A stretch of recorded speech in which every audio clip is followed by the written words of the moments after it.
Okay, nice, nice. My name is Ivan Ivanov, and I'm opening our day 4 of Digital Week Online Innovation Day, which is starting with startup pitch competition, supported and sponsored by Invest Hong Kong and Start Me Up HK. So Invest Hong Kong is Department of Hong Kong government, and I'm happy to have here Jane Chan, head of Start Me Up HK. So Jane, it's your turn. Please introduce Invest Hong Kong and Hong Kong as well. Right. Thank you so much. And good morning, good afternoon, and good evening to you all, wherever you are. We're used to these global events, and we're finding out, the reach sometimes of two places around the world is actually usually quite incredible. But thank you so much for having me. And it's a real pleasure to be here. As Ivan mentioned, I head up the Start Me Up Hong Kong team of Invest Hong Kong. Now, Invest Hong Kong is a government department responsible for attracting overseas companies to actually establish here. So we are a foreign direct investment agency of the Hong Kong government. And, we provide a range of support for companies who are interested to look at Hong Kong as a potential base for expansion, as a place to actually develop the markets further here. I specifically look after the startup sector, and I just wanted to take this opportunity very quickly to actually just tell people a little bit more about what the startup ecosystem is like, and also the potential business opportunities if you're in the startup space. So if you don't mind, I'm just going to switch over to a presentation now. So I'll just share screen.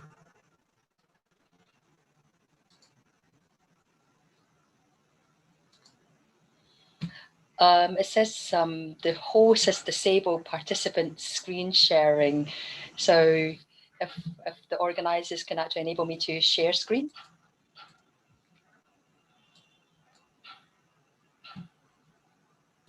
Yeah, sure. Later we'll do this. Yeah.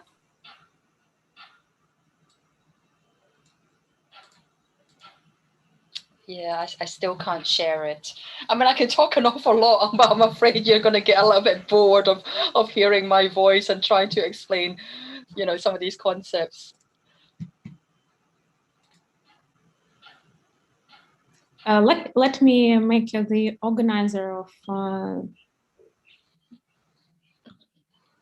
because yeah. Yeah. Yeah. Well, maybe I'll just start telling you a little bit anyway, whilst, we're still trying to resolve the technical problem. Maybe I could just take this opportunity just to give you a little bit of a snapshot about what's happening in terms of the statistics and things in Hong Kong, about the startup numbers and whatnot. Um, so at Invest Hong Kong, we've actually had a dedicated startup team for the past 6.5 years. I've been incredibly lucky to be in this position since it was established. And during that time, we have been doing a startup survey to give us, I suppose, a little bit of understanding of what's happening in the ecosystem here, what kind of industries are startups participating in, where are the founders coming from, what kind of sectors are they working in, and this kind of thing. So we can just actually see how the ecosystem is developing over the years, and correspondingly how we might be able to support policy-wise as well. If we understand a little bit more about what's happening here, then we know the kind of policies that best potentially either support or augment existing kind of operations. So if we look at the number for last year, I'm just going to try sharing again. Oh, here we Yeah, go. you can share right now. Yeah, Okay, fantastic. perfect, So, perfect. Yeah. so just want to spend a little bit of time talking about ecosystem. I was talking about the fact that, we have been doing this survey, and you can see the results of last year's survey, which is the most recent edition here. And actually, just in terms of the past few years, we've actually seen incredible growth in the actual number of startups. So residing at the various co-work spaces and accelerators and incubators, we have about over 3,300 startups working in those kind of locations. And in terms of the number of staff, you'll see here, you know, they're actually these startup companies are actually employing about over 10,000 staff, but there was a little bit of a blip, you know, from last year, and I think that's probably something a lot of different kind of cities can sympathise with. It's basically, you know, the impact from COVID. It really has.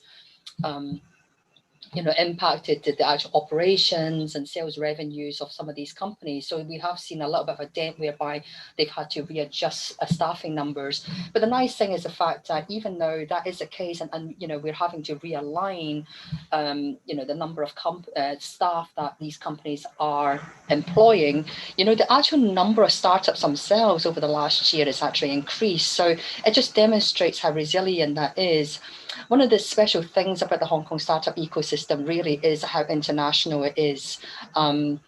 You know, you'll see here, so about a quarter of our founders actually come from outside of Hong Kong, and the top countries of origins you'll see here listed here. So, you know, we've got mainland China, we've got the UK, the US, Australia, France, you know, all making up the top 5 countries there. You know, the top 3 countries, mainland China, UK, and the US, they shift positions on a yearly basis, but those 3 are, you know, the main source of overseas founders that we've got here, which I actually think it's actually, you know, brings fantastic diversity to the kind of startups. You know, if you're a startup yourself or you've been in this ecosystem, they always tell you when you've got that international know-how and you've got a different way of looking and resolving problems, and then you marry that with local expertise, language capabilities, it makes for a very strong company. So, you know, we are very proud of the fact we have a very international startup founder base. Now, in terms of what kind of sectors these companies are sort of residing in, unsurprisingly, fintech is probably our biggest sector. You'll see here the majority of the companies working here in Hong Kong are the fintechs, but we've also got quite a lot involved in the e-commerce, supply chain logistics kind of space. And again, that is it's unsurprising because, you know, we are next door to the world's biggest e-commerce market, which is mainland China, of course. You know, even though it has a huge amount of indigenous kind of e-commerce companies, I think there's a lot of international companies that try to target the mainland China through Hong Kong. And there's a number of different reasons for that, whether we're talking about, you know, the capabilities of the language, of the, you know, the talent development, and also the fact that jumping from overseas directly into mainland China is, you know, it's a pretty big culture shock. And we often see companies setting up their kind of regional office, their headquarters here, and then they might set something up also in other places within mainland China as well.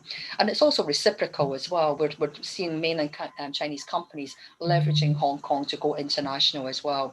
And we've also got quite a few firms involved in the, you know, the business and consultancy services, delivering that via tech. And of course, ICT makes up the top 4 kind of sectors. So, I mean, we think Hong Kong is an incredibly strong contender for a premier startup hub. And, you know, the reasons for that is actually we've listed here. I mean, I'm a big believer that for a startup hub to become successful, you do have to have some fundamentals in place. You've got to have access to market, you've got to have access to talent and access to funding. This is almost like the, you know, the very primary basic building blocks. And of course, as your ecosystem evolves, you actually have other components actually coming in as well that actually takes you further and further down the development and evolution of a city, of a tech hub. So in terms of the talent side, I mean, Hong Kong has something like 8 research universities, 5 of which are in the rankings in the world's top 100. It's a pretty high you know, figure. I think for a while it was actually one of the highest in the world actually for a single territory. You know, but if our universities don't produce enough of that tech talent, and frankly there's never going to be enough tech talent for, you know, you go to some of the best hubs in the world, you're still going to, you know, find the need to actually hire these kind of tech people. You're still competing with a lot of different industries.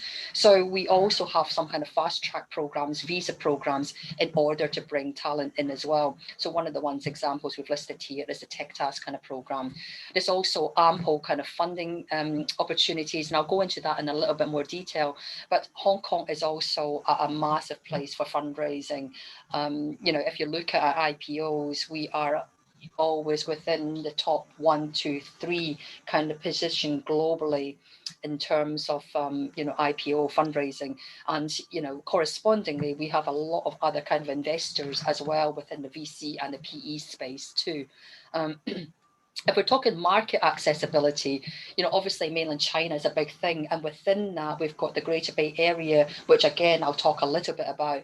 But in addition to mainland China, which, you know, we've always been very much a gateway to and from the country, we are also a conduit to other countries within ASEAN as well. And, you know, we have actually set up some different trade agreements allowing us on a pretty unfettered access to the various kind of countries. So not only, you know, if you were setting something up here in Hong Kong, would you be having easy access to mainland China, but also other countries within, you know, Asia as well. So we always say, like, within 5 hours flight of Hong Kong, you can access half the world. I mean, you literally can, you know, you're talking about mainland China, of course, you're talking about India, but within 4 hours, you're hitting most of the major cities in Asia as well. And, you know, if you've done any kind of business in Asia, you'll understand and know that that face-to-face thing is really important.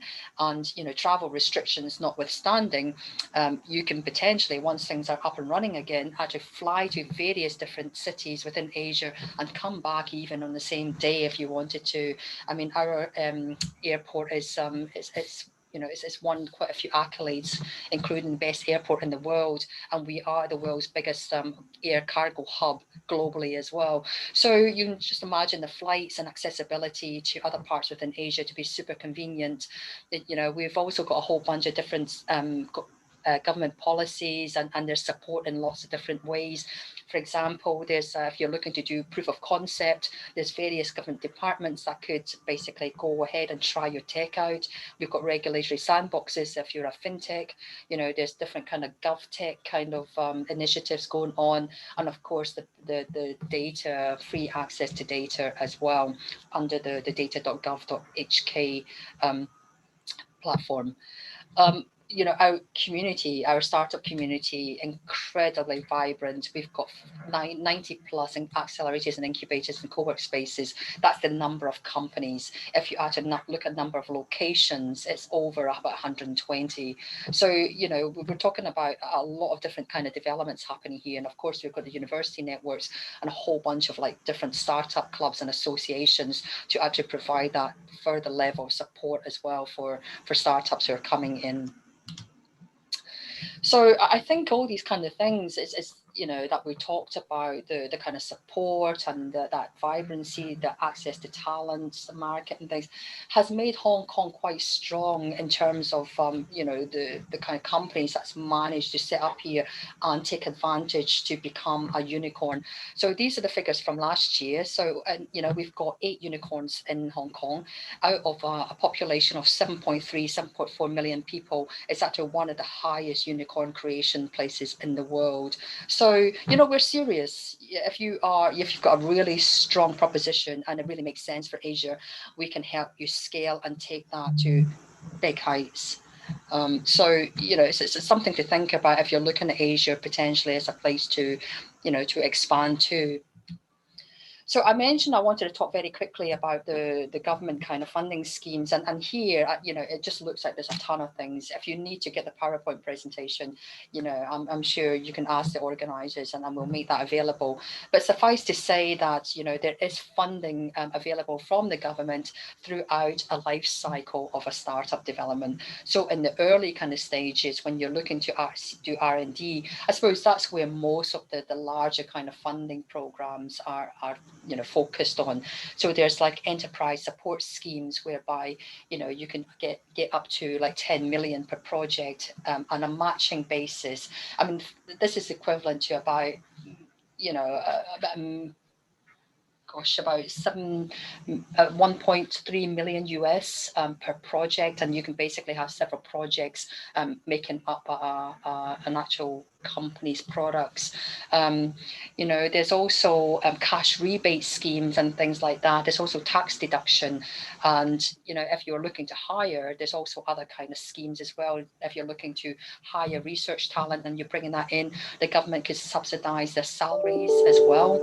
And obviously they all have different kind of criteria, and they also have different kind of caveats as well. So you need to look at these in detail to see whether it is going to be relevant and right for you.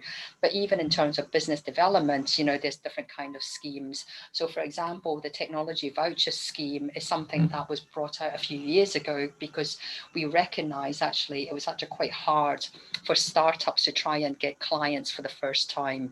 So even though the founders themselves may have come from an industry and done lots of very large scale projects, when they start up a new company, they don't have that kind of track record.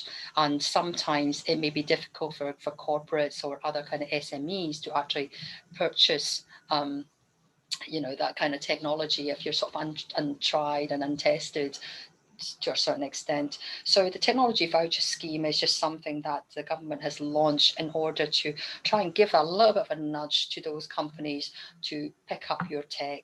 So if they were, basically using your technology to enhance their business in a number of different kind of ways, they can apply for this funding and get a refund on some of the money that they've spent purchasing that technology. Fundraising, we've got a VC matching fund that the government launched for specific VCs here in Hong Kong that are investing in Hong Kong companies. Basically, the government invests on a 1 to 2 basis. So the government will invest $1 to $2 on the VC side as well. So these are just some of the kind of programs that we've got in place. And if you're also looking for a bit more detail and a place to see all of this consolidated, you can actually go to our website, the startmeup.hk website. There's a section on funding, and you can actually drill down a little bit more and find out more about how you apply, what the criteria are and things like that. And I mentioned that, it's not just in the kind of funding support, there's a support in other kind of ways as well for startups. And there's different kind of industries and departments helping with that. So for example, if you're in the design side, in the creative industries, we've got Hong Kong Design Centre that has an incubation program that connects you to various people, potential business partners, potential clients there. If you're looking to do R&D, there's a whole raft of different research organizations and tech parks available to support you in that. And actually 2 of them, Hong Kong Science and Technology Park and Cyberport, are the biggest tech parks here in Hong Kong that are publicly funded. And they have a raft of programs from early stage incubation right through to late stage accelerators and even just programs to try and get you in front of clients and things. And they've also got a dedicated investor network associated with both these organizations. So the accelerators might be a good way if you're not sure about Hong Kong, whether you've got a market and things. Applying to those kind of accelerators will give you a level of comfort that what you've done would be really relevant for the market here. I mentioned proof of concepts. We've got the regulators involved in that for fintech, the Hong Kong Monetary Authority, the stock exchange. We've also got the electrical mechanical services department, if you're talking IoT and things. So a bunch of different things. And also I should mention a smart government innovation lab. So if you're trying to sell to the government, there's actually a matching kind of department that will do that. What they'll do is put on their website, some of the requirements from the various public entities and government departments and solicit solutions for that. And also they will showcase innovative tech, even if they don't potentially, they can't match that company directly to a requirement there and then. If they feel that these technology or this company's products are worth showcasing, they'll also add that on their website as well. And it's a site that a lot of the government departments check on a regular basis. So it really is a good idea if you're hoping to sell to these, these large public organizations, to go through that.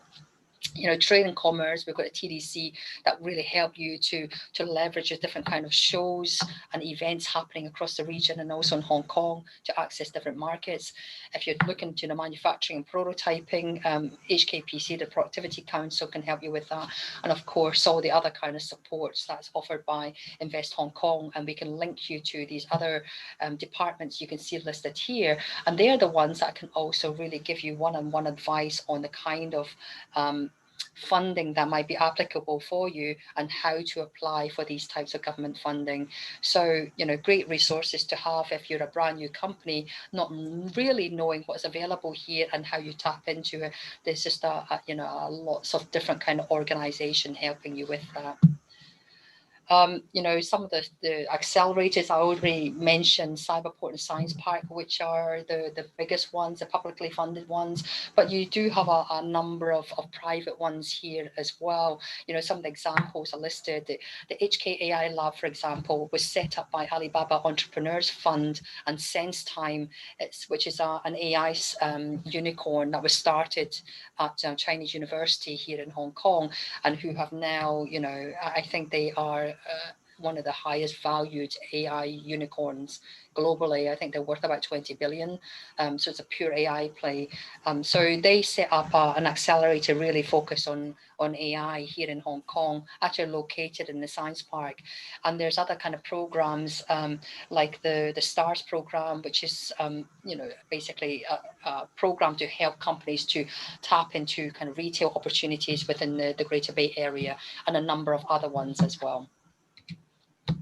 So 1 minute, please. 1 minute. Okay. Oh my goodness. I'm so sorry. Okay. I just always used to go so fast, so I probably won't have a chance to cover everything. But I just wanted to talk about the Greater Bay Area. It's right on the doorstep of Hong Kong, and it comprises 9 cities within the Guangdong area, plus Hong Kong and Macau.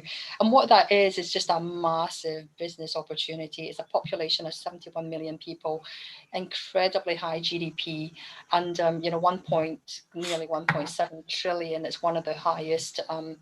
If it was a country, it's one of the top ones. You can see it's greater than the UK, Italy, and South Africa.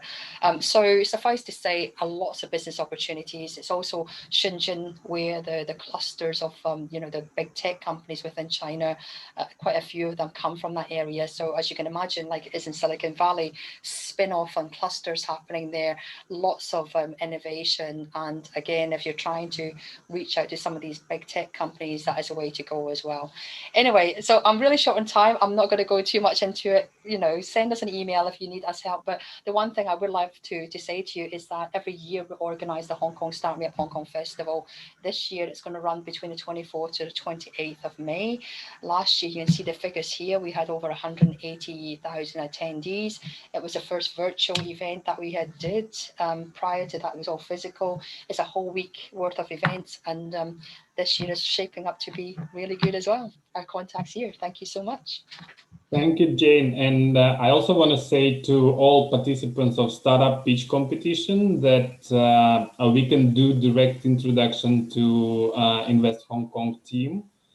If you are interested in setting up in Hong Kong or knowing more about Hong Kong startup ecosystem and Hong Kong business ecosystem.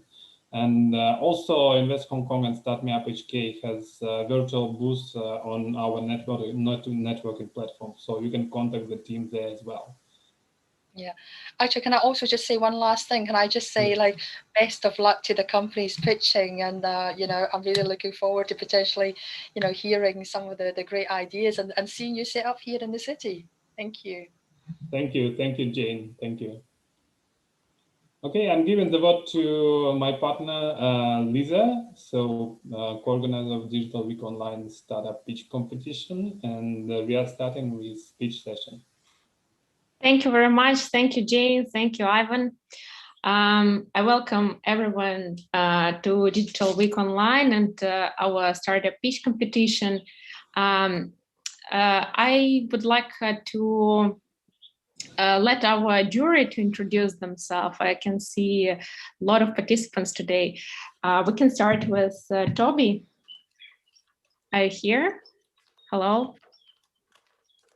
Yes, I'm here. Just a few words. Of course, now happy to introduce myself. So I work for blockchain founders fund ScaleX Ventures, which is an early stage tech investor. Our ticket size goes up to around 300K. We usually invest quite early, so happy to be here. I'm currently based in Cambodia, but gonna go back to Singapore in June. So good luck to all the startups and excited to see what kind of problems you're solving and how you're gonna solve them. Great, thank you, Toby. We also have two participants from Internet Initiatives Development Fund, Daria and Mikhail.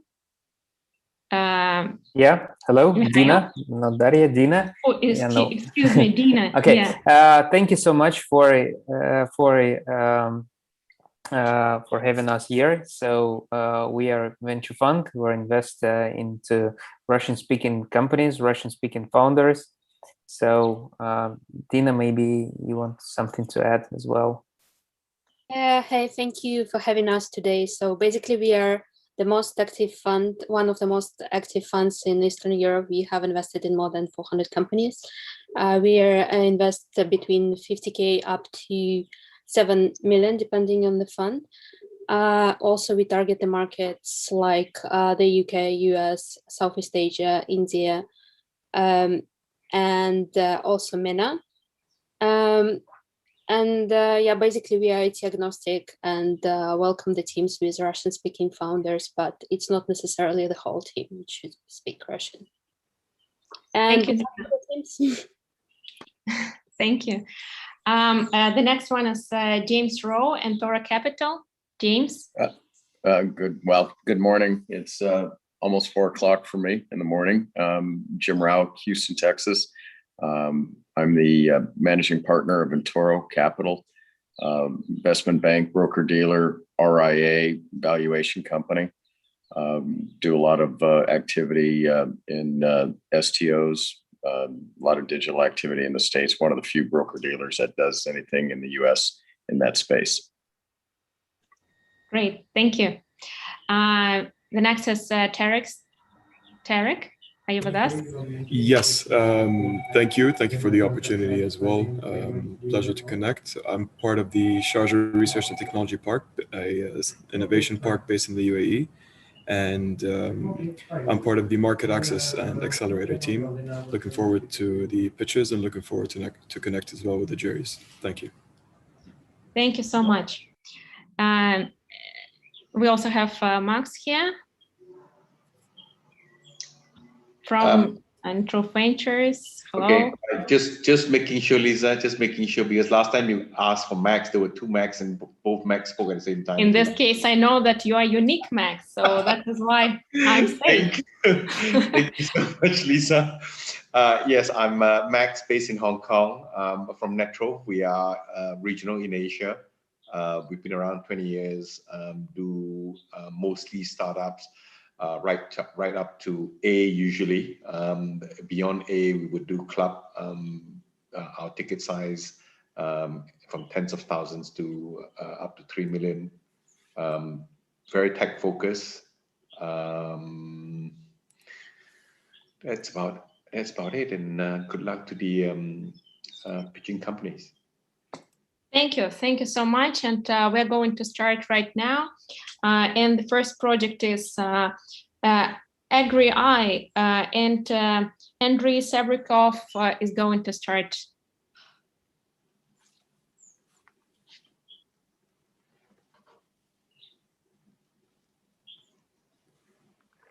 Do you hear me? Hello, yes. The Probably stage is yours. The deck is loading. And for some reason I can't switch it. Wow. One moment, maybe the synchronization speed is low. So I probably have to introduce myself first. So my name is Andrei Sivlikov, and I'm founder and the CEO of Agri Corporation, which is an artificial intelligence development structure for the future of agriculture. So if you go on this graph, you can see that's a prediction done by United Nations about 5 years ago on the comparison on arable land to capita amount, and it's dramatically decreasing. So basically that means that we are standing on the border of food catastrophe, which will be globally by 2050. But that can be improved in their version 1, decrease capita, which is not an option, or otherwise we have to convert deserts and convert unarable land, or cut the forest and grow the crops on the space we have cut in the forest. So we are about converting the deserts using artificial intelligence, verified satellite data, and that one goes with a international partnership, and our first start will be the Middle East and North Africa area. So how does it work? Agri accumulates open data from the satellites group, analyzes with AI, utilizing the climate models and additional data inputs from the fields, and allows to predict the climate impact to the particular land plot. Within the technologies of financing and introducing new insertions into the soil, we can terraform the deserts within 2 years, introducing 1.6% of organic carbon in it, which allows to grow crops already. Probably this impacts 500 million farmers, and 2,000 banks can be involved into it, and it's about for 100,000 suppliers just for Middle East and North Africa, and in total impacts 7.5 billion consumers, which are actual population averse, in 197 countries. And by the graph, you can assume that 1 billion hectares demand can be present in the market in a 10 years perspective. We are follow United Nations SDGs, section 2 completely. And the competitive market looks, where our solution looks almost empty. So basically it's a blue ocean, but this analysis concerns our remote sensing capabilities. So there are like 130 companies present in the market. Here I mentioned those ones who utilize AI, only 5 of those. Probably we are among the best of those, and moving forward to global scale up. So that is our roadmap. We're launching this year in Egypt, in Western Desert, in cooperation with SECAM and the University of Heliopolis for Sustainable Development, converting about 700,000 hectares of desert. The project will start in 2 months. This is our team. You can find all these people here. They're all in their places with quite high experience in doing what they do. And there are our models of monetization. There are 3 of those, and they will go in a row in the parallel system. So the soil recultivation for desert conversion, and bulk data sales for the supply chain stakeholders, and software as a service for small farmholds to support small farm holding in the risk agriculture areas. Those are the partners we have here. The University of Heliopolis and SECAM are not in place yet, but still we have operation in the United States, Malaysia, Brazil, Ecuador, Peru, Ukraine, and we was funded last time, it was 3 years ago, by Catapult Accelerator, which is a Nordic impact funded by Startup Ventures in New York, which was February 2017. So I'm now looking for the late seed round to scale the technology for 500K at 5 million valuation, going to reach 200,000 customers in year 1. And that one is required to cover topics which are not covered by grant funding. So expected revenue 2021 is 1.3 million. For 2022, we plan to go Series A, 20 million. Valuation for now is not projected yet, to go up to 1 million customers and make X5 and company valuation. So that's all for now. What a pleasure speaking to you. Hope you like it. And you're welcome to ask your questions. Thank you, Andrei. Judges, any questions? Okay, probably you will have some in the end of the session. So the next project is NutriCare Live, Bogdan Ivanov. You're welcome. Yeah, hello. I will load my screen share. Hope that everybody can see a lot of people eating.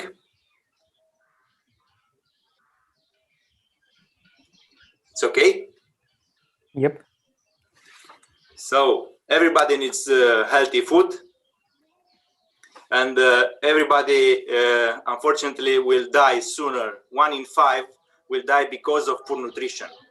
And what we eat generates 60% of the carbon footprint. So we need to improve this, and we have these solutions. We are looking on how we eat today, and we compare with how we should eat. And comparing these two charts, we can identify the improvement areas where we should add more nutrients to cover our nutrients deficiencies. We take all this data and we are able to generate with an algorithm, which is in a patent pending process based on specific data from our users, a lot of valuable outputs like diets and carbon footprint index of what you eat, and nutrients deficiencies, and we have a prevention guide inside. And on top, using at-home medical tests, we can provide more valuable data to our users, like food, ultra recommendations of food and supplements to cover your nutrients deficiencies, and finally, meal plan to implement in real life all our advices.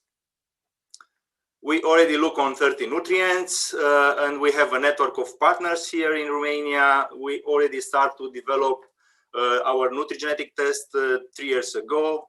We have partners, and now we launch our beta version of our digital app. We look on 2 types of client segments. One is health reactive, the second one is health proactive, and we have revenues from at-home medical tests. We have revenues from nutrition consultancy using our digital platform, and we will have revenues from personalized nutritional supplements, which will be delivered direct to our client's home. This is the executive team. This is the board of advisors. They are international recognized professors in the area of genetics, nutrigenetics, and metabolomics. And when we are looking to our competitors, taking in consideration these 2 criteria, from simple advices to very complex and actionable data, and from simple quiz to big data, specific data from our users, we have a lot of competitors, but we are on the top right of the chart because we are using quiz, we are using digital markers, we are using biological markers, and we are providing ultra personalized recommendations on food and supplements to our users. We want to scale our business, and we need 1.1 million euros, and we will go on 5 regions in Europe. And in the second year, we'll have the break even, and we'll have these revenues. Until now, we were supported by several entities who support us to reach this level, and now we are looking for other partners who can support our development in the future. Everybody needs food. Everybody wants to be healthy. Everybody will like and love NutriCare Life because it's precise, powerful, and personal. Thank you. Thank you. Any questions? Okay, we move. Yeah. So thank you, Bogdan, for your presentation. Very interesting. So I just wanted to know what's the current traction of the company and what's the stage right now? So we started 3 years ago, as I mentioned, and like a nutrigenetic testing company, and we already sell nutrigenetic testing, and we have a network of partners who provide these services to their customers. And now we want to launch our digital platform. On this digital platform, it's in a beta testing phase. We have more than 900 users. So we have a revenue of around 6,000 euro per month coming from at-home medical tests. Okay, thank you. And what's the current use case of the client? So how do you reach the client and how the client can use the service? So now our customers coming from our partners, from nutritionists, dietitians, and physicians, And we are intent to launch, as I mentioned, the digital nutrition consultancy via our digital platform. And we want to go on clients who are suffering from different diseases like diabetes, obesity, and we will reach them via patient associations, and this is really the channel. Okay, thank you. Okay, we move to the next project, which is Einstein, and Evgeny Sidinkin. You're welcome on stage.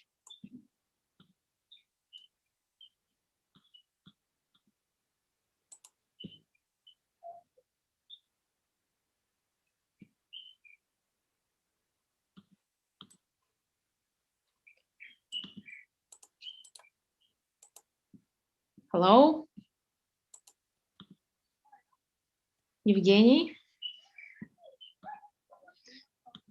Okay, maybe the next one we will switch a little bit. I'm sorry, I'm here. Okay, great. The stage is yours. Hello, everybody. Our presentation is available from the organizers of the event. I'm Evgeny Sidinkin. I'm a founder of Einstein project. Many of us have children and we all wish them success in life. This largely depends on how successful they will be able to master new knowledge and skills. After all, now people study all their lives. That is why the sector of additional online education for both adults and children is now rapidly developing. For example, in Russia, we have about a dozen education platforms for school children, but unfortunately, they are not as effective as we would like, and children quickly lose interest in them. Let me explain why. There is a moment when the way how children learn changes dramatically. This is when the kids become school children. Before school, children are involved in learning through fairy tales, games, cartoons. However, at school, children are taught with lessons, exercises, assignments, and tests. The difference is huge. Before school, children acquire knowledge voluntarily and naturally, but at school, they're forced to acquire knowledge. The problem is that education platforms for students offer the same tools as schools, assignments, lessons, and tests, plus a little bit of gamification. Einstein's mission is to rectify the situation and bring the joy of learning to elementary school children. We see a solution in mobile application in the form of full-fledged game, which a student can use for several years. Game mechanics will stimulate the user to master new knowledge in order to achieve progress in the game and to obtain game assets. We embedded an adaptive system which adjusts tasks to the level of training of the user. This offers a personalized learning experience. Einstein has following key competitive advantages. First and most important, it's much more efficient than education platforms since it motivates, captivates, and retains the student much better. Second, it's cheaper to maintain as it does not require interaction with teachers, schools, and tutors, as most education platforms do. Third, it's more accessible for school children as it focused on mobile devices and not on personal computers as platforms do. The market for such application is huge. In the world, there are more than 1.5 billion school children, of which half of billion are primary school students. And we believe with our help, fun games will replace boring platforms in the elementary school segments. So I'm open for questions. Thank you, Evgeny. Any questions from our judges? Okay, then we move to the next project, which is Yala, Liris. Hello. Hello, thank you, Lisa. Welcome. Yes, thank you.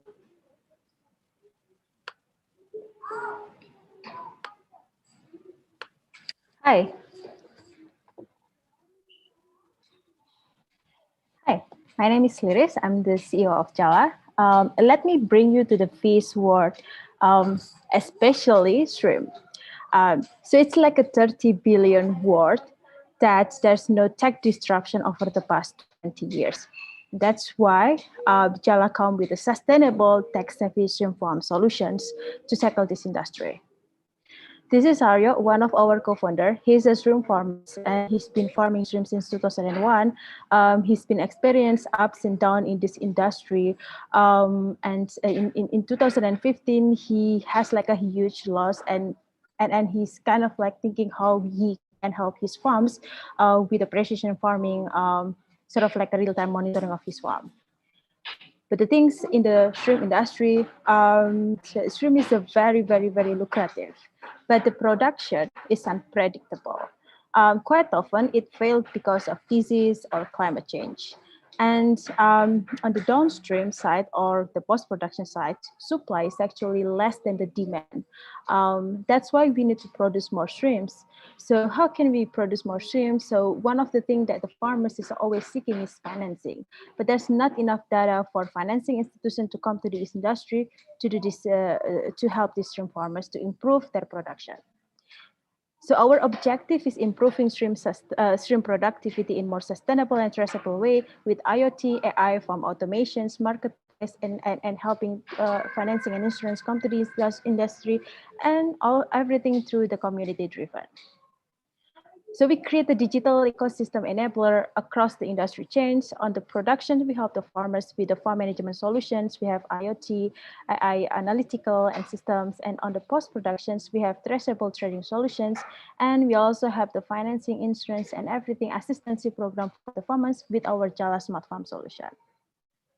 A little bit detailed, this is our apps and our hardware IoT device that we create, already patented. It collects water quality, sent to the cloud with other data collected by mobile apps. It articulates into an insight, give the farmers predictions to what they need to do on the farms based on this data. And we also connect the farmers with the buyer through traceable trading solutions. It is kind of like a data-driven marketplace where we can actually provide faster payment to the farmers through this digital ecosystem. And lastly, our Jala Smart Farm program is like an assistancy joint cooperation program on the ground. We assist the farmers, we provide the field assistance, data recording systems, connecting with experts, and we provide networking to the financials and other support. So the result is what we saw is like we have been increased more than 25% productivity level and 5% more on the survival rate of the stream itself through giving feed and treatment recommendations and farm practice suggestions. And accuracy of our devices as well as accuracy on the apps is already more than 90%. So it's a 264 billion market size in aquaculture, specifically for shrimp is 30 billion. We started in Indonesia with 2.2 billion. The business model is like a subscription for the apps, and we also sell the hardware for retail or rent the device. On the post-production though, where we connect the buyer with the trading, we take a commission fee. And on the assistancy program, it's like more like a profit sharing type of things. Since 2019, where we launched the market, we've been growing like 6% month-to-month in 2020. Now we have 15,000 ponds already, monitored with Jala apps. And around 8,600 farmers already on board with Jala apps itself. And we see the growth of the paid users for like 30% in month-to-month basis. And we've been partnered up with several massive and huge stakeholder industry in this industry, like fitness company, insurance, fintech company, as well as processing company. So our revenue growth in 2020 is 10x from 2019. Overall, we have like 800,000 US dollar revenue last year's. And in this January and February, we already received like 350,000 US dollar as revenue. So this is the team. Aryo is the shrimp farmers. He's the chairman of this company. Myself, I used to work in oil and gas company before I joined with this team. So I'm really tech savvy type of persons. I also have Shoki Aziz, my CTO, who actually really into this IoT type of things. We received the seed round last in 2018. by last 2018 by 5 other startup and Hatch. And this is our R&D facility that we have in Indonesia. Our founder stream farms recirculating aquaculture system to actually produce shrimps or other ocean fish in the land base, and then hardware laboratory and shrimp disease laboratory as well. So our acts today, so we're currently on PA fundraising with 3.5 million, and it will be used to produce the hardware as well as improve the market acquisitions on the ground, improve the market share in Indonesia to 2%, as well as preparing to launch in Vietnam and Thailand. So if you want to join me on the fight to sustainable shrimp productions, please talk to me at liris@jala.tech. Thank you.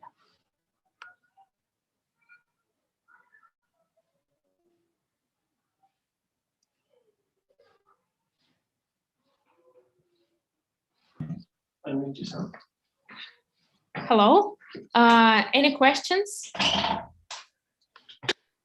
Yeah, Liris, that's a wonderful presentation. Thank you for sharing. I just wondered whether you have looked at the deals in the field, so you might know the multiples and the valuation of your possible competitors or companies which work in the same field.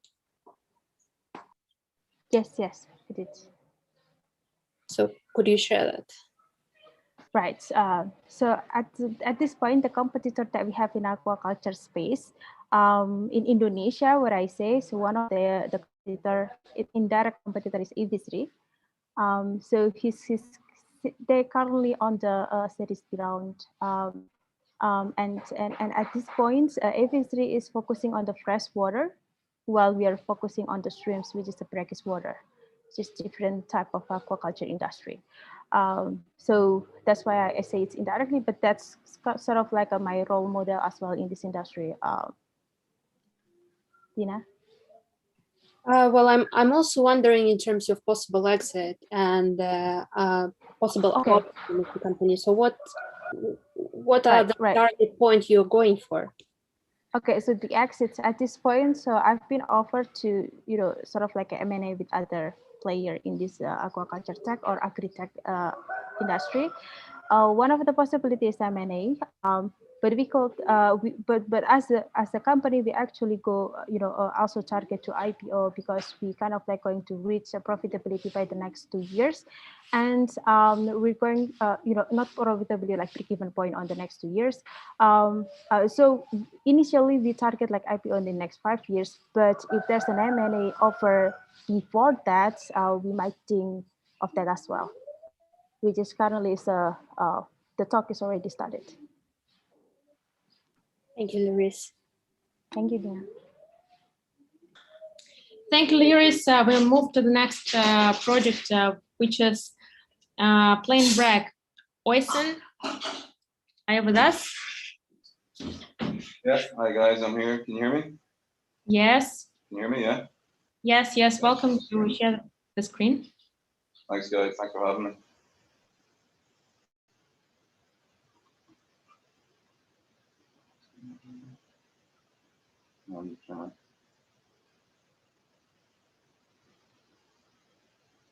Okay, guys, I'll quickly run you through it here now. Plain Brag. Plain Brag is a social sports betting platform where we offer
Hello.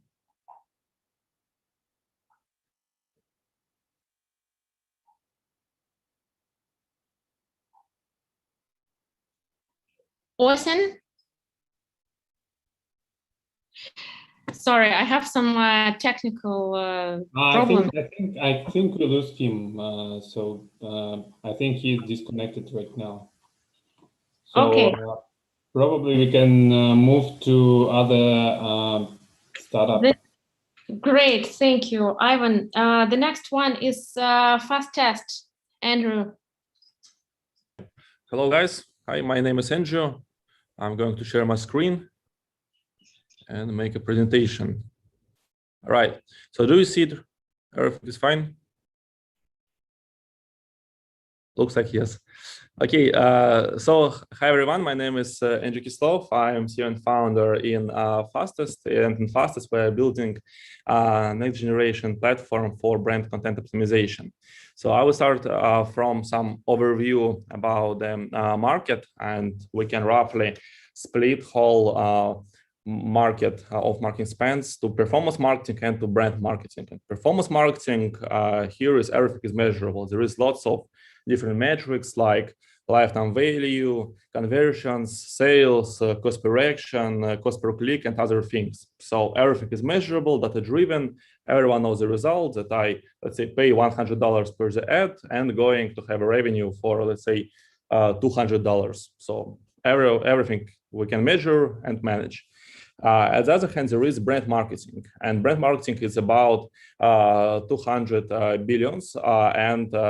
Here is no one really knows how it works, and everything is unmeasurable. So whole modern brand management is built on a foundation of different professional intuitions and opinions. And the largest brands like Pepsi, Coca-Cola, Procter & Gamble, other guys spends billions of dollars to the brand marketing, to the ads on TV, on YouTube, Facebook, wherever else, and really cannot manage this process, don't know whether it works or not. So how they spend this money, no one knows.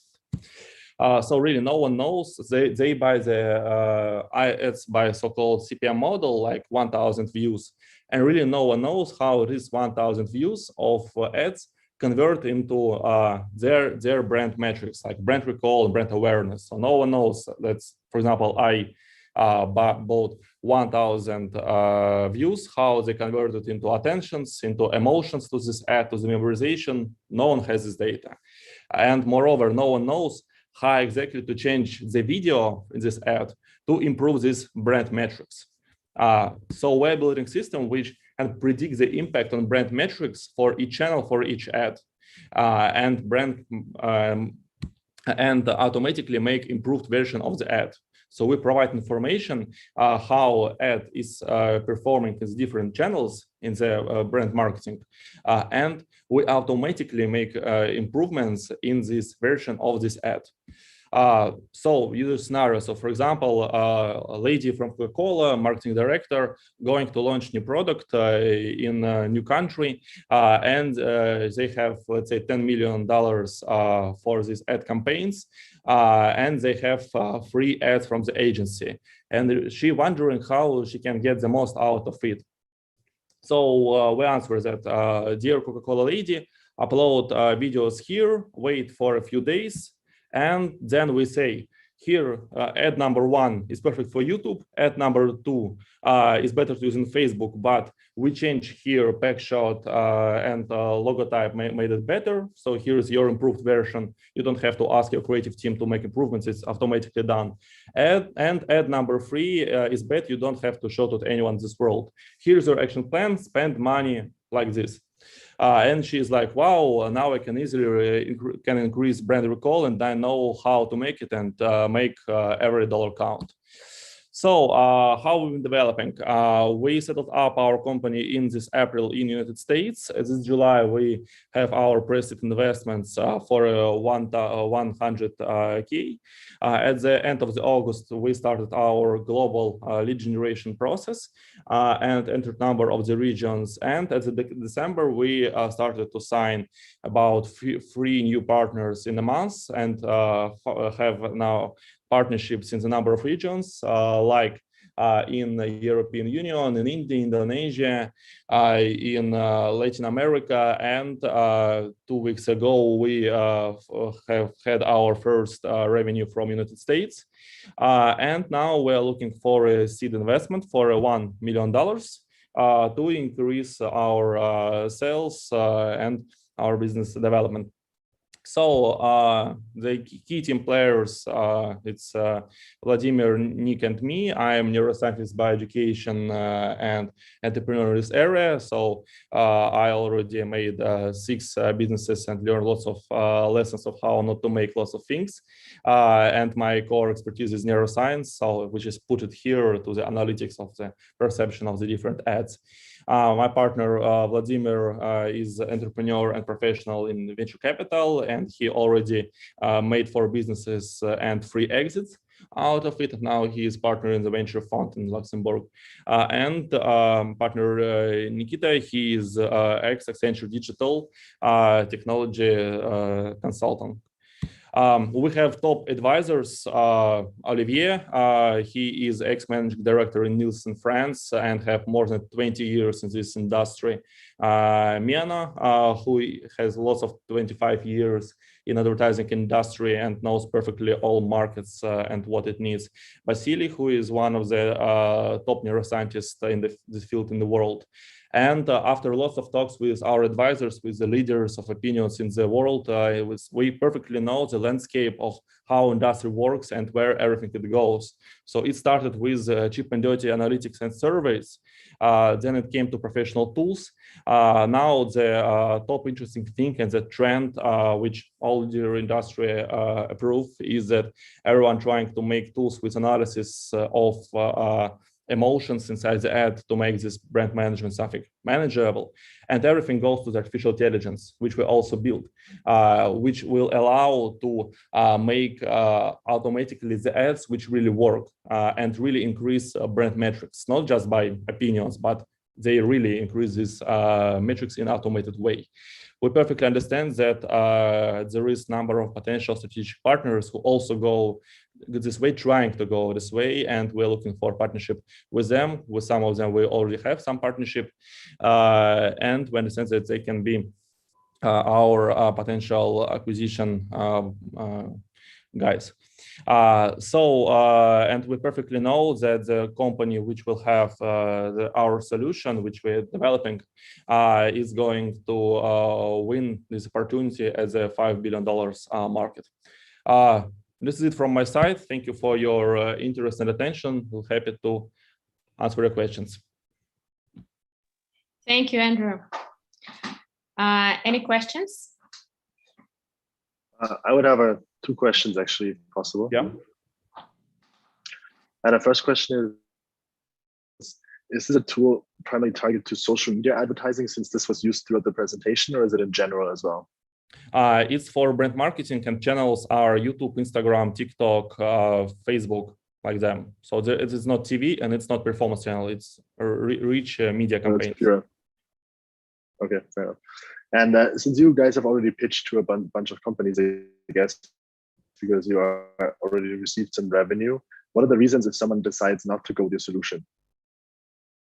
Can you please repeat the question? I didn't hear it well. Yes. Yes. When, for example, when you are in your sales process, right, and you would pitch your solution to a potential client, have you ever been rejected, and what was the reason where they decided not to move forward with your solution? So at the moment, the key barriers are that we work with top companies, like trying to work with them, I would say, with like Procter & Gamble and Unilever. So this is our target audience. And the key barrier is that they can use their common methods of analytics and of brand production. And sometimes they like to make one more focus group, which is absolutely ineffective and not data driven and cannot predict real results. But sometimes for them it's easier because they just make it. Now, this is a key barrier at the moment. That just some of them like this, old methods, let's say. Okay. Thank you. Thank you for your question. Any other questions? Okay, if you have some, just remember we'll have a Q&A session in the end, so you can leave your comment in the end. So the next project is Interact Labs. Mohammed, welcome on stage.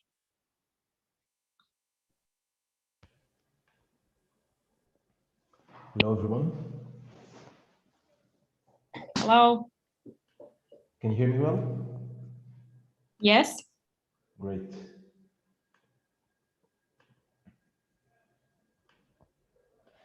So, welcome everyone. My name is Mohammed Samir. I'm the CEO and co-founder of Interact Labs. So we mainly develop hardware and software products that makes the whole collaborating experience more engaging and fun. So most of our sessions are based on lecture method, where we may feel bored, disconnected, and disengaged. While actually science has shown that using lecture method, we can only retain 5% of the information delivered, which hinders collaboration and engagement. While when people collaborate, even with the simplest tools, magic happens. So that's why we introduced TACT. It's a device that transforms any huge monitor, whether it was a projected board or even a normal TV screen, into fast and accurate interactive surface for collaboration.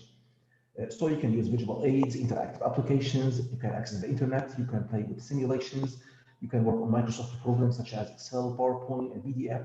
Just about any computer application you control with a mouse. So you just plug tag detector into your computer USB port and point it towards the monitor. And now the new surface is completely interactive. So again, TACT is not a projector. It's just a sensor that transforms any existing monitor to be interactive. So there are different alternatives in the market, including smart boards, which are mostly known in education, or interactive projectors or touch screens, which are mostly known in businesses. While also there are a few direct competitors worldwide, whether in USA or in China, including TouchJet, UBI, eBeam, and so on. So what makes TACT different, it's more durable. It doesn't include any electronic surfaces, which are mostly broken or misused in education. It also transforms up to 150-inch interactive surface, which is almost 3 meters width and 2 meters high. And it's compatible with any type of TV screens and any type of projectors and any type of software, which would make it an easily add-on that transforms any existing environment to be interactive. Last but not least, it's cost effective. We sell it for only $300. It includes the detector, 2 electronic silences, and 3 years warranty. We also do after sales and maintenance services, which adds 15%, and do annual upgrades, which adds 10% margin. So we have already deal with more than 85 B2B customers, mainly in Egypt, but also in 7 different countries across Africa, MENA region, and Europe. While actually our clients, including schools, universities, corporates, and NGOs that helps developing education. So to which we have actually have sold around 600 kits, generated $190,000 in revenues, and we had 80% gross margin. And these numbers actually can be much better with mass production. So we actually started with focusing on the Egyptian marketing, targeting private businesses and schools through direct sales, distributors, and online channels. And we almost have around 6 kits per order. And we have our happy customers that have been reviewing TACT and facing on how it's fun, easy to use, and affordable. So actually the market is huge. The interactive display market is expected to reach $13.2 billion by 2025. But also TACT is more as activity-oriented, more than a segment-oriented, which means it can fit with different segments, with different use cases, whether in education, businesses, advertisement, gaming, and so on. So actually what makes Interact Labs distinguished hardware startup is that we are lowering the risks that exists in different aspects of the business, including capital risk with almost less than 20% cost of goods sold. Also the operational risk, because we have almost zero maintenance issues with the 600 kits that we have sold. Also the hardware is very simple and pretty simple, which makes the operation very easy, whether in production, shipment, stocking, and so on. We also rely on our distributors and resellers to offer the sales and after sales services, so we don't have to do it ourselves. And we expect also, as I said, having different segments and different markets that we can excel. And also we have a business model for bundling with complementary products such as Intel Mainstay, for example, or Microsoft suite, and also licensing our technology for the mini projector manufacturers, so they can offer an all-in-one solution for the portability of the teachers and trainers to do interactive presentation. Or actually, that also can fit with the online collaboration, whether in businesses or in education. So we actually are developing our next product. It's called Pendo. Pendo is like an enhanced stylus that enables you to remotely control your screen without having to touch it. So it's like an ear mouse, gesture controller, and a clicker all in one stylus. So it can work with tap to add to it a greater functionality, but it can also work as a standalone device.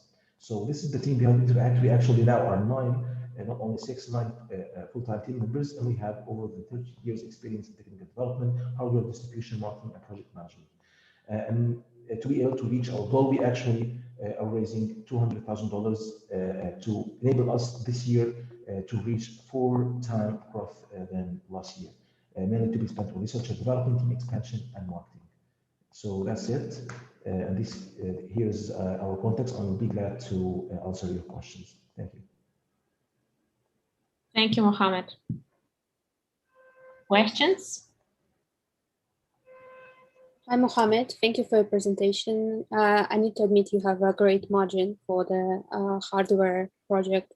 So I'm just wondering, where do you produce your device? Whether you produce it yourself or you have the partnership with someone?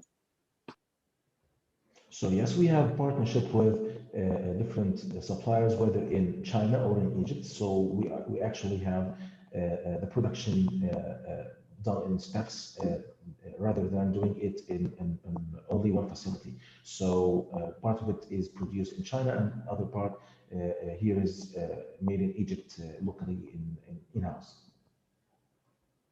Okay, so in this case, I'm wondering, how do you protect your IP? Like, it's always the problem for the companies and hardware.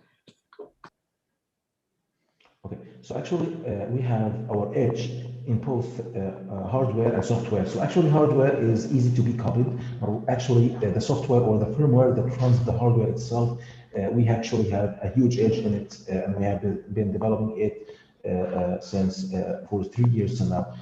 Actually, we also are aiming to register a patent as a part of this fund that we are raising.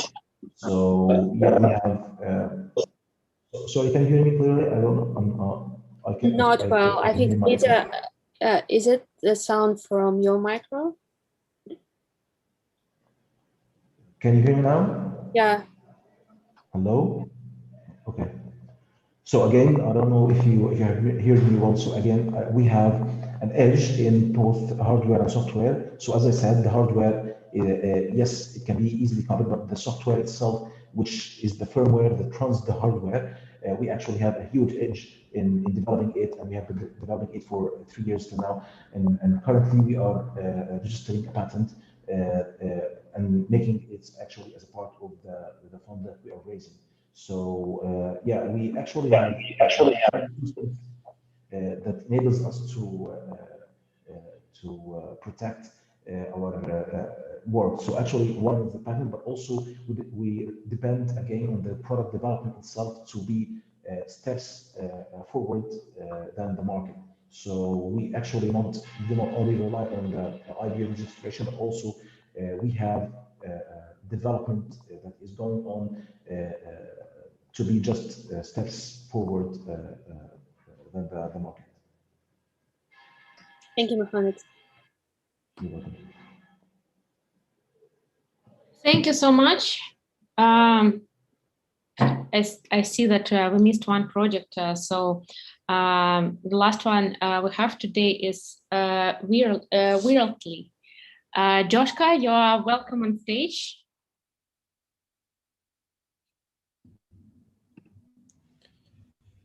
Hi, everyone. Let me quickly share my screen.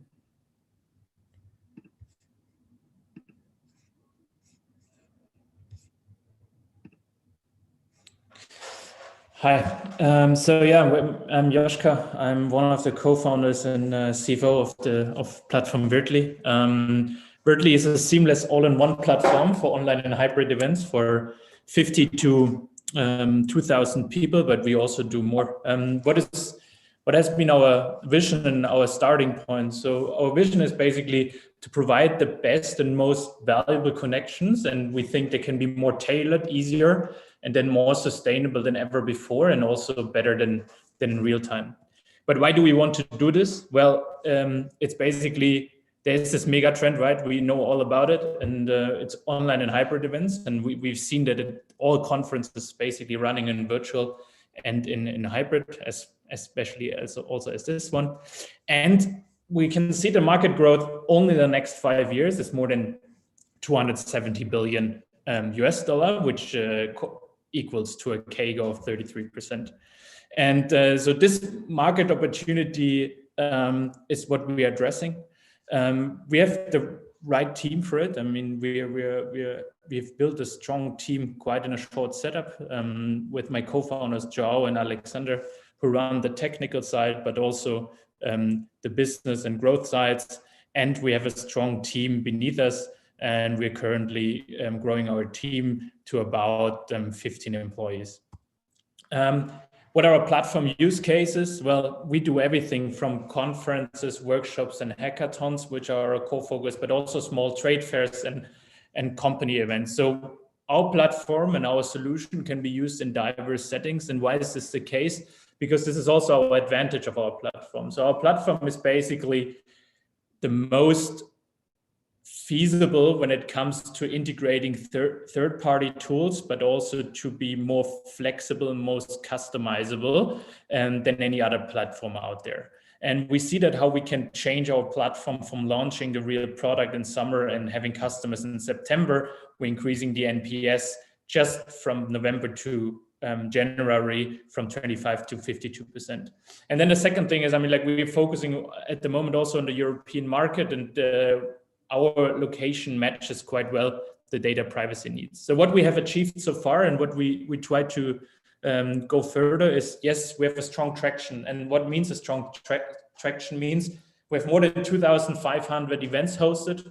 That means, I don't know, when I tell you this, today there are probably more events ongoing. So this number is daily outdated, but it's more than 75,000 attendees. We have more than 160 customers, partly recurring and partly one-time customers. And you see on the left side our traction per attendees. We have only in the last 4 months, we have achieved more than roundabout more than 300 Switzerland francs in revenue in the last 5 months. So what are we looking forward? We're raising our seed round at the moment, and we are currently in discussion. And to grow the team even further, we think we can achieve up to 1.5 million in revenue this year and grow the path to in the next 3 years up to 100 million in revenue, which is our goal, depending on and how much funding we get. At the moment, we look for a seed round that is 1 million. Any questions? Hi, Jorka. I assume you haven't shared the right screen, so we didn't see your presentation. At least I haven't seen that. Could you guide us through it again so we might have seen your traction and the slides, if you don't mind? I see. Oh, sorry. Can you see it now? So... Yeah, thanks a lot. Okay, sorry for that. I leave it at the use cases so you can get a feeling like on the platform. This is how our platform looks like.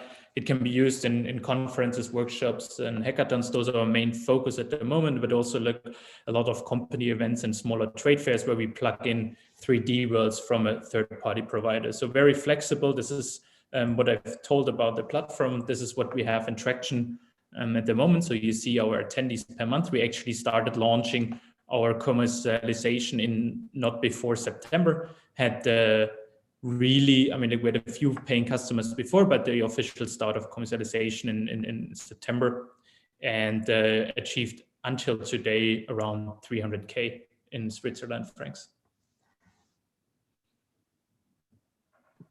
Could you also share some metrics of the client if you have that? So customer acquisition, LTV, how many times the customers usually buy your solution or pay for during the year, and for how long? Yeah, So since we're quite new in the market, but I can say around about 30 to 40% are recurring customers from that revenue. We have currently a predominant pay per event usage. I mean, like we have a go-to-market of a pay per event, but also white label solutions. We more and more sign up customers to a subscription model. So we believe that there will be pay per event for larger events, but there will be the majority move to a subscription-based model. And we have basically barely customer acquisition costs. We have just hired somebody as a head of marketing and head of growth. We basically live from the word of mouth. Each event is a multiplicator for us at the moment. So actually we have a lot of requests that we are fulfilling. And so we don't spend any money at the moment for marketing and sales. And this is why we're also looking for, why we believe we can grow even stronger. We want to invest in that area, of course in the product side, but also in the sales and marketing side, and then we believe indeed that we can grow even faster.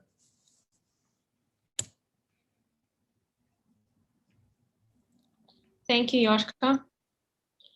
I think this is the last presentation for today, and I can ask our judges to leave some comments or give some recommendations. Maybe you have some questions to the projects.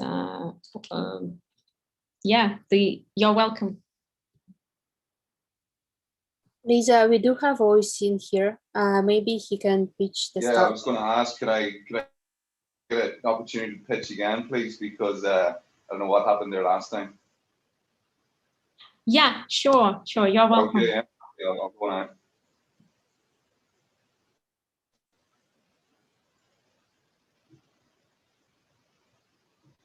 Okay, sorry, inside view. Okay. Sorry, can everybody see it? Yeah? Yes. Okay. So like I was saying before, we're a social sports betting app where we offer 5 global sports: the Premier League, Champions League, golf, Formula 1, and tennis opens. You swipe left or right for each sport. So we're the first sports social betting app of its kind where you can set up or join bet scenes with friends and private bets or leagues on live sports in under a minute. That also applies obviously to all other social groups, not just friends. So how we achieve this is by allowing the user to simply select who they want on their team when setting up or joining a bet, while also using deep linking optimized flows. So if you look over here on the right hand side, you'll see the set bet. And players basically click on the set bet and you pick whatever players you want on your team, invite your friends, they simply join the bet very quickly, and whoever has the most points at the end of the tournament wins the pot. We've also got social media page for each sport, swipe left or right for each sport for the social media feed where people can like, comment and share on their specific sport, and also post sports related news to that their sports feed. We also include features such as live bets, leagues, comments functionality to increase user engagement, public bet section where people can also bet against the wider public and to be given a chance to win larger pots. And we also have the latest content on each sport, leaderboards, results, fixtures, and so on for each sport.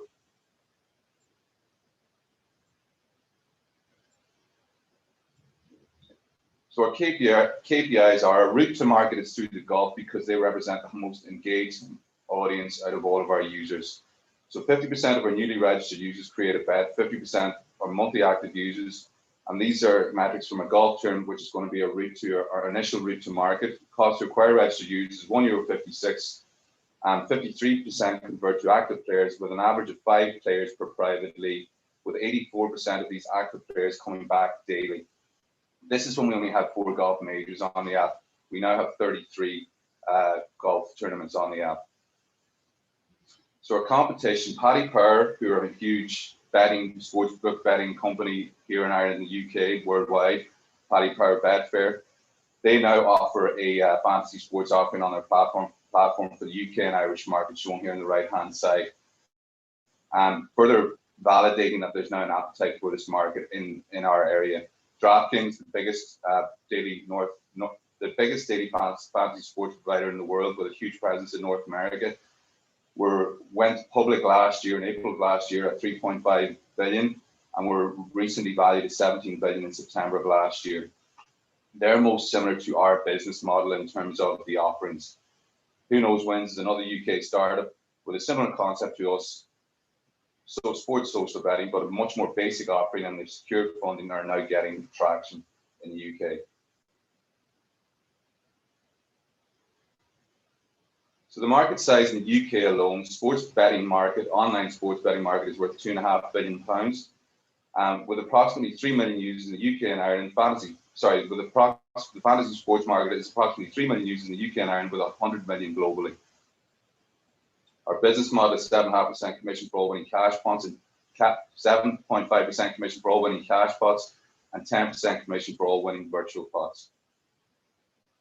Key takeaways are: we've got a UK gambling license, we're fully regulated with the UK Gambling Commission, and we accept live payments, are fully tested, are live in the App Store and the Google Play Store, and also a website. We're now in the final phase of development with the iOS app social media feed, upon securing seed round funding of 670,000 in June of this year, which will then be used to scale the business. We've got a clear route to market with a low and sustainable cost to acquire customer market entry with a massive market opportunity. Team who we are, myself and the guys out in India who have been with me since the start of the build and know it inside out. Seeking funds, like I said, of 670,000 euros to scale the business. That's it. Any questions, please?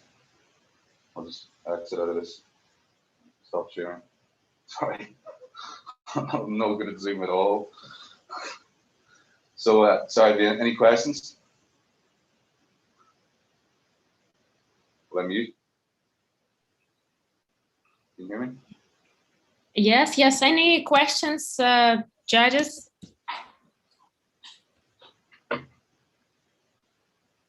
Okay. Thank you very much, Oysen. Thank you for 2 attempts. Actually, I would like to ask all the jurors, what do you think? What is your general feeling about today's pitch competition? Maybe you can give the suggestions to the participants. You're welcome.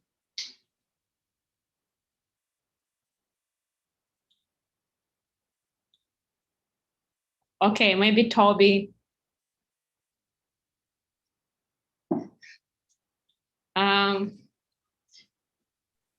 Tarek, Max. No, it's definitely interesting and insightful companies. I'm happy to join. I also reached out to a couple of them in a message, so definitely a follow-up. Of course, you always have these technical issues, which are, but that's probably like normal in today's Zoom world. But if you can have probably maybe a bit more one-on-one sessions or like bigger rooms in the end, that would be really helpful to get to know the founders a bit more in detail. That's just a little. Yep, Lisa, I agree with that. I think with the pitch format, it's always difficult to ask very detailed questions because you've got so limited time. I would love to have one-to-one session with some of the companies, particularly those which are in our region. Unfortunately, it's not the language thing. It's not the fact that you speak or not speak Russian or Chinese. But if you're outside my region, then unless you have a business which has scalability into Asia in general, we just don't look at your business. So I did not get a sense of that from the presentations that I heard just now. So if you want to write, Lisa and Ivan has my email. So happy to receive your pitch deck. And if you have a scalability plan into Asia, happy to look at your plan in more detail, because most of the guys pitching just now were Russia, Romania, Egypt, were too far away for us to invest in. So, but if you do have an angle in Asia, please let us know. Then we're happy to look at you more seriously. But those who are in Asia, sure, we would love to have a one-to-one session for a more detailed discussion. Thank you, Max. Actually, we will be happy to share the materials, and that's what we usually do. Sure, yeah, let's have the projects to go to Asia. Any other comments, questions? We have 1 last minute. Yes, please. So thank you everyone for participating. It's really challenging time, and I understand it's really difficult to pitch online, especially with Zoom and technical issues. So thank you for being patient and answering all the questions. I do agree with Tobias and Max. Like it would be really relevant to have one-to-one meetings with the companies which works with our markets, target markets, and which have the same mandate we are interested in.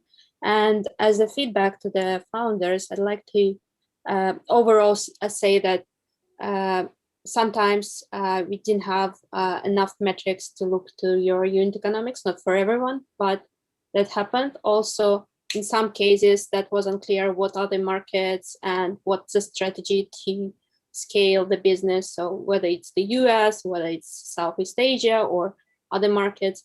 So that would be really useful if you could guide us through your business model, through your metrics, and then your future plans, as it's not clear for us as we see some companies for the first time.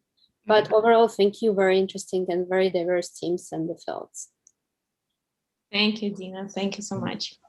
Yeah, thank you, everybody, and nice to see you all here. So we are moving to the next session. We will share all the information about the project with you. All right. Thank you, everyone. Thank you, Lisa. Thank you. Bye-bye. See you next time.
Hi, everyone. Welcome to Digital Week Online. Thank you for tuning in to our ESG and Impact panel.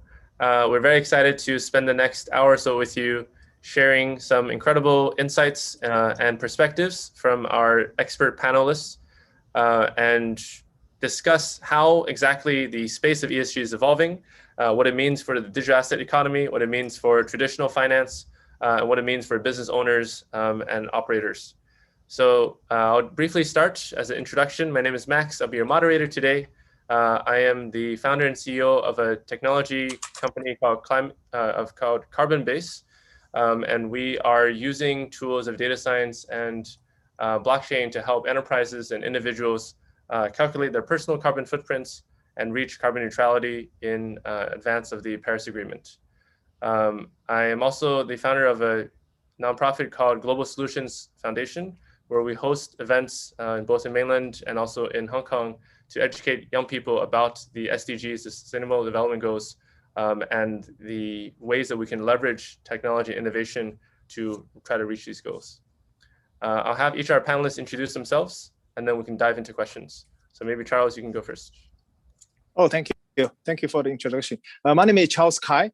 Over the last few years, I think 5, I worked in Shanghai and working for a few quite big companies, including Wanda, which is in the commercial properties, and McDonald's China. I was the CIO for the business, and also EAN, one of the biggest energy companies in China.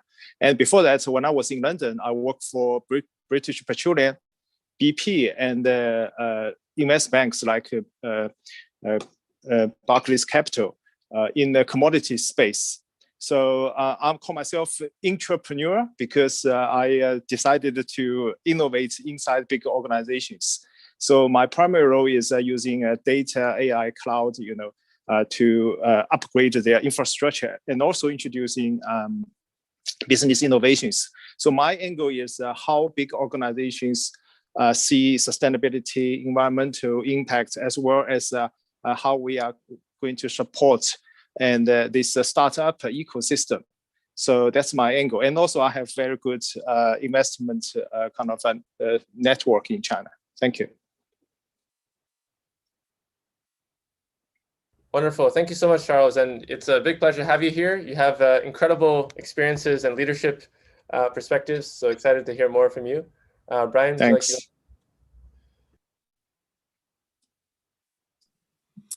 Well, to say a little about me, I'm an incubator, accelerator of companies with a tech component in it. Well, in today's arena, there's almost every company, so it is very easy.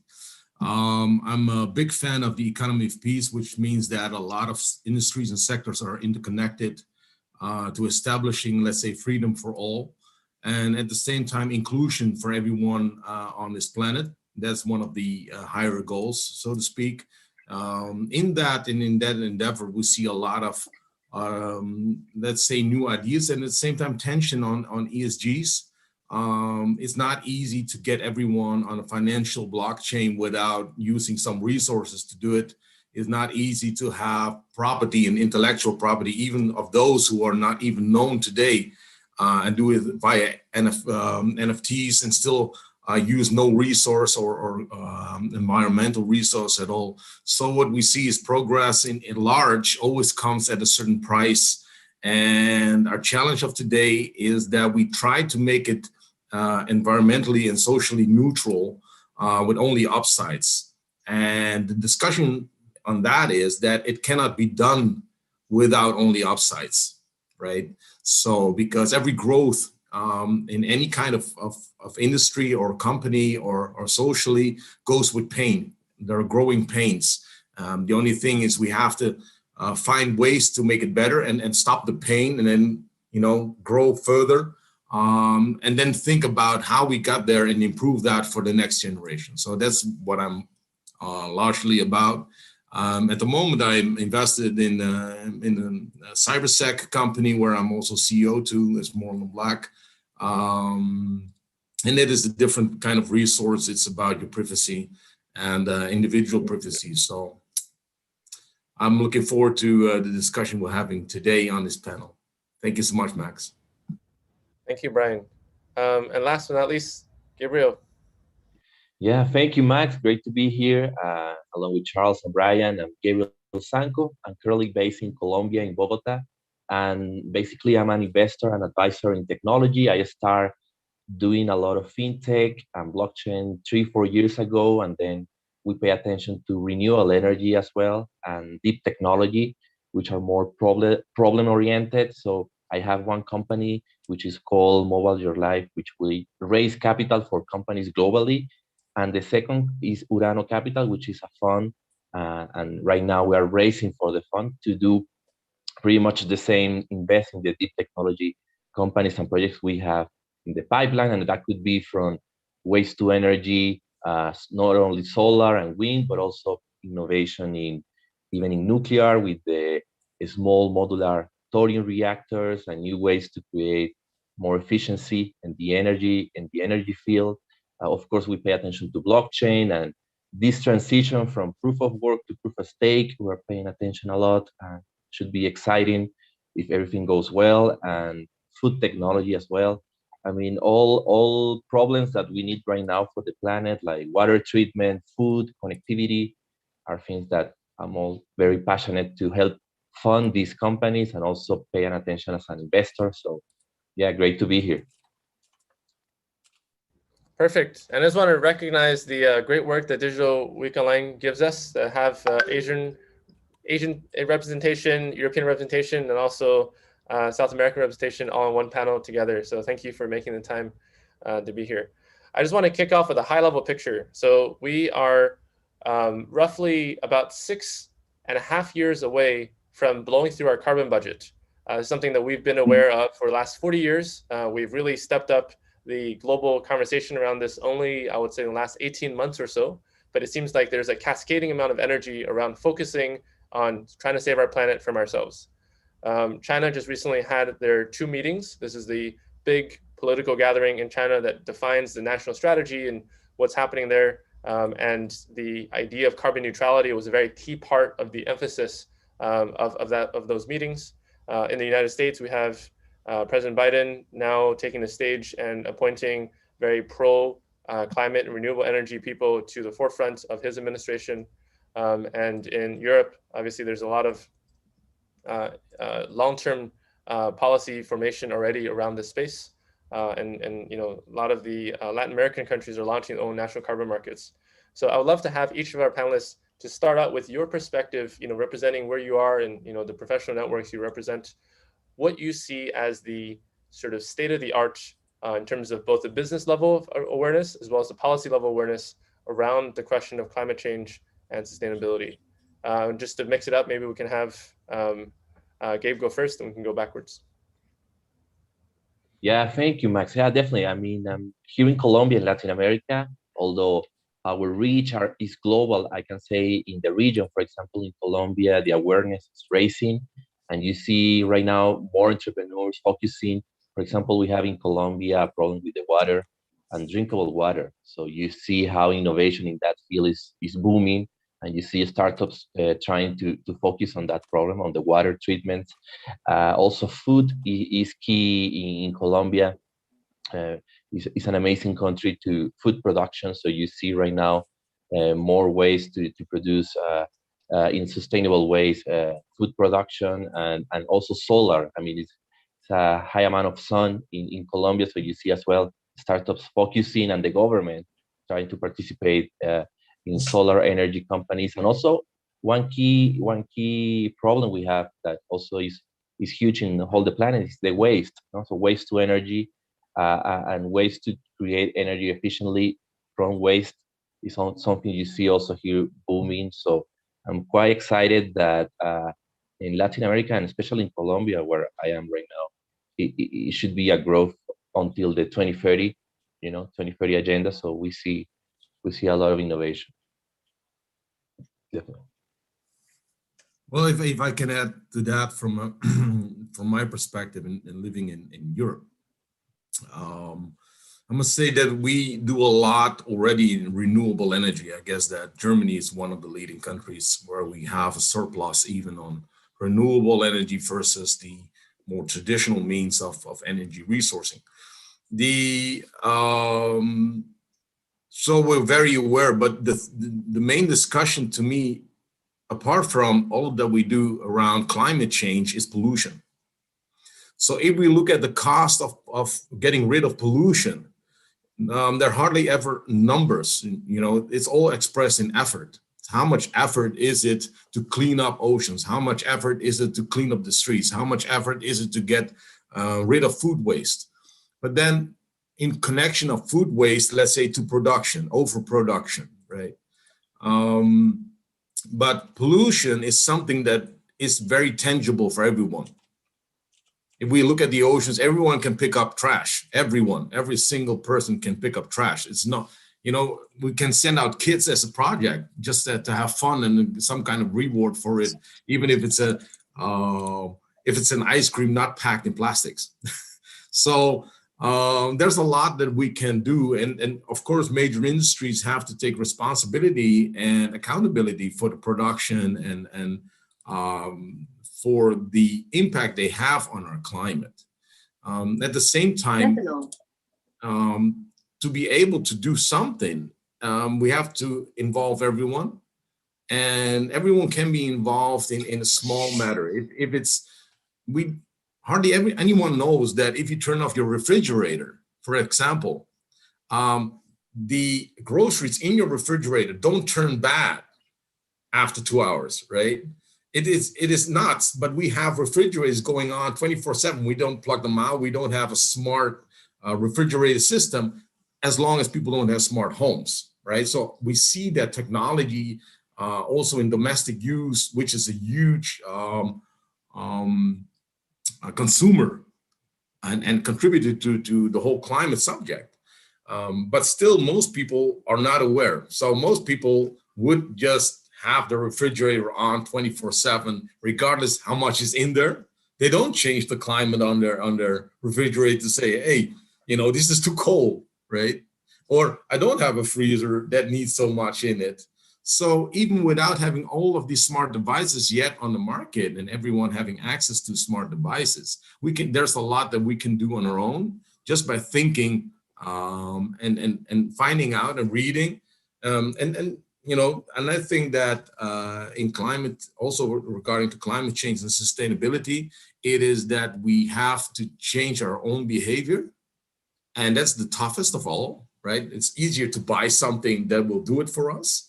But it will start with ourselves and being aware of the world we live in. And then we want the world without pollution and a nice place to live in, regardless how warm it will be, right? Maybe we first have an ice age before it gets really, really hot under our feet.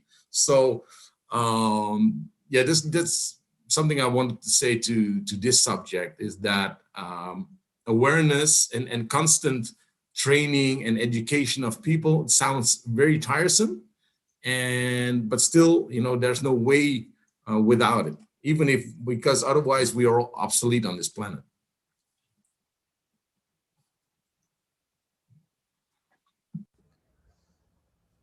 And Charles? Hi. Yeah, thanks, Max, and thanks for the introduction from the two and for the sharing. I can share from a few aspects. One is a great example of McDonald's. They've been doing really hard from the very beginning to pay attention from across board, the environmental friendly and the energy saving. For example, for every store, the site selecting, right? The store selection, the site, it's a very, very kind of AI enabled exercise. And one of the key criteria is actually to make it more accessible, so that whenever people come into us, they can save energy, And also the building materials, so from inside out, including the lighting, is actually environmental friendly and cost saving. Now, from our side, we've been doing using IoT to save energy. And we want to apply it to eventually not just measuring and saving energy, but also changing the behavior of the store staff. So they can turn off, for example, the lights when there's not a lot of customers after late. And also close a lot of store machines when not being used, or there's a less kind of a predicted customer flow. So because not only saving the money, but also it's definitely energy saving. And we have thousands of stores across the country. So it's a good saving, as well as a very good thing to do. We call this 0 kilometers kind of ESG strategy, but also we cover, for example, 3 kilometers for the food delivery guys to somehow to help them to save energy as well. And also we have 100 kilometers for the warehouse, for the food warehouse, to have a very advanced energy saving kind of infrastructure in place. And also we have 1,000 kilometer strategy as well for these farms in our ecosystem to help them saving energy, as well as using more and more kind of local supplies. This is kind of a hospitality restaurant kind of side of business. I was the CIO for McDonald's China, so I was really impressed with the colleagues' kind of efforts. Now, the last few months, I've been working for ENN, one of the biggest clean energy companies in China, and they have a mass kind of amount of kind of gas stations, factories, you know. Although the company itself is working on natural gas kind of clean energy, but the factory utilize a lot of kind of energy as well. So, and also in China, probably you guys know that China is rich in coal, but not natural gas. So we ship a lot of natural gas in liquefied LNG through pipeline in compressed natural gas or LNG ship containers from overseas. And so that's actually a lot of work to this. It's very challenging because for now, burning coal for heating is much cheaper than natural gas, burning gas. However, the trend is actually declining. Hopefully the natural gas price can decline eventually so that we can afford more. And you know why Chinese, this atmosphere is cleaner than a few years back? Because we are, the government spend a lot of money and investment to help people to burn instead of coal with natural gas to make it less emission into the atmosphere. So make it, the atmosphere the air quality much better. However, there's still a lot of work to do. As I said, that's very challenging because of the price. But we actually put this into senior managers KPI to be carbon neutral eventually. So within the big organizations, people are thinking very, very hard and plan ahead how to achieve the carbon neutral goal within the next basically 10 years or 20 years. It's a very challenging work, but everybody is putting that into their KPI, which is you guys probably didn't realize that. So I will share just for now, and I can share later how we are going to help startups as well as investing more in the kind of fusion technology, the solar fusion technology, like a small nuclear station. Try to eventually solve the biggest energy challenge there later. Yeah, thank you. Thank you so much, Charles. Really amazing sharing from you as well. I want to touch on 2 points that came up. One is, how we produce energy as a society. And then the other one, what Brian's saying is, the actions of individuals and collectives actually to reduce our spending habits and our also consumption habits. When we take a carbon audit poll of how society today generates its emissions, a very big chunk of it is actually purely from energy generation. And then there's a smaller piece which is around farming and agriculture and how we consume, the things we eat. And then another piece on manufacturing and the products that we purchase to keep ourselves comfortable and warm. So as we look at the energy transition, there has been a lot of work actually in Europe to create feed-in tariffs that's powered the solar panel production, right? A lot of the Chinese solar panels were originally finding their customers in Europe to actually be part of the feed-in tariff mechanism. And since then, we've seen the price power point of solar actually reach in certain parts of the world parity with coal and then also natural gas. can you guys share a bit about how you see the energy mix changing in your own country, right? And what are the sort of biggest challenges facing the adoption of renewable energy in order to decarbonize that particular sector? And maybe Charles first, and then Gabriel. Thank you. Thank you. I will share a bit more there. So as I mentioned, China is rich in coal, and so we are for the energy safety of the whole nation. And also, as a big organization, we are investing a lot into converting coal to, for example, methanol. So that you can have kind of a chemistry products, side products as well. Let alone converting to other gas products that you can burn for heating or other kind of industrial need. However, that's actually clearly it's a losing money thing, So, but for the long term, So in case there's a energy kind of a crisis, so we still can, using coal. However, it's not environmental friendly. So, but we have to do it. On the other hand, we pay close attention to kind of startups, innovations in the clean energy space. And not just natural gas, but also wind, solar energy. And in particular, the fusion technology, we have two kind of fusion reactors, one bigger one and one smaller one. And along with Beijing's one, working with kind of academic as well as government bodies, as well as European kind of colleagues to try to break through, to have some breakthrough in the near future of this fusion technology. Basically, safe nuclear slow release of from this reactor. So, but to be honest, there's no timeline. There's a huge investment as a responsible corporate. So that's what ENN has been doing. It's very respectful. But on the other hand, the solar energy, the problem is eventually the conversion ratio is still very low. The initial cost is still very high. I think the ROI is kind of a few years. So that's something, unfortunately, no breakthrough yet. So that's why we are paying attention to the market to see anywhere there's a kind of more kind of a material breakthrough, kind of material technology breakthrough. However, all of these are kind of a medium to long term.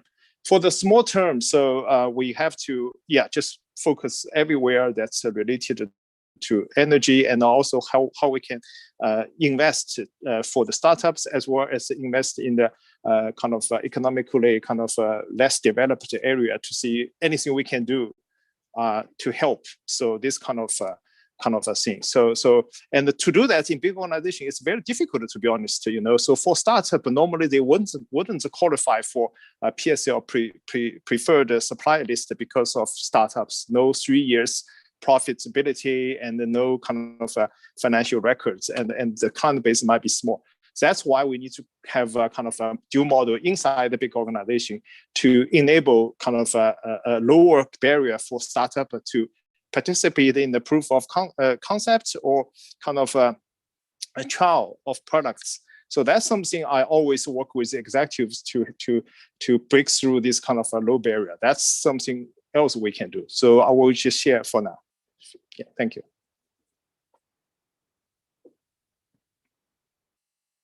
Yeah, thank you, Max. So I'll jump here, and as Charles was saying, very interesting.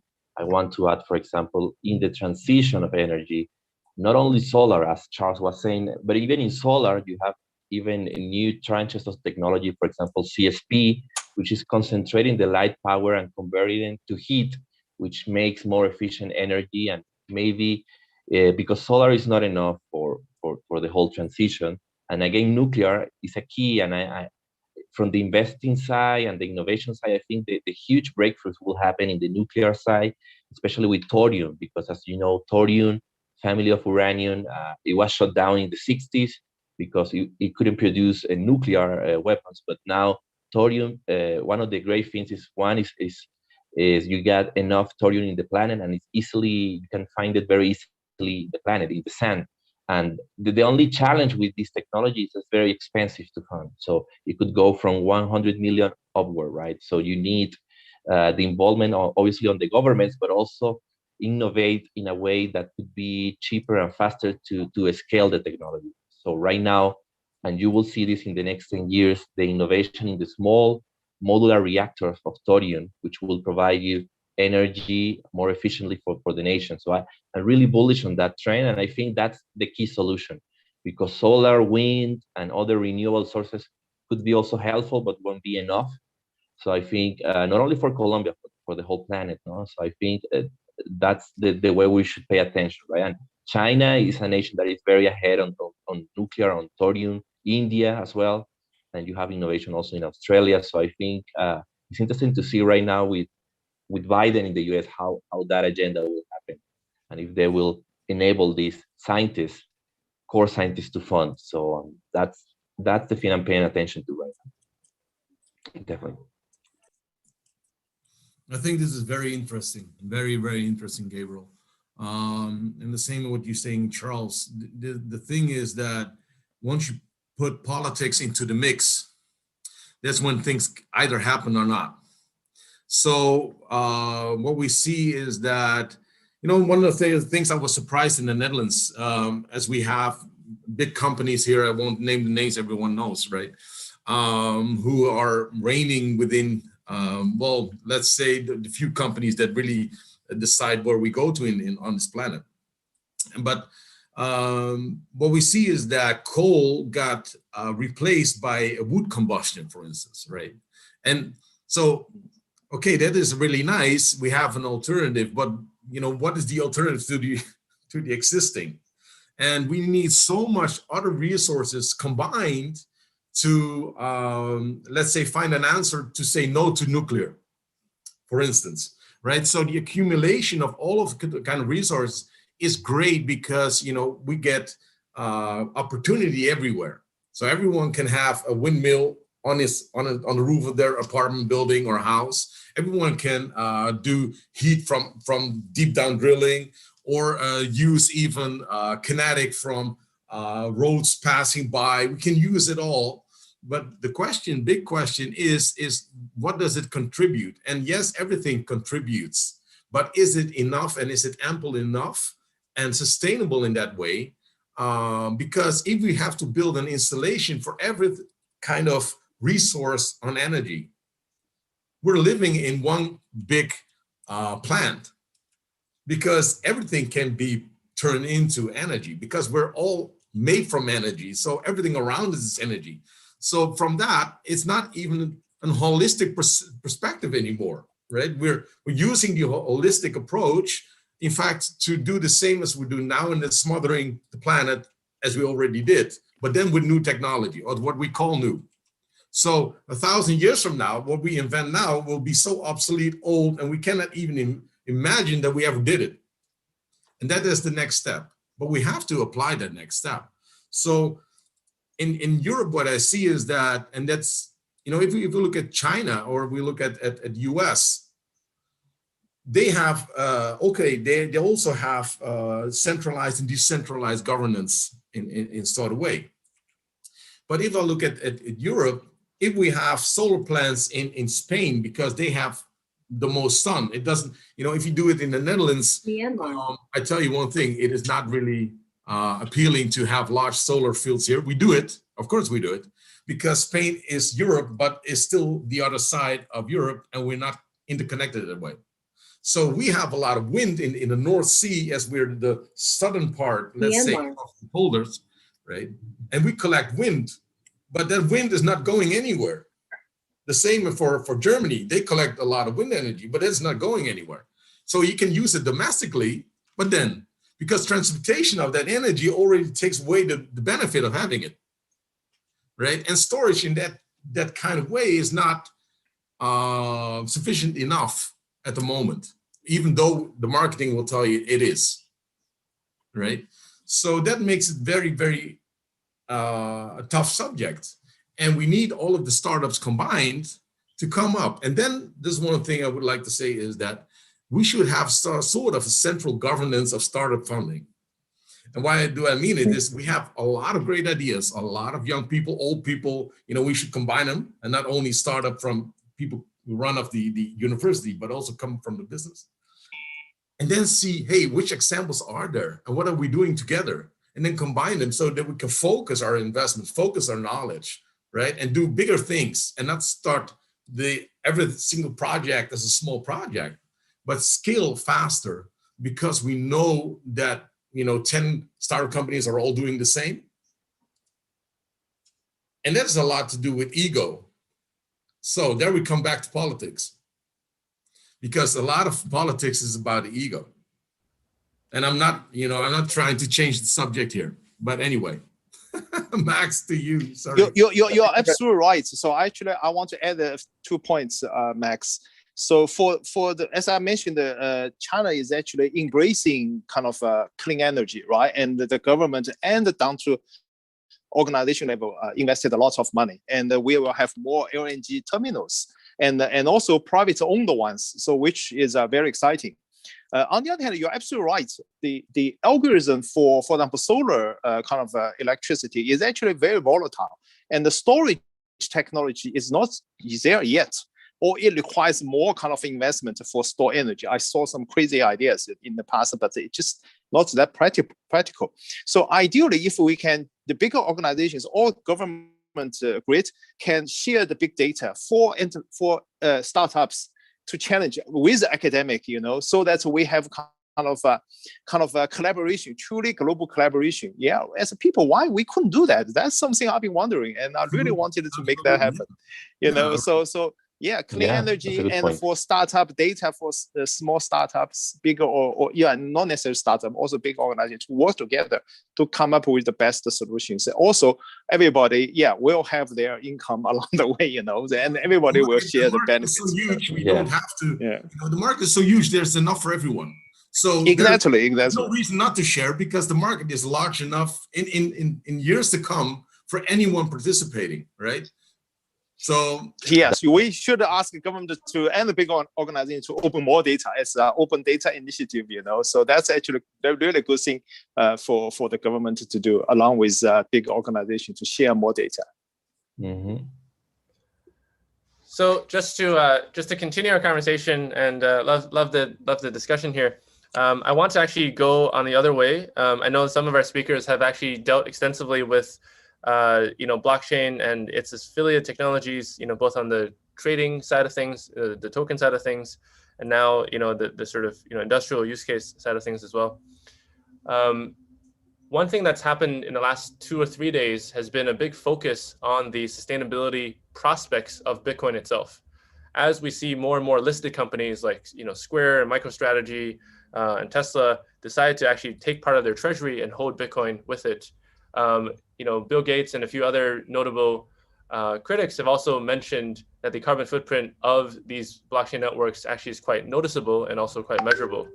I would love to ask our panelists your views on the challenges facing this particular problem, as well as perhaps the opportunity around that as well. So some other people have talked about this. For example, the CTO of Coinbase, or former CTO of Coinbase, Balaji, has talked about how Bitcoin represents a very unique capability to actually store value of energy, independent of the ability to transmit it. So there's certain types of locations where there's an orphaned amount of renewable that actually is very difficult to get out of that particular location, and there you can actually use it to create Bitcoin as opposed to just waste it. So how do you see this nexus evolving between the ESG and sustainability responsibility of companies, right, and potentially their desire to hold digital assets while recognizing the economic and environmental costs? Gabe, do you want to go first? Yeah, sure. That's very interesting what you're saying, and I love what Charles and Brian were saying before. For example, for funding these new technologies, these renewable energy technologies, I think blockchain could build this mechanism. I mean, there already exists this mechanism to build decentralized models to not only raise the capital, but also manage the new economy, right, for these renewable energy assets. But for example, with Bitcoin, it is very tricky because you see an innovation that it reminds me the book 0 to 1 of Peter Thiel. It's a 0 to 1 innovation, Bitcoin, that breaks how the financial system could work, but also on the other hand, it's very bad for the planet with the energy consumption. But for example, I have seen innovation with flare gas, which is toxic in the air, that you can extract it and create energy, not only for Bitcoin mining, but also to sell the energy. Of course, doing that, it depends still on the fossil fuel path. So we want to avoid that. But in the meantime, it will provide you a way to at least remove the gas from the air, which is toxic, and still continue maintaining the network in a more smart way. So that's an angle I think is very interesting. But on the other hand, I think, let's say, the proof of work to proof of stake transition, at least we still don't know yet if it's going to be successful. I hope so. And if that's successful, then it could also lead to a better and more sustainable network, right? And also to scale the solutions we need. Not necessarily everything has to be in the blockchain, but I think the blockchain provides you the angle to be in a more sustainable and support the renewable energy sources, right? So I think flare gas, we should pay attention to that. I think it could be interesting innovation happening there. And still, the oil and gas company have to pay fines for these gases. So it's good to take it out of the air, right, and create the energy. At least for Bitcoin mining, could be a very interesting angle. So I guess I'll leave it there. But I think in those subjects, I'm very interested. Yeah, I can add a few words, and I'm extremely interested in this as well because, but I'm also worried about, just like you guys said, that's actually kind of a waste of energy, right, for this POW thing, not just Bitcoin, but also Ethereum using GPU and causing GPU to disappear on the market, so it's very kind of scary. But on the other hand, I was thinking, at the moment, of course, POS, might be working, but we don't know. Until now, it's POW proved to be kind of safe enough, so it never failed, But POS is a bit doubtful. So I was thinking of, instead of this hash, almost useless outside the crypto world, can yet do more things, especially GPU. So I was actually looking to contaminate, make it kind of a Kubernetes container kind of compatible of this GPU mining software. I'm actually compiling this mining software myself to see whether it's doable. I think it's doable, so that we can, for example, let eventually change the algorithm to allow AI and the private preserving algorithms like SGX, Intel software guard, this kind of a trusted execution environment, TEE, to calculate. So for example, previously we have looking for alien, this kind of a distributed computing. We can do more, and also this is related to not only what we are talking about, ESG, but also making the computation usable and energy usage kind of more kind of environmental friendly. So instead of just calculating for some hash stuff, but we can do some useful data mining stuff so that we can help organizations and the communities to do something useful. That's something I'm thinking. And of course, any clever energy saving kind of a physical kind of setup, like providing heatings using kind of mining, that's something that's doable as well. I saw a few kind of videos on YouTube, but that's actually quite a good idea as well. But it's just not practical for all use cases, for most use cases, to be honest. So it's kind of opportunity as well as kind of a concern for the whole crypto and the energy kind of environmental thing here. Well, I'm not an expert in this field, but I would say that I always like facts, and one fact to start with to me would be, what is the current consumption or consume of energy for minting fiat currency? Oh, that's a good point. Yeah, we don't know, but that's true. for Bitcoin, POW is actually what cost more of than fiat UK producing and running fiat is. If anyone shows me that, I can then I know if minting Bitcoin or if the Ethereum blockchain is how much it is in comparison to the existing, right? And if the future of, because Bitcoin might not be the replacement of currency, but replacement of gold, let's say, right? Anyone his opinion, or you have a different transactional system, not blockchain for smart contracts, whatever. And then I would like to know, what is then the comparison what we are talking about? Because it's very easy to say, you know, the miners, they're destroying the earth with mining. And I see examples of people building, like, let's say, mining devices into their electrical vehicles now. So while driving, they're mining Bitcoin or whatever. So yeah, so that is one thing I would really like is just to see, okay, what is one, right? What is the existing? How much is that consuming? What does that mean, right? And then having the digital currency arena or the whatever DeFi and TradFi cost next to each other, and then have the discussion again about how consuming is the one and how destroying is the other. I think one of the interesting things, just to build on what you're saying, Brian, is that in some ways, the energy production and consumption that is the proof of work protocols is actually very visible, right? A lot of the carbon emissions that we deal with in our lives actually are invisible. It's very hard to actually look at the total end-to-end production of fiat money from the trees, cut down all the way to the paper dyes, to the virtual physical bills, or the amount of infrastructure powering the global financial system to be able to send electronic money around. But here is actually a very, very, very clear-cut and relatively simple way to look at the entirety of the carbon emissions. So I personally have a small hope, which is actually as the world pays attention to this, that perhaps Bitcoin and Ethereum and other proof of work protocols could actually reach carbon neutrality sooner than the actual financial system, right? Because the disclosure requirements in the US or in Europe are I on their way to dig through the layers of reporting until you actually get to the actual concrete energy calculations. And I think the other thing that you guys mentioned is in certain locations where you have generators of electricity, one of the big problems is transmission, right? We see actually this is a very concrete case in China where in Sichuan there's a lot of hydropower potential, but then there's a lot of politics to get the power out of the ravines into the grid. You actually need to negotiate with the grid about accepting your renewable energy. And I think there's probably a similar case in other jurisdictions as well.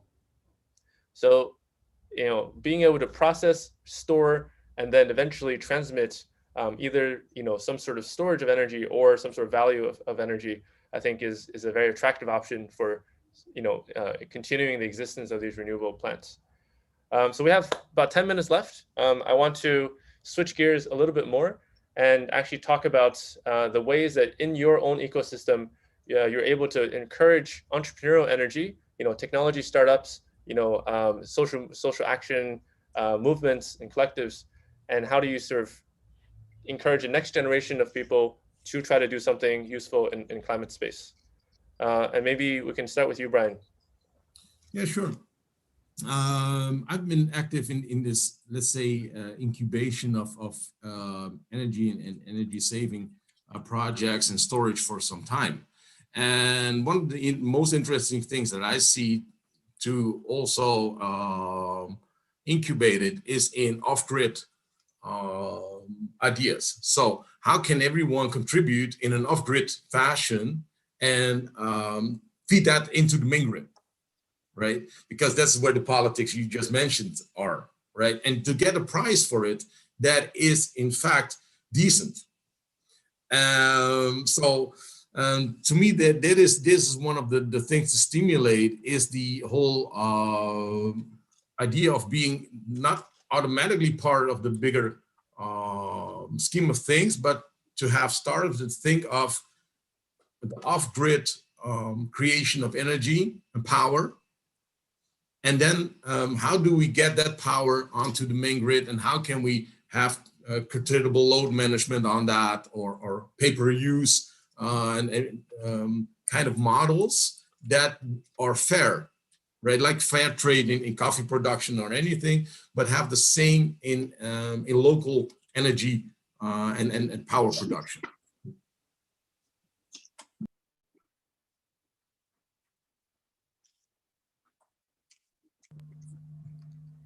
Do you want to go? Someone wants to go next?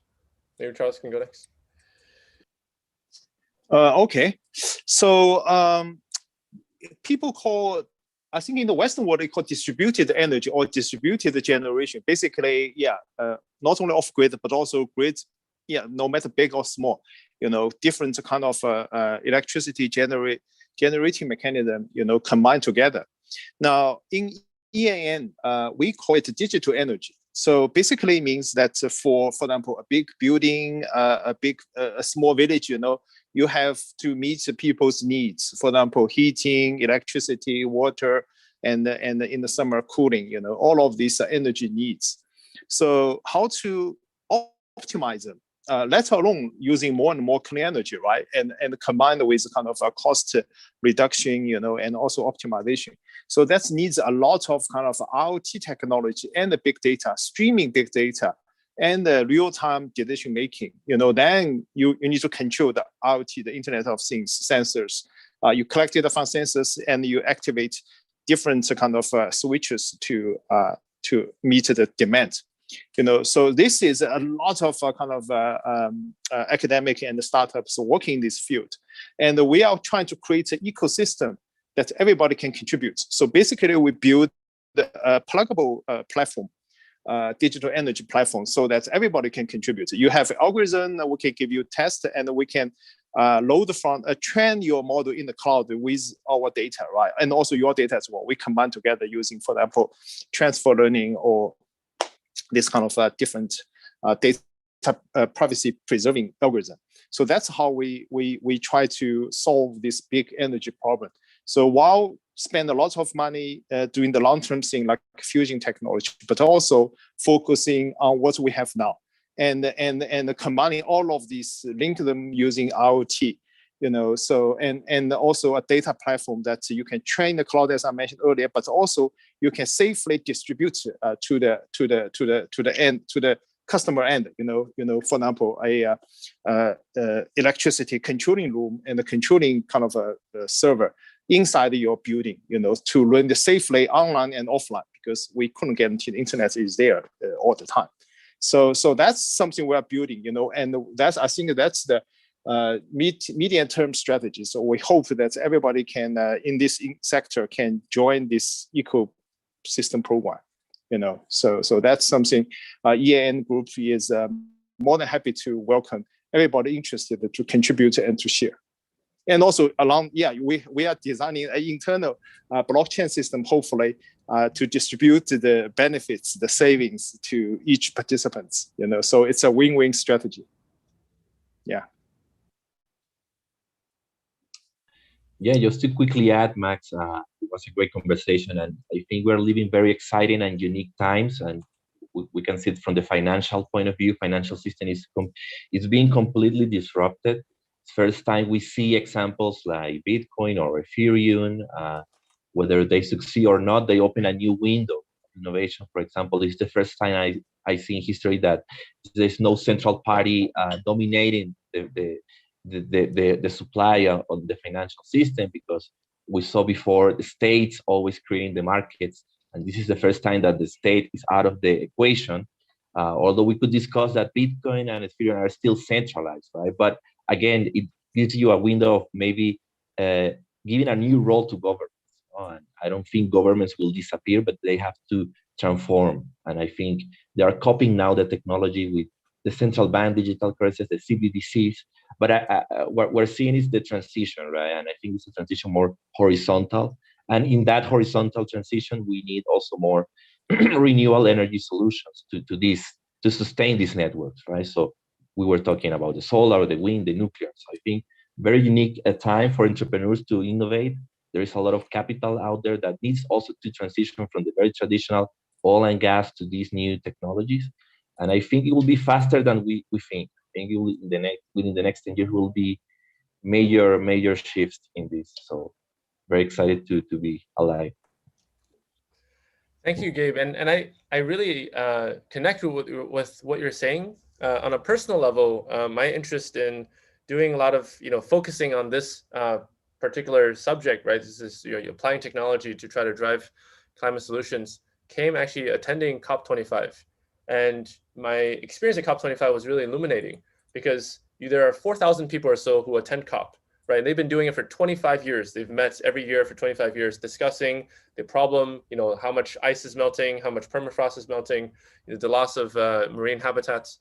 And then there's also, elected officials who come and basically, try to make statements about what their countries are doing as well.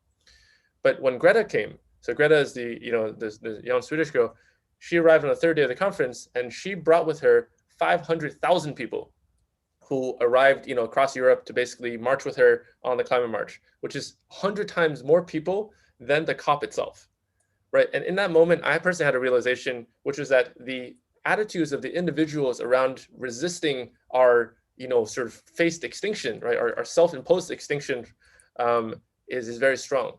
And what the digital asset economy potentially allows is actually to focus that energy into funding renewable energy solutions. Because I think sometimes the corporates actually, most of them are, to be completely honest, very backwards looking, right? They have existed for 100 years, 200 years and made a lot of money, doing the way that things are. For them to completely stop their business and actually change is actually a very big ask, right? It actually requires them to have a leadership transition, at a very top level. So there could be a very powerful mix, and this is actually referencing something we saw socially with GameStop, right? And so GameStop, there was 5 million people who then tried to punish a hedge fund they didn't like, and it created a very spectacular market activity, even though it was, sort of briefly lived. That if we have a sustained effort from 100 million people around the world, that can be a very powerful mobilization for the types of funding needed to drive institutional change. And I think that's kind of where we're heading to. Like, we now have this social coordination layer through blockchain that didn't exist even 5-6 years ago, that allows 1 million people to all participate with one another and actually do something useful. It's really nice what you say, Max. That is social coordination layer. That I think that's phenomenal, really. Thank you. And so I'm so excited to see Charles, in positions of large authority, being able to drive huge change, right? ENN is actually one of the largest LNG providers in all of China. I think they service 100 million people's, reach of energy supply.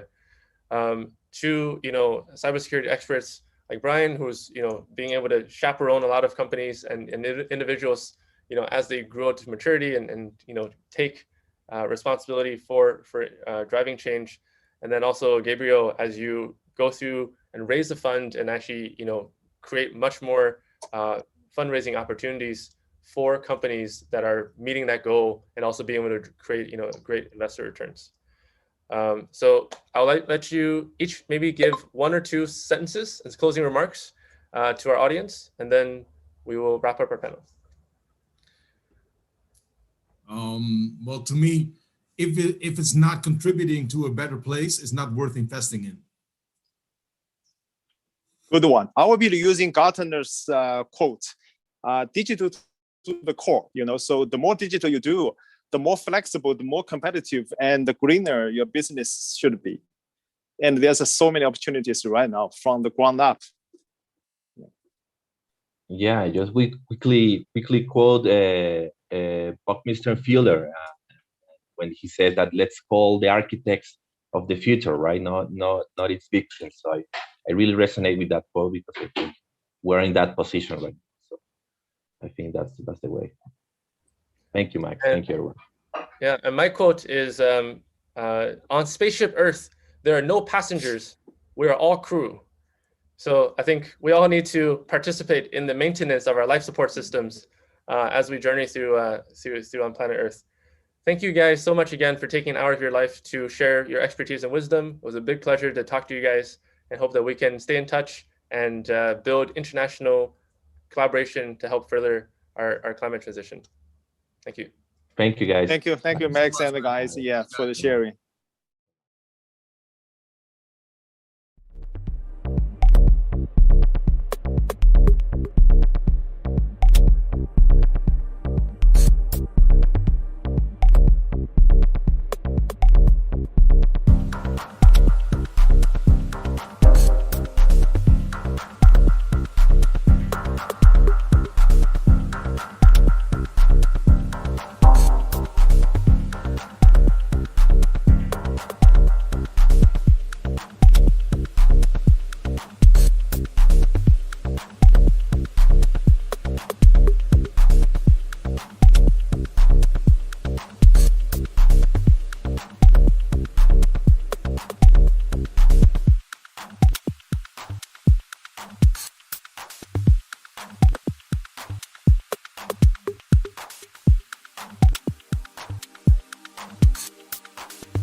Hi, everyone. I'm James Haft, and welcome to Digital Week Online. We're about to start a day's session as the sun comes up here in the United States, and we're going to have sessions talking about the decentralization of everything. So I thought I would start off the day with a little discussion to put decentralization into context. When I was younger, I started as an investment banker and I ended up in Hong Kong at 29, opening the office for Bear Stearns. And China was running, was opening up and trying to figure out how to open the economy and create jobs and modernize. And everything was incredibly centralized in China. And I came in as the American banker to take public the first company in China to list on the New York Stock Exchange. And we had to go through very specific procedures, and we had to have political meetings, and we had to make the right people happy and the right people comfortable in order to go through the very specific centralized system on how to list. It turned out that if we followed that path, that we were never going to be able to take the company public, that there were too many rules that conflicted between the United States and the securities laws and disclosure laws and the realities in China, who were not yet ready to have public companies. They didn't have public markets yet. They didn't have this type of disclosure or types of obligations or legal liabilities that we had. So we had to create a tokenized opportunity for the US and international investors to invest in the first company in China to list in the New York Stock Exchange, which was a motorcycle company. And what we did was we formed a holding company in the BVI and put the shares from the Chinese company into the BVI company, and then took public the BVI company. So the investors got to buy the shares in the company in China, just as we had discussed, but we had found a way to circumvent or to decentralize away from the specific part of the strategy of China in ways that made the US investors have access to the Chinese opportunity that they wanted. And when I talk about that, because as we're talking now about the decentralization of finance, we're talking about DeFi, and we're talking about the different ways that people are communicating in decentralized systems. I like to put it into context. So in the 1990s, computers came around, and people couldn't figure out why did people need computers? Why would you need a personal computer? IBM built the first personal computer, and they had to stop selling it. That business went out of business because they couldn't figure out why people would need computers. So what happened was, in the beginning, the computers were all in centralized locations and were being held by corporations holding secrets. Then people realized if we network these computers together, we could move the information around faster. So they started to digitize the information. And then you had a situation where we're moving towards decentralization, but still within the company and within transaction, and still within a controlled environment. When they then realized that you could take that information and move it into the public's hands through web browser, which was another form of decentralization, you started to see that people would talk to each other and start to have interest in each other's activities, and there started to be a benefit to sharing the information, and people started to understand. But still, it wasn't a business. It was still hackers and people who were technologically advanced. Then came along the e-commerce. So when you layered e-commerce on top of the digitization of everything and networking, all of a sudden, wow, this is a business. But they start to doubt, well, could it be a real business? And will Amazon ever be will Amazon ever make a profit? And so that trend went up through the early 2010, 2011, and in the early 2010s and 2015, started to realize, wait a minute, maybe this idea of how we're holding information, maybe it's too centralized. Right? Maybe if we start to share information more freely, we could encourage growth and communication, and start to evolve how humans work socially, politically, in education, in economics, and just across the board of how people are able to communicate and grow. So what we have now that's changed and really is supporting the decentralization is the distributed ledger. So historically, companies and people held their information as a secret, and they guarded it. They made sure that was their competitive advantage against other people. In the late 1990s, the concept of open source software came around. And open source software was the idea to share and to build upon other people's usage without charging them, so that you could basically create environments that could propagate easily and freely, and people could build systems with each other that would intercooperate, and that you would build business models based on top of that ability to cooperate. And of course, the big businesses came around and said, no. IBM, and Oracle and all the big computer corporations said, open source software, giving away software for free, that's not a business. Those guys are radical. It's never going to work, right? And now what we have is an understanding, when we came forward with distributed ledger, that you can take that concept of open source and sharing and build it on a different system than the old silos. So today, the open ledger, which is really the distributed ledger, is the key to what's happening in the changes in finance and in social media, in communications, and it's going to have its way in politics, religion, and education. So what's happening now is we have a new system for how we hold information and how we benefit from it mutually, instead of having silos that are enforced and regulated. Instead, we open our information and we share it with other people, and we build models that enable people to use that software and to incorporate. If you incorporate my software into your business, then I have a link to your business, and I have an ability to market to your community.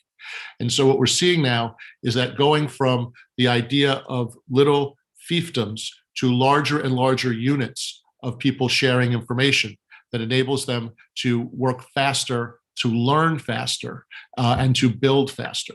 And so what's happening is the time that it takes to have a new idea and to get it to work technologically, because you have the free tools that are available to you, and then the ability to share it with other people, because the internet is a shared platform which is decentralized, and then the ability to build community has changed dramatically over the last 10 years.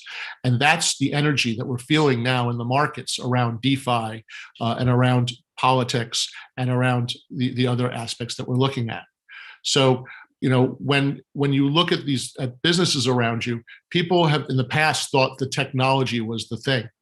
And so if I had the tech, I had to patent it, I had to protect it, I had to make sure you didn't understand it, I had to make a black box that would hide from you how I'm making money.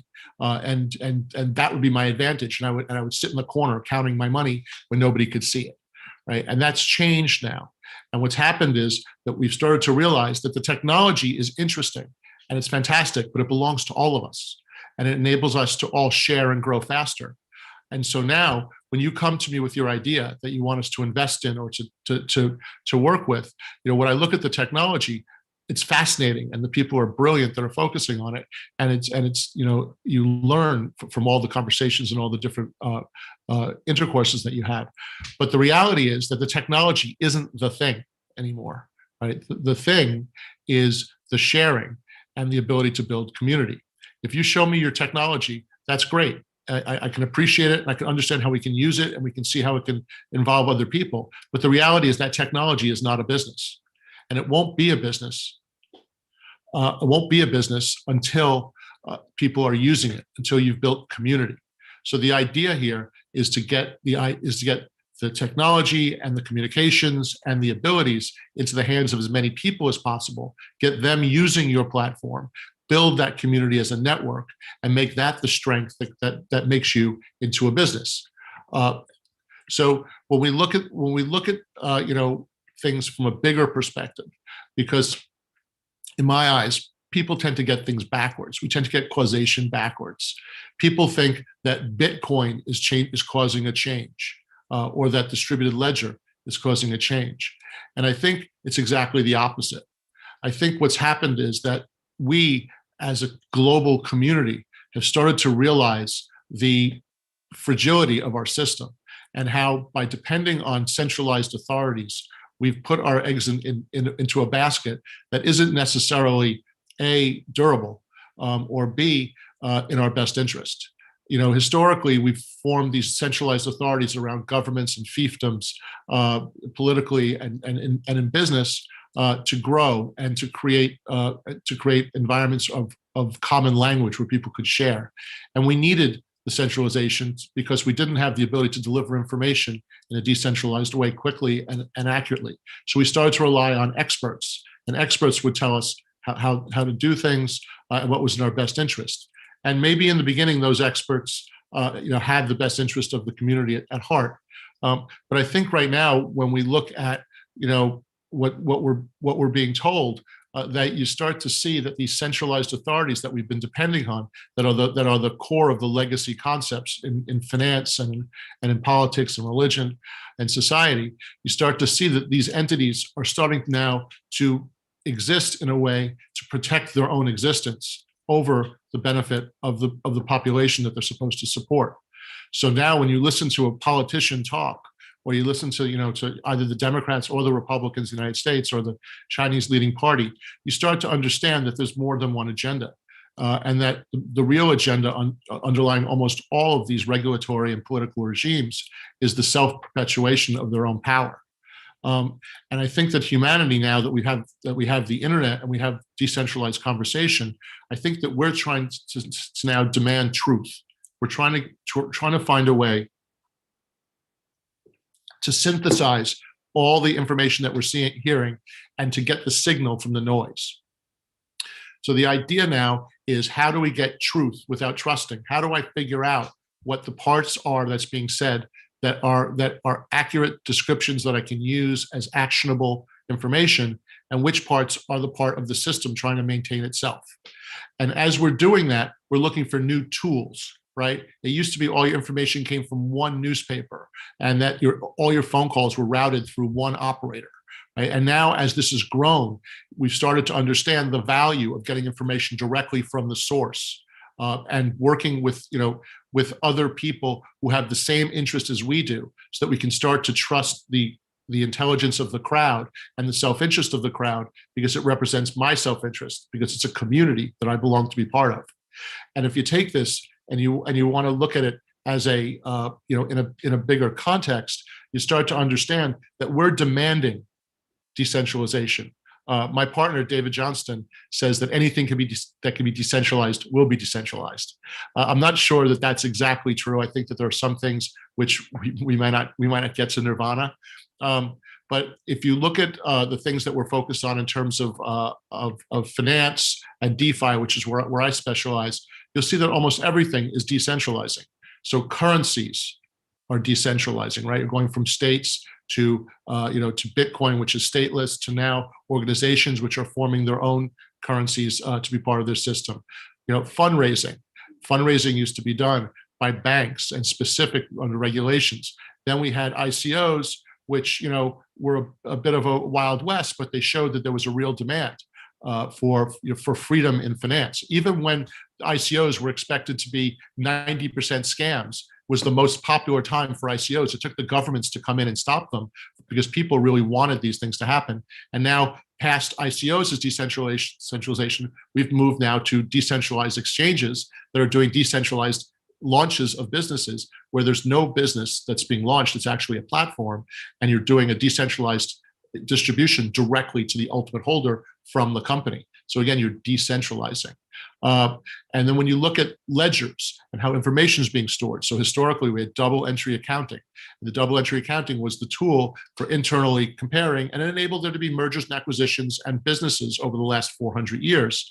But now all of a sudden we have open ledger, we have distributed ledger, where all of a sudden where I can do more business with people that I don't need to share a legal environment with, because we're ruled by the concept of algorithms and math, which is universal and decentralized and not propagated or defined by any individual country or group. So what I see here is the ability for us to move forward and start to have more broad conversations and start to think for ourselves. We have to get away from the concepts of being told who we like and who we don't, and what we're able to spend and what we're not able to spend. At the end of the day, I think one of the most core beliefs that I have is that freedom of speech is a right of all human beings, so that we need to support and make available. And that the way that you spend your money is actually one of the ultimate forms of freedom of speech. So as long as you're being told where you can invest and how you can use your money, you're being censored, because how you spend your money is actually one of the purest illustrations of your natural will, of what you'd like to accomplish, of what you'd like to support. That's what I have to say for today. I hope you guys enjoyed the conversations. We're going to start with the next panel, which is going to be about privacy and the impact of open ledgers and Bitcoin and in cybersecurity. So I look forward to seeing you then. And thank you very much. I hope you enjoyed the day.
Thank you very much.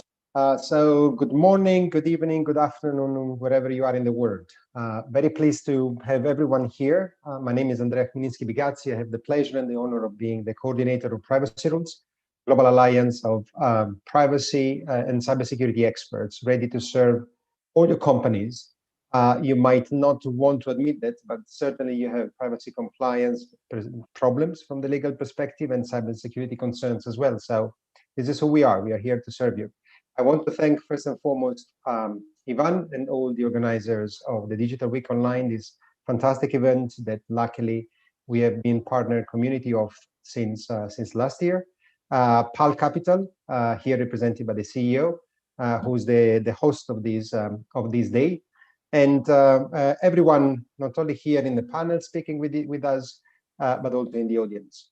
I immediately pass the word to Kevin Warburton, because he's the moderator of today, and he will introduce our panelists today. I don't want to take much of your time. So Kevin, thank you very much for being there. And let's start this very interesting conversation.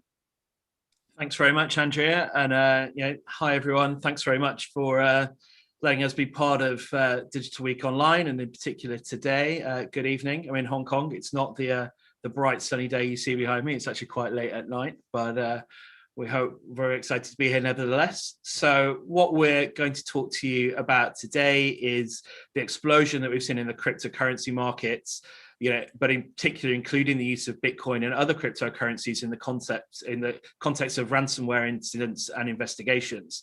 So I'll be moderating this discussion for the next hour or so. I'm a partner at the Hong Kong law firm Tanner DeWitt, and we're a member of the Privacy Rules Alliance that Andrea has just talked about. So I, do quite a lot of privacy work, but my focus generally in the contentious situations, so in arbitration, litigation, and the context of investigations. But you'll be pleased to know there is a lot of expert knowledge on this panel as well today. So we've got Francis Chan with us, who's a senior analyst at Bloomberg Intelligence. He's going to talk to us a bit about the Hong Kong Bitcoin market and the e-yuan. As you can see on the screen, we've got James Haft with us, who's the CEO and founder at PAL Capital, who are the co-host of today's Innovation Tech Day at the Digital Week Online. He's going to give us his unique perspective based on his experience working with innovative startups around the world. We've got the great Luke Stokes with us. You can see he's the managing director at FIO, which is the Foundation for Interoperability, and he's going to talk about leveling up for cryptocurrency mass adoption. And he's going to tell us all that it's going to be here sooner than we think. So listen to his wise words. And then last but certainly by no means least, we've got Andre Solner with us, who is the global CFO and head of corporate governance at the WizLinks Group, another member of the Privacy Rules Alliance, and he's a leading cybersecurity expert. And he's going to talk to us a bit about the use of Bitcoin and other cryptocurrencies in the context of ransomware investigations. So let's kick off, and just a bit of housekeeping. There'll be time for discussion, hopefully towards the end, and we can take questions in the networking rooms or on the platform at the end. We'll try and bash through as much as we can with the panelists now. We've got a lot to get through. So we'll kick off, I think, James, you're co-host of the day today. You're a busy man. We're pleased that you could squeeze in this session as well. So, I think a lot of people in our audience today are innovators. They're all over this, and I'm sure they're eager to hear from you, being a leading banking and investment funds expert.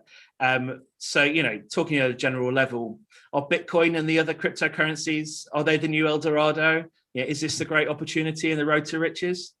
It's interesting. I think I just gave a keynote which talked about decentralization, and so I look at Bitcoin and the tokens, and these are the first wave of examples of how decentralization and open sharing of ideas and the intelligence of the crowd are going to wash over, hopefully, humanity, at large. So, I think that Bitcoin is great and is a fantastic introduction, to depoliticized money and the ability to communicate your interest economically without without the direct intervention of governments. We'll say governments are going to find a way to be involved, of course. But what really is exciting is the distributed ledger that sits under Bitcoin, and that Bitcoin is the first, great example of. In that, in a distributed ledger, you're able to share information globally, quickly, securely, in ways that people can benefit from each other's activities and intelligence, but create protected environments to be able to have your own business within that larger community. And so the ability to form large communities and reach them quickly and onboard them and have them become habitual users of your platform is a huge advantage of the distributed ledger that I think is going to accelerate economic, political, social change globally. And I think that's what we're starting to see. Yeah, definitely. And yeah, I couldn't agree more. And actually, and do we have, I kind of wanted to throw to Francis, but just thinking, do we have Francis here with us? We exchange email. He's trying to get access, so he should arrive quite soon. Okay, well let's leave Francis for now. But Luke, let's come to you. I mean, you've been involved in the crypto world for a long time. Fair to say you're a bit of a pioneer. So after seeing its growth, from the inside and up close and personal, what sort of role does usability and cybersecurity play in a world of self-sovereign Bitcoin value? Do we need to level up? Yes, I think we do, actually. Yeah, as you said, I've been in this space for more than 8 years now. I think my first Bitcoin purchase, I spent $50 and I got 2.5 Bitcoin. And so I've been watching this evolve and grow over time. And I was too early because I didn't understand the mathematical network effects involved. But as I look at it today, I really do think there's an important need to level up. In the early internet adoption, a lot of people thought it was too hard. They were literally having their secretaries print out their emails and bring them to them as paper copies because internet was too hard. And I think we have a little bit of that today with the digital currencies and this digital online space. But I also think it's really important. It's kind of just as you can't run a business today unless you're connected to the internet. You can't be part of the future digital e-commerce and financial world unless you understand how to be safe online. And that includes, the latest security updates for your operating system, using a good password manager, not downloading stuff and installing it when you don't know what it is. These different kind of good online practices, I think, are incredibly important, especially when it comes to digital currency. Now, that said, I also agree digital currency is just too difficult. It's extremely difficult to use. I'm a technologist myself, and I still, just this past week, I made a mistake that could have cost me $1,100 withdrawing to the wrong account. And this is something that, thankfully, I was able to contact the person who owned that account, and they were a good actor, and they sent it back to me. But this is something that, I've been in the space for a long time, and these type of challenges shouldn't still be here. And that's what we're working on with the FIO protocol. Instead of long, crazy addresses, you can have human readable addresses like Luke at Stokes, and you can confidently interact with people in a way that's similar to the PayPal and Venmo centralized experiences that people have come to find and expect and are comfortable with. So I think that's a big part of what we need to do. This mass adoption is coming. It's going to happen quicker than people realize. We don't have mechanisms in our brain to recognize exponential growth. So when it happens, it's something that catches us off guard. We've seen it again and again and again with network adoption of technologies. So I think in the next 3 to 4 years, it's going to surprise a lot of people. And so we have to be ready for those normal everyday users, not the innovators, the 2.5% we have now, but the 12.5% of early adopters who expect a much better experience.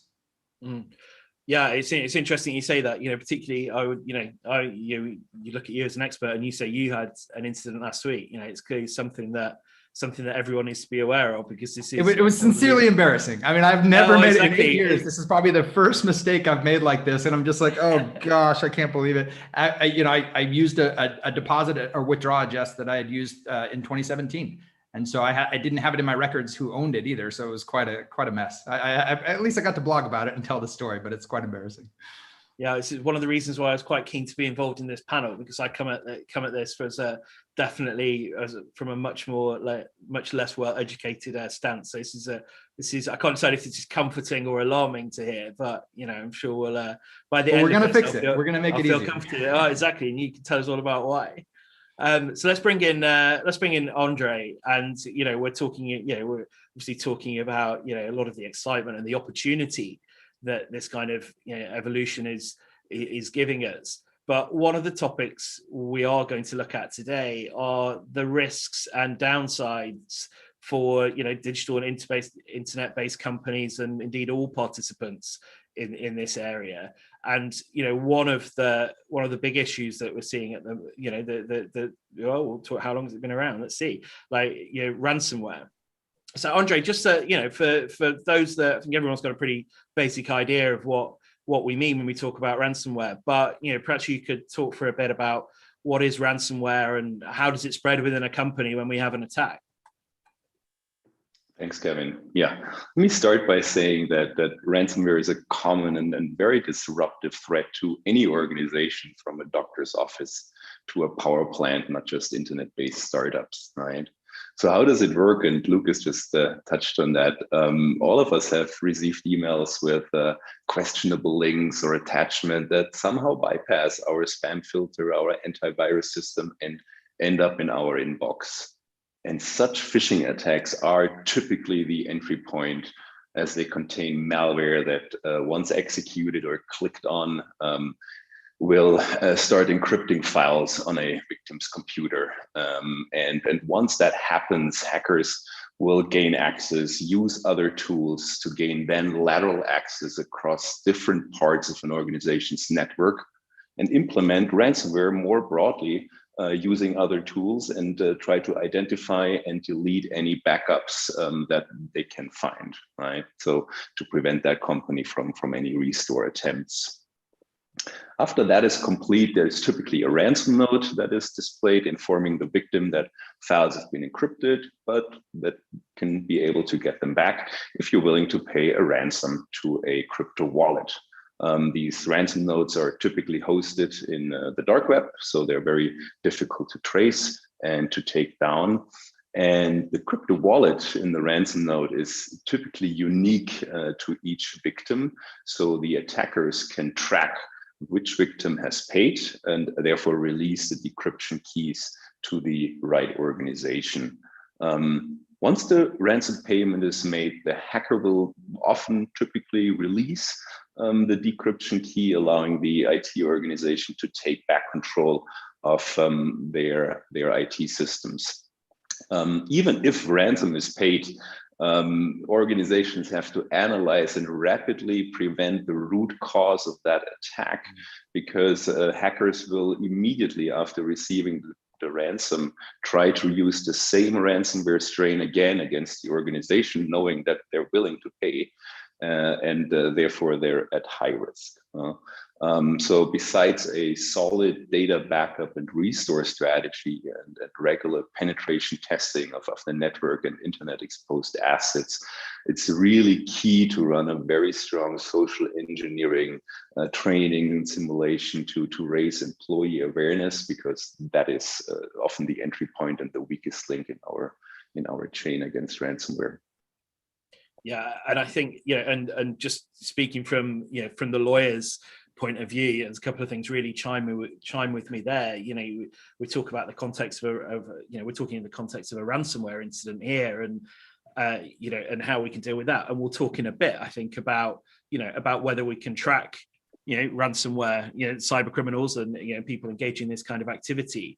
But when we're involved in any sort of investigation, as much as we're trying to work out what's actually happened, a lot of it actually tends to be the other bit. Okay, well, why did it go wrong in the first place? And how can we stop it happening again? And I think we'll come on to that a bit more. But Luke, well, actually, I'll pause. I see Francis has joined us, so welcome, Francis. I'll bring you in a second when you get yourself off mute as well.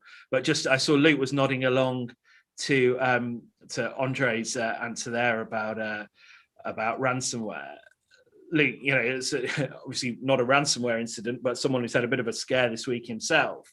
Looking at going back to ransomware, how serious do you think these ransomware issues are? Is this a big problem?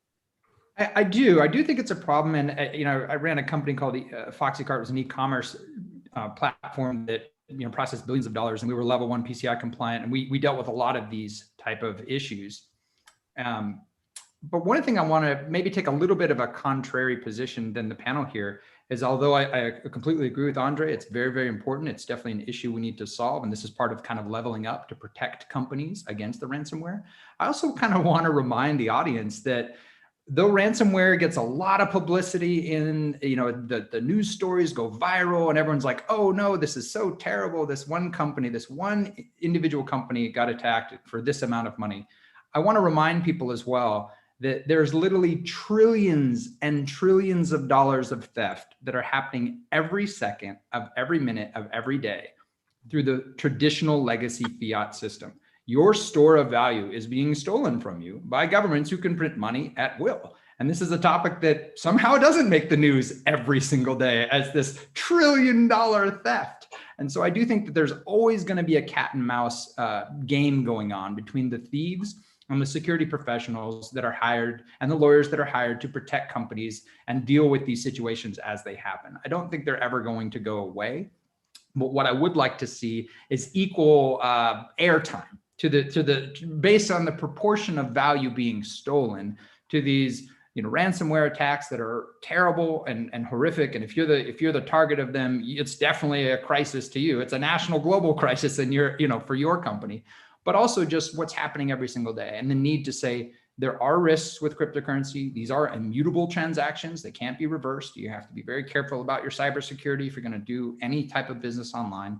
And at the same time, recognize that you're being stolen from right now. Literally, when you go to buy something, you have less purchasing power than you previously did. You just may not notice it as much. And so part of what I am passionate about is just helping educate people understand the realities of the global financial system and the value that cryptocurrency and blockchain can bring to them and their family, their business, and everyone they interact with. I think that what was interesting about what Andre said is that while we're talking about technology and ransomware and crypto, et cetera, what he said was that most vulnerability has to do with human actions, not computers. And so I think to put what Luke just said in context, because I completely agree with Luke and I want my $1 trillion back, is that you need to set up systems and behavioral. It's almost like feng shui from the East. You need to set up the systems which will encourage people to do the right thing, to make the right decisions, so that you become hardened by your social interaction more than by your systems. You have to trust that your tech system is good and that you have a good tech guy who didn't make your password 1234. Right? But you also need to train people how to act so they understand, and then get it so that habitually they're doing things which make your organization or your person less vulnerable to being attacked. Yeah, it's really refreshing, James, to hear you say that as an investor. It's one of the things that I think maybe people don't hear as much because it's the lawyers saying it. But one of the things that we always come back to when we talk, when we have so the way we'd approach a ransomware incident, like any other kind of investigation, we'd look at obviously containing the problem and working out what's gone wrong. But so much of it then would be on the remedial side. Would be looking, okay, where did it go wrong and how can we stop this happening before? And so many times you see organizations and that have got fantastic policies and procedures in place. But a lot of the problem is that people just aren't trained in it often enough, or maybe there's kind of that annual training, right? And then the refresher, not the kind of ongoing dynamic training, which is tailored, say, to the different stakeholders in the business. So people need, and then also actually spotting it, even just spotting an incident. And maybe I'm talking more generally than just in ransomware, but you spot it. What do you do then? Like, who do you tell? How do you notify? How quickly does it go up the chain? Are we, who else do we need to tell? So it's, I think it's a really important point, and one that I don't think we can stress enough as certainly I can't as a privacy lawyer. But I think Francis sat there very patiently, so I think we'll welcome Francis in, and I think we'll come back to some of the points that we're discussing. But sure. Francis, I think we're very pleased to have an expert from Bloomberg such as yourself, and coming with the expertise you've got. I think if we can just maybe slightly broaden the discussion.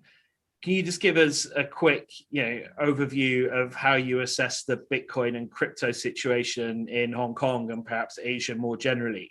what does the market look like at the moment? I think we're going to have some changes, which maybe will come, we'll then link back to some of the points we've been discussing. Sure. I think I want to first of all bring up the situation in Hong Kong. Hong Kong has been adopting the laissez-faire policy to cryptos and bitcoins for a long while since the emergence of this new token. But I think very recently, dating back in November, the regulator has been talking about more licensing and exchange access regulations for the browsers in Hong Kong. And currently, most of the Hong Kongese can still buy Bitcoins and other tokens via overseas over-the-counter and local exchanges. And some overseas and OTC exchanges accept wire fund transfers, while one local exchange now still takes cash deposits. That's according to the Bitcoin Association of Hong Kong. And we are very pleased to still have about 50 Bitcoin ETFs in the city. But I'm not sure whether that will still be the case when SFC and the financial regulator of Hong Kong trying to tighten rules on investor access to the tokens. I think most of these routes could potentially become inaccessible upon the enactment of new SFC rules. Retail investors may be left to gain exposure to cryptocurrency via products such as the closed-end fund, Grayscale, Bitcoin Trust, listed in the States, or Bitcoin Tracker One in Sweden, and some others in future. Other than that, other than direct exposure, obviously we have our very small basket of Bitcoin stocks listed in Hong Kong. We spot 4 of them, but I think any one of them are pretty small in size. Any one of them are still trading below $1 billion in market cap, which I don't think is a very good exposure if many of the Hong Kongese investors can invest in the US market, can access some better product like BLK or some other ETFs if they choose to have that indirect exposure. In terms of other parts of Asia, China has banned trade of cryptos domestically since 2017. Is not news, but you are also aware of the biggest spot and derivative exchanges in the world. 3 of them are still owned by Chinese founders, Huobi and OKTech, some others. They are still owned by Chinese founders, and many Chinese are still taking the active part in the crypto market, either spot or derivative trading or other kinds of businesses. And if we talk about how the stock market is reflecting those, uptrends of either Bitcoin or other cryptocurrencies, price surges over the past year, I want to highlight that what I see in Japan and South Korea. I think both markets have like a dozen or so so-called Bitcoin-related stocks. They're doing really well. In Japan, I want to highlight Monex, which is generating about half of its revenue from crypto trading now. Also a security broker, maybe another one, SBI. It has a small part of its business doing crypto, but it's very actively promoting the application of Ripple. And those could be some of the points I want to bring to today's audience attention. Otherwise, I think Japanese yen and Korean won, according to Crypto Compare, are still among the top 5 currencies Bitcoins are trading into, and that's after dollars, euro, and some other global currencies. And obviously, other than Chinese, Japanese and Koreans, they are also very active in trading the new tokens, especially when we see the price potential since I think Bitcoin hit its recent bottom in I think in mid-March 2020. So that's my sharing to now. Kevin, I'd like Francis made a good point about China outlawing crypto, and there's been similar motions in India, which are 2 of the largest populations in the world, obviously. I want to point out something that I learned when I was in China in 1989, taking public the first company in China to list the New York Stock Exchange. And in the middle of the deal, the Chinese government decided they didn't like the deal, that they weren't being paid enough. And so they said IPOs are illegal. There'd never been one. And we were trying to do the first one with their support. And I read the South China Morning Post, IPOs are illegal. So the first thing we learned when I was over there is that when the Chinese government says something's illegal, buy it. because they're making it illegal for a reason. They're afraid of it, and they don't make announcements about things that they don't care about. Yeah, I just want to jump in to remind everyone of something. Ant Group's IPO being suspended abruptly last November. I was also responsible for coming up with research on that company and any associating factors coming into the fintech sector of China. And we all know the politics played a very big part in Chinese securities market and investment markets. So it's not to anyone's surprise anything can be stopped abruptly. And cryptocurrencies will be among one of them. And another point I want to make is, the country is trying to push forward its own central bank digital currency, or what they call DCEP, or otherwise some other we call it digital yuan or e-yuan. That's the first, very likely to be the first CBDC to be circulated around the world, or if not around the world, at least in China. So cryptocurrencies such as Bitcoin, Ethereum, Ripple, Litecoins, you name it. I'm not sure how the Chinese government are viewing it, but obviously the government has banned its trading officially in 2017, and from this point onwards, maybe they don't even want that to be in Hong Kong or Macau. And OTC could be one of the OTC exchanges could be one of the routes.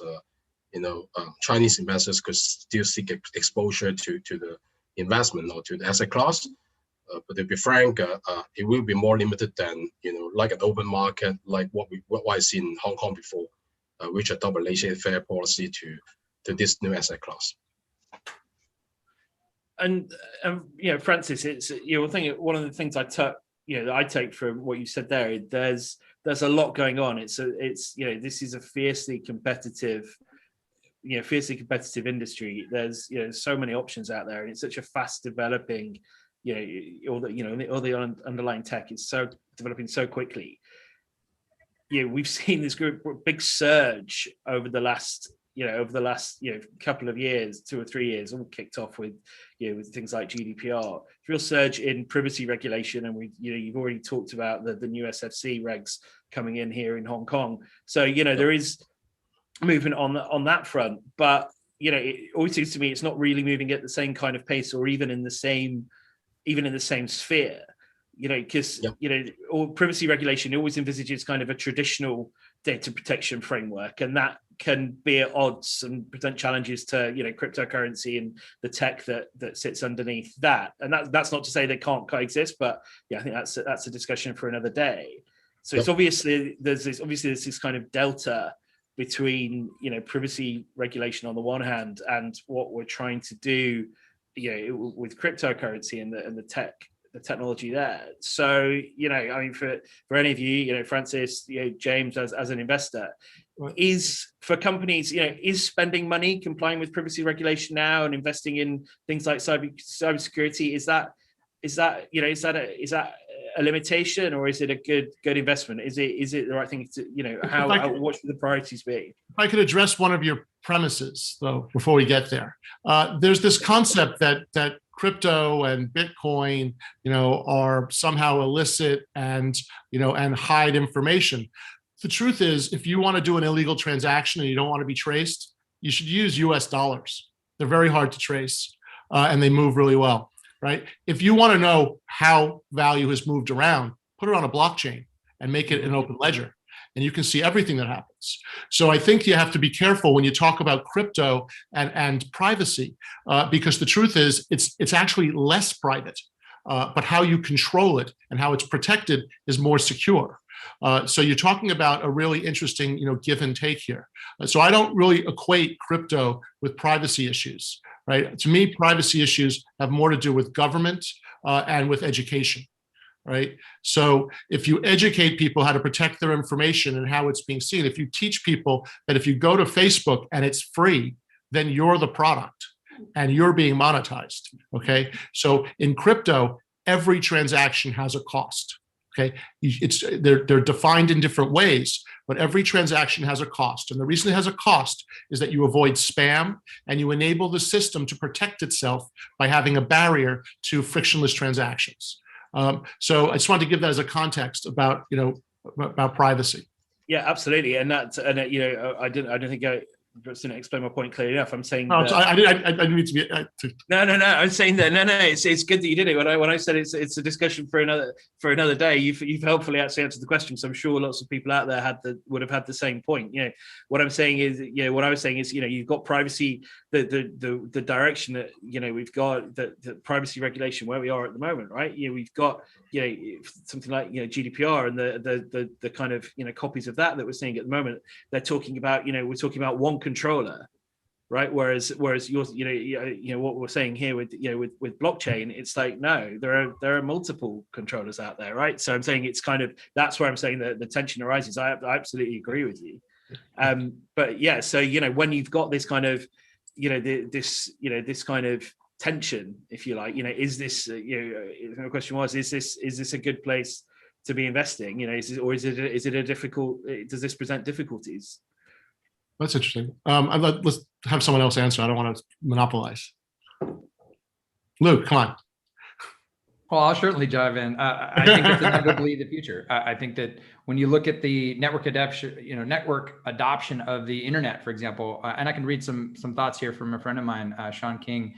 He has these life maxims and he talks about exponential growth, where if you hit the tipping point, which is just the third doubling from 1%, exponential growth patterns in technology and biology, they don't stop unless there's some other major force that acts against them.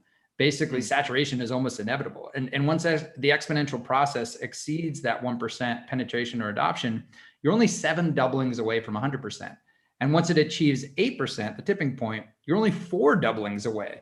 And the odds, again, of saturation are all but certain. So when I think about people talking about what is the future value of cryptocurrency? What's the future value of this blockchain digital ledger technology?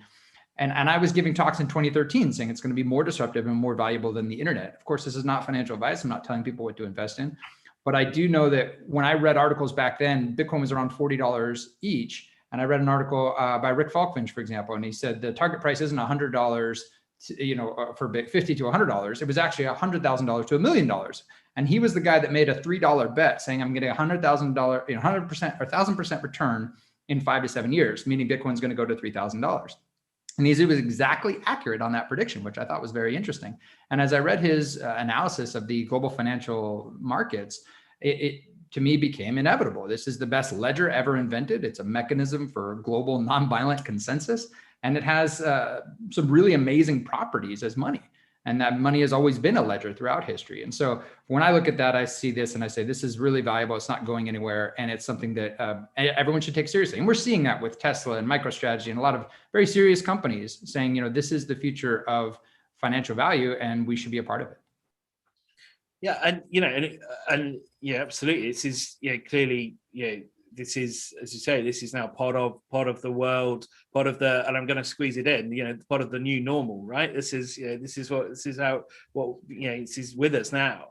But Andre, just looking at it from, we're talking today about ransomware attacks and ransomware investigations as well. Remember, so Andre, just interested in your view here. Has the existence of crypto, has that fueled more ransomware attacks, or have ransomware attacks been around for a while? Has crypto made the situation worse? Well, ransomware has been around for up to 30 years. I think that's what we would call the first occurrence. And interesting enough, it was in 1989. It was attacking the attendees of the World Health Organization conference in Stockholm. And if you think back to that time, it was distributed via floppy disk and demanded a payment to an offshore account in Panama. So it's been around for a while. That is nothing new. But what concerns the cybersecurity community is really that the criminal activity involving cryptocurrency has escalated immensely during a really short period of time, right? In just from 2019 to 2020, we have seen an over 300% increase worth of cryptocurrency paid by ransomware victims, reaching about 400 million. And that is a tiny small percentage of what we believe the true value is, because most of the victims are not reporting, the majority of the victims is not reporting the ransomware attack, often in fear of a plummeting share price or in fear of attracting simply other attackers, knowing that this company is prone to security issues and is willing to pay afterwards, right? So the real numbers is far in the billions. Another trend we've seen and watching carefully, which is concerning, is ransomware as a service, right?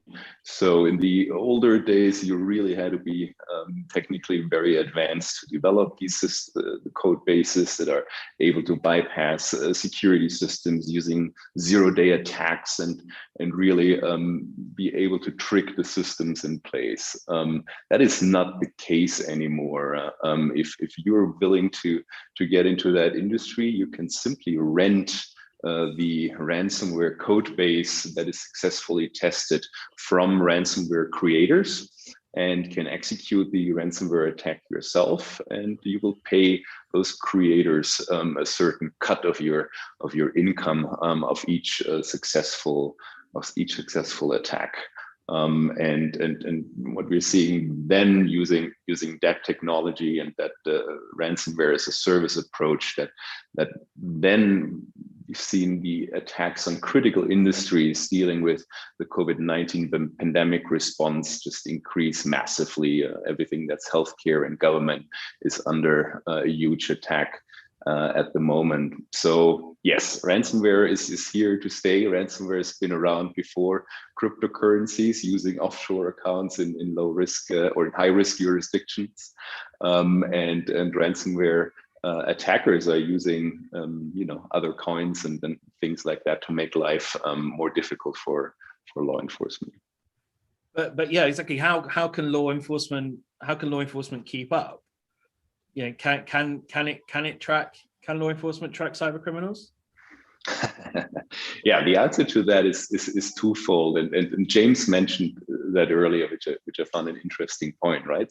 So the ledger of Bitcoin especially is fully transparent and known. So in theory, yes, using blockchain analysis, law enforcement has the tools, especially in Bitcoin, to track ransom payments, right? The key to that is identifying criminal accumulation wallets, so wallets that are used by criminals to take those individual wallets that that individual victims are paid into and accumulate money into a few very large wallets to eventually cash out into real fiat currency. Law enforcement is using machine learning, AI, big data to analyze victim reports and identify code similarities, and executing sample seed payments to follow the train through the blockchain and identify where those accumulation wallets are and whom they belong to. But coming back to my previous answer, who prompts law enforcement, right? For law enforcement to get involved, you need a victim report, and that is still the exception and not the norm, right? And once you find those accumulation wallets, locating a cyber criminal still can be extremely difficult and involves legal challenges, given that those accumulation wallets are not in your typical country in the US, but they will be in high-risk jurisdictions without the KYC, so know your customer and anti-money laundering policies in place, and its successful prosecution of a cyber criminal is still a rare occurrence, even if paid in Bitcoin, right? And on the attacker side, it's a very fast changing market, right? So once you identify that your ransomware strain as a creator has been successfully tracked and identified by law enforcement and antivirus providers, they will simply change the code base slightly, still using the same attack mechanism, and therefore escape the signature patterns used to track that strain. Furthermore, hackers respond very quickly to the transparency and the tracking possibilities of law enforcement in Bitcoin, and they've just simply switched to other digital currencies that offer increased anonymity, like Monero, Ethereum, or Zcash, and last but not least, they're using mixers where your ransom payments are just simply mixed with hundreds of thousands of other individual payments and then distributed to hundreds of thousands of other wallets, and then at the end of the day return some form of clean Bitcoin. So in summary, there is no coordinated response to ransomware attacks. Individual intelligence agencies are responding on an ad hoc basis, but on the opposite side, cyber insurance companies and firms very often just recommend to simply pay the ransom to the cyber criminal. James, I could see you were chomping at the bit to jump in with a point there. Yeah, I mean, from a practical perspective, when you pay the money, do the rent is the encoding released, or do you end up paying the money and having nothing happen? Andre? In most cases, what is reported, right? You see that the decryption keys are provided, right? It's an industry, it's a business, it's not a scam at this point. You want to make sure that if you are paid, you get something back for it, right? So there is no guarantee. There is no guarantee, right? At the end of the day, you could be paying and not receiving the decryption keys. But in our experience, what we are seeing very often, the decryption keys are provided. Yeah. So to me as a novice here, that all sounds some pretty scary stuff there. Luke, look to you. Should this scare us off? Is crypto too hard to use safely?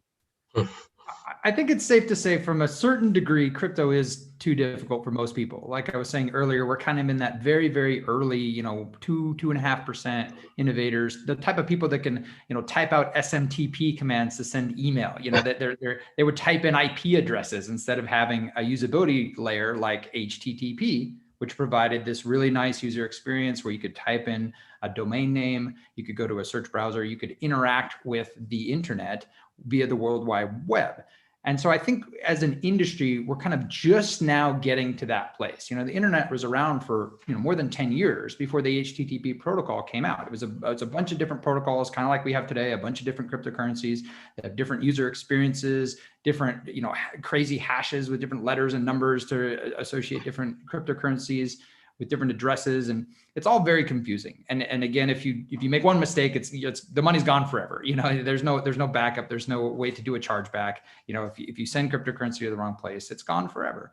And again, I think that what we need to do is one, education, get people to level up, and that's a very difficult task. But two, we need to improve the actual technology and the systems that we use together. Unlike HTTP, we don't have a government-backed ICANN to kind of force a protocol that the whole world has to adopt. We have just ourselves. We have a bunch of independent companies, service providers, blockchains, cryptocurrency enthusiasts working together to make this all easier. And that's one of the reasons I'm very excited about the FIO protocol. We provide human readable addresses like Luke at Stokes, and you can do a decentralized payment request. So I can actually request funds from someone, and I can put in their contextual information, a memo about what the funds are for. These type of interactions, I'm hoping, will make cryptocurrency less scary, less confusing, and really kind of less dangerous for people who are like, oh man, I don't know what I'm doing. But back to my previous comment, I do think there is a leveling up that does have to happen, not just in cryptocurrency, but just to be part of the digital future.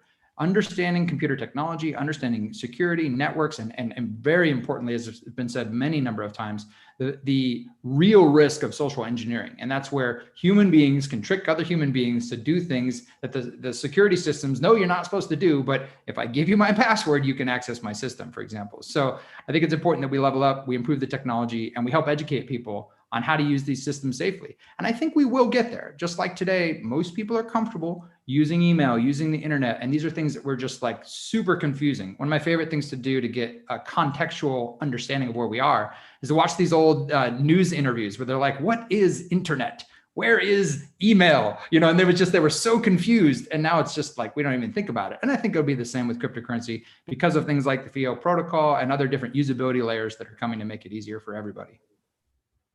Yeah, I also want to jump in to make a reference to the situation in Asia.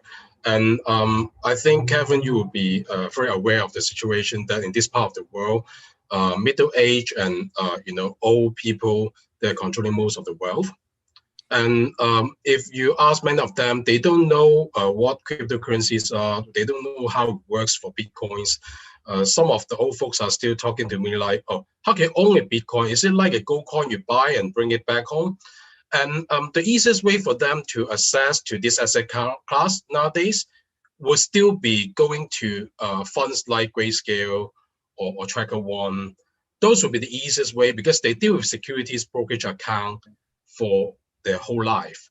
But to deal with that, whatever key you call it, I also got an account, but to be frank, I don't always use it. I'm afraid of losing that key too. and to be frank, I also try to have my mobile, the wallet, and try to have a physical wallet by myself. But to be frank, it's like, okay, don't bother if I just want to own it as an asset class in my portfolio, instead of really using it for payment and transaction, which still, I think is still a headache to do it. Although in some mega stores in Japan, if you learn from the news, they are already accepting Bitcoins as a payment means. But the price fluctuations, you don't know which price to mark. It takes a while for the transaction to go through. That's at least my own experience in using Bitcoin as a transaction method or means. So for Asians, especially Asian investors, most of them are still, pretty much a middle age or even of old age. They will still, go for the derivatives like the securities of funds in the market. Otherwise, for really payment usage, it will be quite limited, at least in the coming 5 years. Well, I just want to make a quick comment about that. One of the things I want to remind people when they think about putting their funds with a third party is Executive Order 6102 in the United States in 1933 was illegal to own gold. And so if you, for example, have your cryptocurrency with a custodian and your legal jurisdiction makes it illegal, they might confiscate that value. And these are things to keep in mind. Yeah. Very good point there. Yeah, I think it's Kevin, you may add something. Yeah, no, I think it's a really interesting point. It's one of the things that you become, perhaps I was a little bit naive to when I first moved from the UK, when actually people don't, people tend, in the UK aren't really investing as a matter of course in securities. You've talked first about securities, Francis, because, there is so many companies with retirement planning schemes early on. People don't need to invest. Whereas you come, one of the things I noticed coming to Hong Kong is that people are just very used to investing in securities because they need to.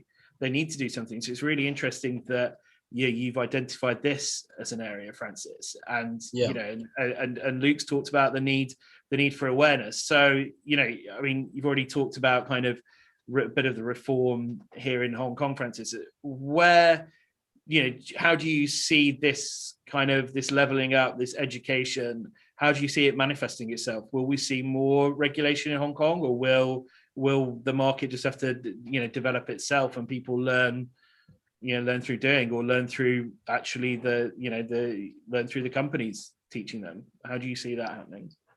Well, there are several angles I think I can share with our group of audience.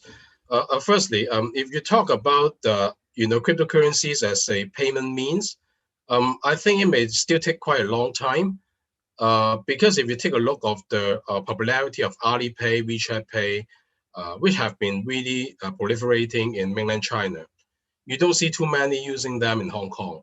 We have our existing Octopus card, which is just a payment card thing or electronic card thing that has been in usage for 4 decades. And most of the people in Hong Kong, they got used to it and they dare not to change. As I mentioned earlier, in this city, most of the wealth are controlled by at least middle-aged people, if not really the old people.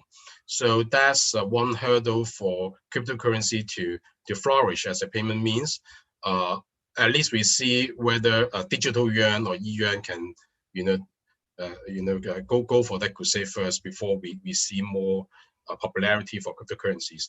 But for cryptocurrency as an asset class, I think it gained a lot of popularity. You know, Chinese people they have always have an urge to invest their money.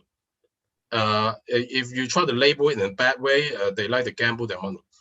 So you know, different reasons, as Kevin has pointed out, in UK you may have a very good welfare system to safeguard your after, you know, your life after retirement. In Hong Kong, many people don't see it that way.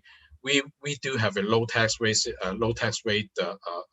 system in Hong Kong. We do have a higher disposable portion of our income to invest. In China, it will be the same. If you look at the Chinese stock market, it's quite crazy. 80 or 85% of the turnover contributed by retail investors. And if you look at the States, I think it's 70%, if I don't remember it wrong. So in Hong Kong, China, I think retail investments is really like a religion, or you know, a practice for everyone. I think 1 out of 3 adult population in Hong Kong, up to about 2.5 million of the people, they have their own stock brokerage account. So I think it's quite high, other than the normal retirement scheme. That would be individual brokerage account they hold in Hong Kong, according to Hong Kong exchanges. So the culture is here, but whether they would do it the right way, or really to treasure the technical capability of cryptocurrencies, for instance, how blockchain can do for them, or for their work life, or how the corporate in Hong Kong can really better utilize this technology, I doubt. But if you talk about using cryptocurrency as an asset class, everyone sees it as the new age of digital gold. Now, not too many in Hong Kong are saying, I want to buy gold to hedge inflation, this or that. They go for crypto. And many old folks over 70s asking me, how can I really buy that thing? They can't even tell me the name pronounce it correctly. Some really funny phenomenon I witnessed in Hong Kong over the past few months of crypto flurry. Yeah, thanks, Francis. That's interesting, and I think you mentioned China, and now we've got the distinction between cryptocurrency as currency and as an investment. You mentioned the e-yuan briefly earlier, and it is a very new idea. Do you want to just talk to us a bit about that? I'm pretty sure a lot of the audience will want to learn more about that. What stage is it, and when can we expect to see? See the e-yuan? In fact, if you talk about e-yuan or digital yuan, that's a central bank-backed digital currency. And it's not only up to China. In fact, many other major economies in the world, they are studying the feasibility of having their own version of CBDC, or they have already put it through the consultation stage to the lawmakers. And it's not new at all, but China has been accelerating their pace of their own CBDC over the past year or so. As I said earlier, we call it the e-yuan or digital yuan. That's the easiest way to label it. So far, there has been tests in at least 10 cities in China, quite successful, with 10,000 merchants at least, and 500,000 people in each of the cities going through the test. I think technically there's nothing wrong with it, and I think it can go live pretty easily before the Winter Olympics in China in 2022. And the test will be expanding to another 28 cities, and more importantly, it will be expanded to Hong Kong and Macau. Those 2 cities are flying Chinese flag, but as every one of you may be aware of it, those 2 cities are in fact considered offshore from the mainland China administration. So the adoption of digital yuan in those 2 cities would really testing its capability for cross-border payment. So from this point onwards, I would tell you, how Bloomberg Intelligence or our team has view why China want to do it or accelerate the pace of pushing this forward that quickly. We spot a few consideration agenda from the Chinese government. It could be macroeconomic or political considerations. And first of all, we think China want to use digital yuan to smooth the monetary policy transmission to contain the financial systemic risk. They think there's still a very big cash economy. And they also don't want to see the dominance of third-party payment systems like Alipay and WeChat Pay. So that's one reason we spot. The second reason, obviously, is for the policymakers to regain control over the money flow and consumption data of all the population in the country. So it's for the surveillance reason. The third reason, obviously, it would be for money laundering, anti-money laundering, but that I think is cliche. You know, every government is saying I'm doing anti-money laundering everywhere in the world. But if you look deeper into the geopolitical situation, we are also thinking about how China may apply the digital yuan as a way potentially to sidestep the dollar-dominated SWIFT system for the cross-border payments. It's one of the projects they have. They have another one called CIPS, which is a mirror system like SWIFT for banks to settle RMB directly with the People's Bank of China. But SWIFT is like predominantly the settlement system in the world for dollars, for euro, for yen. And to have this CBDC of China proliferate in other parts of the world, including its trading partners like RCEP in Southeast Asia, or one belt, one rule countries. Those could be what we think a way to sidestep the SWIFT system, which in our view, you know, somehow SWIFT has to listen to the states. Yeah, so definitely.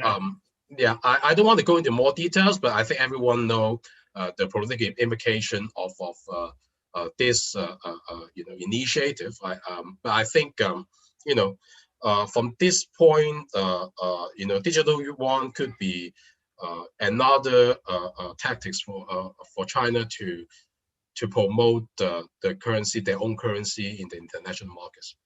Yeah, I think it's definitely one to watch. Okay, we're into the home straight now. We've got about 5 minutes left.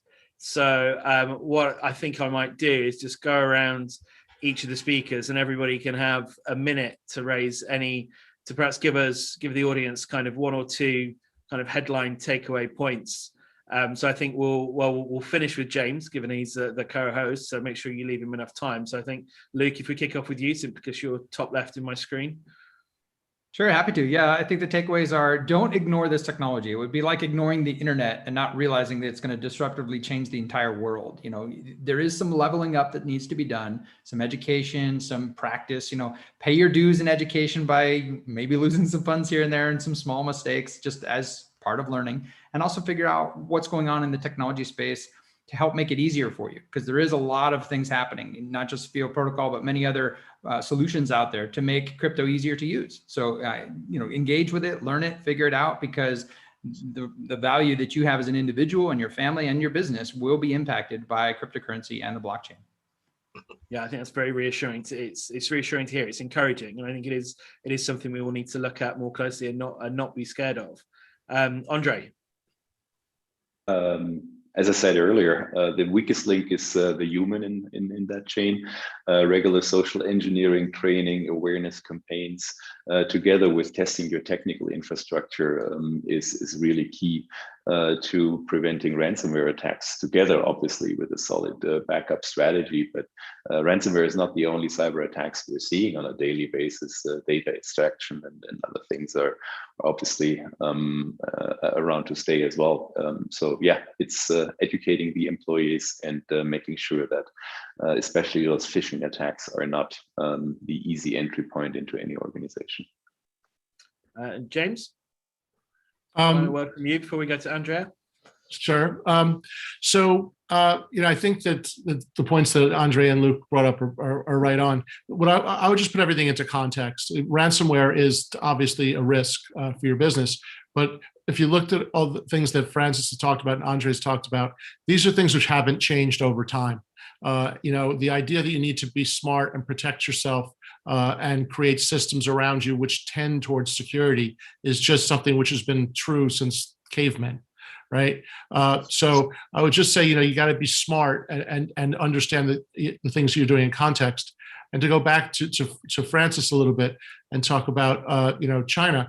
Remember, in the late 1980s and 1990s, there were two currencies in China. There was FC for foreigners, and there was the yuan, the renminbi, for local. So all we're seeing now is exactly the same thing over and over again. Now there's going to be yuan, which can be international, and renminbi, which is going to be local, right? So if you just put things in context, you understand that humans are what are the participants in these systems, and the humans don't really change over time. Yeah, that's definitely right.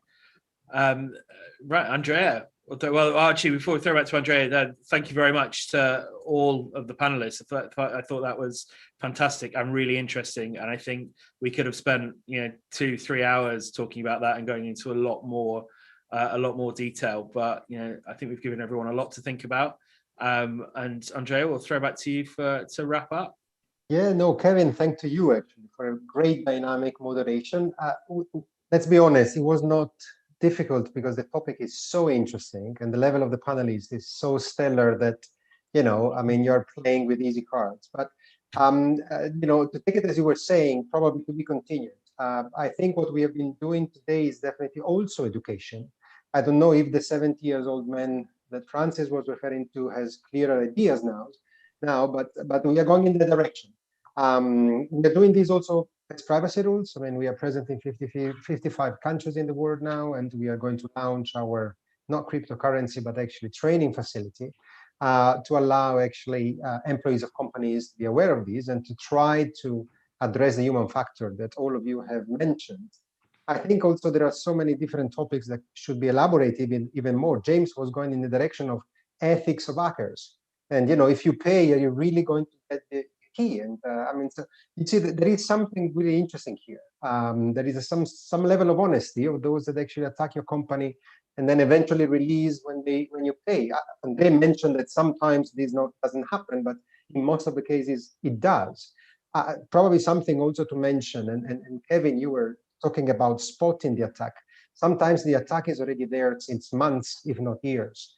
So you're totally controlled, monitored, and maybe the ransomware is just the tip of the iceberg. So again, what James was mentioning, trying to go towards security is a long path which requires constant scanning and using the best experts that you have available in the market.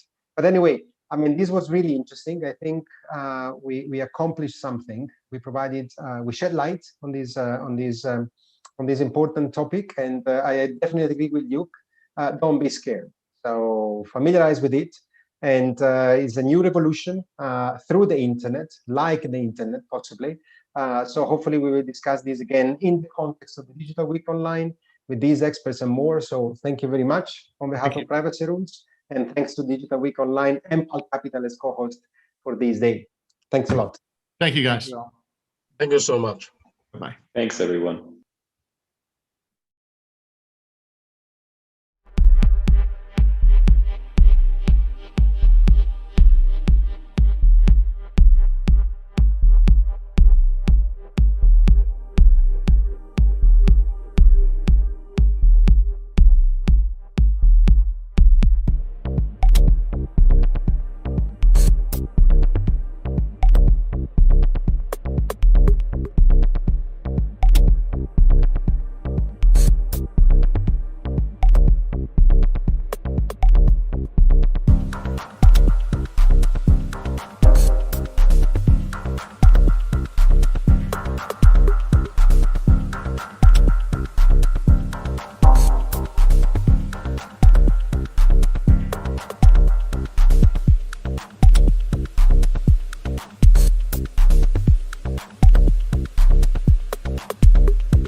Wonderful people. Irina Heaver here from freezing Switzerland. I'm in the Swiss mountains. That's why I'm wearing this much clothes. And Roger Ver has joined us from a beautiful tropical location, and we can see the blue sky. And he's not wearing much there. Hi, Roger. Thank you very much for joining Digital Week Online. Hi, Irina. Thanks for having me. Roger, you've been a quite passionate and loud advocate for banking the unbanked population and bringing crypto to the masses. And one of the reasons that we have BCH today is your initial disagreement with the block sizes, and in order to improve that adoption and the usability part of it. I'm from Dubai, and in the Middle East, we have over 570 million people, and only 14% are banked. Can you let us know what's your view on getting people banked, getting people participate in commerce and trade through the use of crypto? And of course, you can advocate for BCH, your favorite coin, as I can understand. Yeah, my favorite coin is whatever works and works for people all around the world. And so that's why I like BCH. I don't like it because it's BCH. I like it because it works. And actually, even interesting that you should mention this, earlier today, I had to send a traditional bank wire transfer to a bank in Dubai. And it's a huge headache. It'll probably take 36 hours for them to receive the money. And I don't know what the bank's going to charge me to send that. And unfortunately, the entity that I'm paying isn't set up to accept cryptocurrency payments yet, but they're looking at it and they know what a giant headache it is. And even the bank account that I'm sending the money to, the person that owns that, they have to keep some giant minimum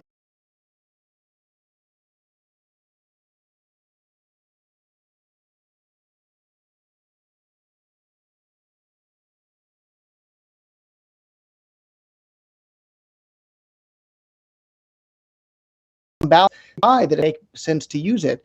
Whereas Bitcoin Cash, with the fees being a fraction of a penny, I can send from, I'm here in the Caribbean, I can send, a penny from here to Dubai, and it wouldn't be a problem. If I wanted to send even $100 from here to Dubai using Bitcoin, the fees are going to be so high that it's not really practical to do that. So I'm a fan of whatever works to enable people anywhere on the planet to be able to send and receive any amount of money without needing permission from a bank or a government or this and that. And it was somebody else that said it, but I thought it was such a good line. In the early days of crypto, they were talking about, we're going to bank the unbanked, but it's kind of the reverse. We're going to unbank the banked. We're going to make it so people don't even need a bank account anymore, and they can do everything in their lives in crypto. And I thought that was such an interesting slogan. I think it was from the guys behind another token project. I feel horrible that I can't give them credit directly, but they made a t-shirt that says unbank the banked.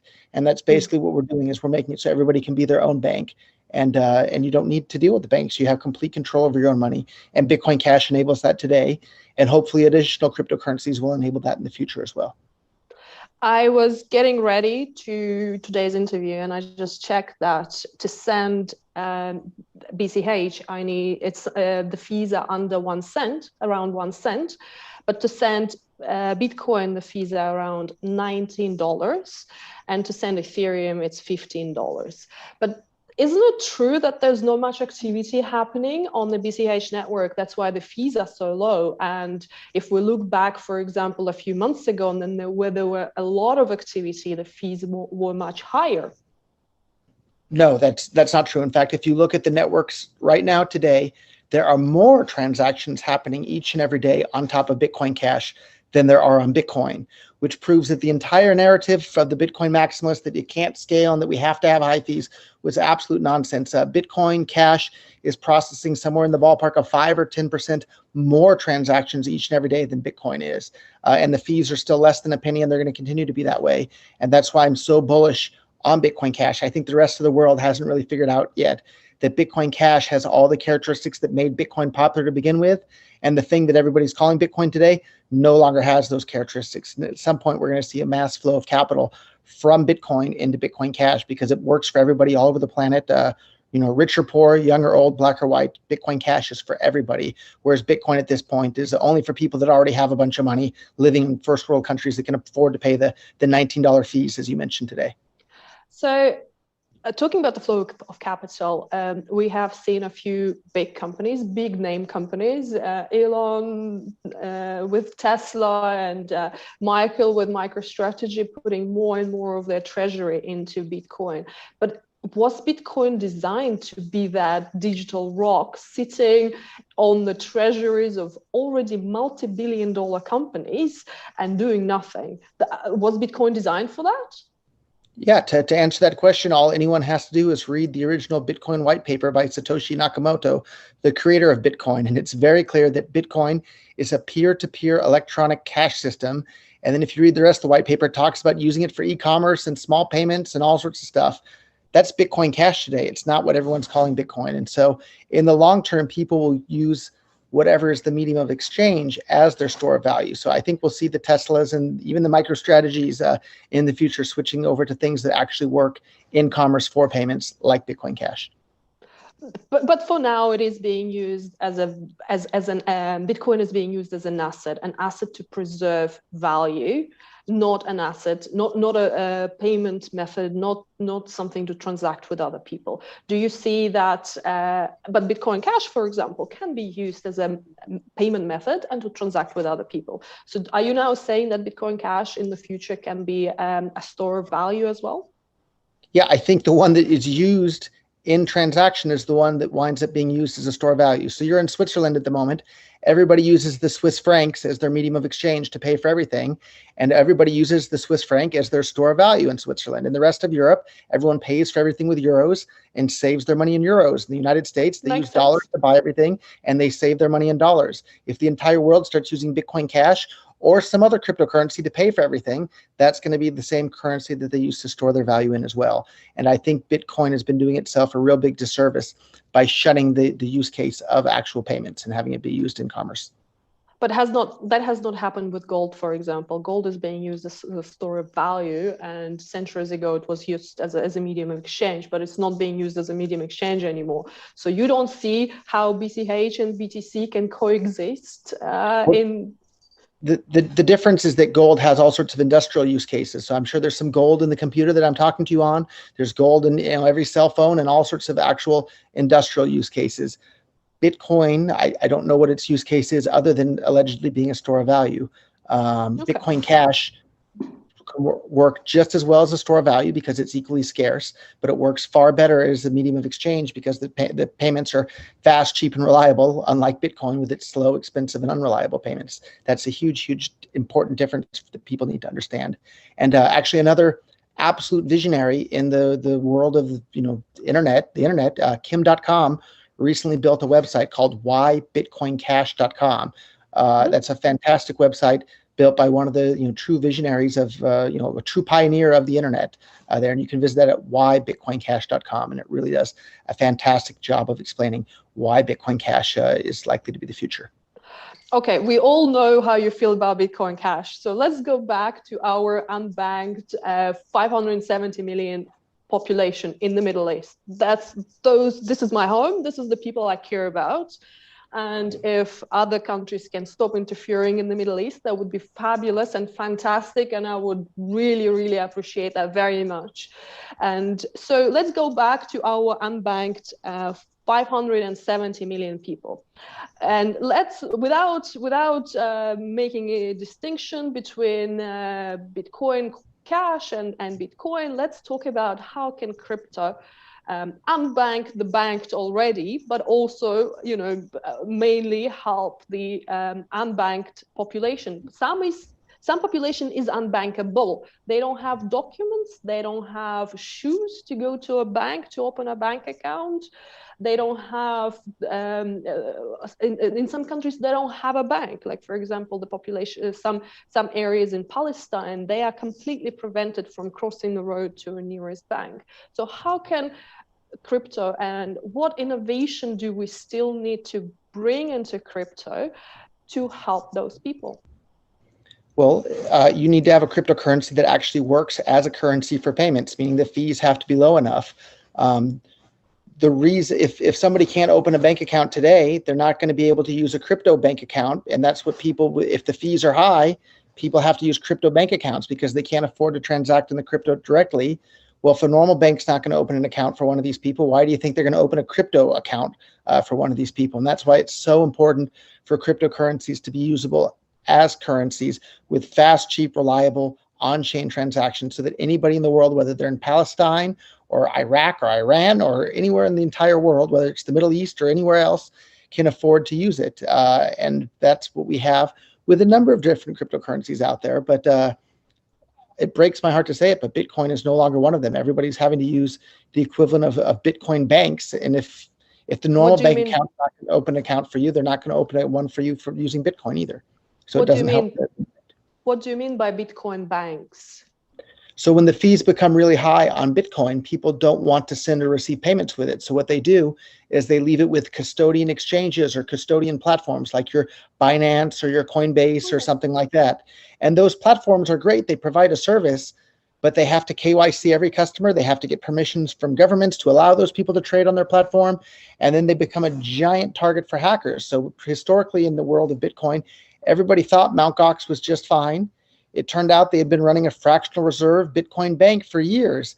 And it wasn't until the entire thing exploded that people realized that it wasn't just fine. And that thing can happen over and over again when people are forced into using custodial platforms, the equivalent of Bitcoin banks, to hold their cryptocurrency for them. Whereas with Bitcoin Cash, with a fee being a fraction of a penny, people can hold the money themselves on their own device, and they don't have to worry about it, whether or not Coinbase is running fractional reserve or Mt. Gox is about to go, bankrupt. They don't have to worry about it. They have the money themselves, and they also don't have to worry about, like we've seen in the U.S., the U.S. government came in and seized all the gold from private gold holders historically. What makes you think that they wouldn't do the same thing with cryptocurrency? If you have a bunch of custodians holding everybody's cryptocurrency in a centralized institution, the U.S. government or any other government in any other country can go in and say, hey, give us half of all the Bitcoin you're holding for these people. Whereas if it's Bitcoin Cash where people can hold it themselves and the fees aren't too high, there's no place a government can go to seize some of it. And I'm totally with you in regards to, like, let's get not just the U.S. government, from every government, let's stop them from meddling in the Middle East and meddling in the lives of everybody all over the planet. If we have actual cryptocurrency that works as currency, it takes away government's ability to meddle with what they're doing with their money. And that's a great thing for all of human civilization. So talking about the crypto custodians and the crypto banks, as you call them, that's right. I do not want to keep my Bitcoin with somebody else. That's the whole point of it. I have to use that. But also the fees are high. So what are people using right now? Or they're trying to, improve on the Lightning Network. So what do you think about that additional layer that can make things more usable? Yeah, I think the Lightning Network people are doing a huge disservice to the world by calling so many of their offerings Lightning Network wallets. If you actually look at what they are, they're not wallets, right? A wallet is something like this, where I have the money inside the actual wallet. What all these people with, Lightning Network, quote unquote wallets are using, they're using custodial services. They're using Bitcoin banks. And the bank is just pretending that they're doing things on the Lightning Network. Well, if you're having to use a custodian to transact on the Lightning Network for you, you might as well just continue using your bank or your PayPal account. And it's really frustrating to see just how many people on social media don't understand that, like, for example, the wallet of Satoshi. It's not a wallet, it's a Bitcoin bank. So you really are missing out on pretty much all the benefits of cryptocurrencies if you're having to use a custodian to do everything for you. Your account can be frozen at any time. The custodian could be hacked. Your funds could be fractional reserve the whole time. If you're not able to transact directly on chain with the cryptocurrency, you're missing out on most of the advantages. And so I think Lightning Network has been this giant bait and switch for the world. It's been one of the biggest hyped vaporware products ever, and it's really disappointing to see how many people have been fooled by that. So I guess you're not planning to implement it anytime soon on Bitcoin Cash blockchain. What about any other innovation, additional privacy layers, or anything that you're planning to bring onto Bitcoin Cash? So I helped start blockchain.com, and in 2013 or so, we had a really fantastic service inside the wallet there.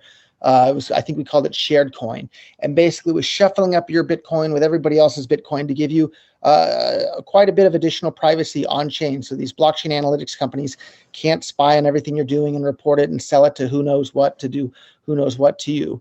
That became impossible to do on Bitcoin because of the high fees. Now Bitcoin Cash has effectively the same thing, but it's been improved because the technology has gotten even better over the years. And it's called Cash Fusion. You can get it right now. You can go to Cash Fusion, either .com or .org. I always forget which one it is, and download it for your Bitcoin Cash wallet right now today. It's a fantastic tool to give you really, really strong privacy on the Bitcoin Cash blockchain. And it's sad, Bitcoin technologically can have it, but it can't have it because the fees are too high. It would cost you hundreds or $1,000 plus to shuffle up your coins every time on Bitcoin, whereas on Bitcoin Cash, it's a fraction of a penny. And so people are willing to spend a fraction of a penny for privacy. They're not willing to spend $1,000 for privacy. So that's another example of how Bitcoin Cash can help bring more economic freedom and more economic privacy to the world. Any other innovation that you want to share with us? That's tokens, a good point. Of course. So Bitcoin Cash has tokens as well. USDT is the most well-known token, but there's another one I really love called Flex USD. And because the fees are so cheap on Bitcoin Cash, Flex USD has your dollars on deposit with them, but then every 8 hours, they pay you interest directly to the coins that are in your wallet. So your Flex USD address on the blockchain receives interest right there, paid out on chain. That's something that's not possible to do on Bitcoin because of the high fees. And it's being a problem with Ethereum too because of their high fees. Flex USD, I think, is probably the coolest stable coin in the entire cryptocurrency ecosystem. They literally pay interest right there on chain to your wallet. And because it's not a scam, the interest rate isn't that high. You're getting maybe 3 or 4% interest, but like that's still amazing. That's a lot more than PayPal or your bank or anybody else is going to pay you. That's not some multi-level Ponzi scheme on the internet. So, and buyer beware. Watch out for. There's lots of people that'll try and scam your cryptocurrency away from you on the internet. Yes, we all familiar with that. I receive a message from a fake Roger Ver at least once a week, offering 1,000,000% per month on my crypto. Per month, okay. Yeah. So they offer me today. Sorry. I said they offer me 1,000,000% a day when the scammers contact me. You attract much better scammers. So what about smart contracts? Are you planning to implement? Is there a smart contract that can be run on BCH now? Some NFTs is now the flavor of the month. Any innovation you're planning to bring in that regard? Bitcoin Cash already has all of that. You can make your own NFT right now in like 30 seconds over at mint.bitcoin.com. And then there's also DeFi. You have all the DeFi is on Bitcoin Cash right now. You can go to dtoken.net, detoken.net, and take a look at that. And you can go long, go short, you earn interest, do all that stuff right there on top of Bitcoin Cash.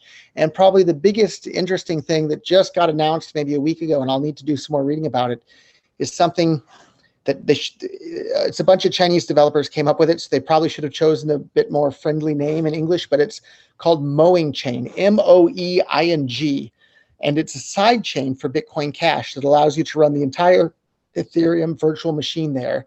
And the current gas limit on Ethereum, I think, is about 12 million. This will allow you to have a 1 billion gas limit. So I'll have to get out the calculator to even figure out how many more times that gas limit is on top of Mowing Chain. So any existing Ethereum smart contract will be able to be run on top of Bitcoin Cash, the Mowing side chain. But the native token is Bitcoin Cash for this. So I think that's a really big deal and a fantastic way to be able to scale the concept of Ethereum from a 12 million gas limit to a 1 billion gas limit. And that's launching imminently. I think they're talking about having that come out in May, which is pretty darn soon. Well, that's very good. Some of the things you're mentioning, I have not heard, and I am, full-time in crypto. So what are you doing to let people know about all these things that are existing? And especially, let's focus on my people in the Middle East. We're 470 million strong. So what are you doing to bring that to maybe not you personally, but your community or your advocates to bring it down to the people? Well, I'll show you guys. So anybody that's in the Middle East or anywhere else in the world, if you email free, FREE at bitcoin.com and mention this specific video, I'll send you $1 in Bitcoin Cash on chain right there to your wallet. Just send an email to, again, free at bitcoin.com and mention this specific video, and we'll send you the funds just like that on chain. You can't do that with Bitcoin. You can't do that with Ethereum. You can't do that with any chain that has high fees. Bitcoin Cash is money for everyone everywhere, and especially people in the Middle East or people that don't have bank accounts already. And I think the most powerful demonstration of cryptocurrencies for people to actually use it and see firsthand just how effective a tool it is to empower you to be able to engage in commerce with people all over the world. I wouldn't be able to send you $1 with my bank account. I wouldn't be able to do it with PayPal or a credit card or anything else. Bitcoin Cash enables it, and I'm happy to share that with you. So again, send that email to free@bitcoin.com and mention this video, and I'll send you $1 worth of Bitcoin Cash, which someday may wind up being worth over $1,000 someday as well. Well, that's great. Thank you very much for that. Let's see what else I can wrestle out of you today. Let's now talk about one of the things that I am super passionate about, women in the crypto industry. When I started being invited to crypto events, I honestly would be the only woman on stage. I mean, it was great because there was no toilet line, as normally there is for women at the events, but I've just felt absolutely horrible. You know, this crypto bro, I was uncomfortable, and I come from the oil and gas industry. I got used to being the only woman on a drilling rig, and I absolutely don't feel intimidated. But those events were not fun. It's getting better and better already. There are wonderful women doing wonderful, amazing things in the crypto and blockchain industry. But unfortunately, less than 9% of crypto users are women. What needs to happen apart from, manually onboarding women like you do, or manually onboarding people like you do? What needs to happen to change that ratio? Because no industry is sustainable with less, with such a miserable participation of women. Yeah, I think more women need to know about it and find out what interests them about it, and then get involved. So it's up to each individual out there to be involved themselves and get their friends and family, both men and women around them, involved in this. So if you think it's something that somebody would like, set them up with a wallet, send them a little bit, show them how it works, and invite them to the party, because this is truly one of the most important inventions in the history of humankind, and it's still early days. So let's invite our friends and family of both sexes to get involved in this right away. That's wonderful. Thank you. And the last question, do you think, knowing how passionate you are about Bitcoin Cash and knowing about your strong opinions about Bitcoin, do you think these two things can coexist? Why is it a zero-sum game? Why can't there be a use case for one coin, a use case for another coin? Why can't there be a peaceful coexistence? Yeah, it's not a zero-sum game at all. The market cap of both has been growing and growing and growing, and both have coexisted for years and years and years now. I think the reason there's still so much animosity between the two chains or fans of both chains is the Bitcoin Cash supporters are furious at the Bitcoin supporters, because using censorship and just outright banning anybody who disagreed, they hijacked the entire Bitcoin project for something that doesn't even remotely resemble the Bitcoin that's described in the white paper, and the thing that all the early Bitcoin adopters got excited about. And they did it literally using censorship. They banned anybody that spoke out against it and demonized anybody who didn't. And the Bitcoin people are terrified of the Bitcoin Cash people, because they see Bitcoin Cash of having a real possibility of siphoning away a huge amount of the market cap from Bitcoin holders. Once people figure out, oh, wait, Bitcoin Cash actually works as money, Bitcoin no longer does. Once people figure that out, a lot of them are going to swap a lot more of their money from Bitcoin into Bitcoin Cash. And that's why to this very day, the Bitcoin Cash community is busy engaging in censorship to prevent people from telling people the truth about Bitcoin Cash. Bitcoin Cash has the characteristics that made Bitcoin popular to begin with. Bitcoin is Bitcoin in name only. It doesn't have the user experience that made it popular to begin with. And that's why two of the biggest supporters ever of Bitcoin, myself and Jihan Wu, the founder of Bitmain and the owner of BTC.com, and myself, the owner of Bitcoin.com, we're busy promoting Bitcoin Cash today because it actually works, and it's the project that we fell in love with over a decade ago. I've been involved over a decade. I never changed my message the entire time. My entire goal from day one has been peer-to-peer electronic cash to the world. So I didn't leave Bitcoin. The thing with the BTC ticker symbol left Bitcoin, but managed to steal the Bitcoin name and have go with it. So there's still a lot of passion on both sides because of that, and animosity because of that fraud and deception that happened using censorship on the Bitcoin side. So I'm a Bitcoin person, but I have no animosity against anybody. And I think that it's time everybody puts their differences aside and work for the benefit of the, what are we here for? We're not here to benefit ourselves. We're here to benefit, the people we're serving, the community we're serving. So let's Sorry if I got a little heated there. You are, and I know how passionate you are, and we love that. I mean, I got into Bitcoin watching your original videos, and I'm talking about, original videos, not something later in your career. So let's think of the way how we can leave this animosity aside, because it does not serve anybody, especially doesn't serve the new people who are coming in, and we do need new people coming in. Either blockchain, any blockchain needs people coming in. So very last question, I promise. Do you know who Satoshi is? I don't know, and whoever or wherever he is, he deserves whatever he wants out of life. And if he's out there, he could easily prove it to the world if he really wanted to. So I don't know. Oshi.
Everyone, it's Gordon Einstein. We are back for the third day of Digital Week Online. I was happy to moderate the whole first day. Then I had a day off, and now I'm here to actually moderate a panel with my favorite person and newly favorite people. And the topic is corporate innovation. So I am going to go, of course, in the order that appears on my Zoom screen, which is, I guess, the old-fashioned way of doing it, and ask each one of our panelists to introduce themselves and give us, oh, there's Richard, and give us the short version of their background, sort of like the Wolverine origin story. So, this is like a Marvel movie, but probably shorter and better. So, Ali, please introduce yourself. Let us know a little bit about yourself, your origin story, and then we will go to Nisa. So go ahead, please. Sure, absolutely. So as mentioned, my name is Ali Medavji. I'm the managing partner at Blockchain Founders Fund. We invest in and help venture build early stage startups. We also invest in several other funds, including Draper Goren Home, we're an LP, and Loyal VC, where we're also on the investment committee. We work with the United Nations as well on blockchain initiatives and how to help achieve the UN Sustainable Development Goals, and also with institutions like INSEAD, which is one of the leading business schools globally. Yep. And also serve on a couple of boards of public companies in the blockchain space. Yeah, I mean, we so you're pretty busy. Nah, I got lots of time. So, but we are always looking for incredible startups. And so if anyone has any ideas, feel free to let us know. But I mean, I've been in the space for a long time, and now I think 5 years almost as an entrepreneur in the space full time. So, just keeping busy and out there to work with some of the best and brightest. Fantastic. Nisa. Very similar story. So people are always asking, well, what are you actually doing in the space? Because, are you a lawyer? Are you a VC? Are you a journalist? Are you a TV anchor? I've done it all. Right. But so I've been in venture capital now for 10 years and investing in tech. And prior to that, I was a securities and corporate lawyer, also spent some time in media, which is why I still write for Forbes Crypto and host very interesting. of shows, the Digital Asset Report, CoinScrum, etc. But we at A100X is the name of our fund. And we invest in line also with the Sustainable Development Goals in blockchain and AI enabled businesses. And we've seeded companies like Dapper Labs, on the board of Wharton Business School and a bunch of other companies. So we are always looking for great startups. And happy to be here this morning. That's quite the background. Interesting, fantastic. Richard. So sorry, Richard, you joined us a minute late, but we're happy to have you. I'm kind of going through the panelists, asking them to introduce themselves, and also hopefully you'll get this. There's like the Wolverine origin story. Like every Marvel movie every superhero has an origin story. You look like a superhero, so we want to know what you're up to. We also want to know your origin, like how you came to all this. So go ahead, please. Yeah, thank you. Yes, it's good to see you over here today. Yes. So I'm Richard, and from Draper Dragon, and Draper Dragon actually is a joint venture from the DFJ and the Dragon Venture in Silicon Valley. And Draper Dragon actually quite focused on China market since it started 2005. So we have been in venture capital area for 16 years already, and we are only focus on early stage investment, only early stage. So since the 16 years experience and history, actually we invest quite widespread area, including semiconductor, AI stuff, healthcare, medical devices, and also internet company. Mm-hmm. Also, and then we follow Tim Draper's instruction and his mentoring, and we start to invest the blockchain area since 2015. So since then, in 2015, we invested quite a lot of blockchain projects, both equity and also token. And till today, we still quite focused on this area. And in the past couple of years, we invest quite a lot of public chain company, including some application scenario companies, some project, and also some exchange as well, and including the rating company and the media. So for the past half years, we quite pay quite attention in some DeFi project and also NFT project too. So yeah, also including layer 2. So I guess that's what we are trying to do in not just the past half years and also the coming year, this year. Very interesting. And then last but definitely not least, my personal friend, Andy. Oh, hey, yeah. man. Sure. Yes, anytime. Right. Hey. Hi, everyone. So my name is Andy. I'm in Singapore right now. I'm the advisory board member of Hyundai. Hyundai DAC is a subsidiary of the Hyundai Motors in South Korea. So my journey started in 2016, where I started my own blockchain supply chain company. So I ended my stint in 2019. I started to give advice to governments. So I give advice to about 22 countries, talk to the different ministers. And I also a special advisor to one of the province in South Korea, also trying to tokenize the city and using the blockchain technology. So I'm investor since probably more than 10 years ago. Started in the APP era, and since then I've never stopped. I've also held different appointments in investment companies, public listed companies as well. So great to see everyone. Andy, fantastic. Published author, I might add. Yes? Oh, yes, I am. Fantastic. So along with the topic of investments in innovation, I'll just throw this to the group and see who picks up the ball and runs with it. What are we seeing in this, I don't want to say post-COVID world, but maybe end of the beginning of COVID world? How are the models changing, and how's the focus or foci changing based on the biggest news story of at least a couple years now? And then just feel free to anyone to jump in, or I'll call them some people like it's a class. Nisa, you know, I'm seeing your expression, so I'm just going to jump to you. So how's your, now I know it works. So how is your, well, you heard the question, how is Corona affecting your investment models over time, and then where do you see it going? So, you know, I think in the crypto and blockchain industry, we are pretty much all used to working remotely and being decentralized and investing globally. I think the pandemic has accelerated many different things, and we've seen it in, you know, run up in prices, which is obviously what the media focuses on.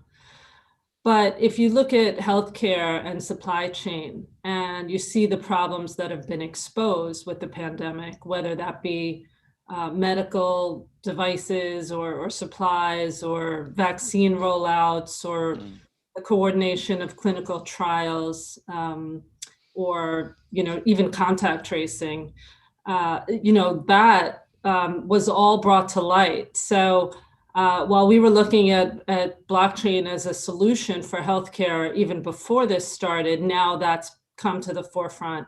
And there are many more startups working in that area. And the other area that we're seeing a lot of activity is in startups using the technology for climate change as well, in line with, at least in the US, with the new administration here, very focused on that.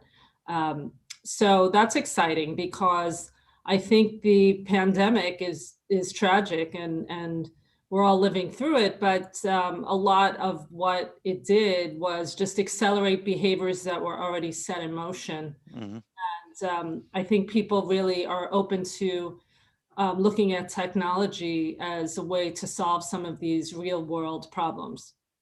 I gotta say, I agree with you. I've commented often that it seems like the future has accelerated, but it's a slightly different future. It's kind of a weird Twilight Zone, almost parallel path. It's definitely recognizable, but I don't think it's where we would have gotten otherwise, given enough time, which is what one would might have thought. It's something else that showed up, and that something else showed up early. It's kind of a weird feeling a little bit, and we're still in the middle of the process, so it's hard to get a perspective on it, but I think your comments are well taken. And keeping with the theme that I'm going to pick on people to talk rather than having them raise hands, I guess. Ollie, please. Yeah, no, happy to, Gordon. So I mean, we're seeing a few different things, and I think one of the parts that we're always looking at is sort of how blockchain pairs with other technologies, right? And so when you look I gotta jump in 1 second, but I love that way you phrase that because it made me think wine and cheese. So that's good. That's good. Exactly, though. Yeah, I go think ahead. it's in a similar way, right? But that's really where we see synergistic benefits unlocked. So, you know, the pairing of blockchain with AI is becoming more and more common, right?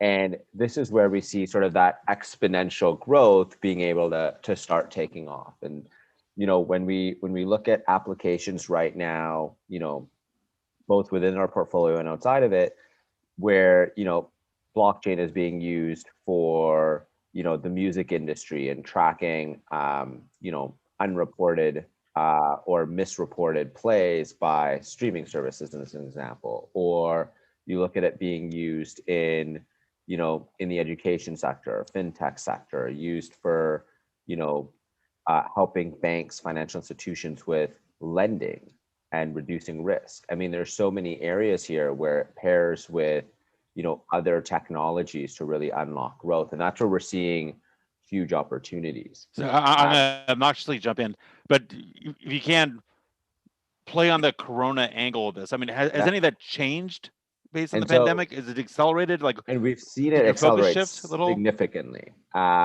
So we've actually seen a very, very positive impact to a lot of these digital companies. We've seen, you know, AI, you know, continue to accelerate, as well as blockchain continue to accelerate. Not crypto markets, you know, you can sort of ignore all of that at the moment. But even just from the fact that these are built innately remotely and these teams can work more effectively remotely, these solutions can be deployed remotely. And so when you sort of factor in all of those things, you've seen, you know, a tremendous uptake in these technologies. I mean, the need for sort of more trust as well, and a lack of transparency in solving these problems, it continues to drive a lot of adoption. I think that's why over the last year, we've seen substantially an increase in adoption from corporates using these technologies, willing to sort of dive much more deeper than they have in the previous years with these. And I think crypto markets, you're also seeing something similar with a lot of this, right? I mean, you can look at NFTs even as an example, and what's been happening in that space over the past few months, and the people you've got involved in that space in the last few months. That's not something that typically, you know, we would have seen, I think, a few years ago. You're, I think, alluding to something I hadn't really thought of, which is prior to the pandemic, even if we never met directly the people we were doing business with, there was at least the theoretical capacity if something was going wrong to get on a plane, go meet them, and, you know, either shake them or talk to them depending on the context. But now that's kind of gone. So the latent ability to reach out and solve something like with a face-to-face conversation has sort of disappeared. So maybe trust has moved from a nice to have to a business requirement that has to be implemented through non-traditional means, and hence this acceleration. And I think innately that's part of it, right? I think these teams in the blockchain space were also built more remotely from day one, right? Like, it typically wasn't, let's put everyone in one office and have everyone have to come to work every day, whereas a lot of the traditional world is still built like that. And I think they've struggled still in comparison to these innately built teams that are remote. Well, I guess I'm adding to that, which is even when there was remote teams before, there's always at least a hypothetical possibility they could say, okay, this isn't working. Everyone fly to Chicago. We're going to meet and talk and resolve it. There was always that sort of latent thing, even if you never did it, but everyone kind of on a subconscious level was aware that that was possible. Now that's not even possible. So it took away that subconscious crutch. And now you have to make these systems robust, because there's just no way the system is the only system. There's not like a fallback plan anymore. I don't know. I felt like you were kind of alluding to the idea, and I hadn't heard that idea consciously articulated before. No, exactly, right. And that's definitely sort of along the lines. And I think a big, you know, pioneer, although not necessarily a blockchain company in sort of this remote working methodology, was also GitLab, right? And I think they deserve a lot of credit for being the first remote unicorn, in the world. Mm-hmm. And I think a lot of that ethos, though, it does sort of go through the blockchain and crypto companies. For sure. Richard, I'm just going in the order on my screen, sort of. So the question is, how is Corona how is it changing your present and your future trajectory of what you invest in and innovation, and what's happened now that's different from what would have happened otherwise, maybe? Right. Well, actually, we do feel a lot difference because the pandemic that we see quite a lot of retail company or for the consumer company, they encounter very bad business since the pandemic. Mm-hmm. But for those technology company or say medical sector company, they actually get a quite good variation because they need to provide a cloud service and also the healthcare service. So for those kind of company, they do get take some advantage from this situation. It's not good to say so, but that's reality.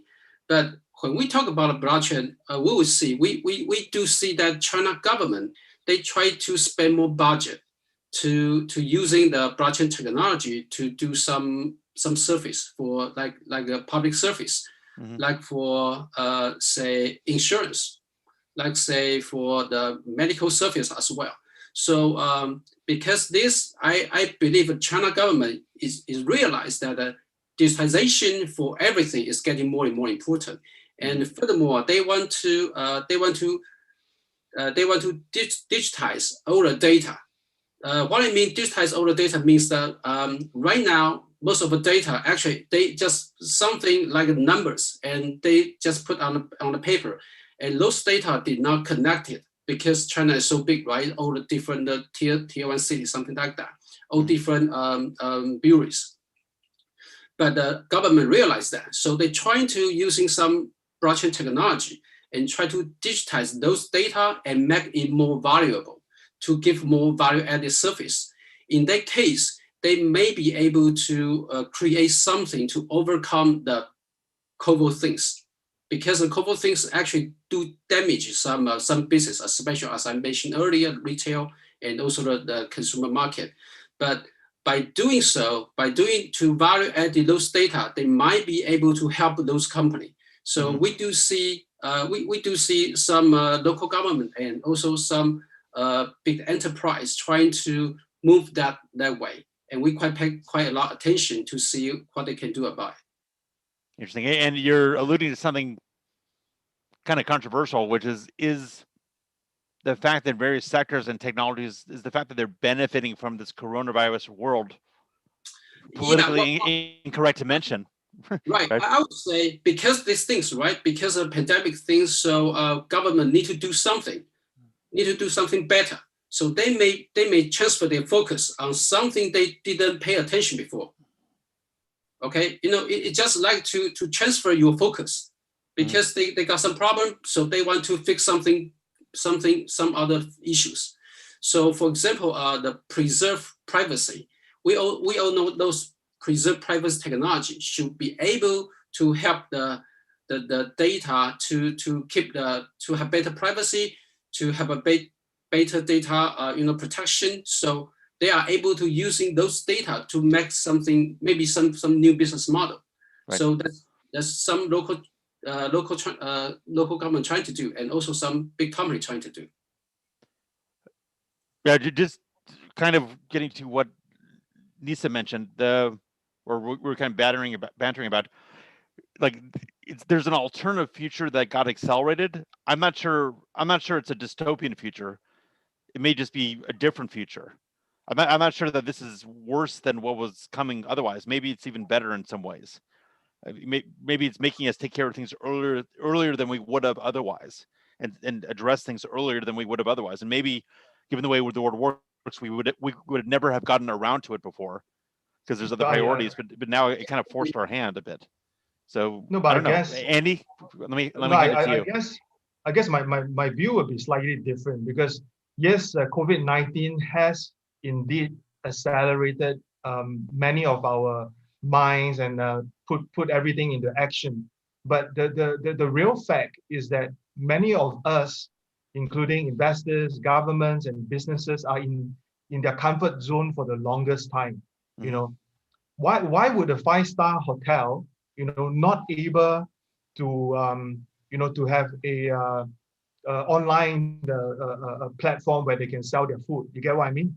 Why would they only roll out such a platform during the COVID-19 period, right? So a lot of this will go back to the fact that a lot of us, including the businesses, including ourselves, are in a very comfort zone where we are very reluctant to change. A lot of this technology that we talk about, you know, whether it's from Nisa, from Richard, and so forth, is not rocket science. You get what I mean? So maybe what I will say is this, you know, I break this down into 3 different parts. Yeah. First part will be from the government. You know, government has always been trying very hard to make companies adopt new technology, right? They took the chance during this period of time where a lot of us are stuck in wherever we are. You know, they took the chance to introduce us new grants, you know, new free money, you know, for companies. If you adopt maybe a blockchain technology, you adopt an e-commerce technology, which is a joke, you know, they give you a 30 grand, a 50 grand, and so forth, right? So governments are taking that chance to make sure that more adoptions can be seen, you know, on the country or national level.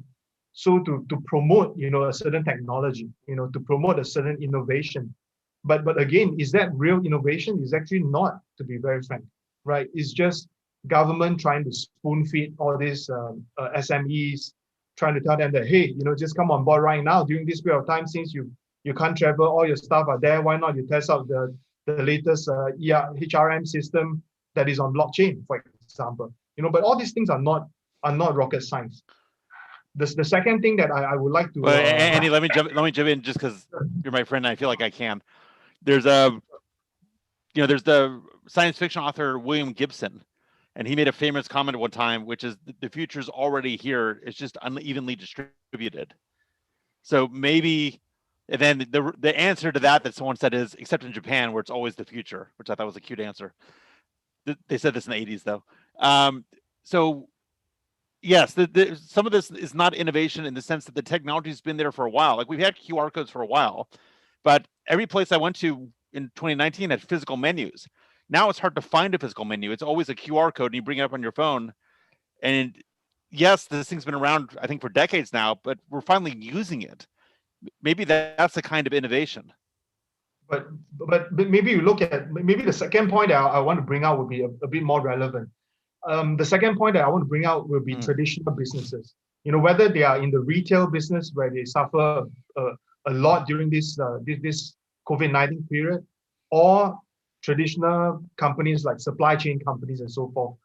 A lot of these supply chain companies, for example, or restaurant F&B business, they are also trying to adopt new technology during this period of time, because during the downtime, it is deemed that they have more time to relook at technology adoption. This is from real friends who are running restaurants, and my former clients who is a listed company in Hong Kong, doing supply chain, telling me the same story. They're saying that during this period of time, you know, traditional companies are taking more time to look at technology and to adopt them. And some of them even go to the extent where they decide to shut down their current company and convert it into a more technology one. I give you one example. A company that I own since 2001 is called worldairfare.com. We have always been online, you know, for the last 20 years. But we decided to shut it down end of last year because there's really no one traveling, right? So what we decided to do is to convert this into a more crypto like company, like a Travala, or example. And then once the travel opens up, you know, we already have all the different connections and referral business that we have been running for 20 years, and things can restart and reset again. So this will be a transition, a rather smooth transition, although now the company is not running at its optimum right now. But once we get our platform going, once the travel reopen, we will just convert ourselves into a more crypto-based company. So I think transition is going to be smooth, and it's also going to be important, because that also give me a chance to tell the rest of the shareholders to say, hey man, it's time to shut it down and let's revamp, So again, thinking from a government standpoint and from a traditional company standpoint, is just a good time to do a revamp. So I think COVID-19 has certainly helped many companies, also change a lot of investors' mindset as well, because it's no longer just, okay, let's just do blockchain and then that's it. It gives you another channel where you could convert traditional, maybe really traditional companies into something that is more tech savvy, and then into something maybe more crypto. So I think it's a very rosy environment right now, for 2021. There you go. I like it. Yeah, you're right. To a certain extent, there's that other expression, which is you never let a good crisis go to waste. Someone got to win and someone got to lose, man. Yeah, I mean, but crisis is an opportunity for change, and people are taking advantage of it. So let me throw this to the panel. I mean, another headline for decades now, but it's sharpening a lot recently, is the rapidly changing geopolitical situation. You're seeing the rise of the East, especially with China, but not just China. You're seeing the relative decline, and maybe more than just relative decline, of the US. I guess opinions can differ. Europe is, I'm not quite sure how I feel about it. To what extent is, and I guess this may be controversial, but I feel like going there. To what extent are geopolitical factors driving innovation and the path of innovation? And what's coming to the fore? And maybe I'll throw in there's an element of fracturing of international standards, possibly, or maybe the removal of a hegemon is allowing for a new global standards to arise. So it's a little bit of an open-ended question, but I just want to throw it out there. Hopefully that was reasonably clear. Nisa, do you want to give that a shot? Yeah, sure. So I think what you're seeing in the East is definitely politically motivated. China being far out ahead of other countries with the DCEP, or the number of patents they've filed in the space, as part of their Belt and Road strategy. I think that the last US administration, with their sanctions and trade talks, really prompted a lot of that. And China really wants to be ahead in a number of different technologies, 5G, AI, blockchain, et cetera. So, yeah, I mean,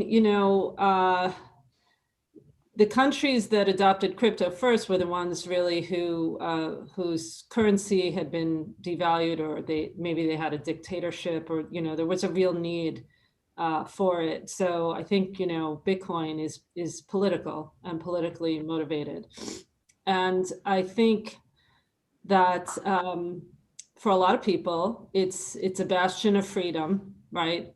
Away from regimes that they feel have disappointed them. And in the West, in the US, there are talks about a digital dollar that have been going on for a long time, but definitely are behind the East. And, a lot of that has to do with the politics within the US and the change in administration and a lot of the regulatory landscape, which was very hard for entrepreneurs here, so they have left the US to build elsewhere. Yep. And unfortunately, I mean, here I am in Kiev for similar reasons. And getting beyond crypto and getting beyond blockchain, are you seeing geopolitics drive certain waves or tangents of innovation generally? I know it's a tough question. I know it's an amorphous question, but it seems relevant to the times. I'll let somebody else answer that. Ali, you're smiling. That means I go to you. I mean, I don't know if I would necessarily fully sort of call it geopolitics, whether or if it's sort of just government direction and sort of we can reframe it that way. Go for it. But I mean, if you look at like certain sectors, right? Like education, in Asia is literally one of the hottest sectors in the world, right? Ed tech. And it doesn't necessarily have the same buzz when you sort of go out west, right? And that's just partly a cultural focus, partly government also being talking about sort of the importance of education in a different way. And I think it depends. You can sort of find nuances across the different areas. I mean, of course, AI is sort of hot, I would say, on sort of both ends. And you can sort of break down those sector by sector where there's a lot of interest. Like ag and ag tech has been very, very hot in India. I mean, it's sort of been one of the main things being driven by the government right now. And that doesn't mean it's not hot in other areas, but I would say you don't have that sort of focus from the government in a concentrated manner in other countries, and therefore there is less focus from the rest of the ecosystem. And you can see something similar with the blockchain services network happening in China right now, and how that's sort of bringing a lot of parties together to essentially push and drive blockchain adoption in a very different way. And it's different strategies as well that's almost taken in some ways from the west to the east, right? And you tend to have, I would say, a little bit more oftentimes focus from the government to help drive sort of the private sector in the east, and then out of the west you tend to have it just sort of be more private sector driven, and the government necessarily isn't the forefront, right? I mean, the environment. Would you say that's true in the EU also? I mean, it seems to be the EU. I think it depends, but I would say EU sort of in the middle. I mean, the government sort of side does push a lot of initiatives still in Europe, right? But I mean, the environment's a really good sector to look at, right? I mean, in the West, that's driven by the private sector, right? Like fully. I mean, the government's way behind where the private sector is.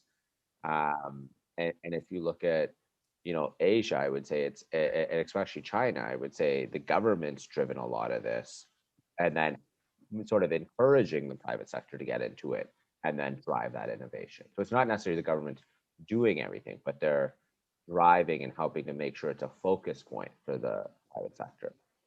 Interesting. And then Richard, Richard, you made the comment about unifying all these different data silos and how that's been a challenge in China, but there's a lot of potential value to be unleashed there. The observation I keep on hearing again and again is when it comes to China and artificial intelligence, just because they have such a huge population, there's such a massive data set available, behaviors and histories and every aspect and permutation of life. Does that just naturally drive an investment advantage there? Or is that sort of a mythological story that doesn't necessarily have legs? What's your perspective? Yeah, well, actually, this is quite big topic, and there are a lot of different angles to talk about it. So if we talk about it, especially talk about the AI, right? We all know for AI chipset, there are two different kind of chipset. One we call training. For those training chipset, it requires a lot of data. So in China, we do have that kind of advantage, because we do have a lot of data, right? But there's another chip called deducing, and that requires a very good algorithm. And I believe the US have a better technology to have that kind of algorithm. So that's for AI itself. But on top of it, we talk about the semiconductor. So we all know in the past couple of years, right? U.S. government trying to ban the business for Huawei in U.S. and trying to restrict some technology to support Huawei, blah, blah. But actually, it's not just Huawei, including the SMIC, that's the foundry.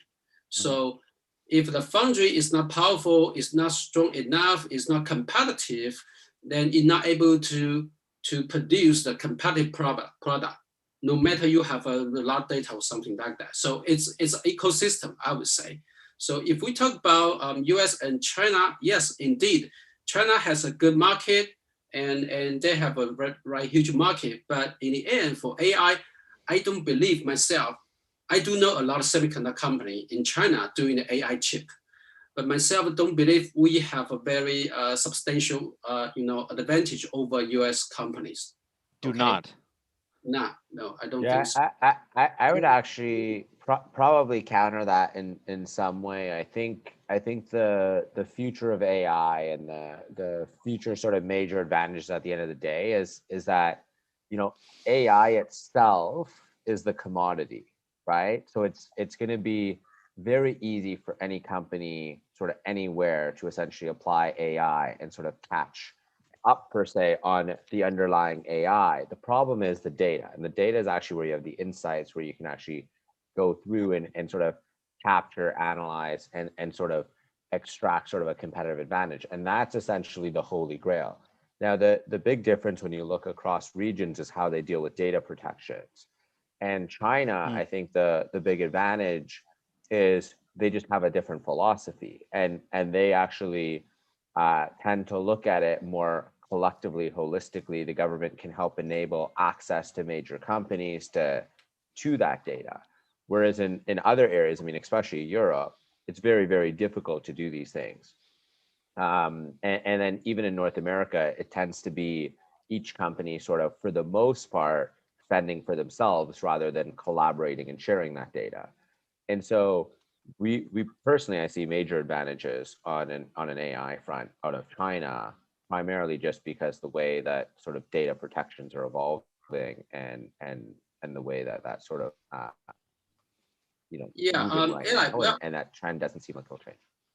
Yeah, I think that China is big government, so a government always have better big power to make things happen or make things not happen. But actually, the regulation here is not mature. I mean, the lawmakers, the regulation is not mature. Okay, that's one thing. And you talk about the AI for commodity, yes. So, for example, a lot of edge computing, right? Edge calculation for IoT device. Every device, they need to have a little AI, little algorithm. However, those algorithm is easier compared to huge computation. So when the product come to be, if we talk about the product need to be competitive, then and down to the chipset itself, because you can get the algorithm from everywhere. Maybe Google can open the source to give you the software algorithm. So for everybody, for those small companies, they can get an algorithm, fairly easier. But the chip, and then the competitiveness come from the chip itself, the semiconductor. So I would say, yeah, again, that would be very important for that kind of technology.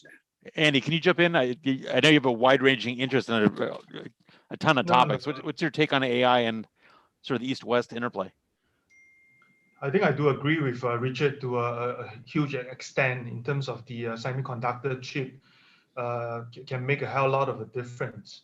But if you look at not too technical, in terms of what AI can actually do and what is needed and so forth.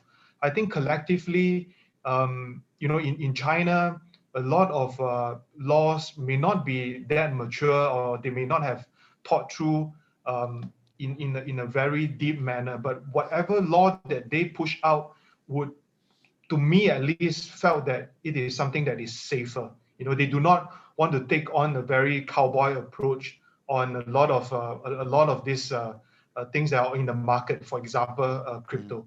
So, and also collectively, like what Ali has mentioned, collectively they can make a very strong decision. Let's go and do this. The government, the central government, can do a lot of wonders, as compared to, when we look at countries in the West and so forth. You got to talk to party A, party B, party C, and then the big discussion is like never ending, right? And then worse still, there's still a lobbyist and so forth. So a lot of these things make the whole soup rather strange. You get what I mean? So those are some of the things that are stopping innovation. I think the mindset is stopping innovation, not so much on the geopolitical side of things. It's because some of the government are not mature enough or not maybe forward enough to look at things like cryptocurrency, for example. But if they were to take my advice 2 years ago to adopt blockchain and then subsequently look at adopting cryptocurrency, for example, it will then become a very smooth process because they have gone through the technology. Maybe they know bits and pieces of it, and they know the main gist of the business, and then it's an easy transition. So I think that would then drive a lot of innovation. So it's not so much of a China-US kind of thing or vice versa, right? So that's how I really see that. As for AI, I think it has a long way to go. As of now, I think data will still play a very big role. Of course, the chipset as well. But the real adoption, we really got a long way to go. Perhaps crypto can be a lot faster in terms of adoption. I'm appreciating your points, and I'll comment also as a lawyer who's licensed in California in the U.S. The diversity and lack of consistency in our data protection and privacy laws. Like there is no federal privacy law, basically. It's primarily a state law. And you have California that's recently come out with probably the most stringent quasi GDPR version, in the States. But it's like the money transmitter law in the United States. It's not resolved on a federal level. Like in the United States, you have 49 different states with different money transmitter laws. In the US, you have every state, I think, has, actually, I'm not quite sure about that, but states have their privacy law. You have all these data standards, and you have some federal action, but especially with HIPAA, the healthcare information law. But it's just impossible to figure out. And yes, by the time you're done dealing with all the states and all the lobbyists and all the federal and all the industry bodies, you got gray hair, assuming you still have hair. Meanwhile, in these other countries, yeah, I was sort of teasing myself there. Meanwhile, in these other countries like China, you're right. There's yes, it's huge and monolithic. You can't necessarily get them to move the way you want to move, but when they move, they really move. And I feel maybe this isn't geopolitical, but I feel it's structural at this point. It's just it's hard to get mass action done in the U.S. because of our federal system, and I don't think it's addressable, unfortunately. True. Now, the great universities, very innovative scientists, all kinds of native advantages, but to the extent that having a large, unified, accessible data set is a prerequisite, I think to Ali's point, we're at a structural disadvantage. And I don't. Actually, let me. Is there anything that the West can do better? I'll throw that out there, and I'll go around. Ali. Hey, that's a good question. I mean, I think the big advantage, right? I mean, we invest globally. We've got literally companies across 5 continents, and the big advantage still, I think, to the U.S., to Canada, to the UK, and a couple other places, is still the talent pools are very, very strong, and I find that sort of in general, and of course the generalization.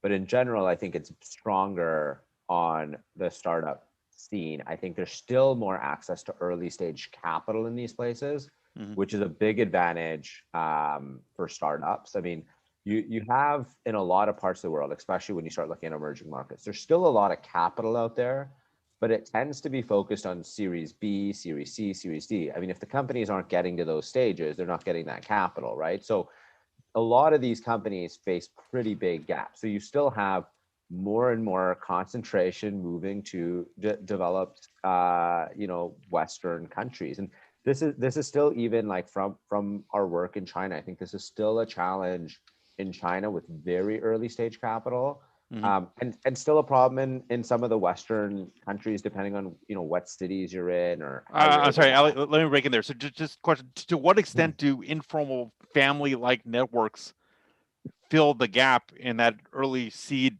A round that is not necessarily visible, but still present? Yeah, so I think it's one, sort of family networks, but I think two, there's just so many more players, so it's more competitive. You're much more open to not relying on pure trust and family networks, I would say, in the West versus elsewhere, just because there's so many more players that want to be at the table, and there's obviously so little seats at the table that it makes it much more competitive.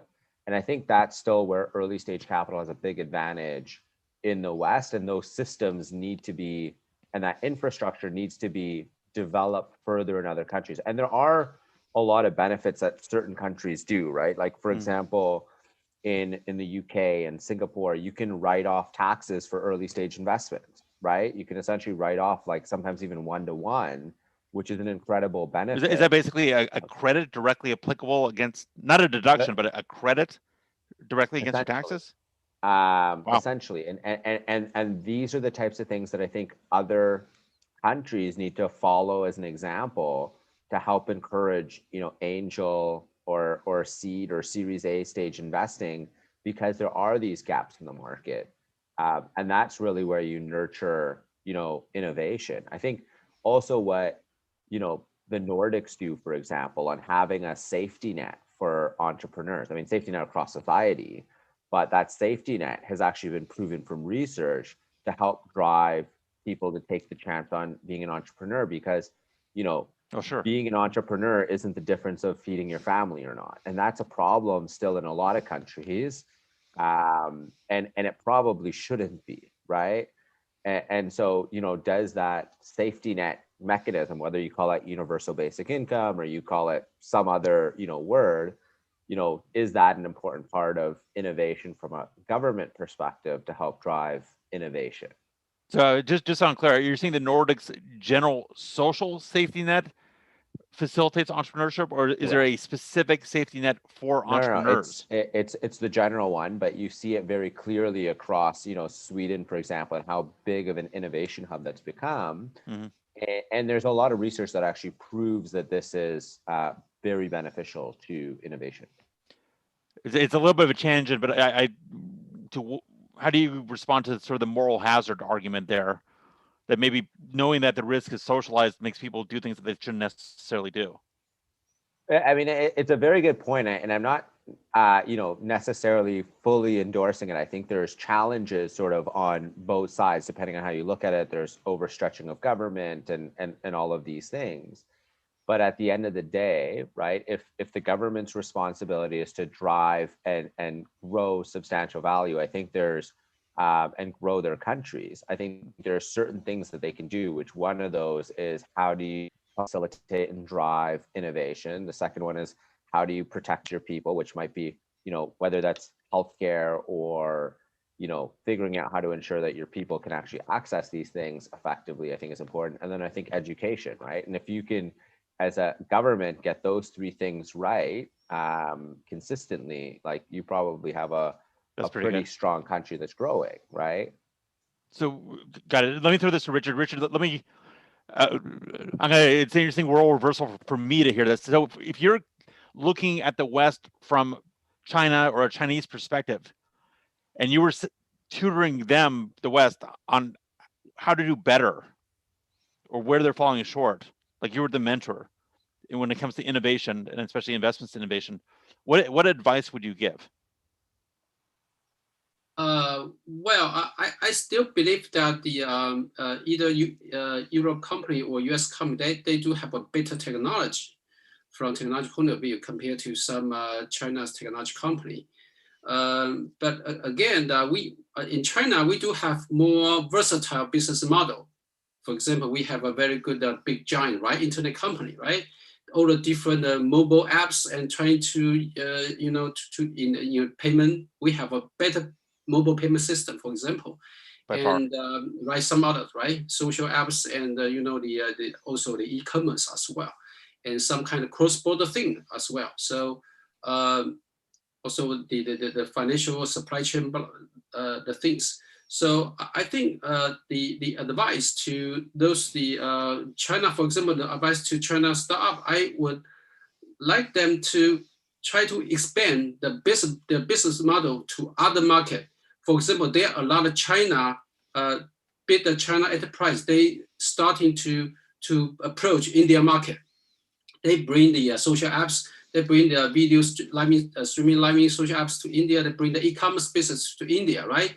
Also some, we have Didi, something like Uber, but we are not just have a Didi, we have something else, some kind of, some variation of Didi anyway, some variation of Uber. So I would say China may have a lower,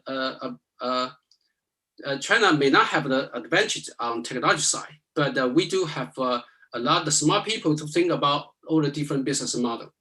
So I think that's something that we can bring to other markets, say EMEA market. The versatile model comments interesting. Let me throw this to. I'm going to change the question. I'm going to throw this to Nisa and to Andy. It's interesting. We've been focusing on sort of the West and China, and we just got a little bit of India. But speaking about the global South generally, what do you see in terms of opportunities in innovation and investment there? The places we haven't touched yet, whether it's Africa or South America or the Southeast Asia, or just are there any trends that are separate from the North? I'm including sort of China in the North in a way, but just Nisa, let me throw that at you. Absolutely. I mean, we invest globally. I think there's a lot of opportunity in Southeast Asia. There's also a lot of innovation happening in Africa. And you see this a lot with smart cities. And I think Akon famously is doing his A-coin with one of the cities in Africa. I think it's in Dakar, I think. Oh, it is? Okay. I think, yeah, Senegal, I think. Okay. But yeah, well, you're right. Didn't Jack Dorsey announce he's spending 6 months in Africa at one point? CEO of Twitter and Square. I think that there's a need. Again, it goes back to the countries with the need will innovate, right? And there are really, just looking at like M-Pesa in Africa, the first mobile payments network. It was really because, a lot of people were unbanked and still are unbanked. But people did have cell phones. So right? I'm going to sarcastically ask, doesn't Libra solve that? You mean DM now? Oh, yeah, I was wondering what happened with that. Yeah. I saw the squigglies and I was like, really? Okay, no, please go on. Yeah, I mean, the whole Libra phenomenon, right? With I don't know if you watched the hearings in the U.S. a few years ago, but I'll one up you on that. Not only did I see the hearings, but I spent a good 3 months lecturing on this, and I crashed Libra's headquarters in Geneva in person. Wow. Took photos, and Libra's not there. It was just PayPal. So I found I looked them up in the corporate registry. I went there, I walked in there, I lied. I told them I wanted to tour the co-working space. I saw it all, and it was like 5 guys, and they were guys working for PayPal. I'm like, this is not going to happen. Wow. So check my Facebook. That must have been before PayPal left the Libra organization. It was right before. Yeah, it was before the whole coalition fell apart, and yeah, that was fun times. But anyways, go ahead, please. Yeah, no, I mean, Libra was really like the starting gun for so many central banks to explore CBDCs and kind of panic. It's true. It forced their hand, and maybe that's a good thing. Right. Exactly. So, yeah, and then they had to eliminate the whole basket concept. They ended up making it more like a one-to-one stable coin. Maybe it had the dollar and the euro, but yeah, I mean, I think does DM solve that? That's what they said that they were doing it for, right? That's what they said. I haven't seen really any product come out of DM. I know there are people still working there, so I'm still waiting, but. Hopefully they will develop something or some solution. But it's gonna be too late. In 10 years' time, I guess. In 10 years' time. Andy, let me throw it to you. So moving out of the sort of West China zone and looking more towards Africa and Southeast Asia and Latin America, are you seeing? Is there anything noticeable that you're picking up on? Any kind of contrary trend? Any unique challenge of innovation? I think every one of us are neglecting ASEAN, which is Southeast Asia, the 10 countries, because the 10 countries add up together. I think they would have about 700 million of people, and I'm not sure how many trillion of dollars in terms of GDP within that 10 countries. But if you look at it from my perspective in Singapore, I do see that the whole Southeast Asia is being neglected in a certain way because that market itself, if you look at it collectively as a block, it is actually a very, very big piece of, well, I see a lot of dollar signs on top of the map, when I look at ASEAN. So I think innovations should try to find its way into the ASEAN market. They should also think about a few things. One is the 10 of them should try to work collectively, but I guess it's a bit tough. But they should also look at how China is trying to trying to do things. A lot of my Chinese friends are more action people.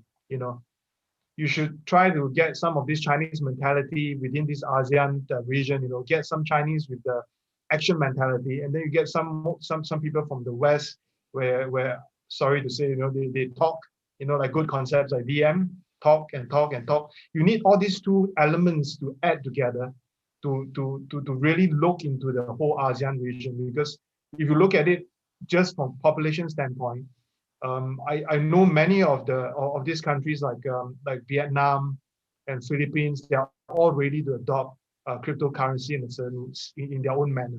So if we want a good adoption, if we want more people to know what we are doing, that's a big pool of people that we can convert them. So I think Southeast Asia would be a place to do more testing, and also it's also relatively cheaper to run in some of the Southeast Asia countries, like Vietnam or even Philippines, as compared to Singapore, right? So they have a big population and so forth. We should find some ways to tap into that market and create some big wave. You can create the next Grab, next TT, or you can create a lot of things from that space. Yeah, I was in. I wanted to just touch on a quick example, but go ahead. Just super fast. I was in Vietnam last year for a friend's wedding, and he's in DeFi, and it was my first time going there to Ho Chi Minh City, or ex Saigon, and just looking at the traffic and the Mekong River and everyone else, it felt like anarcho-capitalism. Like, I think people get the wrong idea about some of these countries. I mean, they're sure their government may or may not be permissive, but they're kind of permissive on a certain plane, and there's a huge entrepreneurial groundswell going on in all these countries. I mean, even maybe politically in Myanmar, but it's just, yeah, there's a lot of vibrancy and a lot of energy. But Andy, I think you're comment about an action mentality is well taken. I'm not entirely sure it's lacking. When I saw the traffic in Vietnam and the commerce on the Mekong and everything else going on, I don't know, maybe it's action to like take things to the next level and be innovative and push things through. There's a lot of business. There's actually a lot of business to be made. I mean, if you look at Thailand itself, 10 years ago, they used to be a big country, before the economic crisis and so forth. So if you look at Thailand itself, self-sustaining, they can do a lot of things. As long as you enter that market, you could do wonders. And you talk about traffic. If you go to Indonesia, Jakarta, and so forth, the traffic is, well, horrendous, right? But if you look at it from another standpoint, I go Indonesia, I take helicopter, right? I can travel from point A to point B. Oh my God, and he just totally did a flex on us. So when he goes there, he takes the helicopter. Okay. But it's a way, it's the mentality that people has, so we got to change that, we got to change that. I like it. Ali, I think we're going to give you the last word because we're coming up on the hour, so make it a good one. I mean, I just wanted to quickly touch on, the difference in sort of innovation in the different regions, right? But you look at, regulation, say in Nigeria recently, central bank came out sort of against Bitcoin, but you haven't seen it slow down. You've seen it accelerate, right? And you've got fintech, borrowing, lendings, and savings products that are making huge sort of strides, I think, within the African continent right now. You look at Latin America, and innovation in ag is not going to come from the US necessarily, because it's not an ag driven in the same way, right? So we've got in emerging markets, you've got 50% of GDP driven by the ag sector, and you've got 2% of capital being lent to that sector, to these smallholder farming families. And so huge discrepancy, right? And so, we've even got a portfolio company called Agrio really working to solve a lot of these problems, leveraging blockchain, AI, satellite imagery, geospatial mapping. And it's these types of things that are coming from emerging markets to solve emerging market problems that, are really worth keeping an eye on. So, fantastic. Yeah. All right, folks, we're on the hour. I just want to thank you all. It was a stimulating, interesting discussion. You all gave some really interesting perspectives, and thank you. And I salute you. And now we all get to log off. So Digital Week I get Online. to sleep now. I get to sleep now, man. Andy, you're a trooper. I love you.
I'm sorry.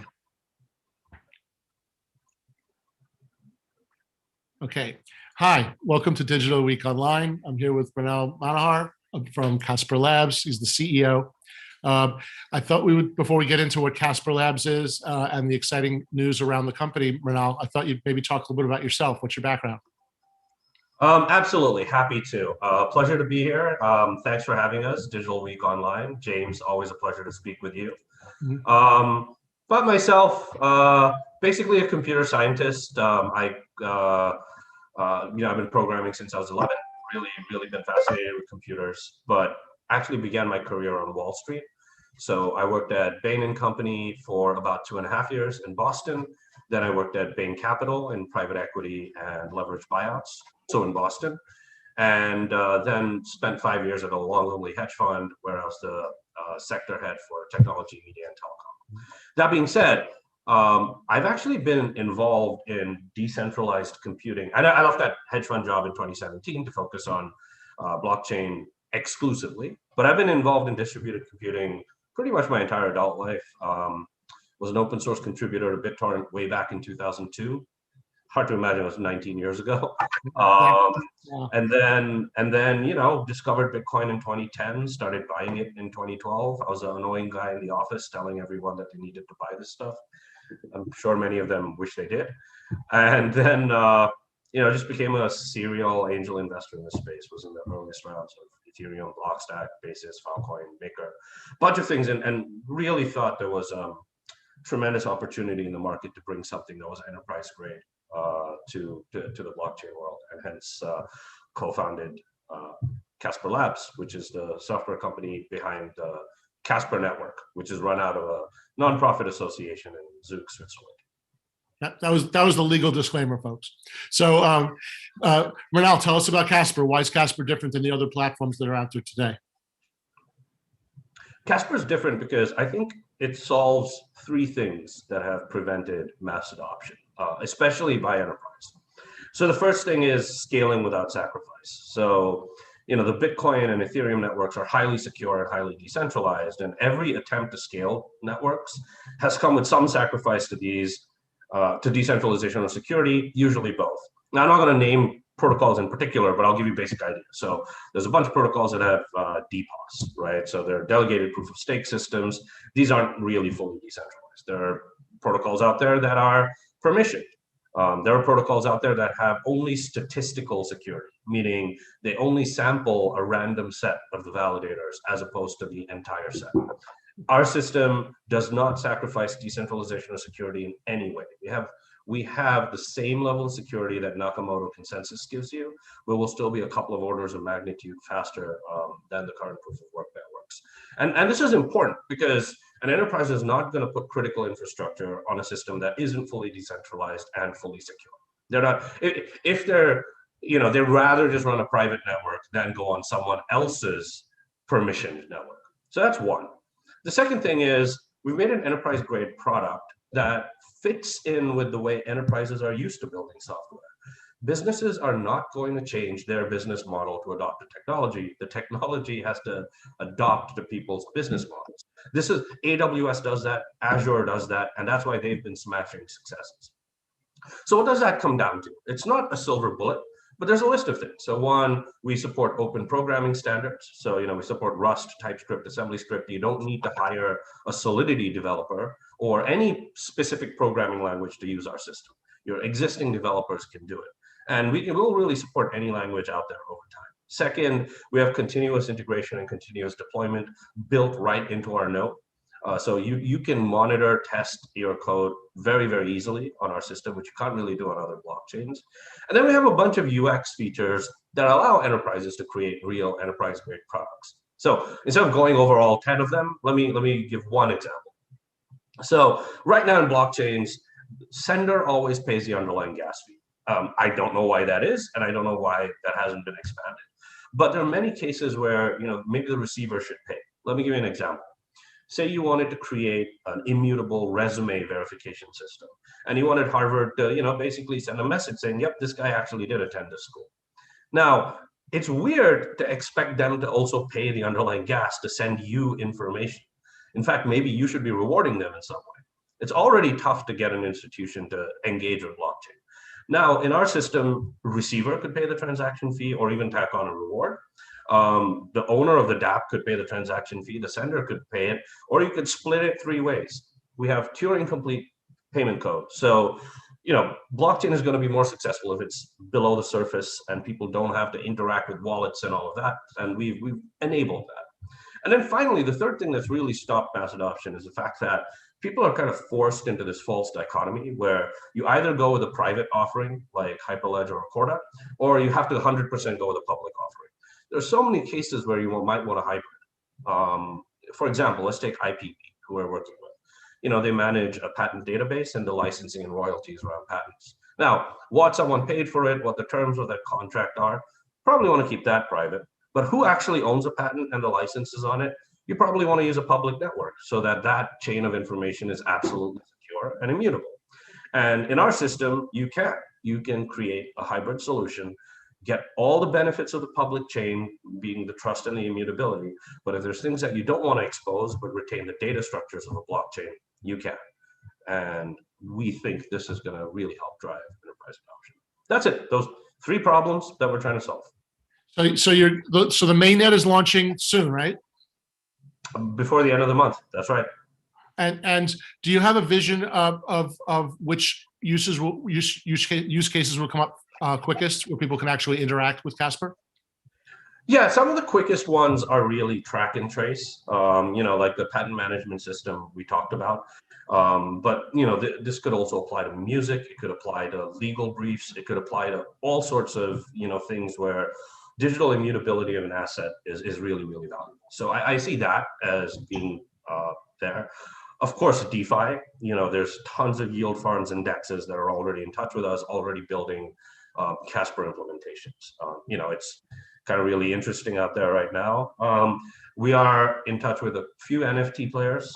So there will be, and one pretty cool one, we've not announced it yet, but think there's going to be some pretty cool Hollywood movie NFTs on the Casper network. And then a lot of supply chain. So we'll be announcing the name soon, but we're speaking with this multi-billion-dollar supply chain management software company that does supply chain for aerospace and medical devices. As you can imagine, a counterfeit product in either of those industries can have life-altering or, in fact, life-ending consequences. And so the amount of manual overhead to track and trace and make sure that there's accountability against counterfeits is, as you can imagine, extremely expensive. Okay. A lot of this can be solved if you have an immutable ledger that is actually independent and public, to ensure that tracing of these objects is done in a proper way, and also the accountability is there because you can't go back and change the records, which is the issue right now. And so the myriad of use cases, we're Turing complete, we're really agnostic, but just given who we're speaking with, these call it about 4 areas of use cases are the ones that should happen fastest. There's a lot of other stuff we're working on, but that'll probably take a little longer. They're also a little more complicated. So how long have you been with Casper Labs or Casper Network? Well, so, as one of the co-founders right from the beginning. So from that 2 years? Yeah, so we incorporated the first subsidiary on Halloween of 2018. Mm-hmm. So, it's been about 2.5 years. But the idea to build this, I probably was thinking about this 6-7 months before, but just hadn't figured out how exactly would go about it. And then and how has the environment of trying to serve enterprises with blockchain, how has the environment changed from Halloween 2018 to now? It's improved greatly, and I'd say the primary thing is the disinterest has gone away. Like, enterprises were just disinterested; they didn't want to talk at all. Now I think there is will, there is a will to use blockchain technologies, but enterprises just, what they need is, a partner who can hold their hand and really walk them through how to use the architecture. If you think about it, and this is a mistake I think a lot of people have done while trying to go after enterprise, is you have to realize that with enterprises, you're just going to be a small part of what is a very, very large and very, very complex tech stack. And trying to go blockchain everything is just not going to work. There's just going to be you're basically banging up against a wall. What should happen is get an MVP done at a small level of the tech stack, and also use blockchain for what it's good for. It's good for trust, it's good for immutability, and it's good for transfer. But don't try to use it for absolutely everything. I think that approach is what's caused little less adoption. But enterprises are much more open to the technology right now than they were, when we started this journey. And do you think we're at a point now where the entrance of blockchain and distributed ledger technologies into corporate America is making a difference yet, or you think we're still too early? It's making a difference, but I think we, stated another way, we haven't seen anything yet. Right. Like it's started. It's definitely started. But if people are asking me, are we at the really early part of the adoption curve, or are we already here? We're at the really, really early part. But we're there. I don't think we were there actually 2 years ago. I mean, sure, there are 1 or 2 people experimenting with this technology, but real adoption was pretty much zero, almost. We're beginning to see that, and especially with companies putting these assets on their balance sheet, which has been really, really interesting. MicroStrategy and Tesla, of course, being early pioneers. So interesting. And do you find now, how do you sell to a corporation? Are you going to them with a sales force? Have you built a corporate setting, or are you expecting people to come to you? We're reaching out, but the way we've done it is we have a very large advisory program. We have about 55 to 60 advisors in that program, and many of them, yourself included, are very well connected. Know a lot of people, and people who are able to actually understand the value proposition of blockchain. And so really it's been outreach that way. Today, we will consider a sales force in the future, but right now, actually, our biggest concern is hiring devs fast enough to meet with the demand. Right now, our pipeline is too big, but we cannot serve it right now. And so, we're actually hiring really aggressively. And so, once we have the team to support it, we will consider augmenting with a sales force as well. Interesting. And, you talked about having a community. I've always looked at the size of the community and the engagement of the community in crypto is really the definition of the value of the network. So can you talk to me a little bit about the different communities that you've been trying to form? Because I think you guys have done an amazing job on several fronts. Sure.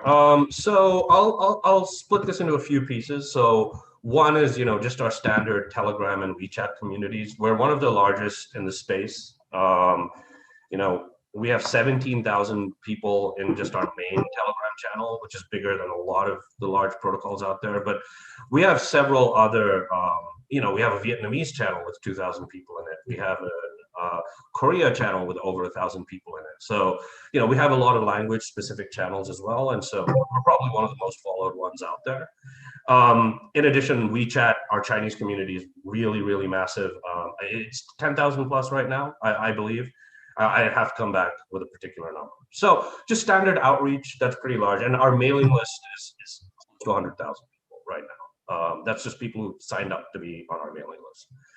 But on the other front, we have a Discord community, which is very developer focused. And, we have multi-thousand members there as well, which is really, really interesting. Usually those groups tend to be smaller, but this one's really big, a lot of developer engagement. And we just recently announced a developer DAO. It's a nonprofit based out of Switzerland, unaffiliated with us. It's an arm's length relationship, but we are one of their first grantors, and they have 16% of supply over the next 5-6 years to give out as grants to developers, and they're seeing dozens of applications coming in. And so we're really excited about some of the stuff that's coming in. But really, this is a fully decentralized protocol, a fully decentralized project. The community is going to own and run the network going forward.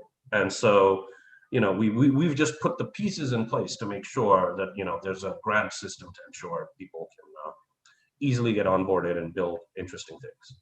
Right, and you're right now in the middle of doing your initial coin offering, right? What's that experience been like? Hectic, to say the least. Yeah, we're on CoinList. Look, it's hectic as is any public offering, but they've been wonderful, wonderful partners, and so I couldn't say more nice things about them. I actually probably owe them an apology because we have really slammed them. You know, they've never, the level of demand for the sale is higher than any they've seen.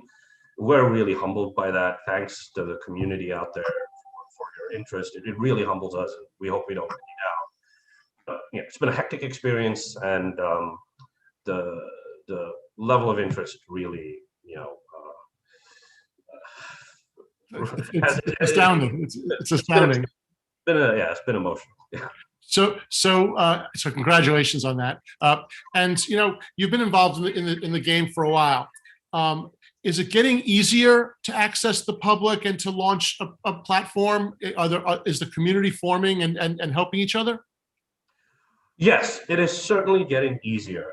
But I will say one thing. There is one trend that I think is negative versus before.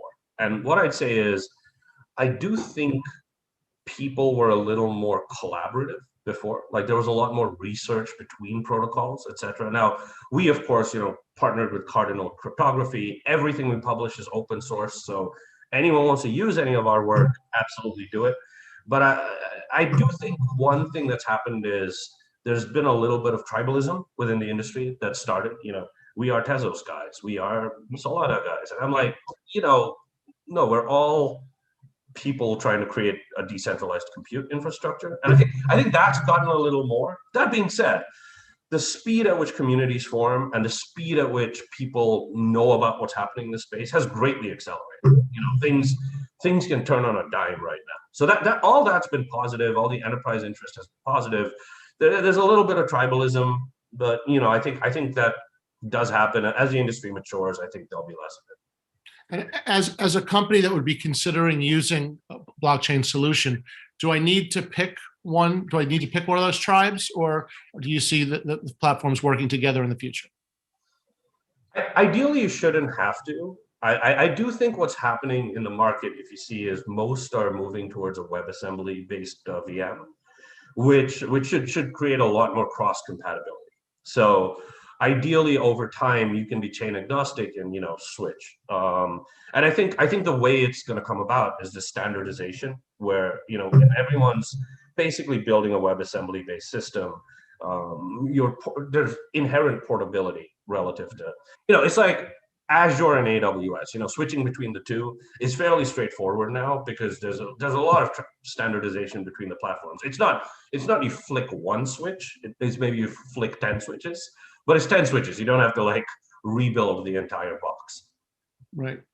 Interesting. And do you see people actually interacting with the Casper token, or do you think that ends up being something that sits really in corporate treasuries and involved with industrial transactions? No, not at all. I think people will all the time because it works just like ETH does on Ethereum, except with the added fact that we're a pure proof of stake network. So it's also, you know, the staking token that's going to give all the underlying security to the network. So basically, anyone who holds this and either sets up their own node or to be a validator or delegates to a node is an active participant in the network. You are basically part of the infrastructure of the network. And we purposely built it this way because, you know, a good quote I like to make is, if you want to go somewhere fast, go alone. If you want to go somewhere far, go together. And, you know, we definitely want to do the latter. So the more participation people can have in the network, the better. We, you know, like recently on our CoinList sale, in fact, just to give you an example of how seriously we take this, because of the demand, we drastically lowered caps on all three options. And we did that because, well, first of all, we didn't know there was going to be this much demand. But now that we know, you know, this gives a chance to, you know, do right by the community, but also decentralize the network even further. We don't have whales in our system. You know, no one on the team or anyone on the founding team, no one has even 1% of tokens or anything like that. And we've We've structured it that way right from the beginning because we truly believe we're pretty porous when it comes to decentralization. Cool. So we're coming to the end. So I'd love you to tell me, looking forward for the next 6, 12, 18 months, what do you see for Casper? Yeah, our two biggest priorities are, one, on the enterprise side, work hard on really hiring out the team and ensuring that we can make these integrations successful. We already have a team, but again, the demands vastly exceeded our capabilities right now, and we need to ensure that we do that. So that's on the enterprise adoption side. On the core protocol side, the key areas of research are to further improve upon the underlying upgradability of the blockchain. We'd like it ideally to look just like Linux or Windows and be easily upgradable. Of course, via consensus, right? Validators choose whether they want to take an upgrade or not. No, there's no forcing authority. But what we can do around those schematics is going to be a major area of research for us. And the second is sharding in sidechains and how we ensure composability across it. I think that's a problem that's not really been solved. Some claim they do, but you'd have won a Turing Prize if you had. So those are our main areas of focus and for the next 12 to 18 months. All right, Ronald, thank you so much for coming. I wish you fantastic luck over the next month and a year. And we're all excited about the launch of Casper Network. Good luck. Thank you, James. It's always a pleasure. Thanks for having me. Bye.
Hi, everyone.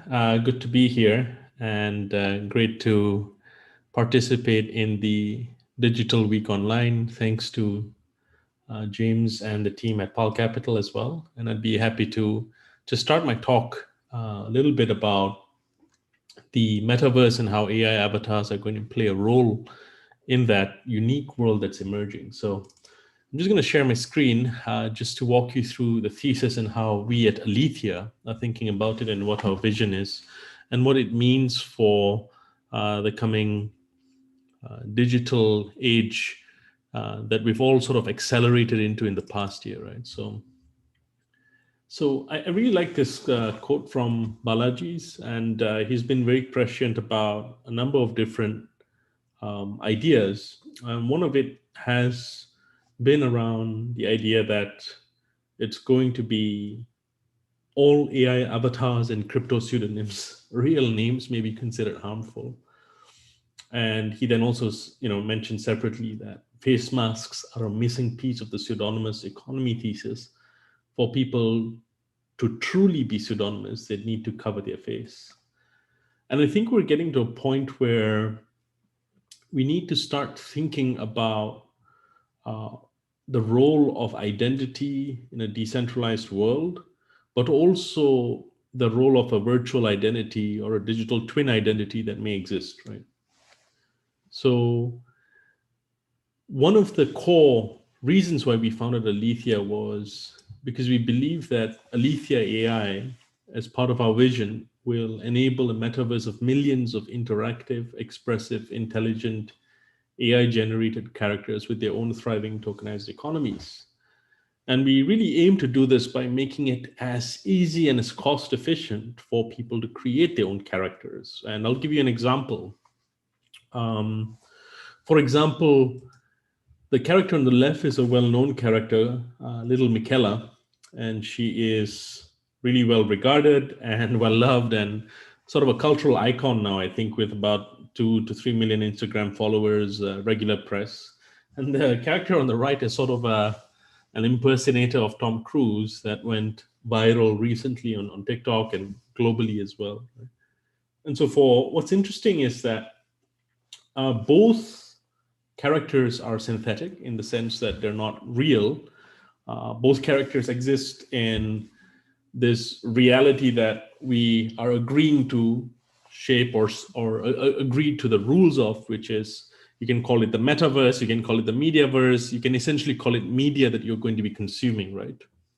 And so the cost of creating Michaela on the left, from our understanding or our estimates after speaking with CGI artists for a single shoot or for a longer 2 to 3 minute video can be in the thousands of dollars.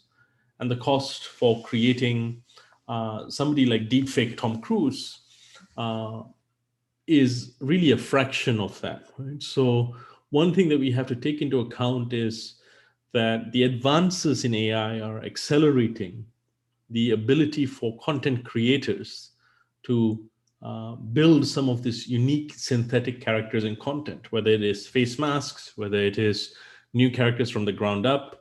All of these things are becoming possible at a rapidly accelerating rate. And this is happening just because of the advances in AI. This, for example, is a slide on the progress on face generation. And you can see from the left to the right an increase in fidelity from 2014 to 2020 in the sense of not just the realism, the features, the wrinkles, the fact that they're all synthetically generated, but still look deeply, in the 2020 case, for example, as real as they can look, has created a lot of concern for people as to how we're going to tackle the deepfake problem. But more than that, it's also created tremendous opportunity for creators and creative artists and filmmakers who may not have the big budgets of Hollywood production studios to create their own characters and content. So going back to somebody like Tom Cruise or deepfake Tom Cruise, 5 years ago, for him to create that viral video would have been nearly impossible because of the GPU costs, the computational and AI requirements, and also the distribution channels he'd need to acquire. Right? So from a marketing standpoint, he posted these videos on TikTok, and they accelerated the rate of adoption, or people trying to understand what is happening with this really lifelike character, right? So even on the distribution side, from the content creation to distribution side, these things have changed. And so what we're finding in the metaverse, or at least in the steps to getting to the metaverse, a sort of a middle layer where people are experimenting with creating pseudonymous characters or characters that are part of their identity, AI avatars that are really an extension of either who they are or completely pseudonymous, and nobody really knows who the person is behind them, but they're doing it this way. And one of the most interesting pseudonymous characters in the past, like decade or so, has been Satoshi Nakamoto, right? And because of his pseudonymity, or their pseudonymity, we don't know their gender necessarily, right? So the challenge here is how do we efficiently and effectively allow creators to build some of these tools effectively without compromising on the trust in society. And so, to the point of pseudonymity being a feature and not necessarily a bug, we started seeing this in Bitcoin, but we are also beginning to see this being adopted across new blockchain style projects, or new metaverse style projects, or even new blockchain native projects with their own protocols with pseudonymous founders. And there are several reasons for this, because people want to express themselves as characters, people want to express themselves as avatars.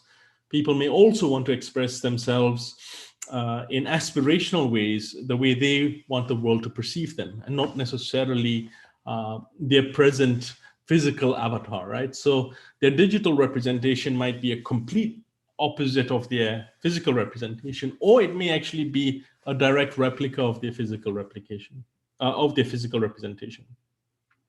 And so we're seeing this become more common with individuals wanting to create these characters, and the power of expressing yourself clearly and having a community rally around a character or rally around a story or narrative is immense and certainly very, very powerful, whether you're Satoshi Nakamoto, or in this case, whether you are Molly Wintermute from Hegek Protocol, or even Channeling God, who is disguised as Pepe the Frog, right? So Pepe the Frog, for example, is a character that gained tremendous infamy, rather started on 4chan, but then memed itself all the way into the normal person on the street's mind, from the perspective of even the previous president tweeting a photo of this character or dressed up as this character, right? So we're seeing a lot of fringe cultures emerge that want to be mainstream, and they're using avatars or characters to really demonstrate their creativity, but also their message. More recently, for example, we saw Wall Street Bets and the standard character with a hairstyle that is somewhat Trumpian also, but using that character to rally people around, and we can see people starting to use those characters to meme a community together. And so all of this is going to get even more enhanced, even more accelerated in the next year or so. And what we're going to see is people wanting to create these characters, but also wanting to create unique advantages around these characters, right? And some of this is going to boil down to just the idea that at the end of the day, the cost structure of creating a character is going to drop. And I'll just dive in here and spend a bit more time, just because the cost of creating a character typically before, let's say, AI, before the advances in AI that we've seen in the past few years, was you really need a physical human being. You also need physical infrastructure, sound equipment, video equipment, recording equipment, a studio, all of these fixed costs of production, the variable costs of production, combined to create a significantly challenging environment for character creation, right? So if you wanted to create an AI avatar, good luck to you, because that's not possible. That did not exist several years ago. But today, the other issue that came up and accelerated this last year was, of course, the cost of COVID, which was the ability for people to contract the unfortunate disease while they're shooting or filming. So studios have to shut down or have to push that aside. And so what we're seeing is people wanting to create these characters openly. And on the right is sort of the model where we are headed, where we're going to reduce the cost structure and put and bucket that into the GPU and rendering costs for creating a character, giving creators a lot more free time to write content, produce content, and do cool things, right? So what would take hours previously of hours and sometimes weeks and months to create can now be done fairly rapidly.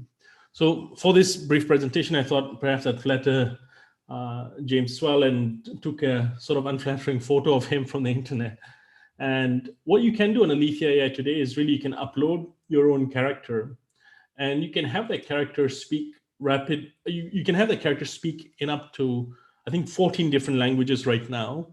Or you can even face swap that character into a unique scene or a unique video that you'd like, right? So we've created some boundaries around what you can swap people into, just because we are trying to experiment with a very new technology and want to see how people can use this in a way that's possible and powerful. But yeah, one thing with James that we were able to do, for example, was we uploaded his character and we were able to have him be swapped into Iron Man, for example, instead of giving him the ignominy of being swapped into the president, right? So like swap him into Iron Man and see what the output is. And very, very easily the output, for example, here with the original video, if this is the original video,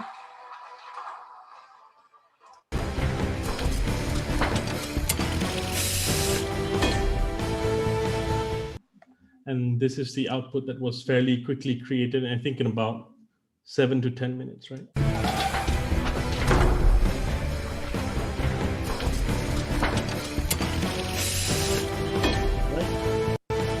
With that, that's a simple demo of what's coming and what's possible with face swap technology, but also with the ability to create characters and have them come to life and have them talk and have them speak. And so these are going to be the building blocks of the metaverse. I'll just pause here as my time is up, but thank you so much for gifting me the opportunity to chat, and excited to continue the Digital Week Online this week.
Thank you very much, and welcome to Digital Week Online. We have now Dan Carruthers, the COO of Vivi or Ecomi. Dan, what's Vivi?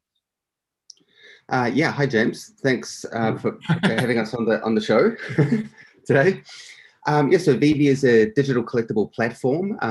All our digital collectibles are all based on NFTs, which I'm sure you and your audience everyone knows what an NFT is. When we started this whole business sort of 3 years ago, I don't even think anyone could spell NFT or even knew what NFT was. But it was something that we identified a while ago that was, potentially going to hit this space. And then, now I've even got grandmas coming up saying, "Oh, NFTs." So it's definitely hitting the mainstream. With Vivi, obviously there's a lot of stuff happening in the NFT space now. Artists coming in, musicians coming in, and I sort of put there's really two categories of product out there in the NFT space now. You've got basically like the eBay of digital collectibles, which is like your Nifty Gateways, your Portions, Rareable.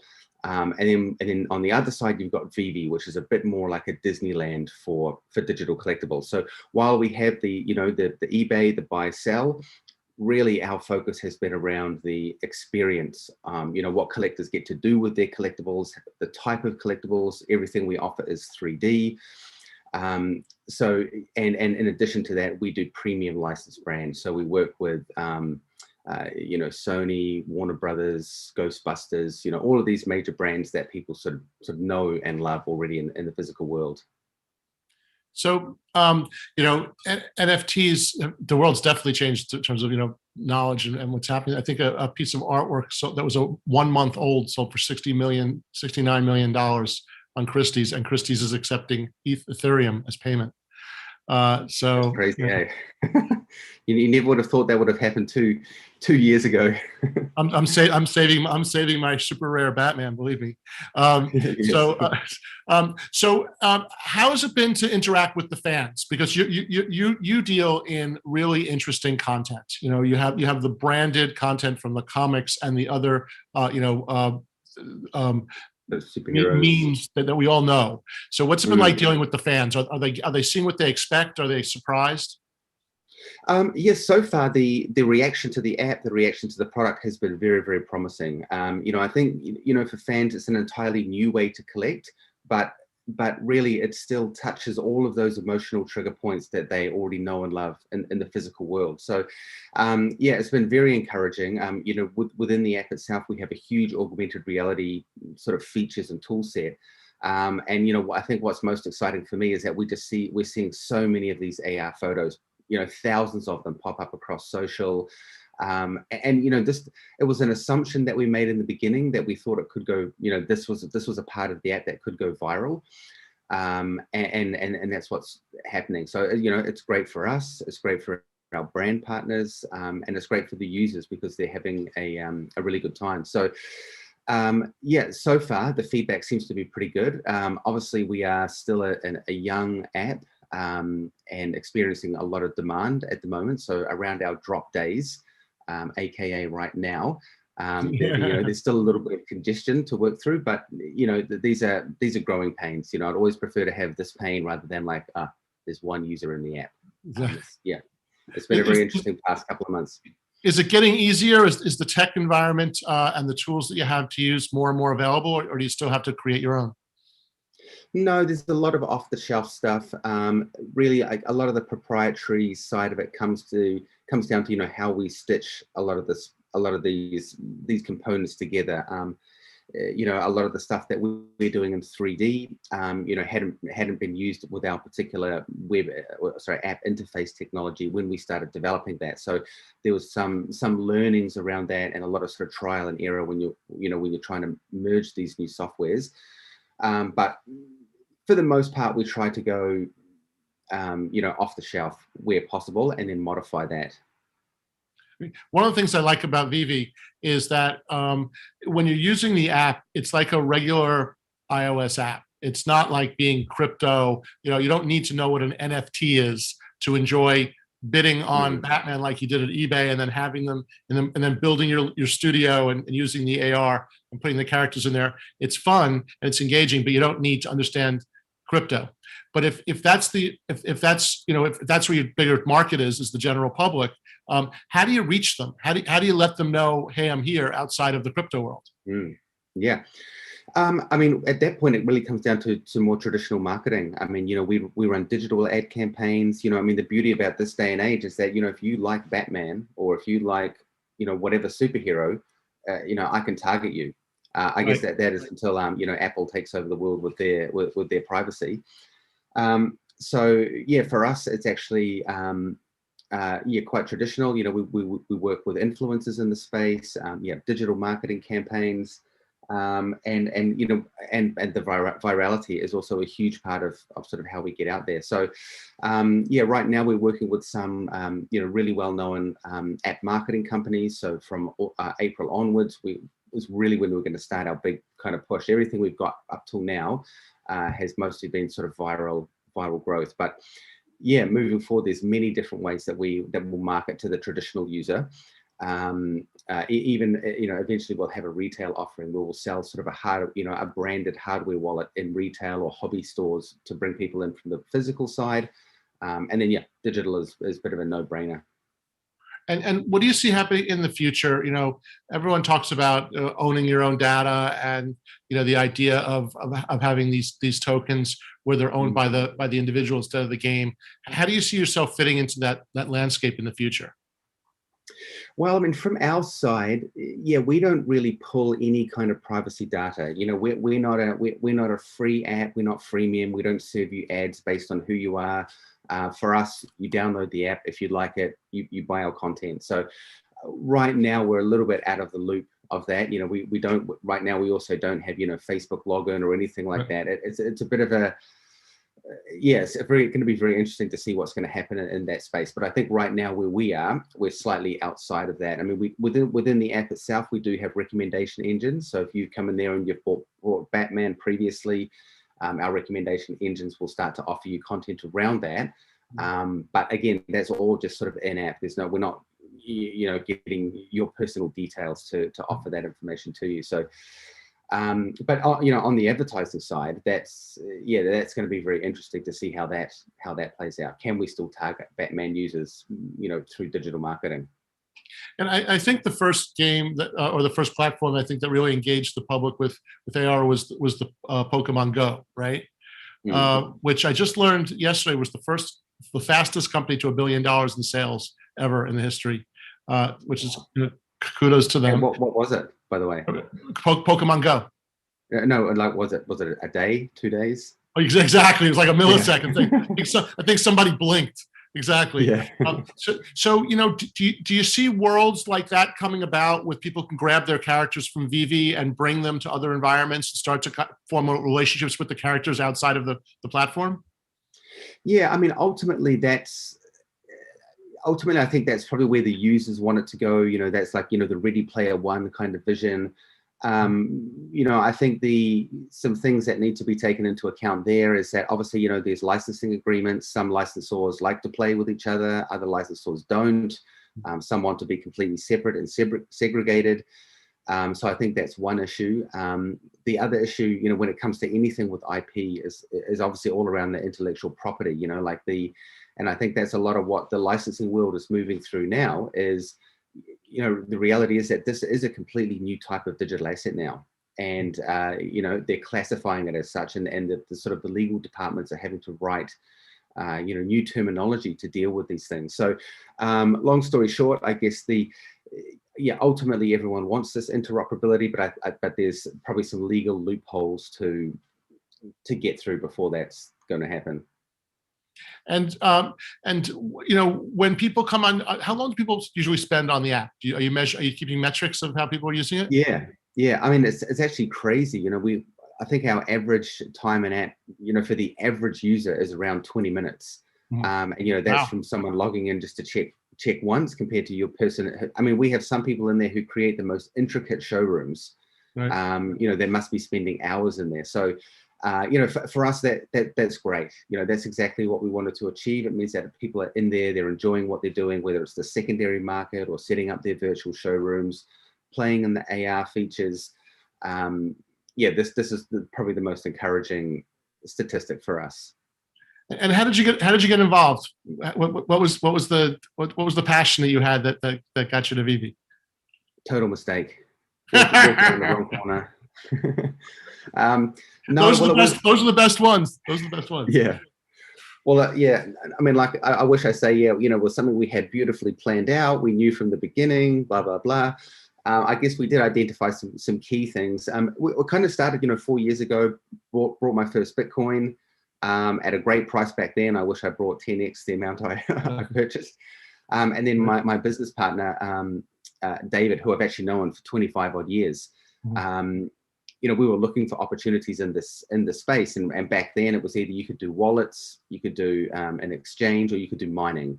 Exchanges and mining were both very expensive, and they were both already kind of saturated. So we had an opportunity to do a really cool crypto hardware wallet. And that's kind of what moved us, really heavily into the crypto and the blockchain space. And it was from there, when CryptoKitties came out, that we identified the opportunity. If we could match licensors with this new type of digital collectible, we could potentially have something very disruptive. And my business partner and a lot of his colleagues are very heavily in the licensing world. So that's kind of why we knew we could possibly move into that. And then obviously my background is all in tech, so I kind of knew I could deliver a product. At least one that does, when 100,000 users don't come in at one time. And how do you feel about the landscape? Is it compatible with you and complementary, or is there competition? How do you define the business? I mean, I guess the NFT space is quite wide and varied. I mean, I think right now we are in a little bit of a niche because, like I say, most people moving into the space are more the the buy trade, the buy sell, it's like a digital eBay. And I think I even saw like one or two more pop up around there yesterday. So whereas we offer quite a different experience. So in terms of I guess competitors, I guess you've got NBA Top Shot, but these guys are in a bit of a different category. We offer one type of experience, and I think the cool thing we're seeing now is that the tide is rising really for this whole NFT field. And this digital collectible field. So competitors, I wouldn't say we have any direct at the moment, but it's very young in the industry. I'm sure some are going to pop up. And I would say right now it's still quite sort of fragmented. A lot of people are trying to get their foothold in this particular space. But ultimately, I think we'll see people start working together a bit more, as you say, to be a lot more interoperable. So what advice would you have to I know all these people now that are looking at NFTs, and there's always this, oh, that's not so hard, I could do that, or that's not art, conversations that are going around now faster and faster. But what advice would you give to someone who is creative and would like to try and use this new medium and reach people? How would you advise them to start? So number one, they probably need to find the right platform. There are NFT gateways out there that will basically, allow artists to come in and create their own assets on their own. Or else there are people out there like, the guys over at Bad Crypto or Bad Media. I know they help a lot of people, sell and prepare digital art, and then they sell it through either Atomic Hub or Wax. But as an artist itself, I guess that, the thing to be aware of right now is that, like NFTs are at the top of the pump right now. So, getting into this space is going to be difficult right now because, it's very saturated. A lot of people are trying to get into it. So, I would actually just say, learn about NFTs and what they are. And my personal belief is that we're literally right at the beginning of an industry. Once all of this sort of hype that happens now dies away, there's going to be some key players left, and really they're the partners and platforms that you want to align yourself with. Interesting. eBay was originally founded by Pierre Omidyar, who basically his wife or his girlfriend collected Beanie Babies. Yes. And they needed a way to sell. They had their house was overloaded. They needed a way to sell the damn things. So he created eBay, right? And you are kind of following in that track, right? You have there's this world of branded art related to people's passions that hasn't been released, that people haven't been able to engage with electronically, interactively, and you're kind of stepping onto the scene. Do you see do you see starting to get involved with storylines and other kinds of interactivity on the site, or do you think that's you're going to leave that to other people? When you say storylines, you mean what? Well, I noticed one of the things I noticed. I was playing around with a car on one of your demos, and I could use it like it was like a radio controlled car and spin around. So that kind of makes you think about maybe someone else's car could show up also, and maybe maybe we could have fun together on the screen interactively. Absolutely. So part of the product coming up, part of our roadmap is absolutely bringing in multi-user interactivity into our AR environments. It's part of our sort of bigger VV-verse. I think the opportunity now is that I think we are going to see an explosion of metaverses next. That's really the next kind of stage of this world. I mean, there's a lot of them out there now already that are doing really well, like in the crypto space anyway, like Decentraland. I know Earth 2's come out. So we're going to start to see more and more of these, and I think there's going to be a big battle for the metaverse. I mean, even like I think Unity and these kind of big gaming brands are looking to do global level metaverse for these sort of 3D environments. So as part of that, we are absolutely going to be entering that space, and for the reason being exactly what you say. So we can have interactivity. I can build my virtual showrooms, or maybe it might be a virtual building by that point. You can walk around it, you can put it on your own plot of land, customize it, decorate it. Really, the idea for us, in that area is that we want people to have their own personal virtual space online. Right now, you've got your own 2D interface, you've got your Instagram, you've got your Facebook, but we want you to now have the opportunity to set up your whole, virtual environment with all your favorite brands, products, and invite people in there, and then have games or interactivity. But in saying that, it's a space that kind of we need to see how it evolves, and we'll basically follow along with what the user demand is. And you guys are unique in that you have the public-facing app, and then behind there's actually a really sophisticated economy that you've created around a token. Could you explain, what is the OMI token and why is it important to Vivi? Absolutely. Yeah, so OMI is utility token. We used it for crowdfunding a couple of years ago. And the whole idea around the product is that obviously the digital collectibles are NFTs sitting on the blockchain, and the utility of the token is that any of our users can transfer that token into the app and then convert it to our in-app currency and then use it to buy, sell collectibles. Right now, the utility is limited to that, but we have some really cool stuff coming up later in the year, such as staking, rewards, people who contribute to our LP, like for example on Uniswap. So there's a lot of very exciting things happening in this sort of token space, and a lot of the technology has developed quite significantly since we first selected our partners. So yeah, we're really looking to expand that opportunity for our token holders throughout this year. And you guys, I've known you now for 3 or 4 years. I think when we first met, like in Singapore, and you've followed this dream and you've moved it forward in such an interesting way. Do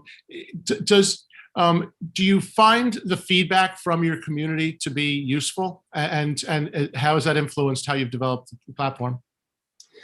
Yeah, I mean, I guess like with any community, some of it's great, others are not so great. Not necessarily negative, but just everyone has their opinion on how something should be developed. Yeah, we did go in a slightly different direction. We didn't really go with the MVP model when we were rolling it out because it was something completely new. And when we started developing, we kind of had an idea, but internally the product developed immensely over the 2 years of development. Whereas if we put it out right away, it might have turned into a different product because of perhaps user feedback. and also, commercial sensitivity. We didn't want to be, showing under the hood too early. So moving forward, we really believe what the core pillars of this product are, and we'll continue developing them the way we believe they should be developed for collectors. However, the feedback from the community is always taken on board. Right now, most people don't really, they love the features, they love what we're doing. Most of the feedback is like, oh, I missed out on that drop. There were too many people in there. I couldn't get it. That's more of the kind of feedback we're getting at the moment. But yeah, we'll see how that sort of plays out in the future. And, what is it that you think you need to do to be successful? Really, at this stage, it's about just scaling. This whole NFT thing is going to take the world by storm now. Once this little hype bubble that we're in now, similar to the .com, similar to the crypto, this bubble is going to fade. But after that, NFTs are going to be a part of the world. So for us, it's now about, making sure that we offer a great product in that NFT space. We're bringing brands and products that our audience knows and loves. And obviously, we're just in the digital collectible part of the NFT space. Obviously, tokens, that's going to be wide reaching, right throughout the world. So yeah, scalability, offering really, really cool content and a really wide range of content, and then just constantly innovating on the features and the product offering we have now. Interesting. And how has COVID affected you guys? It didn't really affect us at all, to be honest. Me personally affected. I had to, change country that I was living in because I couldn't get back in there, blah, blah, blah. But in terms of the actual business operations, the whole team was already completely remote. So we were already inside alone working on our computers. And then I think a lot more people have gone digital now. And, throughout the COVID period in 2020 anyway, we started to see people becoming aware of like Google AR, the Google augmented reality where you can search for line and then view it in directly in 3D. And those kind of things, really helped what we were doing. They sort of raised the awareness of this, AR directly from your phone. And also same thing with sort of NFTs kicking off like August last year. It just really, when we sort of felt when we entered this market, we had to do a lot of education, but in a way, COVID helped us because people went so digital and, started finding this kind of stuff. By the time we came to market, there was already a base level of knowledge, which was actually worked out well for us. I think it's interesting. A lot of these digital businesses have actually benefited from COVID in an odd way. These people are stuck at home and we're communicating so much online. You're in New Zealand, correct?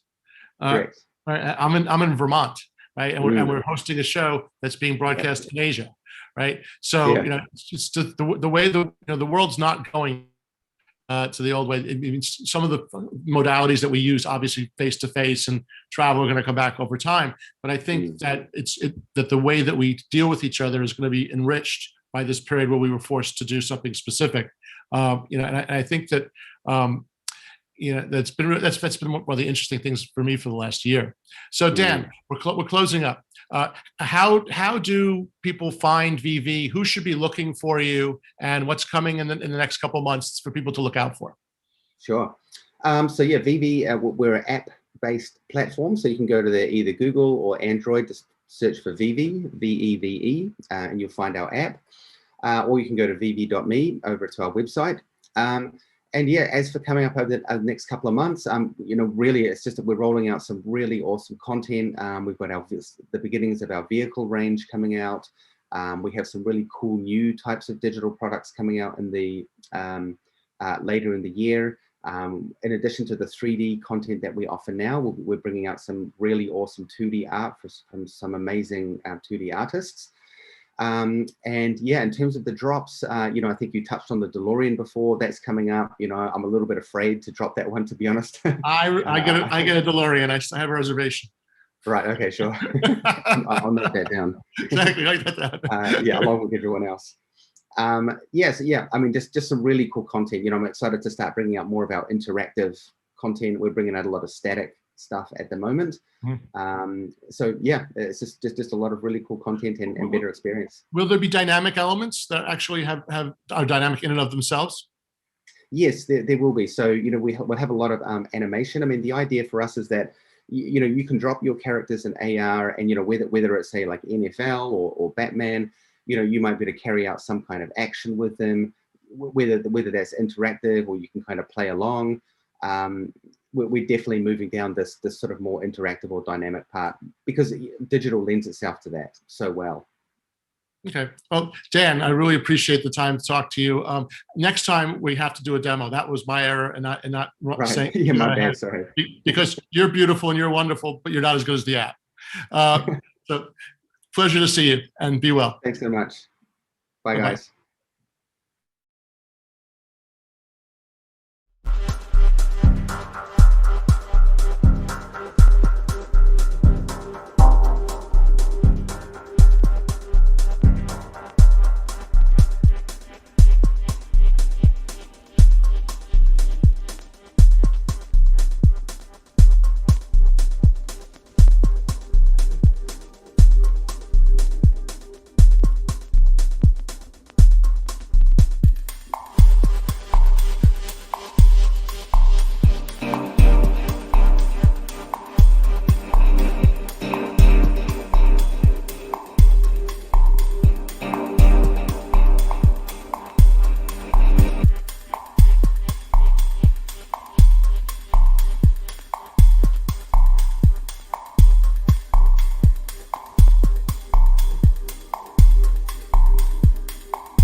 Ready?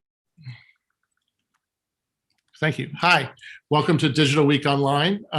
Here with a very interesting panel to talk about NFTs, gaming, and entertainment.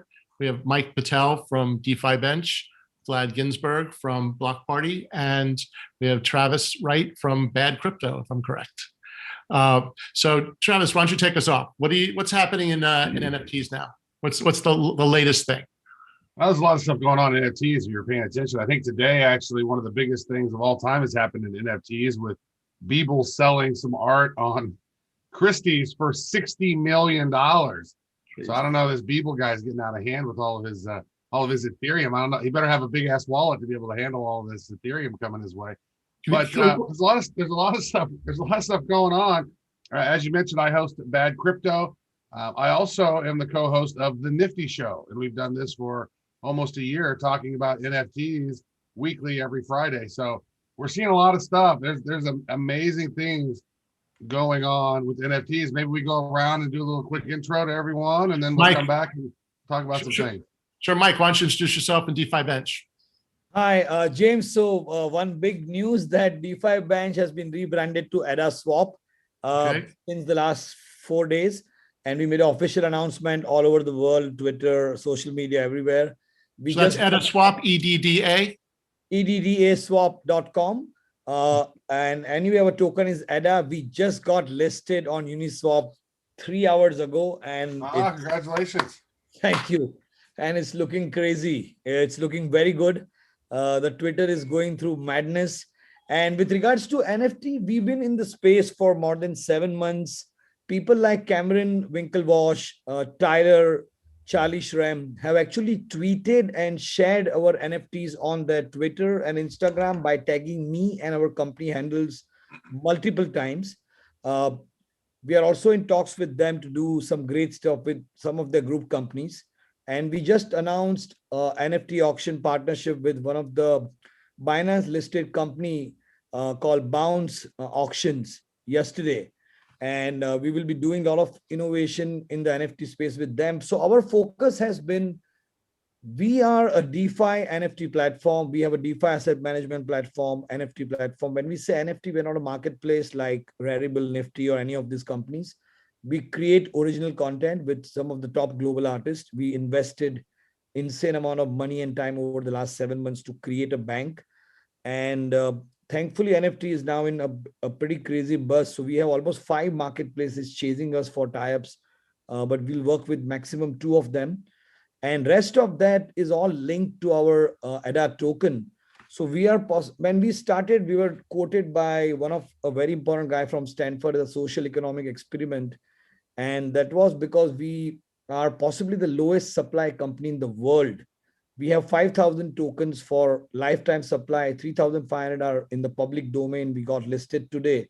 And all our ecosystem, the NFTs, the DeFi asset management platform, the DEX, which supports ERC20, Binance Smart Chain, and Polkadot, goes live in the next 2 months. Everything is linked to ADA. And it's pretty crazy that a lot of people thought that we are joking about this, and now it's manifesting and it's looking great. And the beauty is that if you bought ADA in pre-sale, or if you buy it even now, anywhere in the world where we get listed, we are only on Uniswap today. All of the NFTs which we have produced, co-produced, and created over the last 7 months, you can access them for free and instantly sell them on any other marketplace simply by staking your ADA tokens. So it's a very serious play for us. We've been very bullish on the NFT space. And I think what we are seeing, what Travis just mentioned, I think this might not be sustainable according to me in the next few months. This price points of auctions which are happening, whether it's for CryptoPunks, for people, is an exceptionally talented artist, and he's very real, and we can see from all his works in the last few months. But I do feel that we've reached a point where NFT is becoming a kind of a status game, and a lot of billionaires want to outbid each other, sometimes without understanding the underlying cost of the product they are buying, maybe. And I think we are yet to see a lot of stuff coming into the play, which means tokenization of real world assets, precious metal, and many, many more things going to be in the NFT. So I think this digital art, crypto art, And everything that we are experiencing for the past few months is possibly just evolution stage 1. And Vlad, Block Party, you were my favorite ticketing platform. How'd you get it to NFTs? Yeah, that was what we were doing in 2017. We founded on the idea that an NFT makes a lot of sense as a event ticket, right? An ERC20 could be a GA ticket, and the ERC 721 could be a ticket where the metadata really matters, as in where it's located. It was a somewhat of a far departure from me because my career for the 10 years prior to joining Block Party was in the fine art business. And all the many times that I have transacted with Christie's and Sotheby's and art galleries, I ran a $150 million fund for fine art. That was my world. And with the NFTs being event tickets, well, I mean, I would always say that this made a lot of sense, and we had the ability to speak to so many music festivals and so many sports teams and so many of these things that I would feel familiar with because I spoke to these folks who owned them in the art business. And what we learned very quickly in NFT ticketing is that it makes so much sense. It's one of those things that makes so much sense. And then when you get out into the field, you're like, wait a minute, does this make sense? Right? You're and because the core belief for Block Party is that NFTs are the consumer use case for blockchain, and that's where we have art fans and music fans and folks like that are engaging with the blockchain in a meaningful way thanks to NFTs. That also means there are certain underlying technologies that are taking place and processes that are taking place. And so, fans want to get into a building, get into an event with a very quick and easy. It's got to be quick and easy. And unfortunately, not a lot of blockchain products are quick and easy. That's just the reality.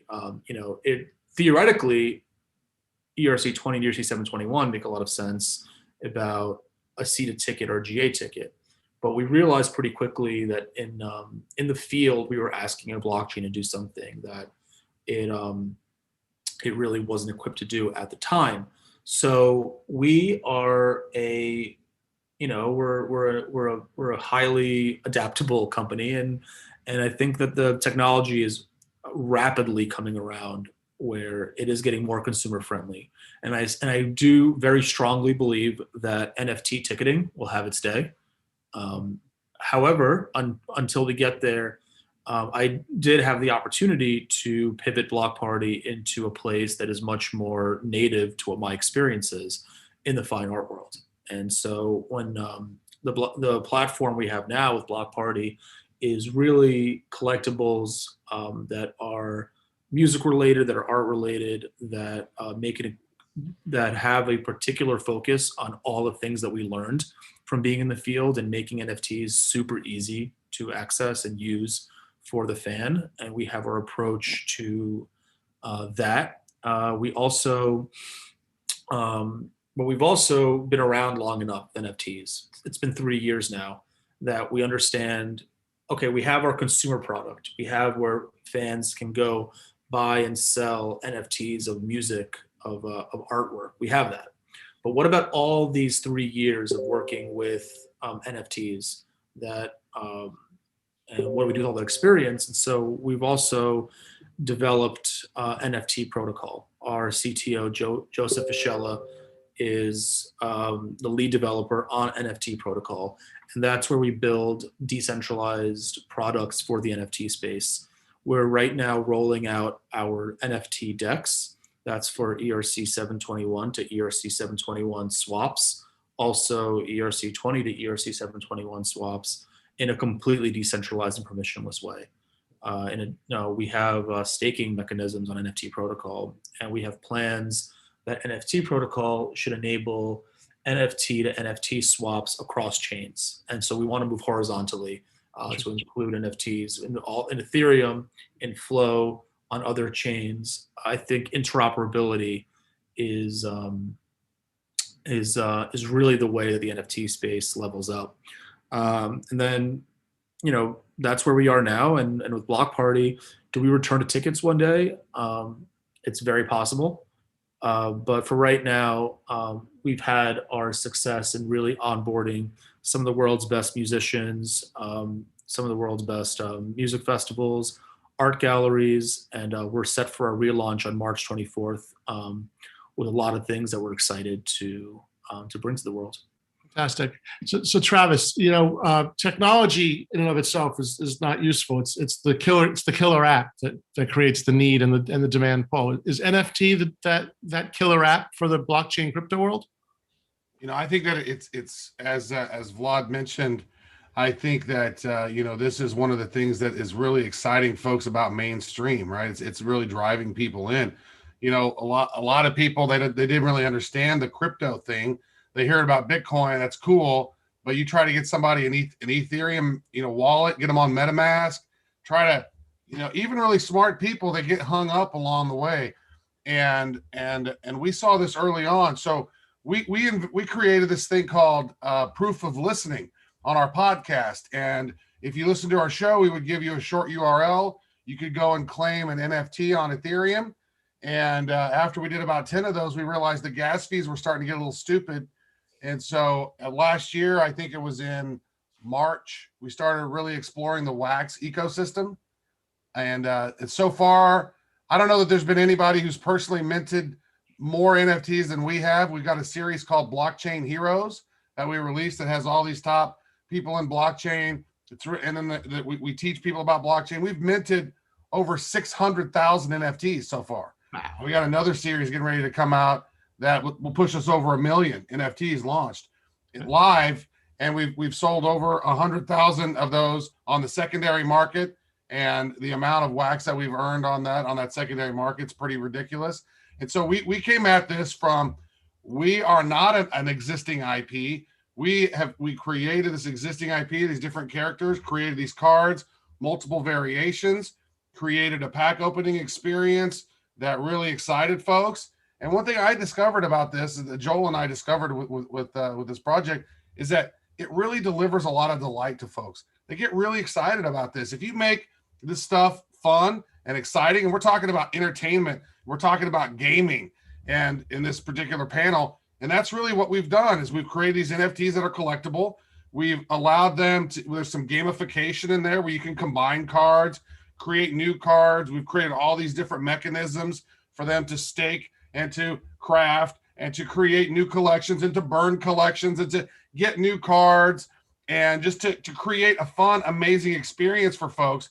And we've created this massive community of folks that really, really love this and are having an amazing time collecting our collectibles. And now we've been working with a bunch of other, brands and musicians and stuff that are coming in because we've done it. We've had 5 successful launches. Our last launch sold out in 1 second. And we do it on a platform where there's 0 gas fees. Wax, you can print 1,000 NFTs for a penny. Actually, no, 1,000 NFTs for $1 is what you can print. And so you don't have these ridiculous gas fees. And what I'm seeing, and I think what you guys are, we just touched on it. Beeple, $60 million. Like, who has $60 million just sitting around here? Regular people do not have $60 million to drop on pixels, right?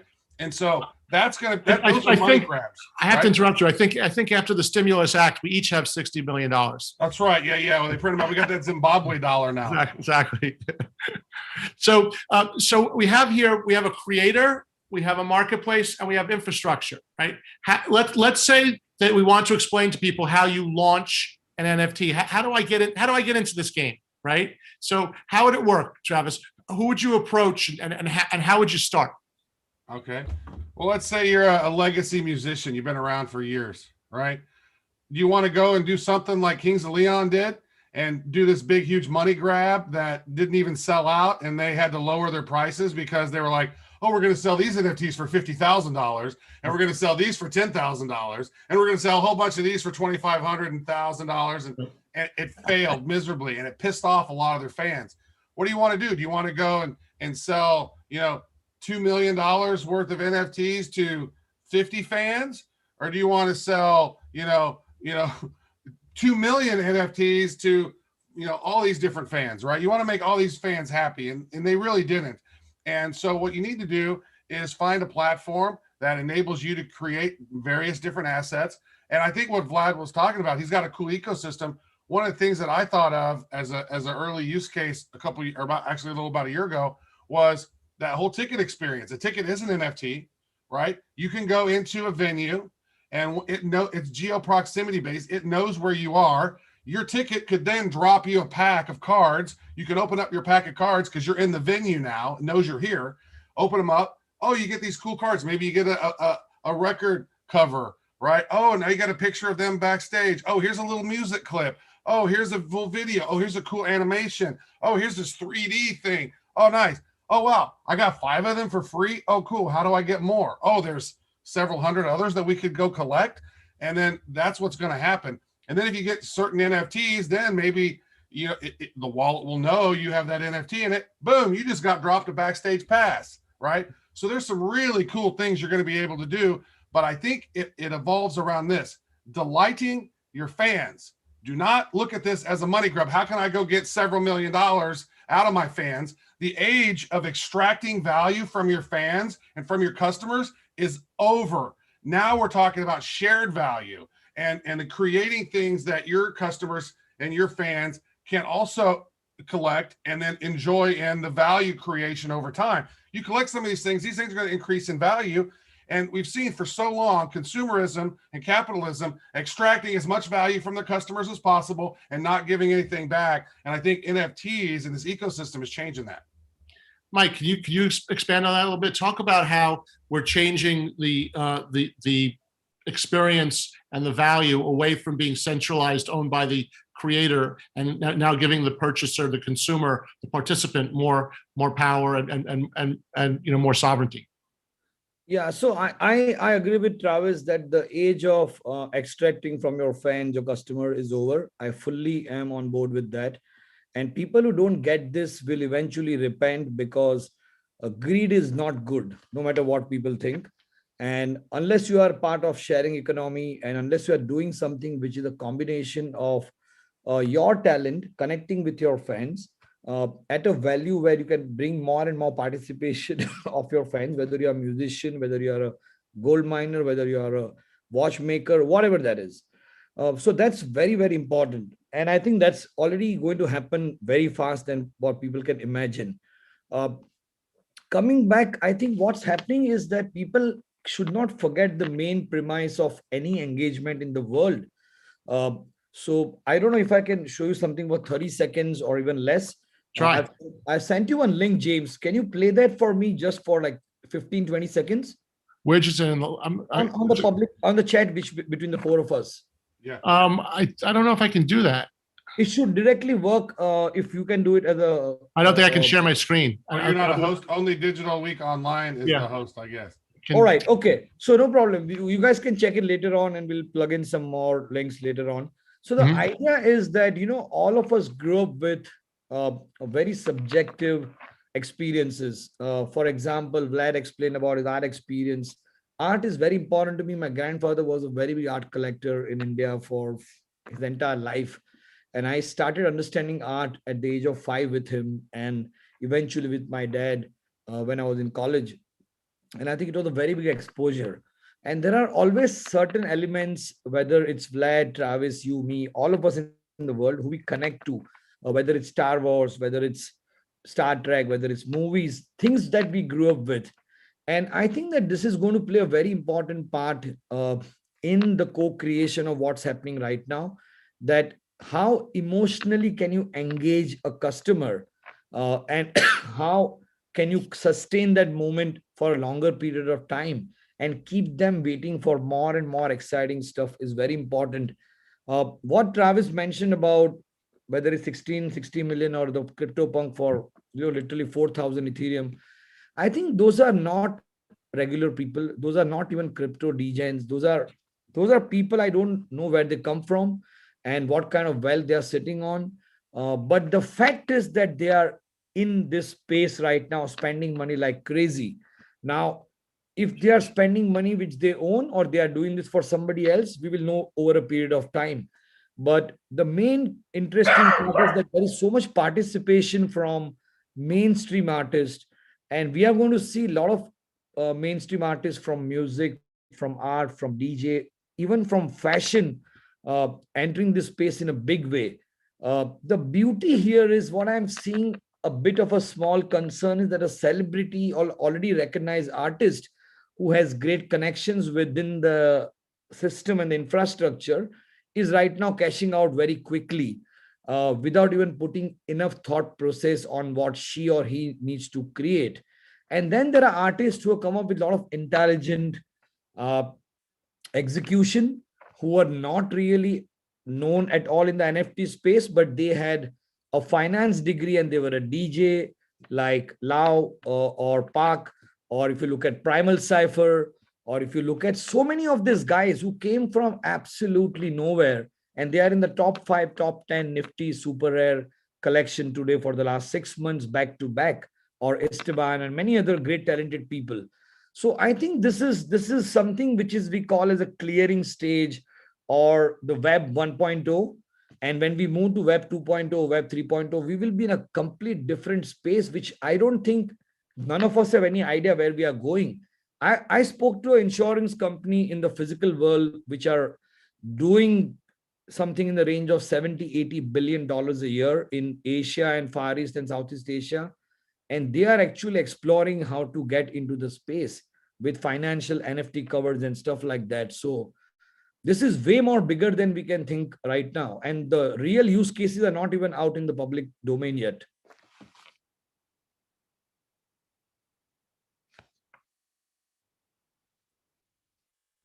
James, you're on mute. My dog sees a squirrel outside. So I was trying to spare you guys my little alpha dog banging his face against the window while barking. So Vlad, my son is an artist, and he does digital and he does physical. He's a painter, sculptor, and really interesting digitized photography. And how does he start? He has the art. He's young. He understands technology, but not really crypto yet. But he sees what's happening and he's looking for a way to express himself. How does he start? Yeah, absolutely. And he starts by creating art, and he starts by, I don't know that you run to sell it. I think a lot of what we're seeing right now is people running to sell it. And I think that is not the right way. That's not sustainable. I think we're in a big hype cycle right now, and that's great. But I think we've seen in the music side some examples of I ran to sell it before I thought about what it means to my fans. And so with a young aspiring artist, I think the first thing you do is network with other artists, network with artists that mean something, find your space. Like, who is your network? Who is your audience? Who is your person? A lot of the platforms like Nifty and Super Rare and and the players in the space are kind of acting like as functional art galleries. Mm-hmm. And so I think that where before you get onto that platform and you're trying to figure out how to bring together your audience and their audience, who is your audience? Who are you? Who are you as an artist? Figure that out. Talk to other artists. Get in there. So much of this community is happening online. Talk to the community. Share your art with them, and build a community that feels right for you. And once you have that community that feels right for you, then go figure out what gallery you match up with. In this case, platform. I think that right now in this hype cycle, we're seeing this effort to just like run out. And I've heard from so many artists that I work with over the years. I've heard from so many musicians that I've worked with over the years. Like, hey, that artist just made $1 million. Like, why aren't I making $10 million? I'm 10 times the artist they are. And I'm like, that is so the wrong mindset. Because if you go running out there, just get something out to this NFT hype, once we get past the hype, you're gonna look like a money grabber, right? And it's not gonna play well. And so on the music side, for your son, I would say get started by figuring out who your art niche is and grow it with the right platform. I hope it's Block Party, but it may be somebody else. We have to support the artist and getting them, in the art world, an artist that does like photorealism paintings might not feel comfortable at Pace Gallery, even though Pace Gallery is a big name, and they might feel better at another gallery. It's no different here. And when it comes to musicians, the most successful conversations I have with popular musicians, I just start with a very simple question, which is, can you describe what your fan culture is? Can you describe how one fan dunks on another fan to show off like how much they're the bigger fan? What does it mean to be your fan? Like, how do I recognize one of your fans, in the world? And because the artists that have really cogent answers, my fans call themselves this. My fans exchange that. This is like what fan culture is. You can start building an NFT around it that is meaningful to that fan culture. Because if it's meaningful to that fan culture and it gets people excited, the crypto money is going to start kind of getting in there and getting excited as well, because they want to be into this trend. And so when I've heard from musicians or music festivals that are like, listen, the hype is right now. I haven't made money in a year, and I don't have time to educate my fans about NFTs. I just want to get in there. I'm like, well, Block Party is not the place for you. Right. But I'm all for artists securing the bag. So I'm like, go get it, go into the hype, get to the hype cycle, make the bag, come back to us when your fans are like pissed off that they can't afford $1 million NFT.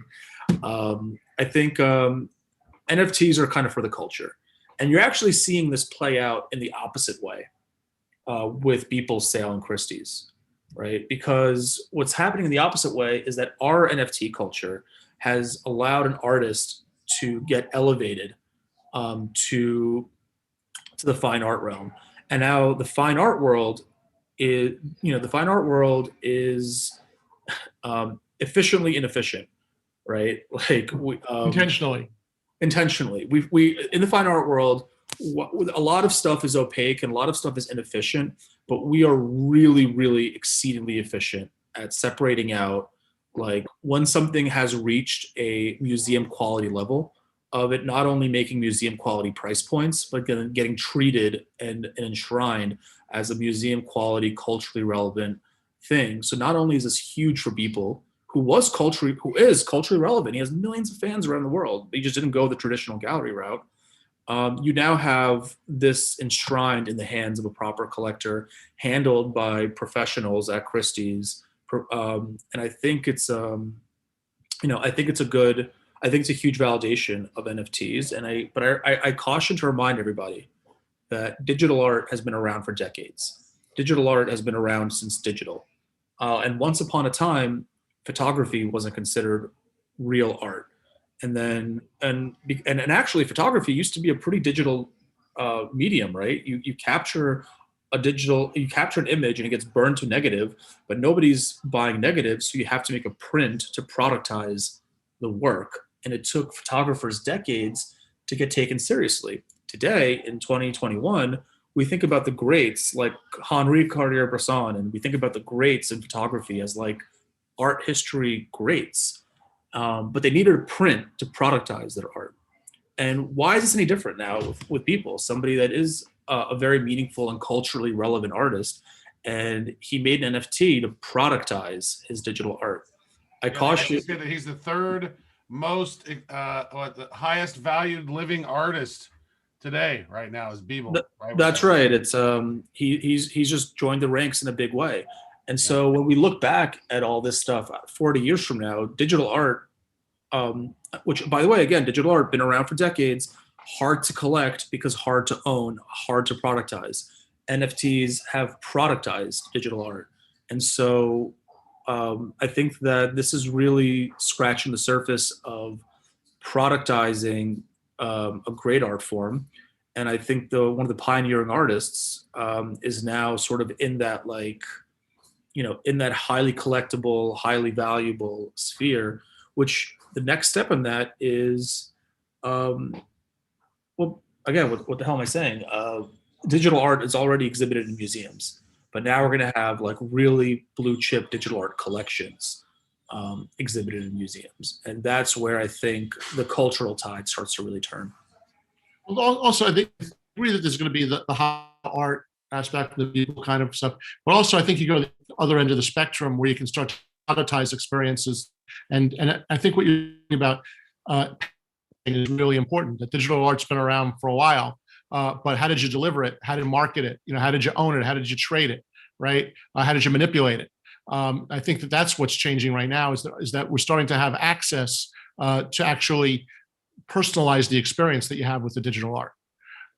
So, Travis, what do your fans know you for? What's the fans code around you?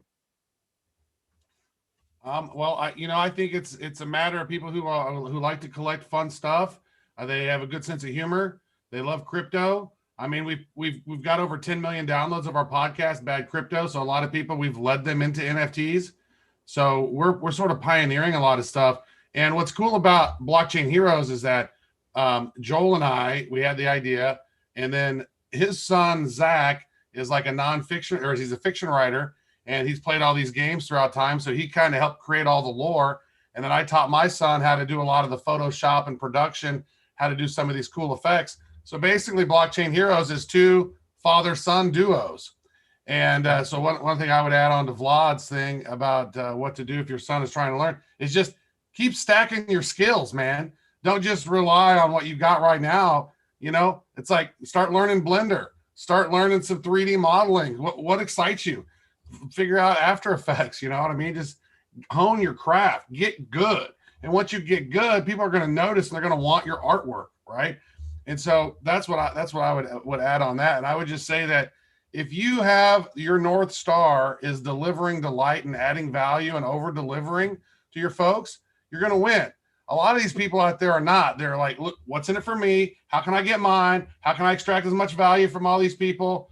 Me. And that's the wrong thing. And that's why people on Ethereum, that ecosystem is going to come crashing down. I think gas fees are too high, and Ethereum, Ethereum NFTs are not on IPFS, so it's not actually connected to something that's going to be around 100 years from now. So I look at this like, how are we going to create art that's going to be around 100 years from now, so our kids could get it passed down, and it's going to be on IPFS for the most part. That's what it seems like. That's interplanetary file system. If you're not putting your NFTs on IPFS, you don't really have a long-term, blockchain NFT.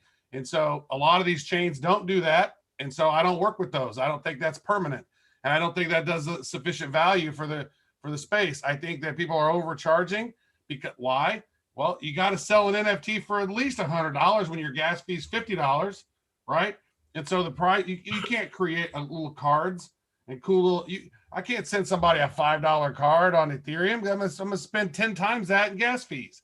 So just Ethereum's blown out of the water. That's why Dapper Labs and CryptoKitties, when they clogged up Ethereum, they realized, oh damn, this isn't gonna work. We better create something else, and they created Flow.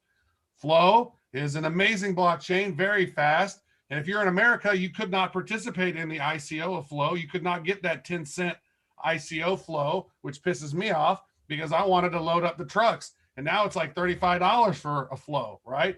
So, if you're looking at this from different angles and while you're thinking about NFTs, think about the various platforms that are being built. Think about the highways that these NFTs are going to be running on. Think about the permanence of them. Think about the experience. Think about the fees, cost associated to those, and then maybe start, looking into those and investing in some of the platforms you think are interesting. Like I'm gonna check. I've actually been looking, Mike. How do I find ETA swap anywhere? Where's the Ether scan on that? Because I typed it in and I see ETA 1, ETA 2, ETA 3, ETA 4.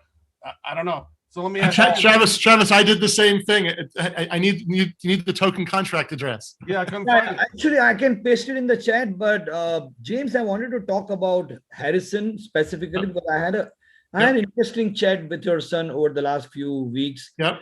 And I think he's a very talented individual. I'm pretty confident about this. He already is on Blender. He is running 3D and 4D rendering. And I think he's already on the right track in a way. And I also told him that you can start like what Vlad said, that you can find your artist, your friends, people who connect with your art. You keep on honing your skills. But I told him you should play around with something like OpenSea, which is a very, very open platform. And a lot of people have come from absolutely nowhere and created their own fan base, 20, 50, 100, 200 fans. And I think that's a brilliant, brilliant starting point. But I have had exchange of many messages with him over the Instagram, and I think to be honest, he's pretty much on the right track, and he's really talented. What I saw with his 3D, 4D rendering, something which was a neon light, floral based work, I was quite impressed that 2 weeks before that, he didn't know how to do that. And then he showed me something and it blew my mind. I said, you are already on a good roll here. By the way, guys, so somebody wrote on the Digital Week channel, we can share the screen. Yes. All of you have the Uniswap pair.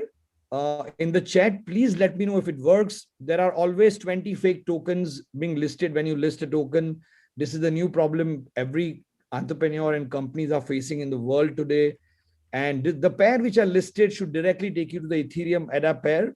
This is the only pair in the world which we have created. The liquidity supplied by us. It's almost, I would say, $1 million liquidity now, and it will keep on growing. And it's a very small supply. We are 3,500 token in public domain, 500 tokens and everything else is reward system. Lifetime supply, no matter whether I am alive or no, will never be changed more than 5,000 token for next 100 years. Mike, do you want to share your screen and show the video? Yeah, if you can do it, great, because I think you already have the permission to do that. I just want to show that one, and I would love to have Travis and Vlad's view on it.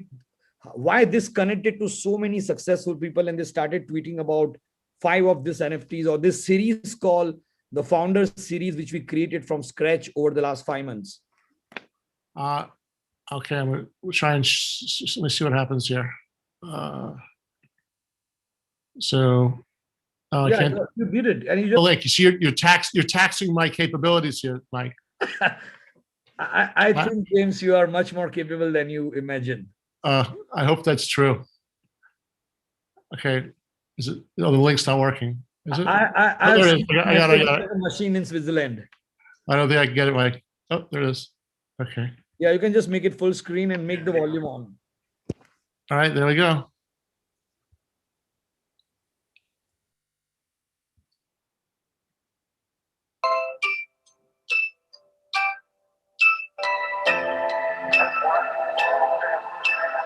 You can't see the. I can't see the video. I can only hear the audio. I can't. Here we go. Can you just start from beginning if you don't mind? All right, we'll try again. You ready? Yeah. Let's sing here. This is cool.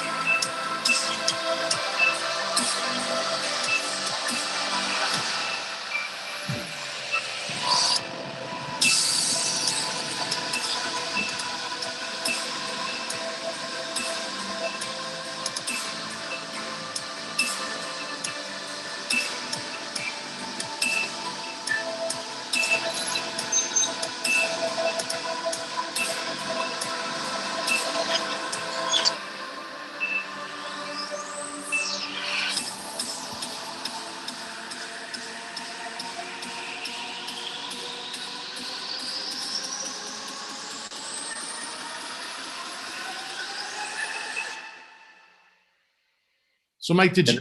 Smart Cities and Internet of Things.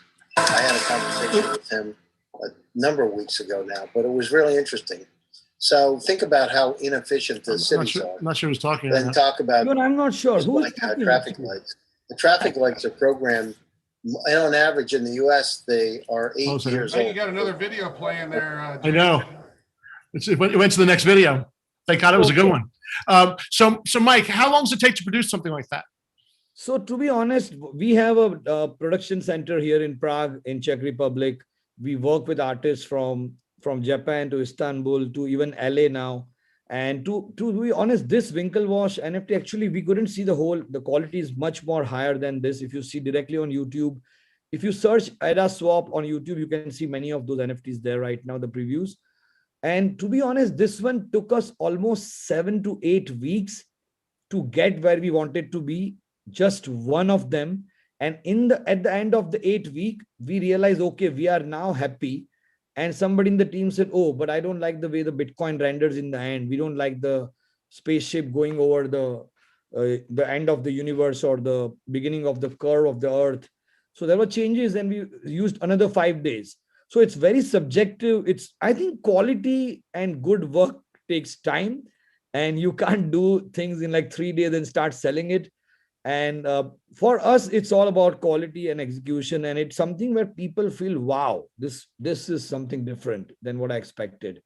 And I actually got a private message from Cameron on Instagram and Twitter, maybe 6 of them. He wanted to know much more what we are doing, who are we, how are we building and funding this, and instantly connected me with 2 or 3 people in his team, which was quite generous and grateful of him. But it's amazing that what people attention can be pulled when you are not interested about that, when you're focused on developing what you believe in. And we never expected Cameron Winklevoss to tweet about it, to be honest, or even reach out to us. But it's happening with every single NFT, whether it's CZ, whether it's Kronje. So many people who are like really the OGs in the crypto space have taken notice of all of this, and they are like wondering, oh wow, we are a small startup from Prague and Switzerland, and how are we doing all this? So I think it's extremely important to be focused on, be extremely connected to what you are doing, and that eventually really brings the right attention. So I see, I love the art, and I think it's fantastic. But I see what I think Vlad and Travis were also leading towards, which is that this is just the first example of what you can do, with these NFTs. I think that the NFTs are going to turn into gateways to experiences, where basically the possession of the NFT will trigger other events or other opportunities for you when whether it's geographically located, or whether you go into a metaverse and maybe you come across some aspect of a metaverse, which then it changes for you because of the fact that you own, that you have an NFT or you have a digital asset in possession. So have you guys started to play with metaverses yet? Vlad? Time. Interesting. I would just say this real quick. Yeah, for sure. You hit on something. I'll let you get on there, Vlad, because let me see here. So I would say this is that look at NFTs as advanced media. They're programmable smart contracts that you can do anything for the most part with. Video, images, text, audio, links, AR, VR, 3D, right? Geo proximity based, time release based. You can program so many things into an NFT, and they can be, as you mentioned, keys to other things, unlock other things. You have this NFT, it opens up other stuff. So that right there that's the key mechanism, is we have advanced media now to be programmable, and that's where the opportunities are. Interesting. Vlad? Yeah, we this is a lot of what the metaverse and the our physical realm are two things where people want to go and do stuff. And so when we were a ticketing company, right? Like one of the main things that we kept hearing was, does your blockchain help us sell more tickets? Does your blockchain help us make more money? No. Well, then figure out how to do that and then come back to us. And I think that, as Travis pointed out, NFTs are programmable advanced media. So another way of saying that is it's a much smarter collectible.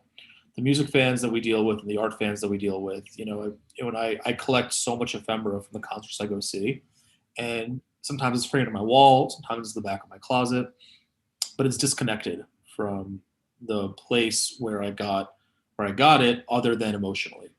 And so I think a collectible still captures that emotional bond, but now it's programmatic. And so we're really excited about all the things that we're doing now about, all those same events. We're like, can your blockchain make me more money? Can it sell more tickets? I'm like, well, not really. But now it's like, can your blockchain engage my fans better? And I'm like, well, yes, it can. Yes, it can, because your fans already collect things and you already sell things to be collected. You're just selling one more thing, and your fans are just buying one more thing. But now it's programmatic, and now it can confer all sorts of benefits, and it can change, and now you're linked to the fan digitally. And so, and this is where our experience in that field is going to serve us really well, because we have run an NFT product in the field, and we've made all the mistakes. And now, now we have our blockchain agnostic platform that we built, because we know that Ethereum is great for doing certain things. And then when you ask it to do things that it's not meant to do, don't ask you to do that. We could do it on flow, which is, when we talk about what we want to do with like real life events, we can ask Flow to do things that it was conceived to do, like transaction speeds and for NFTs. So, it's equally important for Block Party to sell $25,000, $10,000 NFTs, and also $10,000, $25 NFTs. And that's how you get different levels of fandom. So but we know how to run a blockchain product in the field, and we're applying that to making an NFT. Like I hear a lot of platforms saying like, hey, this NFT that we sell can also be a ticket. And I'm like, did you ever try to run an NFT as a ticketing access control thing in a field where there's no cell phone signal? There's a lot of things you got to figure out first. And so we're excited about that thing, but also as an NFT platform, we just have to be really, really good at being an NFT platform. So when it comes to actually conferring rewards and conferring experiences and some of that programmatic stuff, we've actually, we have a sister company called Moonwalk, because doing that stuff is a full-time job and a full-time company all on its own. And then finally, in your question about, I'm talking about the physical verse, the metaverse, right? The metaverse is where I think we have these things nowadays, like Decentraland, like crypto voxels. And by the way, the mainstream music world and the mainstream art world has taken notice in a big way. What Fortnite did with Travis Scott and Marshmello has been noticed in a big way.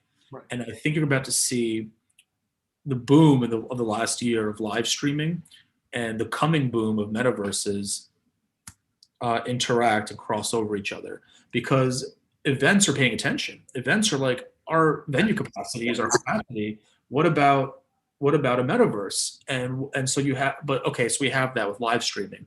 But what's really interesting about a metaverse is you can own things in this digital environment. So what if you can own things in a digital concert, right? So like, what I can own digital merch that only I can wear to that concert. I can, my NFT could enable my avatar at that concert to be 5 times the size of any other avatar in that concert. You can start really combining the benefits of owning something in the digital realm, as we're experiencing right now, with large scale, like popular events coming online. And that some of the stuff I've seen is about to get like real wacky, but in the best possible way. Can you give an example of that? I mean, like your NFT being like, if you're watching a concert take place in a metaverse, and then like you have an NFT that you can pay to have join the performer on stage. I mean, if you can pay for it, you can do it.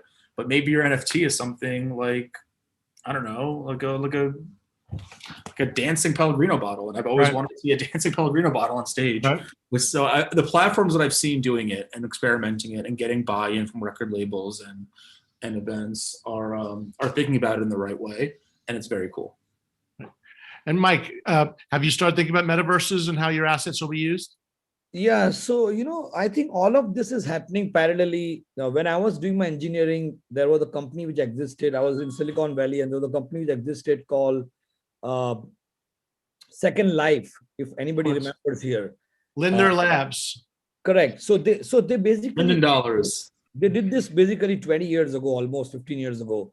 If you saw the Travis Scott concert Fortnite, which was extremely successful on YouTube, I think more than 48 million people were live. It was something crazy.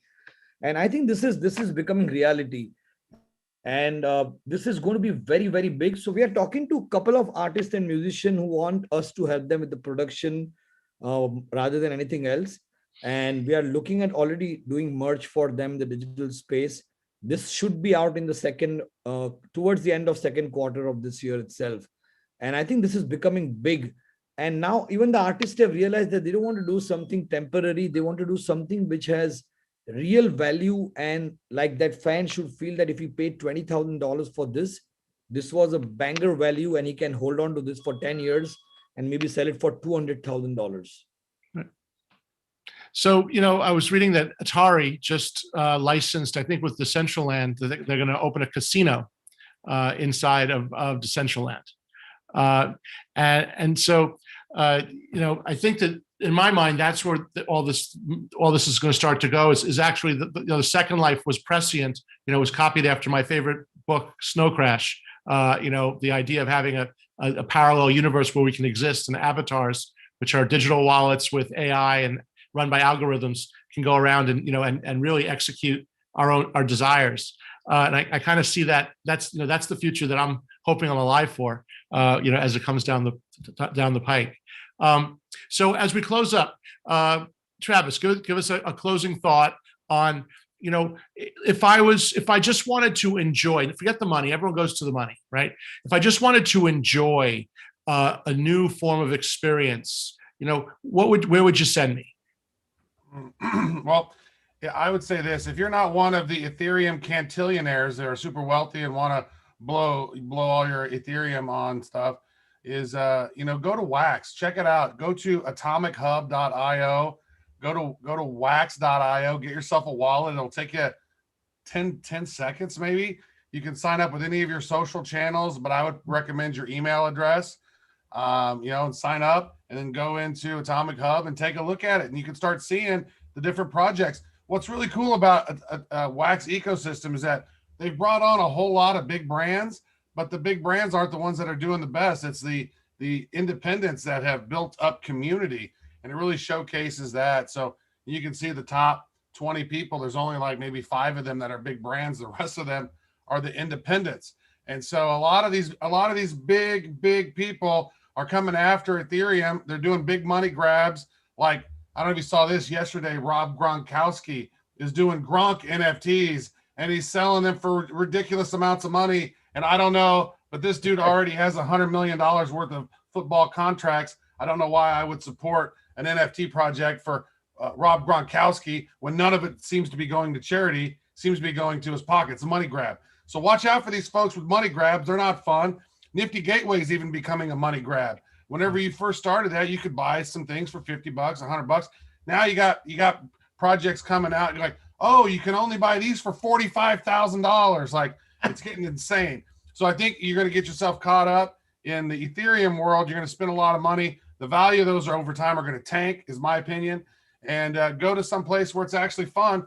And what I would suggest is just really overall collect stuff you're interested in. Don't worry about trying to spin it and flip it and get this and 10x it immediately, and just get stuff you like and have fun with the process and collect it and show it on your wall and just enjoy it. You know what I mean? A lot of people get caught up on all these other things, and it's getting ridiculous. I agree. Mike, what do you see? What's the most exciting thing of the, if you were just telling someone who just want to go and learn and have a sense of wonder, where would you send them? So I would say people that explore every open marketplace to understand what's going on, and focus on somebody who's selling or starting from $10, $20, $50, $100 range, and if they become with 1,000 followers or 2,000 followers, and how did that happen? So when I was growing up with the art world practice with my grandfather from, I would say, age 5 to age 15 or more, he always told me one simple thing, that whatever you are buying at this moment as a family, or whatever we are buying, if we do not absolutely madly love it, then you will repent at some point. So they never even had those thought about flipping or selling. I have sold his work in Christie's in London, many of them. And I've been grateful to have grandfather like that who really understood this space. But he never sold anything. And he never believed in price appreciation or any of this. He actually wanted to support a local artist who was very poor in Bombay or in Delhi, who had great talent, who was selling work for less than, in those days, maybe $50, which are now suddenly $1 million after 27 years, or maybe $5 million. But he did not have this vision or thinking. He had a vision that he wants to go after the best artist and collect as much as he can for his family, for his kids, grandkids, and that's it. So that was a very fundamental, strong exposure. And I still stick to that clearly. That's very, very important, without a doubt. And I think everything else which is becoming a hype or a money grab and all is not sustainable, unfortunately. And like Travis just mentioned, you could buy work of literally Primal Cipher for $50 on Nifty 5 months ago. Now, in your dreams, it's not going to happen. And Vlad, where would you? It's again someone looking for a new experience that wants to break in and feel a sense of wonder. Where would you send them? So to Block Party, obviously. No, I'm a company man through and through. No, I think I actually get asked a lot by friends in the art business of what I think of all this stuff and what I think of some of these artists going from 5,000 to untold numbers like virtually overnight. I mean, we've seen, in the art world, we've seen like hype cycles like this come and go, and like the market kind of corrects itself and figures out, okay, what's really valuable, what was this or that. So we've seen this before. And so like people ask me all the time, like, what's interesting here? What's like, let me cut through the noise. And something that I'm personally enjoying is what is happening with the generative artists that are doing things like art blocks and are doing things like Euler beats and are doing things like that, because something that is true of the industry is that both in art and NFTs actually is this idea of a certificate of authenticity. And I very often hear NFTs be mislabeled as certificates of authenticity. Oh, how do I know I'm buying the real digital file? Oh, the NFT is a certificate of authenticity. That's not really how that works. The way that it actually works in the art world is we don't really get certificates of authenticity anymore. Many of the foundations have stopped issuing them. They can't tell. So when you go to Sotheby's or Christie's to resell your Warhol, they're not asking you for certificate of authenticity. They're asking you to provide a chain of title, where you got it from and how you can draw it back to Andy himself, which is a tacit way of saying, we don't even care if this is the one true Warhol. We care that we can reasonably prove that you are the person that has the one true Warhol.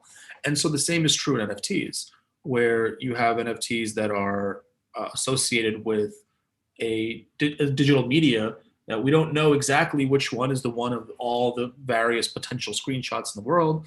No, actually, with NFTs, that token means that you are the one that bought it from Nifty. You are the one that bought it from Block Party.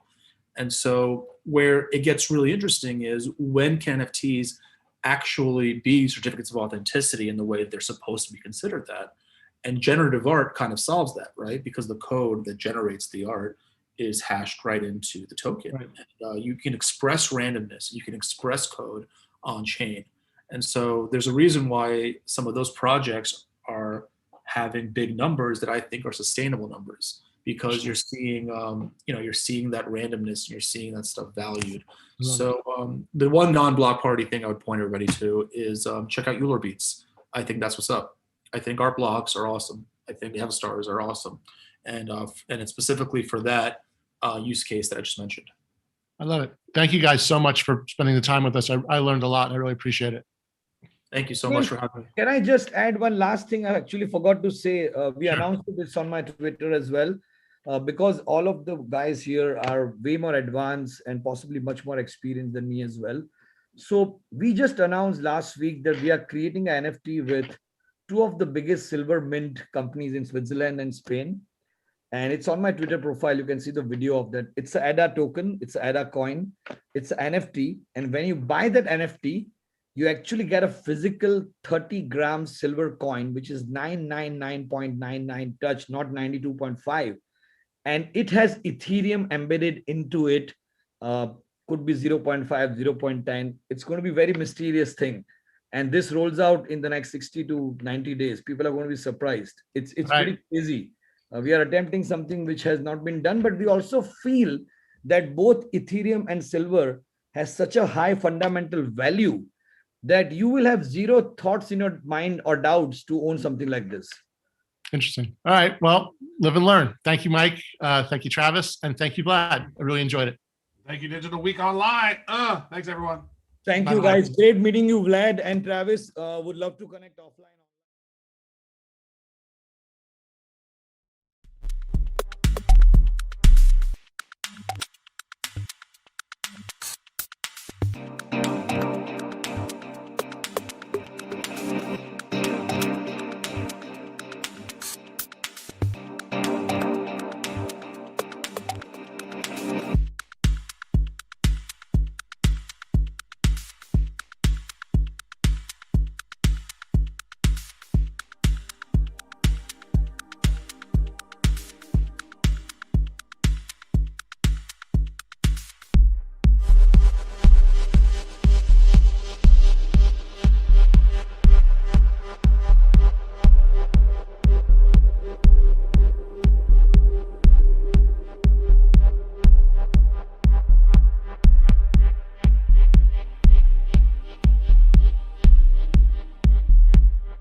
I'm live. Okay. Hello, everyone. This is Gordon Einstein, broadcasting to you live from Kiev, Ukraine.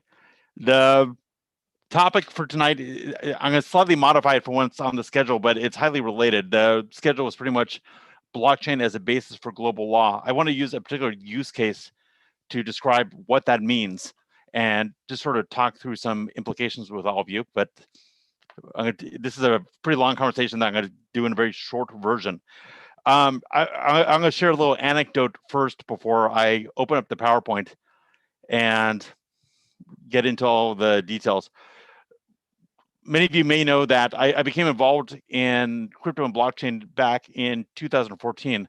I had actually stopped practicing law for over a decade at that point, but through a fortuitous series of events, I came to Ukraine and became familiar with Bitcoin and blockchain. I had heard of it before, but had never really engaged with the topic. It took me a while to wrap my head around it, but when I did wrap my head around it, I had two parallel revelations, if you like. The first one was that all these blockchain startups, all these crypto startups, all these ventures, they needed legal representation. It was one thing, in the very beginning, when the governments weren't paying attention, and it was happening in countries like Ukraine, which are a little bit fun and crazy.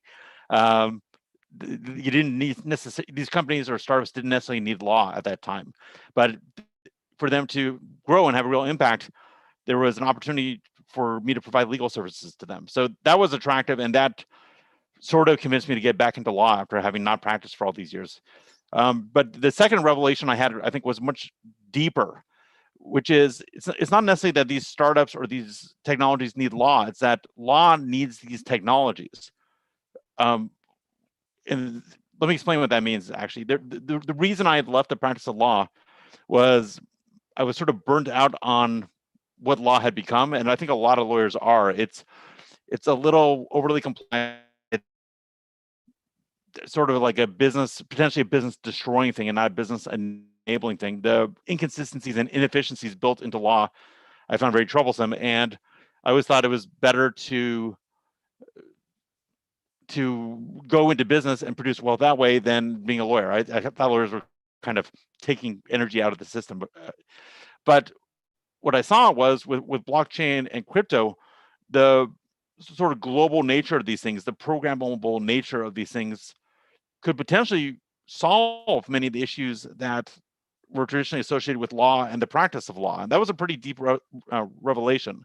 So my mission since 2014 has been to reform the law and the practice of law by bringing in blockchain, crypto, and related technologies so as to resolve several of the issues that I think, because the current legal setup, slow down humanity's progress. So let me kind of give an example, just to put some meat on the bone, or kind of explain what I'm talking about. If you're going to conduct a business and you're going to do it as a group, you almost certainly don't just get a bunch of people in the room and start doing it. You almost certainly create some sort of legal entity, whether it's a corporation or a company, or if you're in a German-speaking country, it's a GmbH, or if you're in a Spanish-speaking country, it's a Sociedad Anónima, or however you say it. There's different names for it, but almost really every country on the planet has its own version of company law. But when you think about it, that's kind of insane. I mean, the idea of a company is a global concept, yet there's a German company and a Russian company and a Bolivian company and a Mexican company, and this diversity of law and diversity of forms is really inefficient, because if you set up a company in Mexico and you want to do business in Malta, you have to take this entity that's formed over here under one set of rules and have it try to operate in this other country with a completely different set of rules. And you have to qualify and do taxes. It's just unbearable complexity. And I'm from the United States, and we have an even more difficult issue or a problem when it comes to company law, which is, believe it or not, there may be such a thing as a German company, a German like Aktiengesellschaft, but there's no such thing as the United States company, because every state in the United States, whether it's California or Nevada or Delaware or New York, has its own corporation law. So it's not even the issue I just mentioned, where every country has its own company form, is compounded and made worse in the United States, because you can have a Delaware corporation that then needs, if it's doing business in California, needs to qualify to do business in California. And then if it's doing certain kind of things, it may have to create a subsidiary or another company form in Colorado. It just gets crazy. And I think that all this complexity doesn't really add any value to humanity's development. It in fact slows us down. And in fact, if you like, sucks energy out of the system. It causes paper-oriented professions like lawyers and accountants to make money and have good lives, but it's money and resources and time that could be spent more productively elsewhere. And so what if you could bypass, and it's very hard to reform law, and it's very hard to get the world to reform law in a sort of coherent direction where everyone's on the same page and you can finally have a global standard. I mean, it's very difficult to create global standards. And the adoption process can take years, and you have lots of negotiations and political compromises. It's just rough. I mean, logically, in the United States, there should be just a U.S. corporation, not like a Delaware corporation, but the political will for that is completely lacking, and it's nuts. So again, my central thesis is that through the use of blockchain, through the use of these sort of universal computing engines that are available everywhere and all operate by the same sorts of rules, no matter where you are geographically, that we can sort of bypass all these issues, all these roadblocks to human progress, and just go to the end where everything works. There's obviously work involved in doing that, but it's much less work than reforming each country's or each state's individual law. So one topic I'm very interested in that I think epitomizes or captures this concept is the idea of a DAO. A DAO is a distributed or decentralized autonomous organization. And so my main presentation is about DAOs, but as I talk about DAOs, just consider that the reason I find them so fascinating is that they potentially allow a new kind of global law, something that hasn't existed before, a computational global engine that can bypass and replace existing legal forms. So let me pull up that PowerPoint, and actually I need to share my screen, I guess. So give me a second here. Let me go to the right one. Well, let's see here. I'll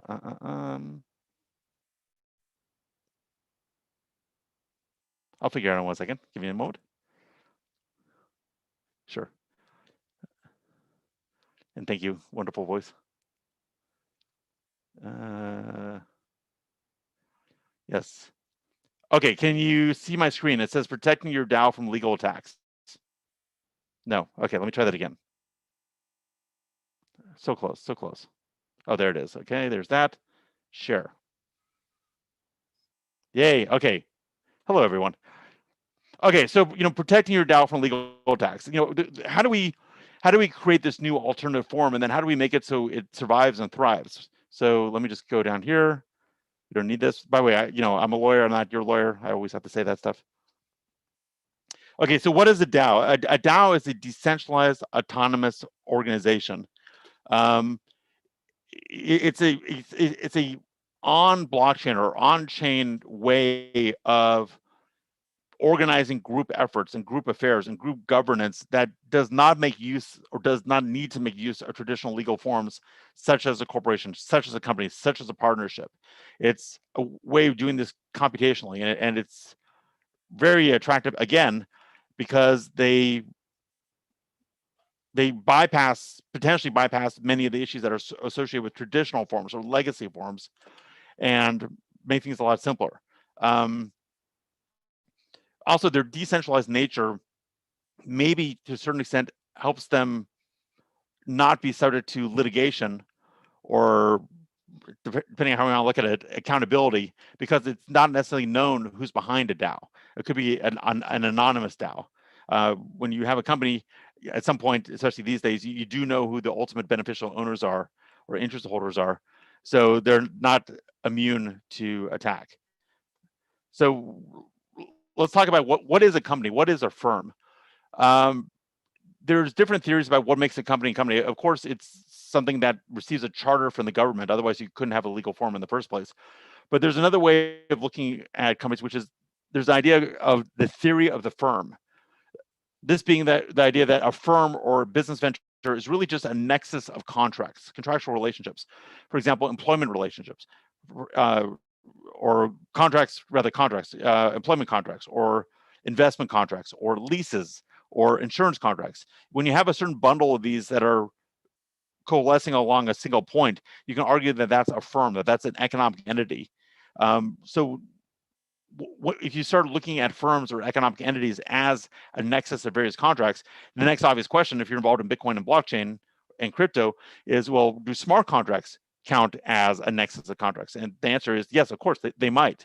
So if an economic entity, if a firm is just a nexus of contracts, and those contracts become smart contracts, can't you then have a blockchain-based firm? That's sort of the idea. And I think the answer is yes, you can. Now, why don't we just all do this all of a sudden? I mean, blockchain technology is getting pretty good. You can run companies online. Well, the main thing is that traditional companies or legacy companies provide for limited liability, or they provide for legal personhood and limited liability. That means that under recognized law, companies and corporations that have received a charter from the government can enter into contracts. They can sue and be sued. That's important because right now DAOs cannot sue or be sued. There's no there's no legal, and they can't enter into contracts because they're not legally recognized. So they don't yet have this full legal personhood. Also, one of the main attractive elements of companies and corporations is if you invest in those companies and corporations and you're not running them, you're not the management, you have limited liability. And if that company gets sued and all its assets get taken in a lawsuit, you as an individual investor, unless you've done something extra bad, that's the limit of your loss, just what you invest in the company, not more. So there are currently advantages to these sort of legal setups, company setups, but I think my goal and the goal of people like me is to make it so DAOs can acquire these positive characteristics, but we eschew or let go of the legacy structures that are holding us all back. So like I mentioned, why does legal personhood matter? Well, just to recap, it's the ability to enter into contracts and have them be enforced against other parties and against yourself. That's important. You can't really scale or get big unless you have legally enforceable contracts. Now that statement's not as true as it used to be, just because obviously there's so much scaling involved in DeFi and all these other projects. But to run, once you get out of this sort of virtual space and once you get into physical manufacturing and things that happen in the real world, I'm using quotes there, you need legally enforceable contracts in order to conduct business. You need legally enforceable contracts, and you need legal personhood to have leases, employment relationships, intellectual property transactions, and insurance. And again, at the moment, can DAOs do these things? No, they can't. They can do sort of simulations of these things or partial aspects of these things, but not fully legalized relationships like, for example, insurance. So how do you handle this? What do you do now in 2021 when you want to move in the direction of a DAO, but you recognize their limitations? What's your strategy? And I'm wrestling with this every day. Well, one approach is to say, I don't care about these legacy legal forms. I don't care about legal personhood. I don't care about limited liability. I'm just going to build my DAO. I'm just going to conduct business. I'm just going to make money, and the government will never catch me, or if they do, there's not going to be a problem. And you know what? I have to say there is actually something to be said for this approach. I probably shouldn't say that as a lawyer, but people set up DAOs and online contracts and online businesses, don't follow the legal rules, make a lot of money, and maybe they get some angry people. Maybe the government doesn't like them. Maybe they get sued individually, but they seem to come out ahead quite often. So maybe it's worth it. Maybe if it's worth it, especially if you're young and single and have no other money, and now this is the way to get money, and then you're good. It's not necessarily immoral.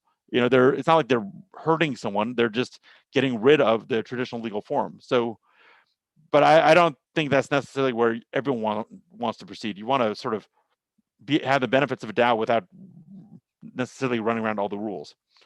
So there's a breakthrough project that I'm involved in right now. It's the Emerging Technology Association, and it's coupled to or related to something called the Developers DAO or the Dev DAO or DevX DAO. And we've come up with an innovative solution, which is, I think, as good as we can get right now, even though we're trying to make it better over time, which is how do we provide for legal personhood and contracts, yet also have the benefit of DAOs and the flexibility of DAOs. So we've created this thing called the ETA, Emerging Technology Association.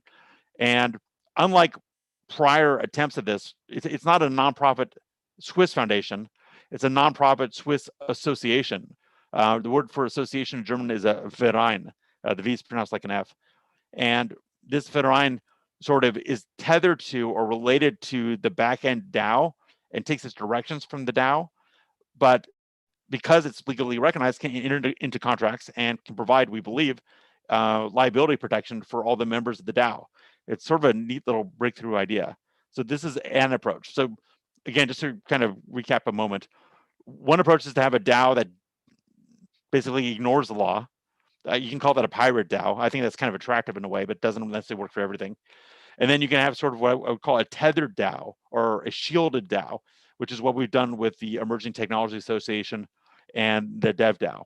So you have a legal entity, you have the DAO, and you have them related so that the legal entity takes its direction from the DAO. But then you can enter into contracts and do all kinds of good stuff.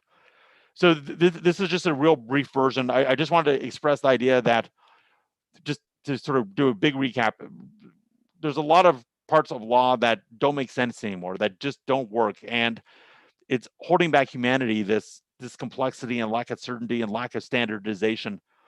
And it's essential, I think, for all of us who are involved in this movement to try to move beyond regular law, beyond regular treaties, beyond regular written law to computer-based law that's universal. It's all understood. Everyone's reading from the same script. Everyone's programming against it with the same tools. And to take certain ideas from traditional law, such as contracts, such as companies, such as insurance, recognize that those things are limited because of the environment that they've been operating in before, bring them over to the sort of blockchain computational world, and then expand these ideas to take advantage of the new facilities that are offered by blockchain and crypto and this global computational engine. So I think, I don't know how much of the time I used, but I think we're good. And I want to thank everyone for their attention. And please, you know what, I'll go to the last slide. If you have any questions or any comments at all, or if you'd like to get involved with the Emerging Technology Association or the Developers DAO, which is just a fantastic project. I mean, its entire function is to give grants out to developers just that support decentralization. I'm a big fan, and I'm glad to be involved with it. Anyways, if you're interested in any of that, please shoot me an email at geinstein@cryptolawpartners.com. And I think we're good. And I'm going to stop sharing my screen.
Hello. How's everyone doing? Really excited to be hosting this panel for corporate innovation. We all know what happens when corporations choose not to innovate. You know, we have Kodak, Blockbuster, and many other corporations that you know, didn't get ahead of the curve, and they're pretty much dead in the water. So let's talk about you know, how corporations innovate. And you know, I'd love to hear from you guys. What do you think are the biggest challenges right now with corporate innovation? So, David. Yeah, let me jump into it right away. It is wonderful that corporations they should, to have a speedy ability to experiment with new ideas is not something that we should be worried about. We should care about people, and corporations are not people. Now, of course, all of us associate ourselves with brands and things that are done in a certain way, so we are not able to embrace a frantic pace of innovation to the degree that we could and could even be beneficial. That is why a lot of times we sacrifice future benefit of a faster innovation in order to protect incumbent interests. And oftentimes in many industries that can be actually measured. Today, in more and more places, solar photovoltaics is the winning, cheapest, and of course, most environmentally friendly energy source, but still, the incumbent oil industry receives trillions of dollars in subsidies while still feeling pressure from the unstoppable force of innovation that is going to win at the end. So what corporations can do is to recognize that innovation happens elsewhere. And that is what they are doing when they are investing in startups.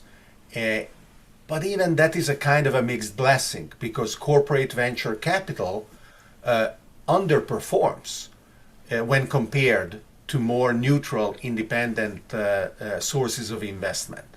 So I don't envy large corporations because they have a hard time keeping up. Sometimes they are able to turn around. I was, for example, very surprised of Microsoft becoming cool suddenly again. Who would have expected that? But on average, I am certainly much more in favor of startups that grow up and then become corporations themselves, as for example it happened with Google, that now is having a hard time being loved by so many people in so many ways. Thank you. That's a great answer. Do you, Joseph or Brad, do either of you want to add to that? Sure. Yeah, sure. Go ahead, Joseph. Okay. Go ahead, Brad. It's okay. Go ahead, Brad. Okay. Brad, you're up. All right. I was just going to say it's to build up on what David was saying. It's the Titanic effect. You know, as businesses grow, same with any other organization living in non, it calcifies. You know, you get a structure that's used and defined, and it becomes very difficult to change that. And larger the corporation, slower the speed of change, which is in direct contradiction with a startup where everything can change daily, and nothing needs to be broken down or necessarily you know, permissioned or revisited, just because there's no such skeleton structure that's been there for a long time, which is why most of the very successful companies, unicorns as often referred, are startups. They're brand new businesses, because those are the ones that are able to keep up with the breakneck speed of innovation these days, compared to you know, businesses of industrial revolution and that are incumbents, as David put it, but they're not able to incorporate change as quickly as a new startup. That makes a lot of sense. And Yes, to did kinda you add- want to add to that? Yeah, go ahead. Yeah, with pleasure. One of the reasons, I'm in Israel, and every single week you have at least 2 or 3 unicorns here that are literally exiting every single week. And the funny part is that you see that most of those guys, they were fired from their previous jobs because in their R&D department, their idea sucked. And they're like, okay, well, I'm going to go start my own. And you see this is happening, and you're like, wait a second. As a boss, as an R&D manager of this particular person, you're saying, wait a second, this idea came to me first. I could have, go through the bureaucracy and so forth and find a budget for him to develop this idea. And I would have a unicorn and I would, literally contribute to the company. But because bigger the company gets, harder it is to manage. More bureaucracy you have to put in place and more systems have to be in place for the management to be easy. And therefore they have to miss out on innovation because, otherwise their core businesses would simply collapse. You know what I mean? And absolutely. So that's what's happening. And that's why, come again? That just brings me to another point. Some of these corporations, they acquire, smart startups, and that helps them innovate as well. And that's something, I know, David, you had an idea about the acquisition of these companies. And maybe, yesterday when we were talking, you mentioned blockchain technology and using that to kind of govern these corporations and make it, make the process a little more streamlined. If you care to share, I think that could be really interesting for the audience. Those of us who have been in the world of Bitcoin and blockchain for a long time have had the chance of absorbing many facets of new ideas that are included in this wonderful jam of a technology. Because too many people concentrate exclusively on the exchange rate between Bitcoin and the US dollar or whatever other financial application. One of the interesting opportunities that we have with blockchain technologies is to improve the consensus mechanisms that have driven human societies. And today we have two, both extremely hierarchical, that are dominating. One is the representative democracy, where through elections in our societies we are pretending that we can have politicians who have the answers to our needs, rather than being addicted to money and power. And then being surprised when we are electing people who prove to be monsters of one kind or the other. And in corporations, we have similarly hierarchical structures where a board of directors appoints an all-knowing CEO that can make no wrong decision until he or she does, and then gets fired and replaced by the next demigod. So the opportunity that we have with blockchain is to really overcome the limitations of these extremely naive approaches and to activate participation by people who are able to really improve the opportunity they have to contribute to the collective wisdom of their peers and vote with their money, where the voting tokens guide for example, to be more specific and answering more specifically your question, guide the selection of certain ideas within the corporation, of certain startups in which the corporation may invest. And these governance tokens can be of many different kinds. There can be all kinds of different designs, but the end point is that the outcomes are much more nuanced, much richer, more transparent, more accountable, and similarly to how in marketing and PR, social media completely eroded the limitation of what is inside and outside a corporation, this kind of approach really blasts open the doors for participation by supporters of all kinds. It doesn't matter whether they are formal employees of the company, they can join and they can help wherever they are. That's a really cool idea. I like that a lot. That brings me kind of to this thought of, you know, we're seeing these big corporations, well, they're big now, invest their balance sheet into Bitcoin. I'm curious if any of you guys have thoughts on that, because it's definitely pushing the market up, the monetary value of Bitcoin. But what do you guys think about Tesla, MicroStrategy, and Square and other companies, big corporations now starting to invest their balance sheet into things like Bitcoin? Does anyone have any thoughts on that? Yeah. It was expected because a lot of the large corporations have an asset portfolio that they need to manage and hold in their treasury, whether it's fiat currencies or stocks of certain suppliers, subsidiaries, whatever the cementing relationship is. And Bitcoin in the past 12 years or so has proven to be a cyclical, highly volatile, but still reliable mechanism to preserve and increase value. So as we start this year, where a lot of industries are ruined by economy and a lot of sovereign economies are ruined by the pandemic and are spending never before seen budgets to sustain their economies and sustain their people that cannot work because of the pandemic, Bitcoin is still 21 million Bitcoin total, and it's not going to increase.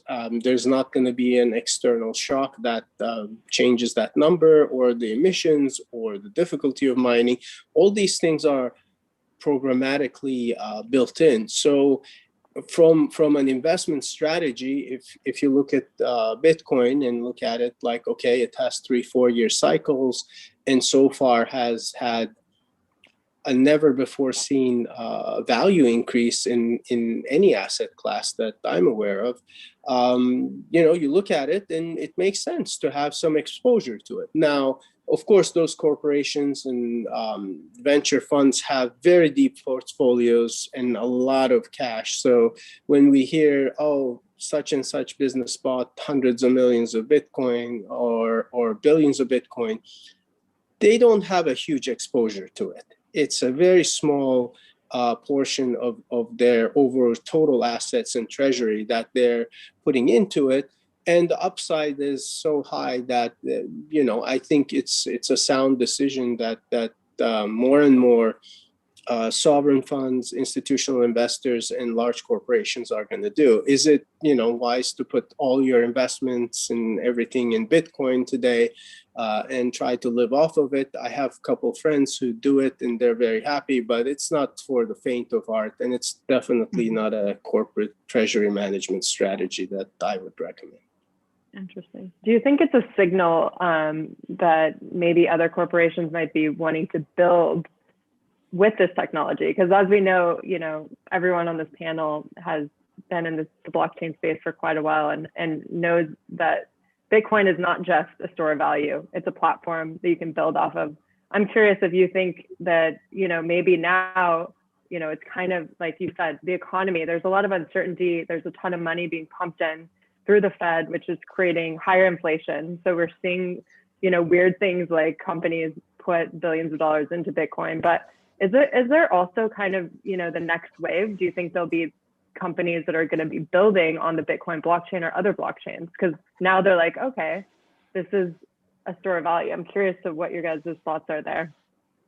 I'll say jump in something. really quick and then I'll Okay. let Yusuf go. Absolutely, yes. I mean, there has been corporate interest in blockchain since early 2012-ish era with very big names that had their own internal labs, and it's only growing with more adoption. Sorry, Yusuf, I'll let you go. First of all, just going to comment, we all know that Tesla will never buy Ethereum because it runs on gas, right? So they will never go ahead and do it. But nevertheless, that said, you have so many different layer one protocols out there, right? That are just designed, with all due respect, Bitcoin, let's put it this way, right? If you compare it to gold, right? Gold, it's not really the most used asset other than jewelry. And, you have rhodium, palladium, and all those other metals that are much more, they're much more for technical uses. They're much more important, right? They're much more utilized. And the same thing goes, and you have all these projects out now, all these different layer one protocols that are doing, layer twos that will give them, seamless ability for a regular PHP programmer to be able to write code, and they won't even know that there's a blockchain behind it. Why? Because it's in the language that they actually are seeing. As an example, Polkadot and the Parachain, and there's a project called Kilt. That's what it's all about. You know what I mean? That's what they're bringing out there. And that's why I think it's amazing, because people are making too big of a deal about blockchain. I talk to people and you say blockchain, everybody says, oh my God, blockchain equals complicated. Well, in reality, that defeats the purpose of blockchain, because blockchain is made for it to be easy, you know what I mean? And slowly, when people are going in and realizing what blockchain is all about, you have right now, friends of mine just won a contract with the government of a particular country in Asia that's not they don't have the best election system, let's say, in the world. They won a contract to build for them a blockchain-based election system, as an example, right? And you have all these different methods, and it's easy. And when people realize that you don't need to know how to, build websites for you to be a user of internet, all right? That's when people realize that you don't really have to be, confused in order for you to use blockchain.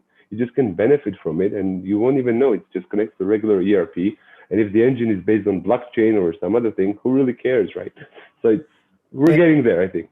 I would like also to add maybe unexpected example of corporate utility of Bitcoin and blockchain.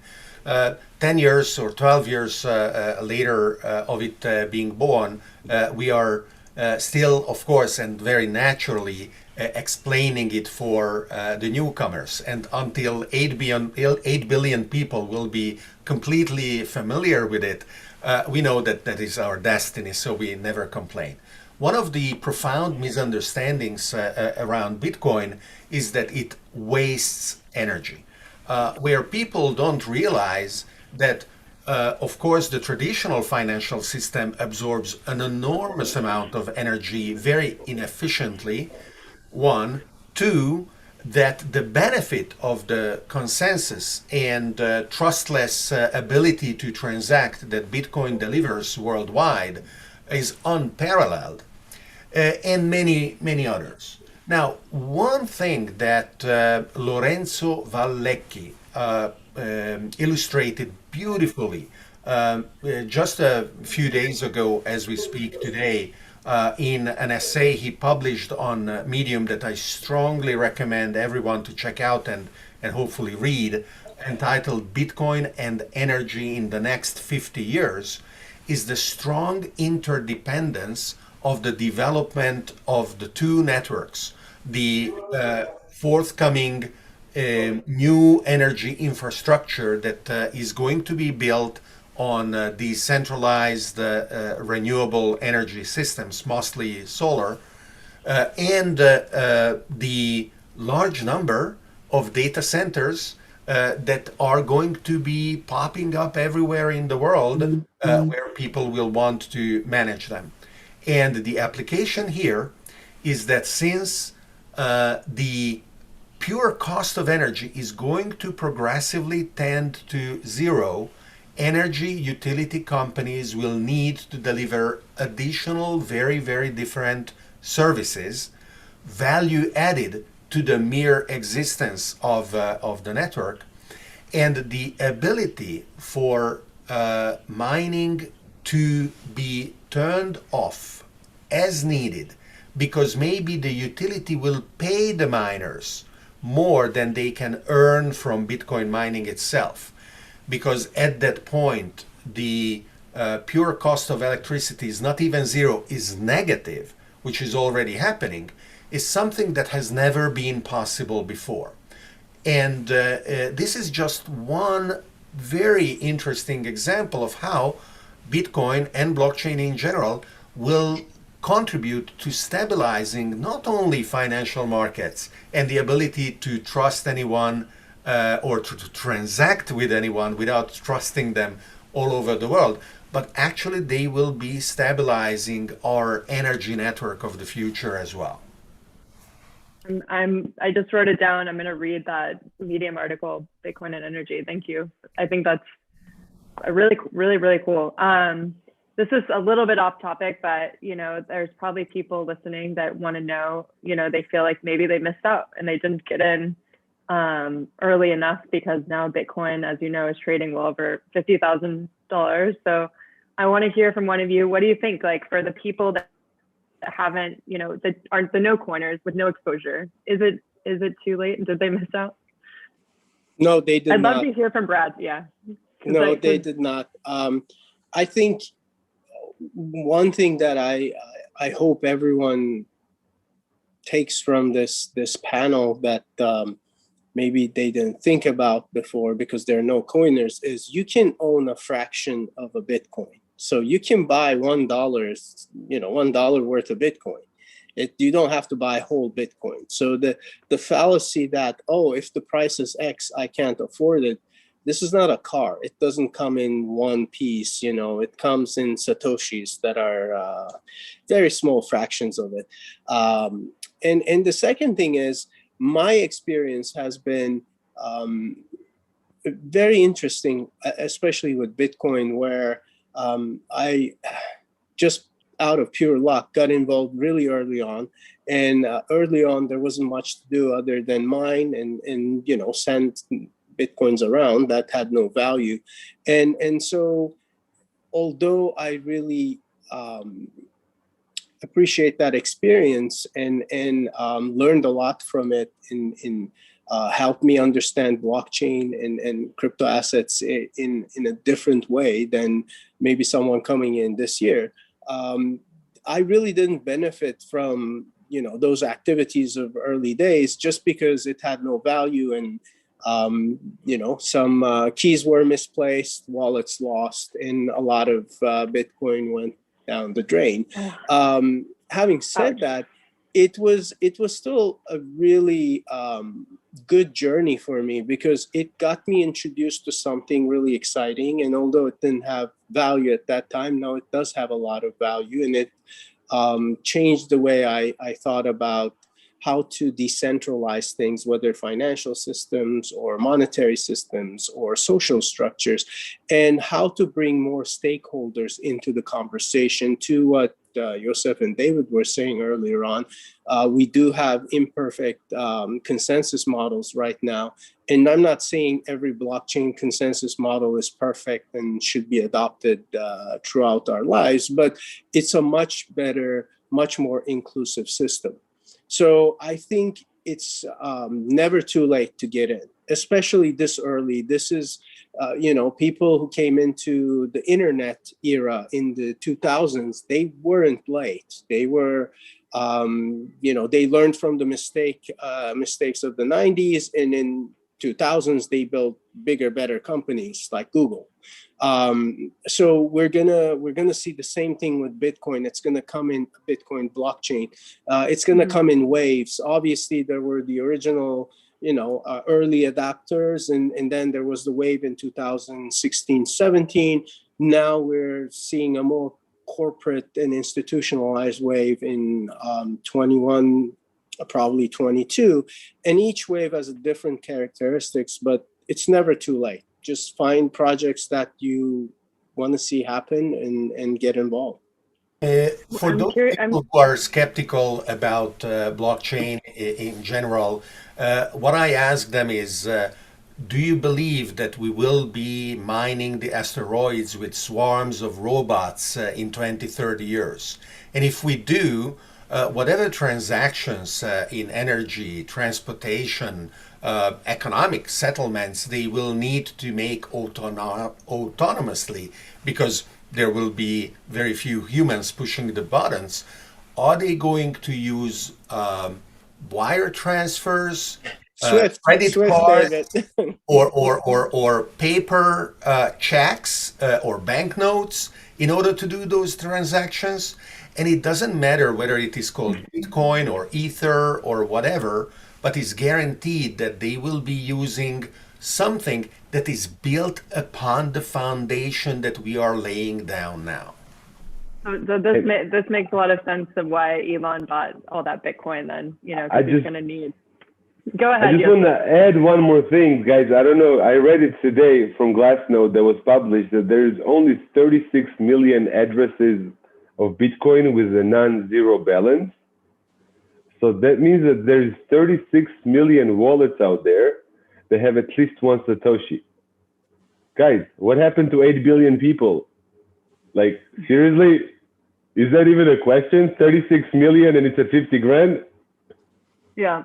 It reminds me, back when Bitcoin was like $10,000 and all of my friends were asking me about Bitcoin and blockchain, and they felt like they were too late, so they didn't buy any. And now they're coming like, I should have, because I was like, buy it. You're not too late. You're very early. Just buy, $100 worth and just get some exposure.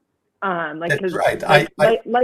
I have friends. I have friends emailing me. Oh, that wallet that you opened for me, or actually I received some transaction detail from you in 2014. Do you have my password? Oh man, I have a question for Brad, because you did mention you're a really early adopter. What attracted you back then?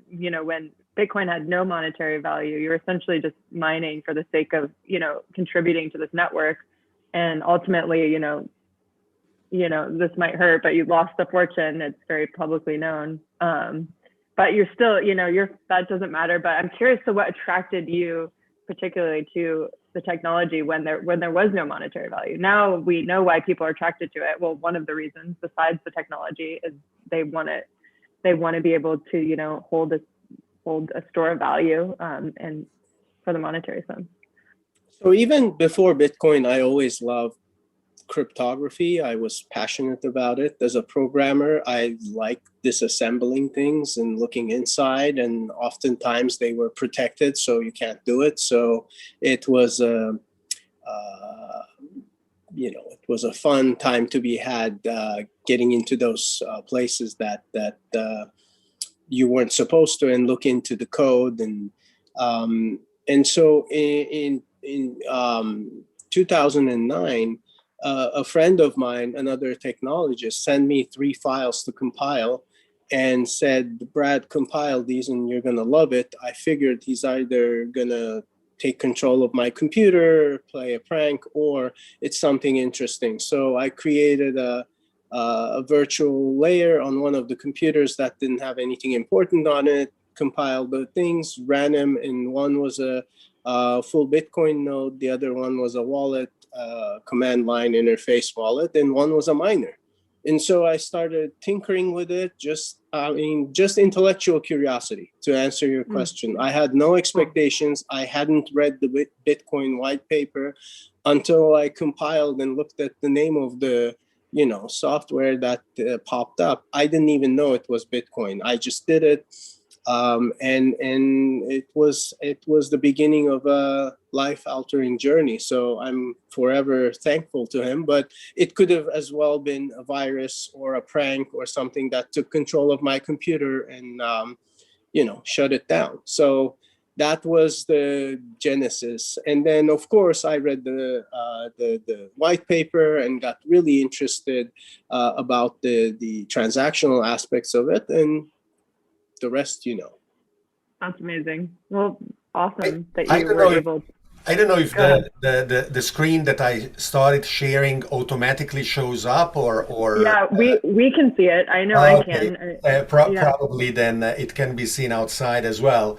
Yep. So April 2011 is when I tweeted, Bitcoin P2P virtual currency, I wish you good luck and good fortune against the ire of nation states everywhere. Okay? Now, I sold this tweet as an NFT a few days ago, not for $69 million like the auction of digital art that happened at Christie's today for Beeple and his work, and absolutely that is worth much more. But if any of you want to make an offer to Stefan, who owns the NFT of that tweet, he said that he would potentially consider selling it or not. You know, it's up to you guys now, because it is now off on his own trajectory as an autonomous contract on the Ethernet blockchain. That's actually a great segue, David, to NFTs and wrangling it back to corporate innovation. I think there's going to be incredible touch points between NFTs and corporate innovation, just because early on we've seen some gaming, applications of NFTs like virtual items, pets and such. And then now art is very collectibles, and art is very strongly adopting NFTs, but we haven't seen a lot of corporate applications, process applications for those. And, I'm sure there's going to be hundreds of different ways NFTs can speed things up in the corporate world as well. Well, the one application I'm familiar with is the NBA has NFT collectibles, and just like people trade baseball cards, there's a scarcity to them, and these are going for like $20,000. The NBA is obviously a big corporation, but I'm curious of what you guys think of another way corporations would innovate with NFTs. Definitely the hot topic. David? So we are very much at the beginning, and Brad and I, and I'm sure Joseph as well, have gone through waves and waves and waves on top of Bitcoin and blockchain of people coming up with all kinds of ideas. Colored coins, dApps. Brad is laughing because he remembers them, right? So the ability of experimenting with ideas and then running with those experiments is a beautiful characteristic that corporations must embrace. And they must also embrace the guarantee of failure that goes with that mentality. And they must understand that the value of the human talent that is able to come up with those failing experiments is so high that they should refrain from punishing them because they failed. That kind of instinct is the opposite of what should happen. They should be celebrating. And I was actually amazed when a few years ago I was invited to give a keynote at a very large 80, I think, $1 billion electric utilities yearly meeting, where they were flying in people from all over the world who were selected because of their best failure that year.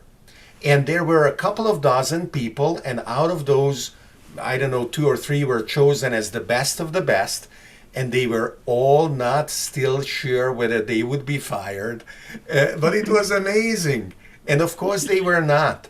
And this electric utility is working very hard in order to improve their ability to innovate.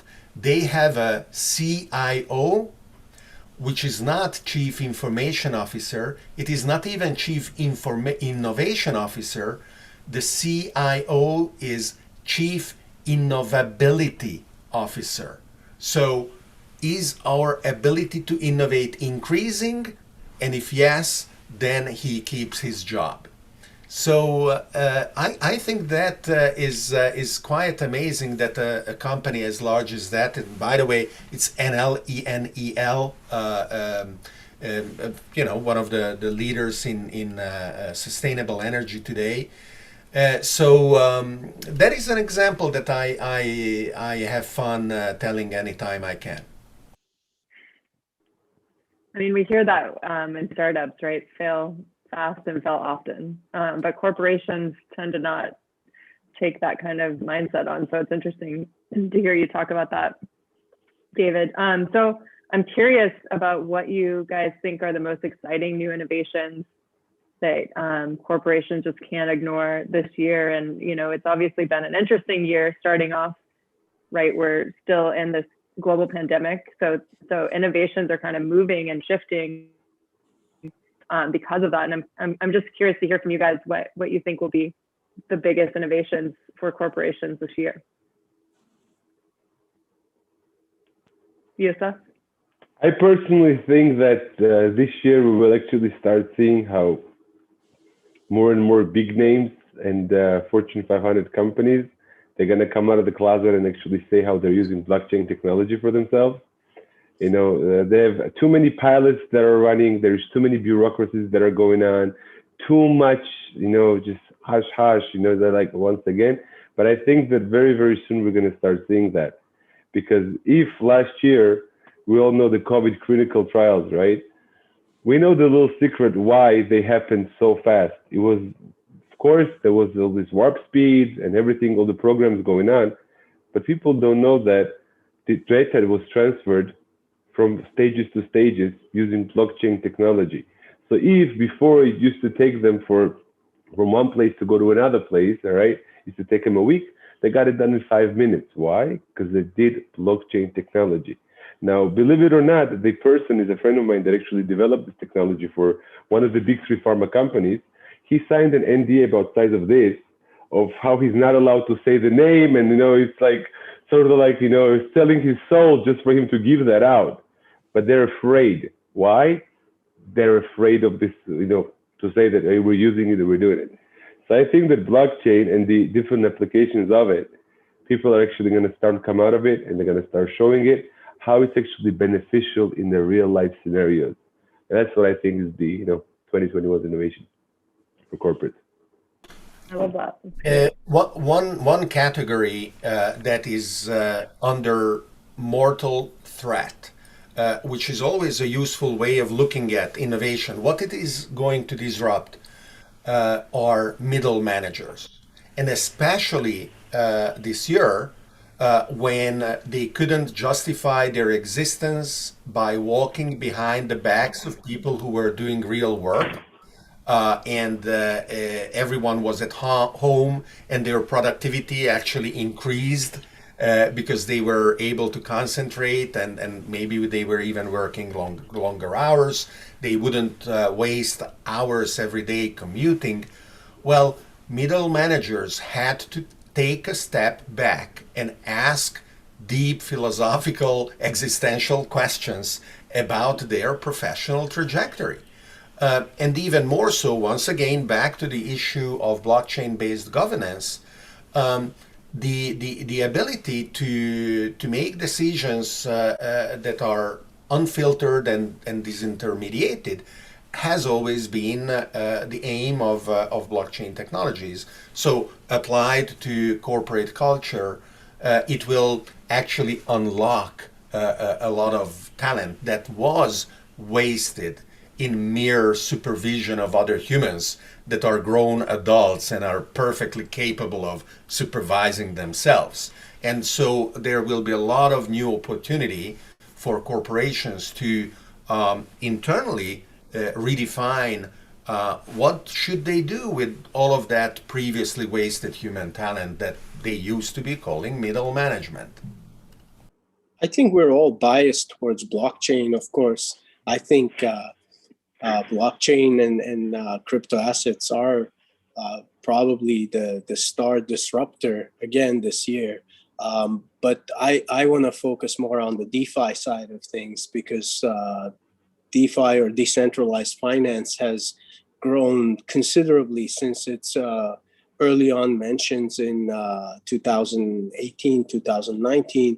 Now in 2021, I think more people have access to financial products and yields and returns on their money that they never had before, just because they weren't big institutional investors. And I think that disruption in the financial markets is pushing some of the very large traditional players to take blockchain seriously, and not as a holding asset as in Bitcoin or Ethereum, but also in the way they shape their future products. Because now they need to appeal to a generation that wants everything on the go, that wants everything on mobile devices, doesn't want to go into a broker's office or a bank, to tell her to do anything. And DeFi is allowing these newcomers to offer those services and products to them directly on their devices. I think that's democratizing access to these financial products and really disrupting the banking and finance industry. I'm glad you mentioned DeFi, because it's definitely, you're right. Like it's a huge innovation for the blockchain space and for the financial space. I'm curious if you're willing to name maybe a few of your favorite DeFi projects and talk about it a little bit. No worries if not. Favorite DeFi projects. Well, I'm biased. I'm about to launch a DeFi project, so it's still stealth. But when it comes out of stealth, you can go to Equify.com and check it out. But there's some good foundational projects like Synthetics, like Compound, Aave, that have set these are earlier on projects that have reached billions of dollars in market cap and allow certain very traditional intermediary, middleman, bank governed products to be decentralized. And of course, one of my favorite ones is Uniswap and SushiSwap. That Uniswap built up on Bancor, which is a project we supported. I still do. It's an amazing decentralized exchange that's out of Israel too, from Youssef's neck of woods, and they took that and built it into this DeFi ecosystem on Ethereum. That's very exciting. So Equify is spelled, David is asking, EQIFI.com. Awesome. But yeah, there's some really solid structural foundational projects right now that support the DeFi ecosystem. And then of course, people take different components. They take a yield product here, maybe a liquidity pool there, and combine it and create their own products to offer, which is, again, historically never before seen. Even in the digitization of banking age, it took banks years to come up with new products. My background is in banking and finance, so I'm familiar with the processes and the difficulties that these big institutions changed. And now you can take DeFi products and, like a puzzle, just combine them on a website and create your own package that you like, with the risk profile you like and the yield and the returns you like. And it's fascinating. It just blows my mind. It is. What do you think the biggest threat to DeFi is? Obviously the banking sector is the biggest in the world. Like it's the biggest sector in the world, right? We're talking about trillions of dollars, and then you have things like cryptocurrencies and blockchain that want to disrupt it, and which are, we're at the, like we said, we talked about, we're at the very beginning of that. But what do you think the biggest challenge will be for these? They're small on the scale of global banks, right? So what do you think the biggest challenge will be? I think it's twofold, and I'd love to hear fellow panelists' ideas on this too. But one is regulation, of course. You can always overregulate and kill any innovative idea, which has happened several times in the past. And the second is sloppy programming. When you're creating a financial product that's programmatic and you're not really respecting the amount of value it can store or transact with, you're opening, the floodgates for all the hackers, all the brilliant minds who don't want to be productive in a way that contributes to the society, but they want to be productive in a way that self-enriches. And it's been the biggest, plague of DeFi, where contracts and code that's not ready to be public is released, and then funds are lost. Joseph? Yes, it's first of all government regulations and the lobby that is giving so much money to the politicians all over the world. It's a big challenge because DeFi is taking a big chunk out of their profits, that's for sure. And it's only the beginning. It's only the beginning. That's a very big challenge. And another challenge that I think happens is that, unfortunately, the ecosystem, it needs more trust involved. And I'm proud to say that, there's a few projects in the stealth mode that my team is also working on right now together with, that are there only with one purpose, is to create more trust, to make sure that, certain protocols that claim to be doing certain things, and they give the auditor sticker that, these guys are audited and these guys are good. Companies that will be able to secure the ecosystem even more, to make sure that there's places where people can fall back onto, just in case somebody hurts you. And there's a few startups that I'm also in the stealth mode that they are right now that are being developed. And this is their mission, is to create that ecosystem of checks and balances within the DeFi ecosystem. And it's something that we're very, very happy and proud of, and very excited to share it with the world very soon when we have all of our, when we'll be able to do that already. The demonstration that the system is broken, really, of incumbents and regulators trying to pretend that they are doing their job, is demonstrated by the fact that the largest fines are actually against the biggest banks that are unable, unwilling, or criminally negligent in using the regulations that they very hard lobby for.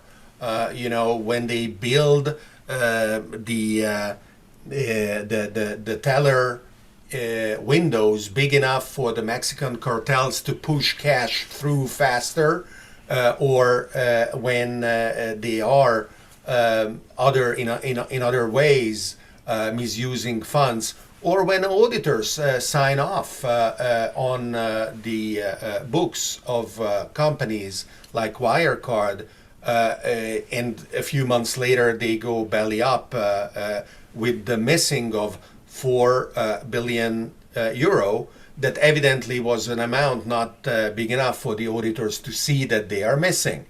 Like Enron. Or Enron in the energy sector too, or many others. Now, the biggest threat, as I see it, is that not only change is accelerating, which many of us have been already seeing and talking about in so many ways, but actually the rate of acceleration is increasing. The best example in this is artificial intelligence, where Stanford University published a report 3 years ago that rather than doubling every 2 years, as with more slower computers have been doing for 50 years, they were seeing for the past 10 years AI doubling in power every 4 months. And just 6 months ago, the CEO of NVIDIA at their yearly conference announced that NVIDIA sees AI doubling in power every 2 months.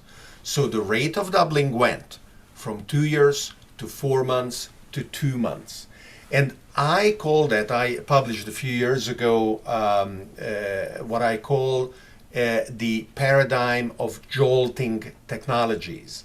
And you can go to jolting.co and read about it more in detail.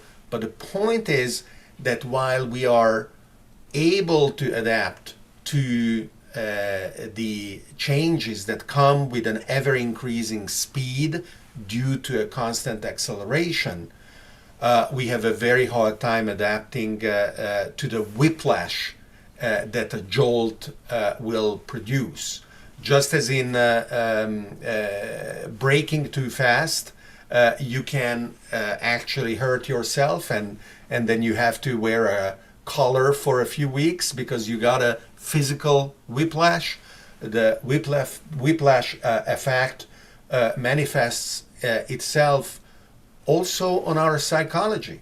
And those of us that are unable to adapt or are pushed beyond our limits of adaptability find themselves without the tools for literally interpreting reality around us.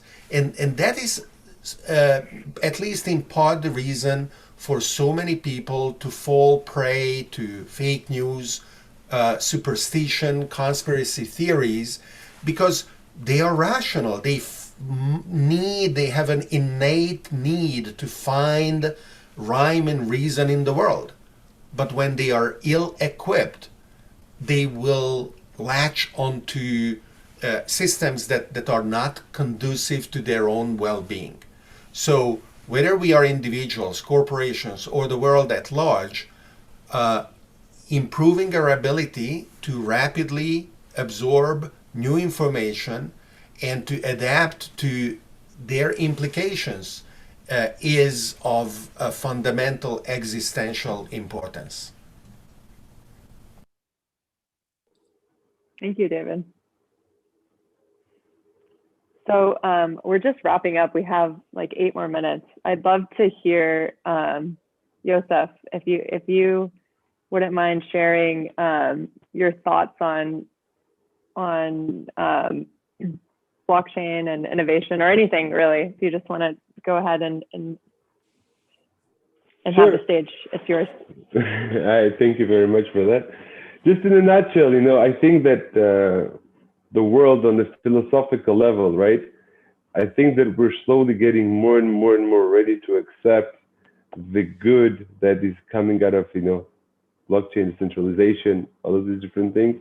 I think that finally, the fake democracy story that we were told all along since growing up, where they limit us, I think that we're getting to a level where actually we can go to a democratic society, and not a democratic society that's not really a democratic society, just you're told that it's a democratic society.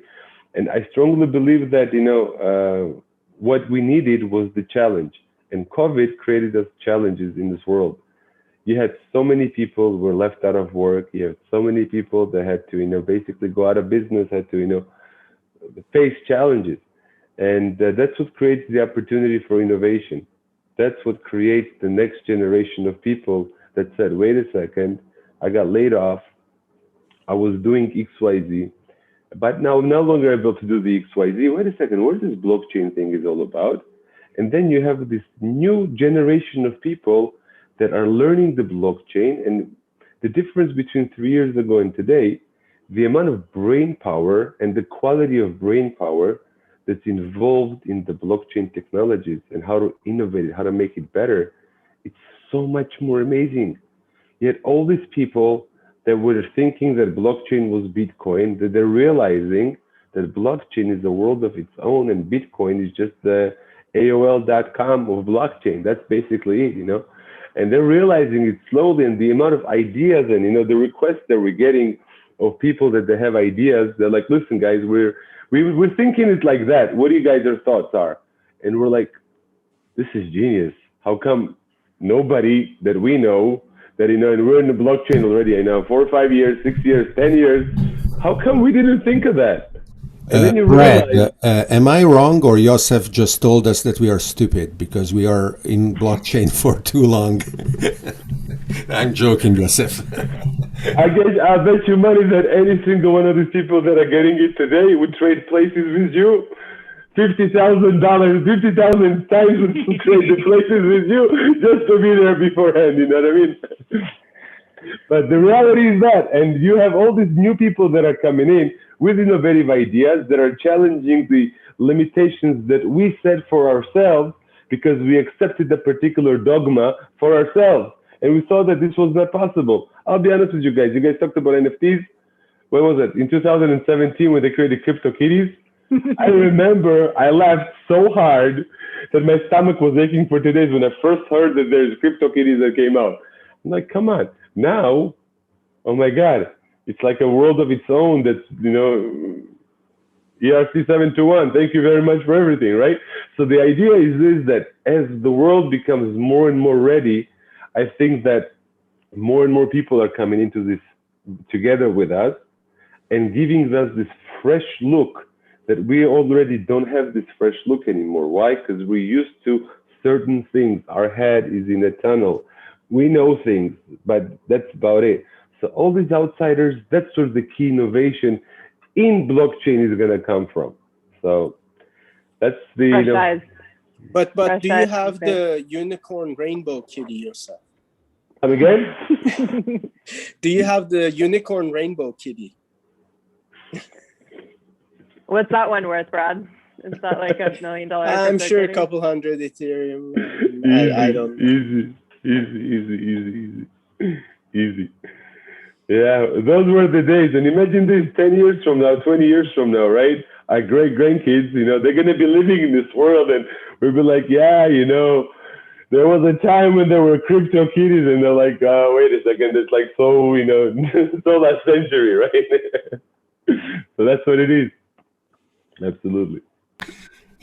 Joseph, I will be happy to be there with your grandkids and my grandkids in 21 anything, right? Because if they say this is so last century, that means we are in the 22nd, and I am happy to be there with you.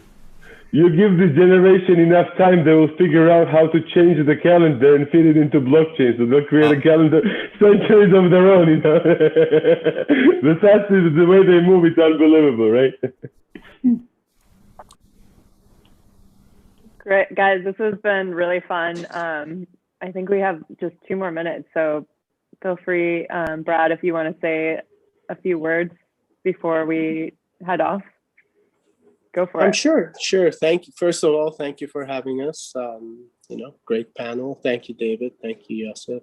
And I think you know, corporate innovation is going to adapt to being able to move faster. You know, corporate innovation didn't happen for decades up until this new century, and then now they're forced to innovate multiple times a year because of blockchain, because of AI, because of machine learning. I mean, we love blockchain and we're in it, but blockchain touches everything. The same way AI is touching everything. You know, soon we're not even going to realize that there are components of AI in the tools we use, but there's going to be. I mean, cars are one example. We're not talking about self-driving, but a lot of the things that your car does now, braking, collision detection, things like that, didn't exist 10 years ago. So I think, you know, those that adapt to whether it be a blockchain disruption or other technology are going to keep growing. And obviously acquisition is their preferred method. Instead of inventing anything, those large enough keep acquiring. PayPal just acquired a big Curve.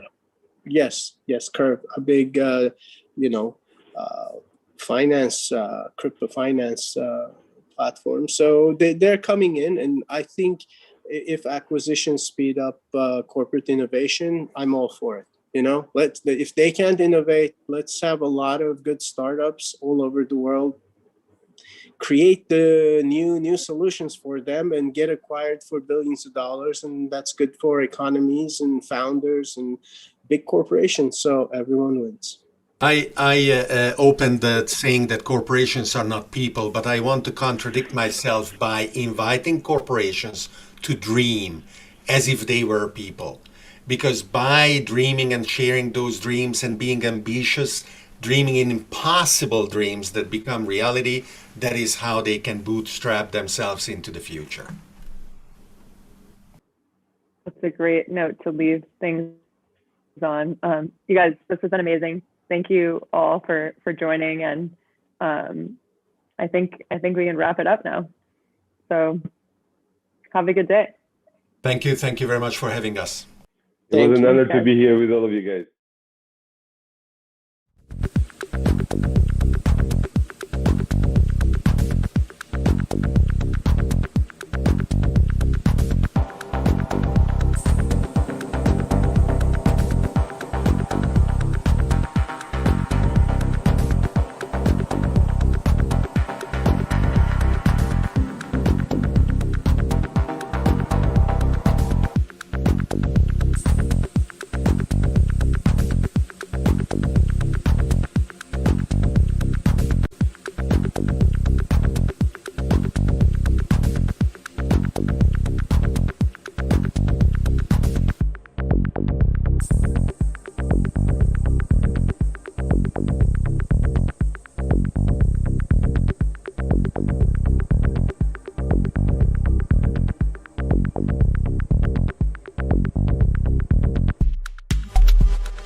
Great. Thank you so much, Ellie. Hello, everyone. This is a green mining panel, the last panel today, March 11th, 2021. We're at 7:30 or just past GMT time. It's 11:38 here in California. I'm here with our two panelists. I'm here with Austin Davis from Community Electricity, and I'm also here with Mike Blaze Cohen from Power over in Montreal, and Austin is based in Santa Monica. Welcome, gentlemen. We're just waiting on Alexander Kalmykov from Gazprom Neft in Russia, who's also in the green mining space. And we want to quickly thank Ellie for her technical help there, Juliet Sue for helping curate this panel with us, and the various sponsors and everyone else who's been involved in getting us there. Let's just say a quick hello to you, Austin, and to Mike, and then I'll speak a little bit about your background. Welcome, gentlemen. Sure. Yeah, thank you. Thank you, James. I really appreciate it, and great to be here with you too, Mike. It's exciting to have these distributed conferences these days. It's easier too without the travel, but traveling will come soon enough, right? So yeah, Austin Davis, as you mentioned, Community Electricity is the project, and we basically are building virtual power plant-based communities in California, and the goal is to extend that further on, and we are using blockchain as the backbone of these kind of ecosystems, and doing some mining as well in parallel to that. So it's you know, that's the way we see the future of these networks supported, is through green and renewable energy, and getting the people more involved and giving them an upside in the process too. So that's my quick intro, and I'll pass it on to Mike, and then we can just have a good conversation here today about everything. Terrific. Welcome. Thank you, Austin. Welcome, Mike Blaze Cohen from Power in Montreal.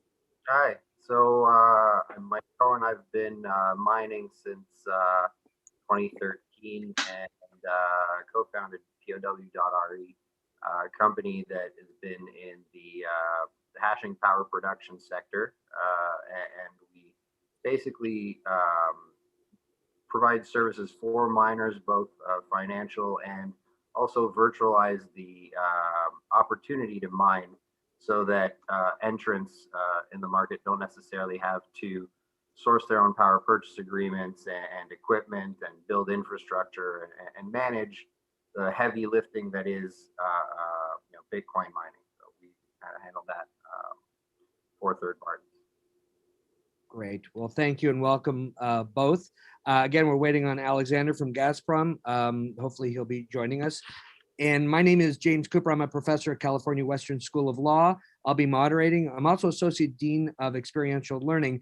And so I'm really about finding ways for students and others who are lifelong learners, as we all are, getting the skill sets, getting the opportunities and the experiences so that you can be on panels like this, that you can have some time in a space of your choice, in this case, green mining, and then help others navigate that space and really have a robust discussion about some of the major issues. And one of the major issues, and it, like, the timing couldn't have been better, guys. Yesterday, Andrew Ross Sorkin from the New York Times wrote a piece in his Deal Book column that everybody reads.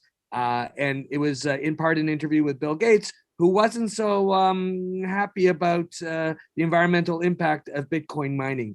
Can we get your reaction, please, each of you? Austin, if you go first, about what Bill Gates said and how this has played out in the New York Times. Well, first of all, Bill Gates is he's been in business a long time, so he says what's good for his bottom line of his businesses, just like we all do, I guess.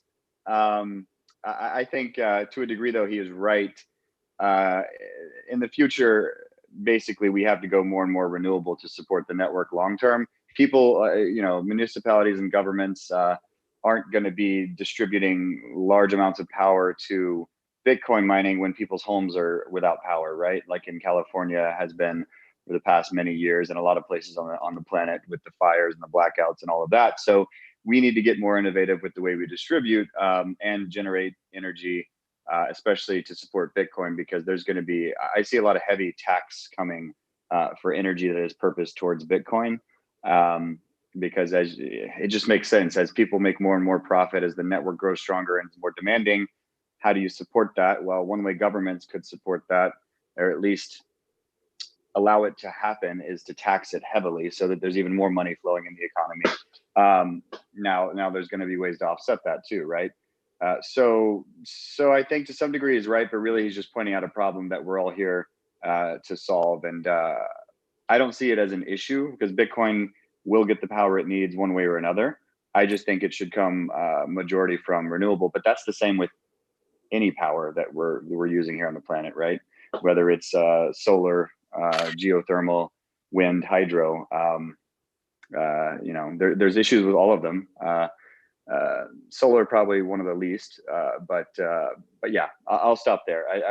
But the main comment is it makes me laugh when someone is powerful and is, he was responsible for a lot of the vaccine creation, so he's making profits on every single shot that's given. So at any rate, he licensed that tech to Moderna and the others who were selling it. So at any rate, I'll pass it on to Mike.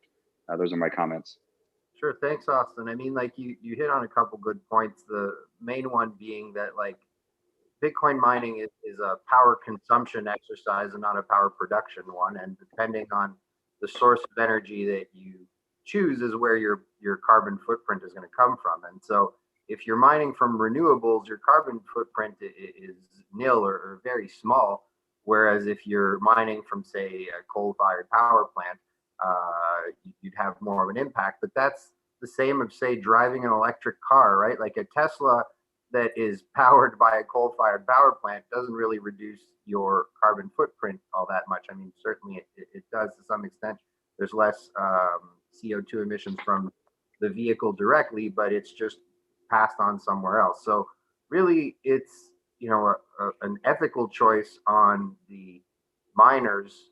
It's both an economic and an ethical choice, right? Like the economic one is that we're not in business to mine at a loss, and so we choose the power sources that are the most economical for us. And typically, those energy sources are from producers that have energy that is stranded and no other consumer, and that's why they're cheap. They're cheap because there's not a community or a hospital or a transit system that relies on that power. It's power that doesn't have anywhere else to go, and so we come in and take advantage of that.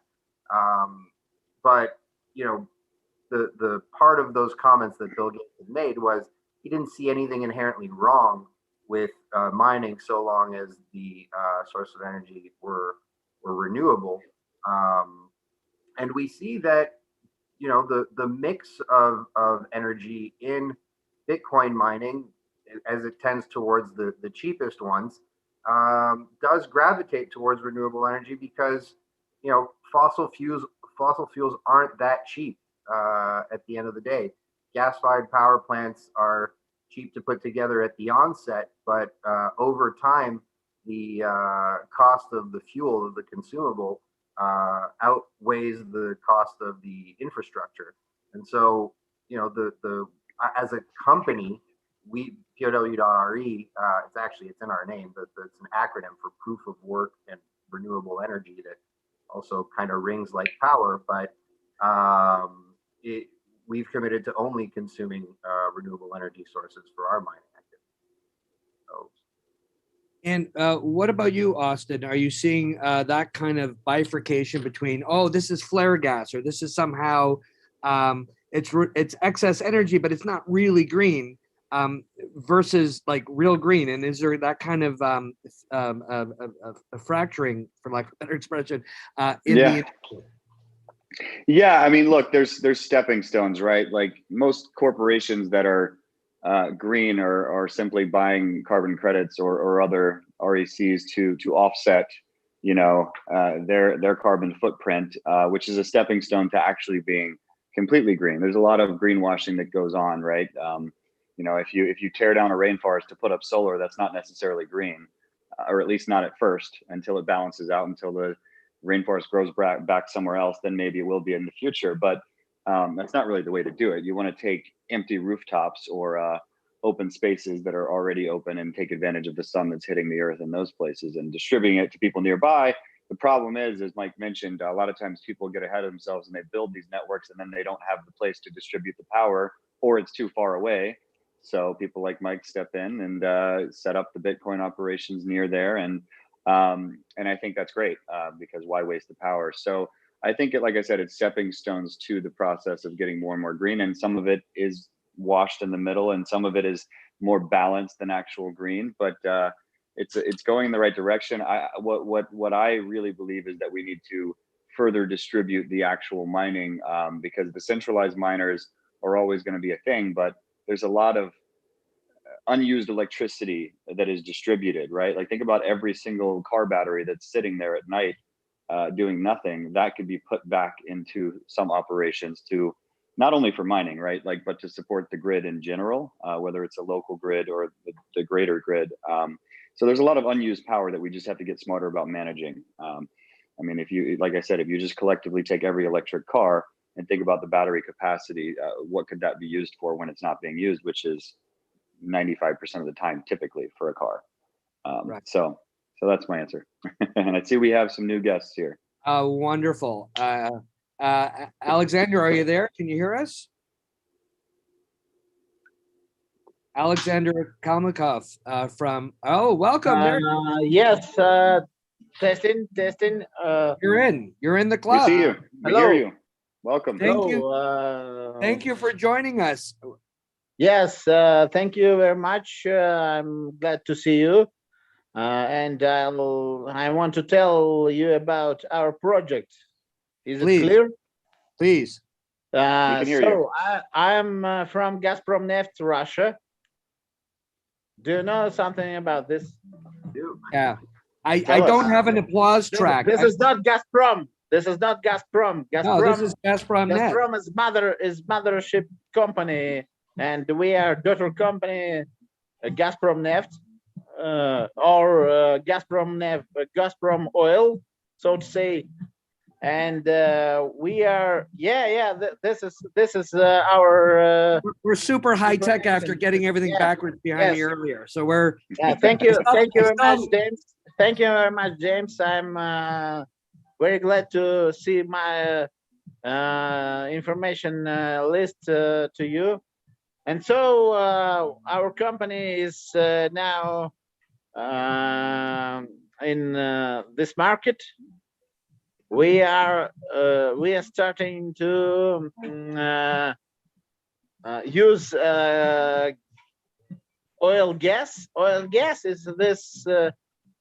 I don't know. Maybe I need to tell to our people what about oil gas. This is gas which not interested to any oil company, because do you see fire at this picture?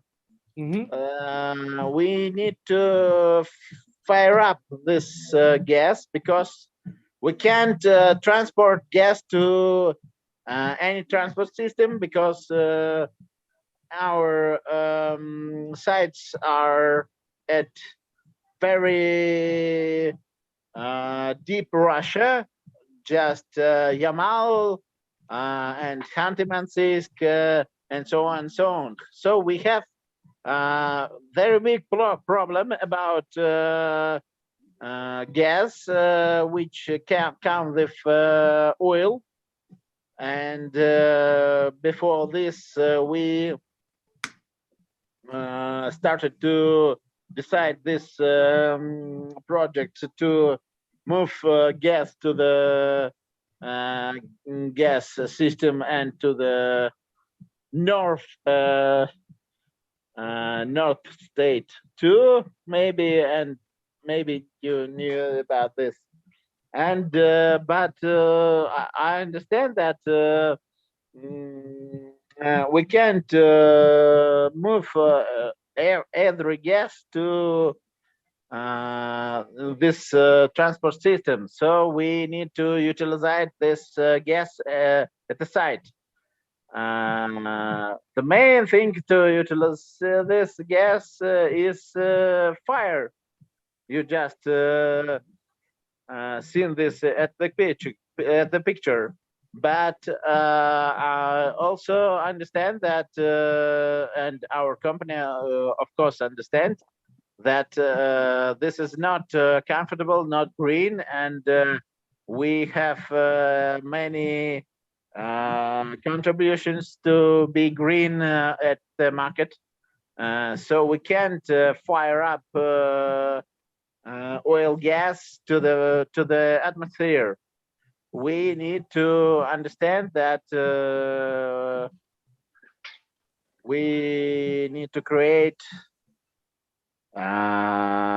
such systems to use this gas, and as I can tell you, we are using mining of Bitcoin or mining of Ethereum, using this gas, no fire, no any emission, no any emission, but emission of gas power station, of course, but fire emission is much more bigger to emission of for the environment, Alexander, you're at, but it's sorry, not. I'm sorry. Repeat, please. No, not to worry. We are we're, for those who are just joining us, we're doing our green mining panel for Digital Week Online. I'm Professor James Cooper from California Western School of Law in San Diego. I'm here with Mike Cohen from Power Corporation, POW.RE in Canada, headquartered in Montreal. And I'm also here with Austin Davis, who is an engineer, has his master's degree from NCSU. He's a tech advisor to tech companies like Casper Labs and MeWe.com. And thank you very much. Oh, thank you, Alexander. Hang on one second. If you must go, we have one other question for you. Okay. We still have Alexander here, who's Kalmykov from Gazprom Net. What do you say to people who say, hey, you're one of the few Russian state-approved Bitcoin operations. You've got government or state help. I mean, the rest of us would love to get. Okay. Yeah. You mean state government laws and everything about this? Yes. Yeah. That it's somehow much more legitimate. That's simple. So we have one law project from 2020 about digital currencies in Russia, and also we have lawless project about so to say digital currency, and every thing that you can give to our government in the case which you creating Bitcoin or other cryptocurrency. But this is going to check you only if you are Russian residents. If you are not Russian residents, you can produce Bitcoin at the Russian side and don't pay any and don't pay any cost to Russian government. And this is the main thing that you are going to get via our laws. Okay. Thank you for that. You must go now, or can you stay a few more minutes? I can stay for a few minutes, of course. Please. Let me ask the other panelists if they would love to get. Yeah, of course. I'm glad to answer questions. Thank you. One moment, and we'll ask the others. I'll shut down my microphone to do not disturb my opponents. Thank you. Mike, would you love the Canadian government to get behind you? I'd love it. Sure. I mean, we have had some challenges with moratoriums and have had to essentially go through RFP processes in order to obtain power purchase agreements. In Canada, for the most part, the utilities are provincially run, meaning they're owned and operated by the government.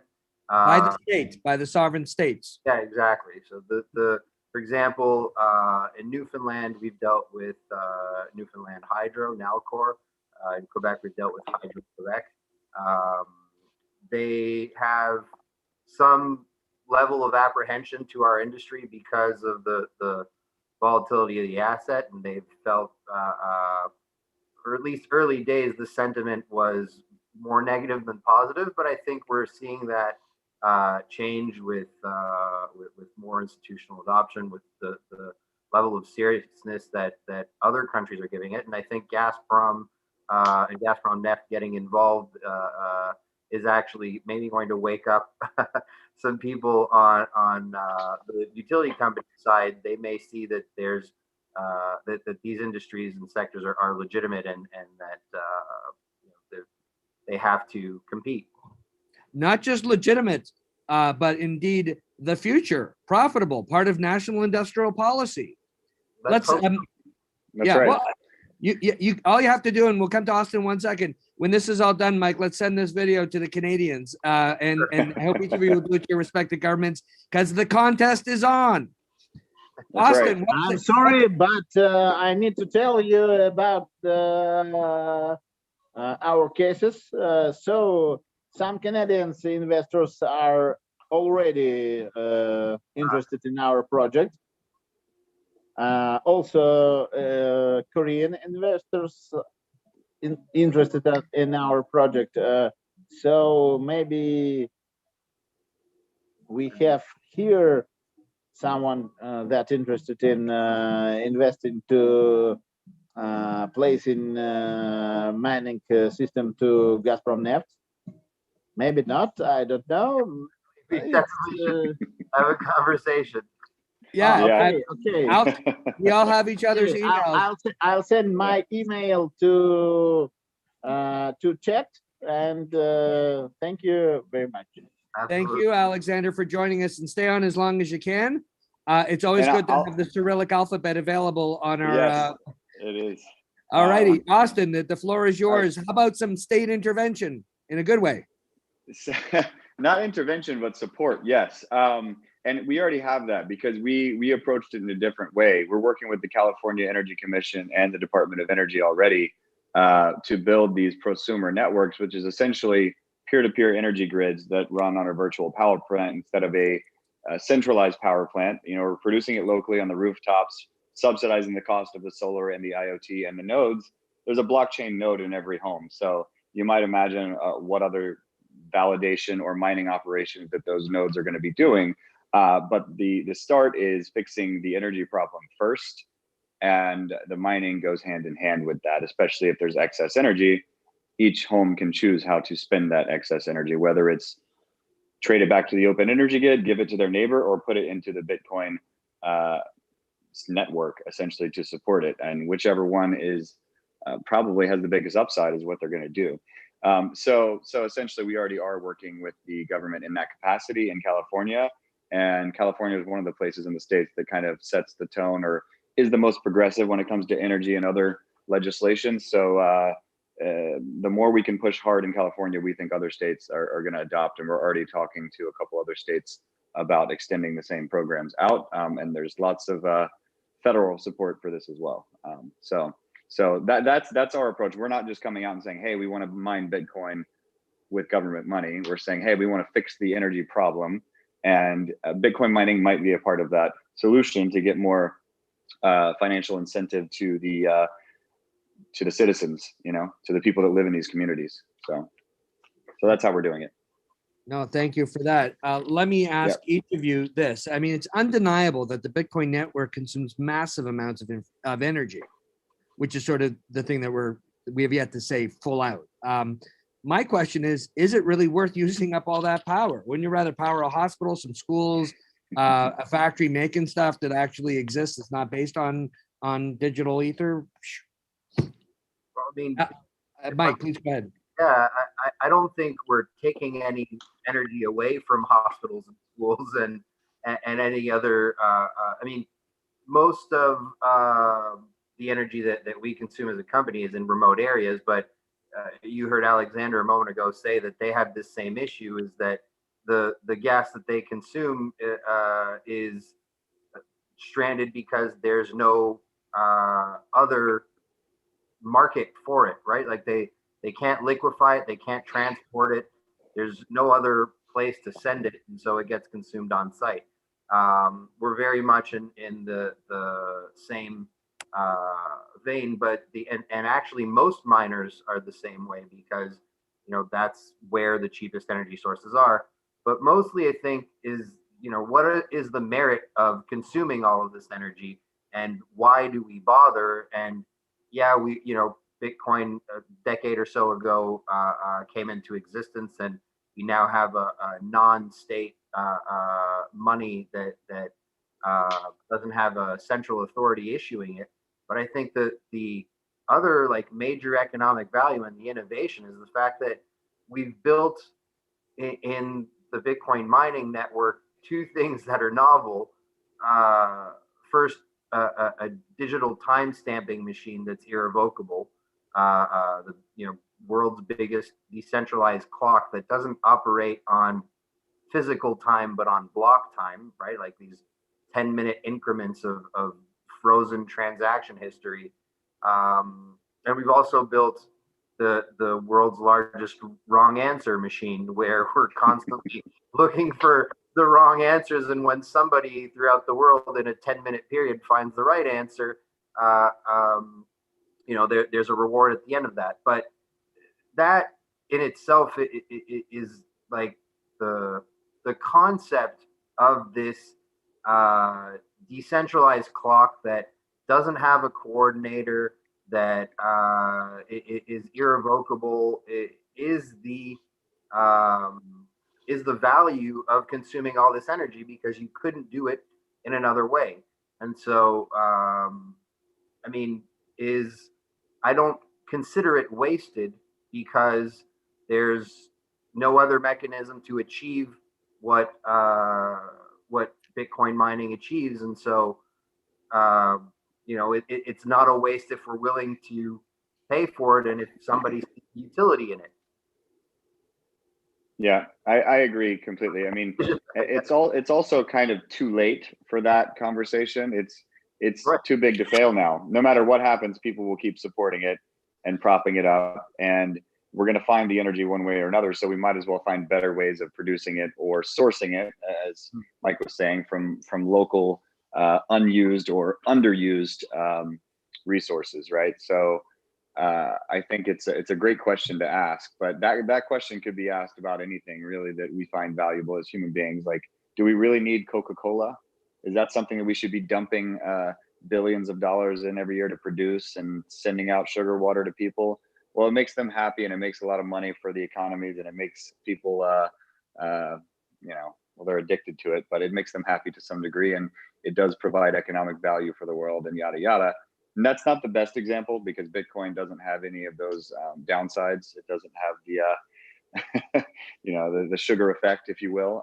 Pretty much Bitcoin only has upsides, except for the fact that it does require a lot of electricity, which is also why it's valuable. It's hard to produce, just like gold, but it's even harder to produce than gold, right? So it's hard money, it's sound money, it's the only reliable money that we know that, you sit back for 1,000 years and theoretically it will be the only thing that keeps going up. Everything else, think about gold even, right? If we mine one asteroid, there's enough gold and platinum and everything else on one asteroid that we could, get Elon Musk's network of rockets to keep coming back and forth 24 hours a day. Pretty soon, everything that is resource based approaches zero over time, right? Bitcoin is the opposite, and it's the first time we've seen something like that. So I think it's absolutely worth supporting with a lot of electricity. We just have to produce it better or source it better, because there's enough energy in the planet and hitting the planet every day to support it for millions of years. So why would we keep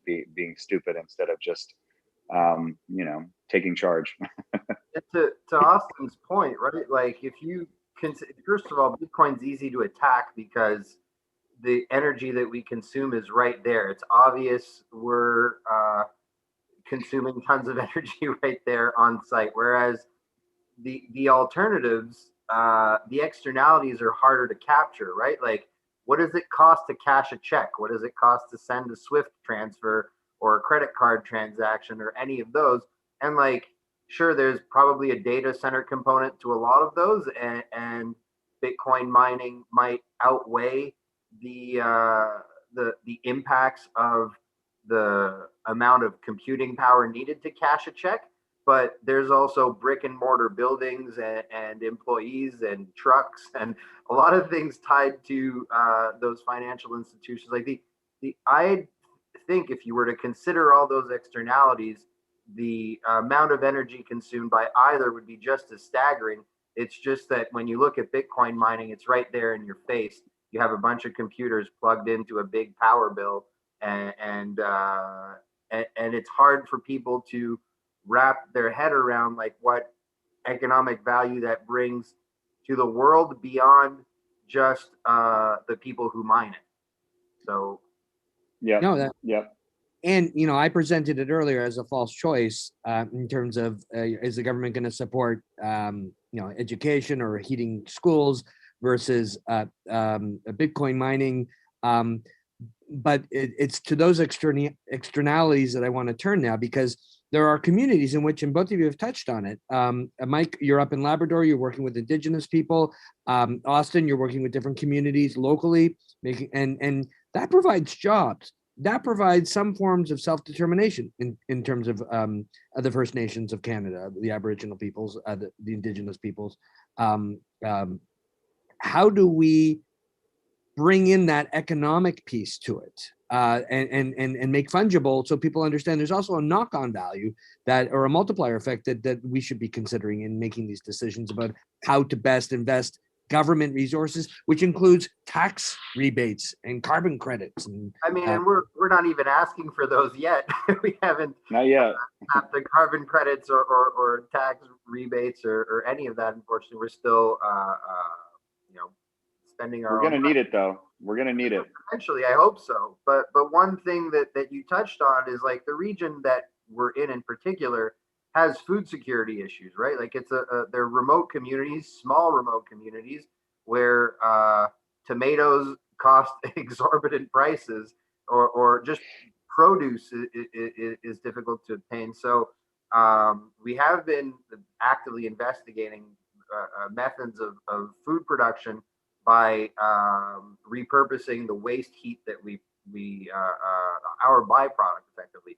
We have sort of a weird byproduct that is difficult it's easy to recapture, but it's hard to put to good use because it's air that gets pumped out at like a 40 to 50 degrees Celsius range. So it doesn't have a lot of economic value when you look at other economic processes, like process heat in a factory is usually in the several hundred degrees range and it's a high pressure, et cetera, whereas ours is low pressure, medium heat. But that could be reused to heat a greenhouse in a very cold climate like Labrador. So the only issue that we've faced is the light cycles that, when you get to the far north, there's periods of time where there's not very much light and other periods of time where there's too much. So, but again, when as a high energy consuming industry, lighting a greenhouse becomes trivial because the energy is already right there.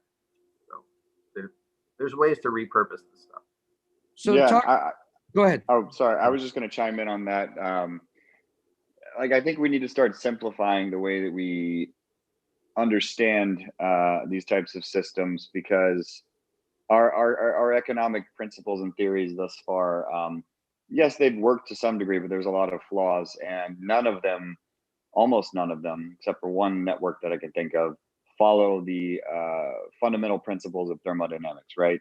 Conservation of energy, entropy, and scarcity, right? As in resources, which we do have to some degree. So most of our economic systems work on profit's sake for profit alone. Hence, you have the problems with Facebook, AI, and everything else. The only thing they care about, these systems that we've created as humanity, is profit. Everything else goes by the wayside. You have mental issues coming out of that. You've got other economic issues coming out of that. But bottom line, if you're not considering the finite resources that we do have, your systems are flawed. So, if you're printing unlimited money, fiat money, it's not a good thing long term. You can find all kinds of very intelligent ways to do mathematics and prop things up, or fraudulent ways to prop things up, or however you want to extrapolate things. But Bitcoin is the only network that I've seen in my lifetime, at least, that absolutely follows the thermodynamic principles. And as an engineer, I respect that. As I think that we should start teaching at least the basics of thermodynamics in every discipline, so that people understand the theories that support the universe, and how Bitcoin is one of the only networks that really does fundamentally follow those same laws, if you will. I don't think they call them laws anymore, because nothing's a law, everything's a theory. Because go 1,000 years from now and tell me something is the same as it is today, right? The way that we understand it, but we're going to evolve in that period too. So I just wanted to throw that out there. I think we should really start considering thermodynamic principles in all of our economic and other systems. All right. Well, thank you for that. Before we continue to the last part of the discussion, I just wanted to remind everyone you're sitting in on the green mining panel here at Digital Week Online. Very excited to have Austin Davis, Mike Cohen, and recently departed, in terms of not on the call anymore, Alexander Kalmykov from Gazprom Neft in Russia.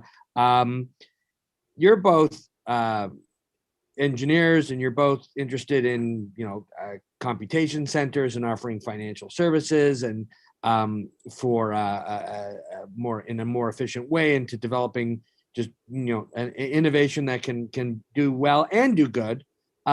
Talk to me about other business models, including a virtual power plant, how that would work. Yeah, I guess I'll take that. I kind of touched on it earlier, but essentially that's exactly what we are building in these pilot communities. Is instead of you have a centralized coal burning power plant, hundreds of miles away or wherever it is centrally located, you're producing through renewable energy on rooftops, or geothermal, or gas, as we saw earlier, or wind. You're producing it locally, meaning either literally on your rooftop, or in your backyard, or underneath your house, right? Or in the river that's flowing beside your house, however it is, or the dam. And you're taking that for, let's say you have 50,000 homes in a community. You're taking all that aggregate energy on the rooftop, you're funneling it in the house, and you have a connected smart network of IoT devices, your fridge, your washer, dryer, your everything, your thermostat, your smart meter. It's all connected and talking to each other. And you have some degree of management over these devices and the network. We call it a prosumer model, where you're producing and consuming at the same time, but you have a little bit more management and control. You could even connect Alexa, which is what we're doing, these Google Home, Alexa, whatever the network is that you can talk to, and you say, hey, Alexa, when's the best time to do my laundry, efficiency wise? And then you can program it through the smart speaker device to do it at that time. And if you manage overall, you'll get a sense of the best timing. And if everybody's doing that, the network will know, well, some percentage of people should do it this time and some percentage others. So the network will kind of suggest to people when the best times are based on the economics. And then there's more excess left over when you do it this way. It's a virtual network kind of managed in the cloud. Instead of one central power plant, you have a distributed power plant that has the same amount of energy without the loss. Because usually in the transmission, there's sometimes up to 30% loss. So it's just a more efficient way of managing energy, and there's more excess left over that you can monetize in various ways. So that's a virtual power plant in a simple explanation, at least. Terrific. Go ahead, Mike. Interesting, also, because essentially what you hit on is a way of like load balancing the grid, right? And I think that Bitcoin mine and James earlier you'd mentioned about the about governments or state-run utility companies potentially considering ways or mechanisms that where mining could be useful. And I think that Bitcoin mining could become this virtual load balancer for the grid, because you have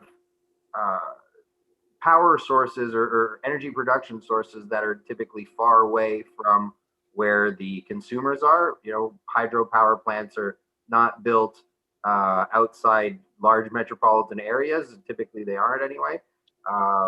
So the most of that energy through its transmission is often not most, but a lot of it is lost to heat. There's a lot of transmission loss. And so if you can build a sink or a consumer of that energy as local to the power source as possible, you've accomplished something that grids haven't really been able to handle over the past 100 years or so. That electrification has we're resolving something that didn't really have a solution before. So you know, you've hit I think for this discussion a really great guys, I'm sorry. Go ahead, Alexander. I need to tell you something about green energy. Go for it. Sure. Do you know what is green energy now? Big green energy. There are two streams. One stream is nuclear energy, and second stream is gas energy. Your big windy and maybe water energy is not energy. It's a little. Check statistics. Please don't. I'll show my face. It's already me. Check statistics. We remember you from the first part of the lecture. Yes. Yeah. Okay. The panel. Check Alexander's statistics. here from Gazprom Neft, here to tell us about. One Okay. quick question. This is a global business. This is a check statistics. Don't. We understand what you're saying. Don't look at my face, but check statistics. All right, we're going to do both. Pure statistics. Mining in China is most of all is coal. Okay, and that's the point. This is a global business, and we're trying to all over the world mining is 8 gigawatt. And Gazprom Neft can produce 2 gigawatts per one site. Wow. In gas, not in electricity, electricity. All right. Your gas is bigger than our solar. We will give you that. Yeah. You need to put generation. Alexander, generation machines. We get that. But this is not coal gas. Yeah, and they're doing it in Szechuan in a more sustainable way. They're doing it in Labrador. There are things going on in Kentucky. This is in Paraguay. This is a global business. What's the future look like, Alexander? What's the future look like for you? I can say about this two main things. The first main thing is that Bitcoin is the future currency of the world. But agreed. But I can say that it is possible to be the future currency of the world for next maybe 4 or 5 years. Okay. I That's the can say, future. I can Good say, one. I can say why. I can say why. Please. You're That's your saying second one. after 5 years Bitcoin it will doesn't be? have smart contracts. Yeah. I'm sorry? Bitcoin doesn't have smart contracts. Okay, unlike Ethereum. Okay. It has smart contracts, but they are not so good to program as an Ethereum. Okay. And So you're saying 5 Bitcoin years? 5 years? 5 years and Bitcoin will go down. In 5 years. Yeah, because I think that everyone will understand that Bitcoin is just the first implementation of blockchain technology. And this is not the best implementation, because I think that Ethereum is not the best for now, but it's more better than Bitcoin. Okay. So I think that Ethereum protocol will be better than Bitcoin in next 5 years. In one case, because in Bitcoin you can't program money, and in Ethereum you can program money. And Ethereum is the second cryptocurrency known in the world. And of course, many protocols that known in the world that implementate smart contracts, but they are known not such well as Ethereum. So Ethereum and Bitcoin, the main cryptocurrencies to the next 5 years, I think. Thank you so much. Thank you for that.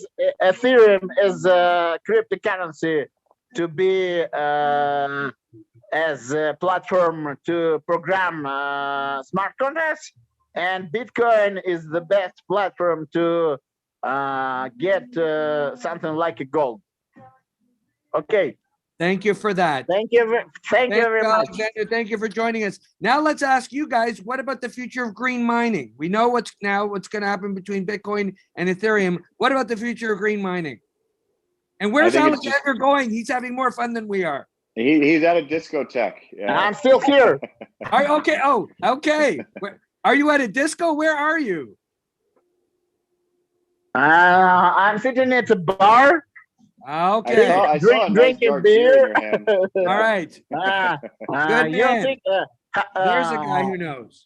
It's something like evening now here in Russia, and All so right. I'm drinking beer and getting you cheers. Cheers to you. Thank you, Alexander. What about the future of green mining and you guys?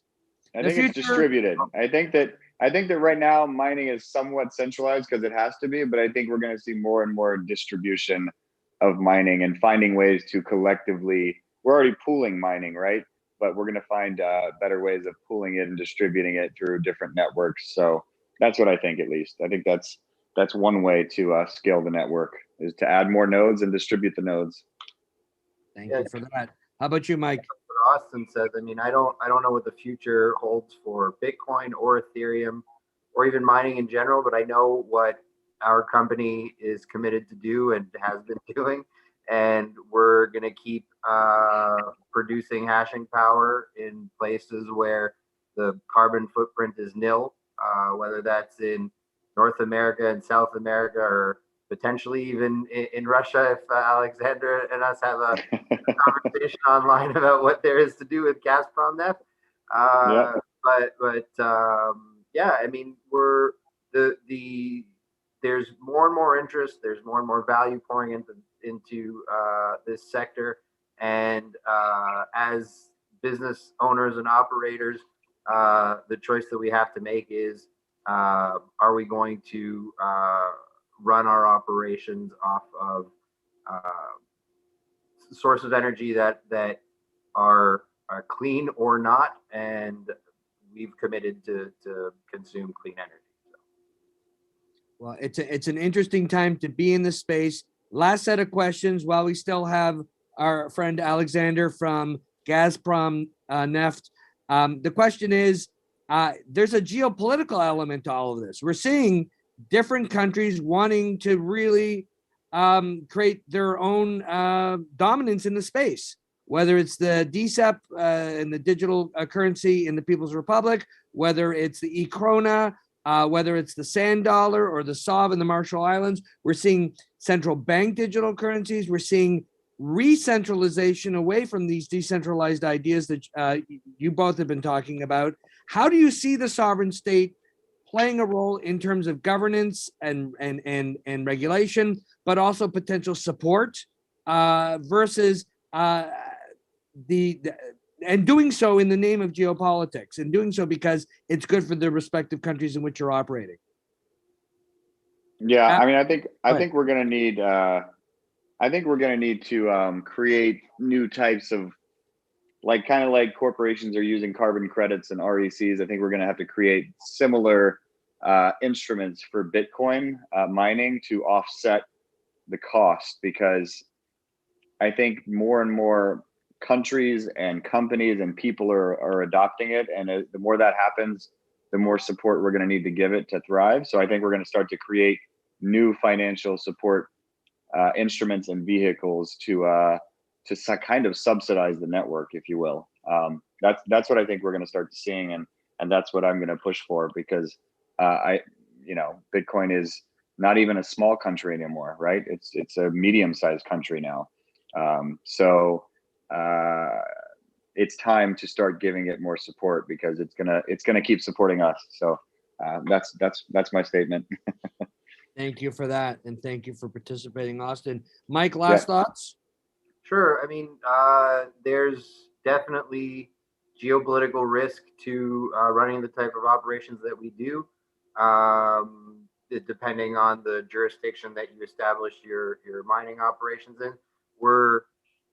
Inherently, as businesses, we're kind of stuck to the location that we choose to mine in, and those risk factors have to be taken into consideration, and often they're reflected in the cost of the energy, right? Like it can be very cheap to mine in Venezuela or Iran, but there are inherent risks in operating in Venezuela or Iran. Not that it's necessarily bad, but one thing that has become interesting is, yes, we've seen some countries try to deploy central bank digital currencies, but we've also seen Venezuela, as one of the centers of mining, try to launch their own mining pool. We've seen Iran require Bitcoin miners in their country to sell back all of the Bitcoin that they mine directly to the central bank. And so you might see sovereign wealth funds soon try to establish themselves with have positions in Bitcoin in order to compete with the central bank digital currencies, because those wouldn't really alleviate the issue or the problems that Bitcoin solves. Evading capital controls, or, well, not necessarily evading capital controls, sounds bad when you say it that way, but economic sanctions on certain countries that are imposed, whether they're arbitrary or not, central bank digital currencies will continue to enforce. Bitcoin is a way to escape. Colleagues, may I say one more question? Sure. Please.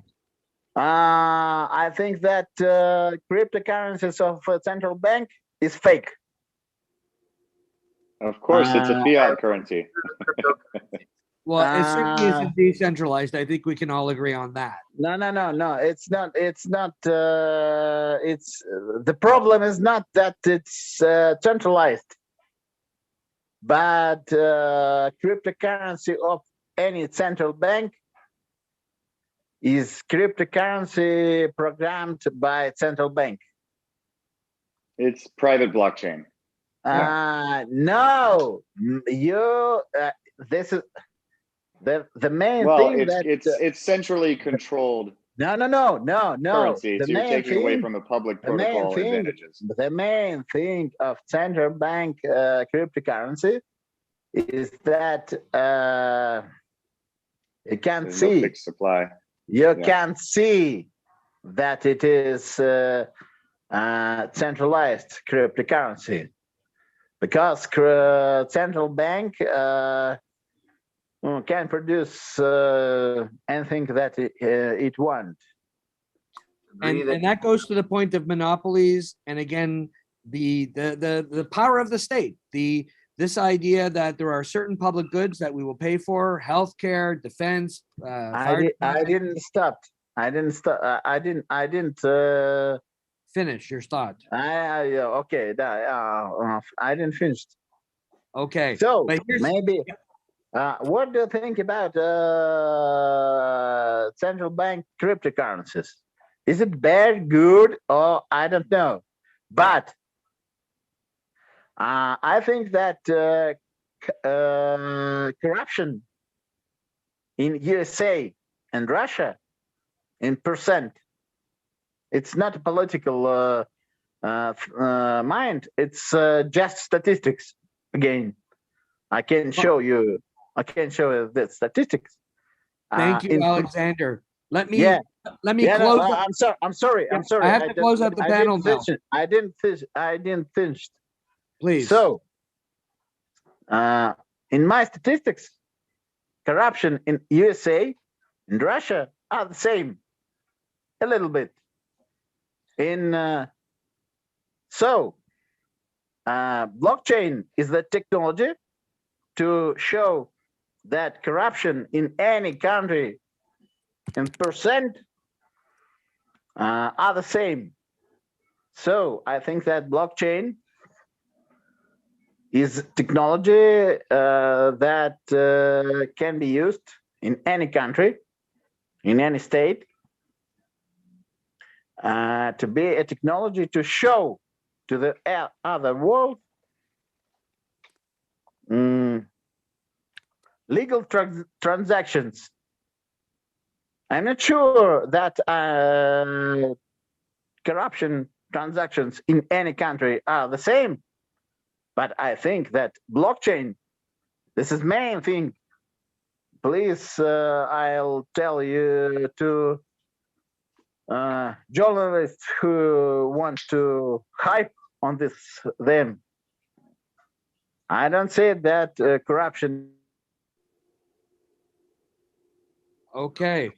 Well, thank you for that. And I think what Alexander's raising here is close to what Mike was raising in terms of evading sanctions, evading tax authorities, that 95% of the energy that's been of the air in the room, in terms of, it's been bad press about, narco terrorists and mobsters using cryptocurrency to send money across borders or to circumvent sanctions that might be United Nations imposed or US imposed or any other. Which is silly, because the US dollar is by far one of the most widely used for criminal activity. It's between 3 and 5%.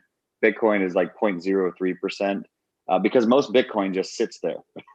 Most Bitcoin is, as he mentioned before, a store of value. Which is why it's dominant, because people see the long-term value in it. So yeah, I think it's silly to try to pretend it's used for crime. It's the most traceable money we've ever invented. So why would you use it for crime? I want to point out, according to Transparency International, Russia is number 129 on the list, and there are a lot of countries. Every country. I think that Russia is not at possible point of this list, because Russia is upper and maybe down on this list. I don't know, but I'm exactly think that this position is not possible at all. No, thank you, Alex. And that's the thing. These are all perceptions. These statistics are, 80%. But I, of Let me course, make one point. Let me make understand one point. about corruption. Yeah, but I 80% started of this, I statistics are started made this up. them, and I'll. Okay, but okay. Thank you, Alexander, and thank you, our friends in all over the world. This has been Digital Week Online. It's the last panel for March 11th. Thank you for joining us in this free-for-all. We've talked about green mining, but we've also talked about a whole lot of other stuff. I encourage you, please take a look at Transparency International if you're interested in issues of corruption, and also the United Nations Environmental Program if you want to look at issues related to the environment. There are a number of international organizations to which the countries here represented all belong and have the conversation that we've been lucky enough to have. And I would just want to thank our participants. Austin Davis from communityelectricity.io. Thank you, Austin. To Alexander Tomakov from Gazprom Neft in Russia. Thank you for participating. To Mike Cohen in Thank you very much. Thank you very much. Thank you. And to Mike Cohen from Montreal, Canada, thank you. My name is James Cooper. I teach at California Western School of Law in San Diego, and I write for CoinDesk, a column I've written about green mining, which you can check in January, and simply Google. And thank you very much because you started not only about mining, but also political situation and Bitcoin as a cryptocurrency of the world. Thank you very much for this. Thank you so much for your intervention and everybody for staying with us. It's been a ride. It's been a great ride. Thank you to Juliet Sue and all our friends at Digital Week. Ellie, you could take us off. Thanks so much. Thanks, everybody. Thank you for attending.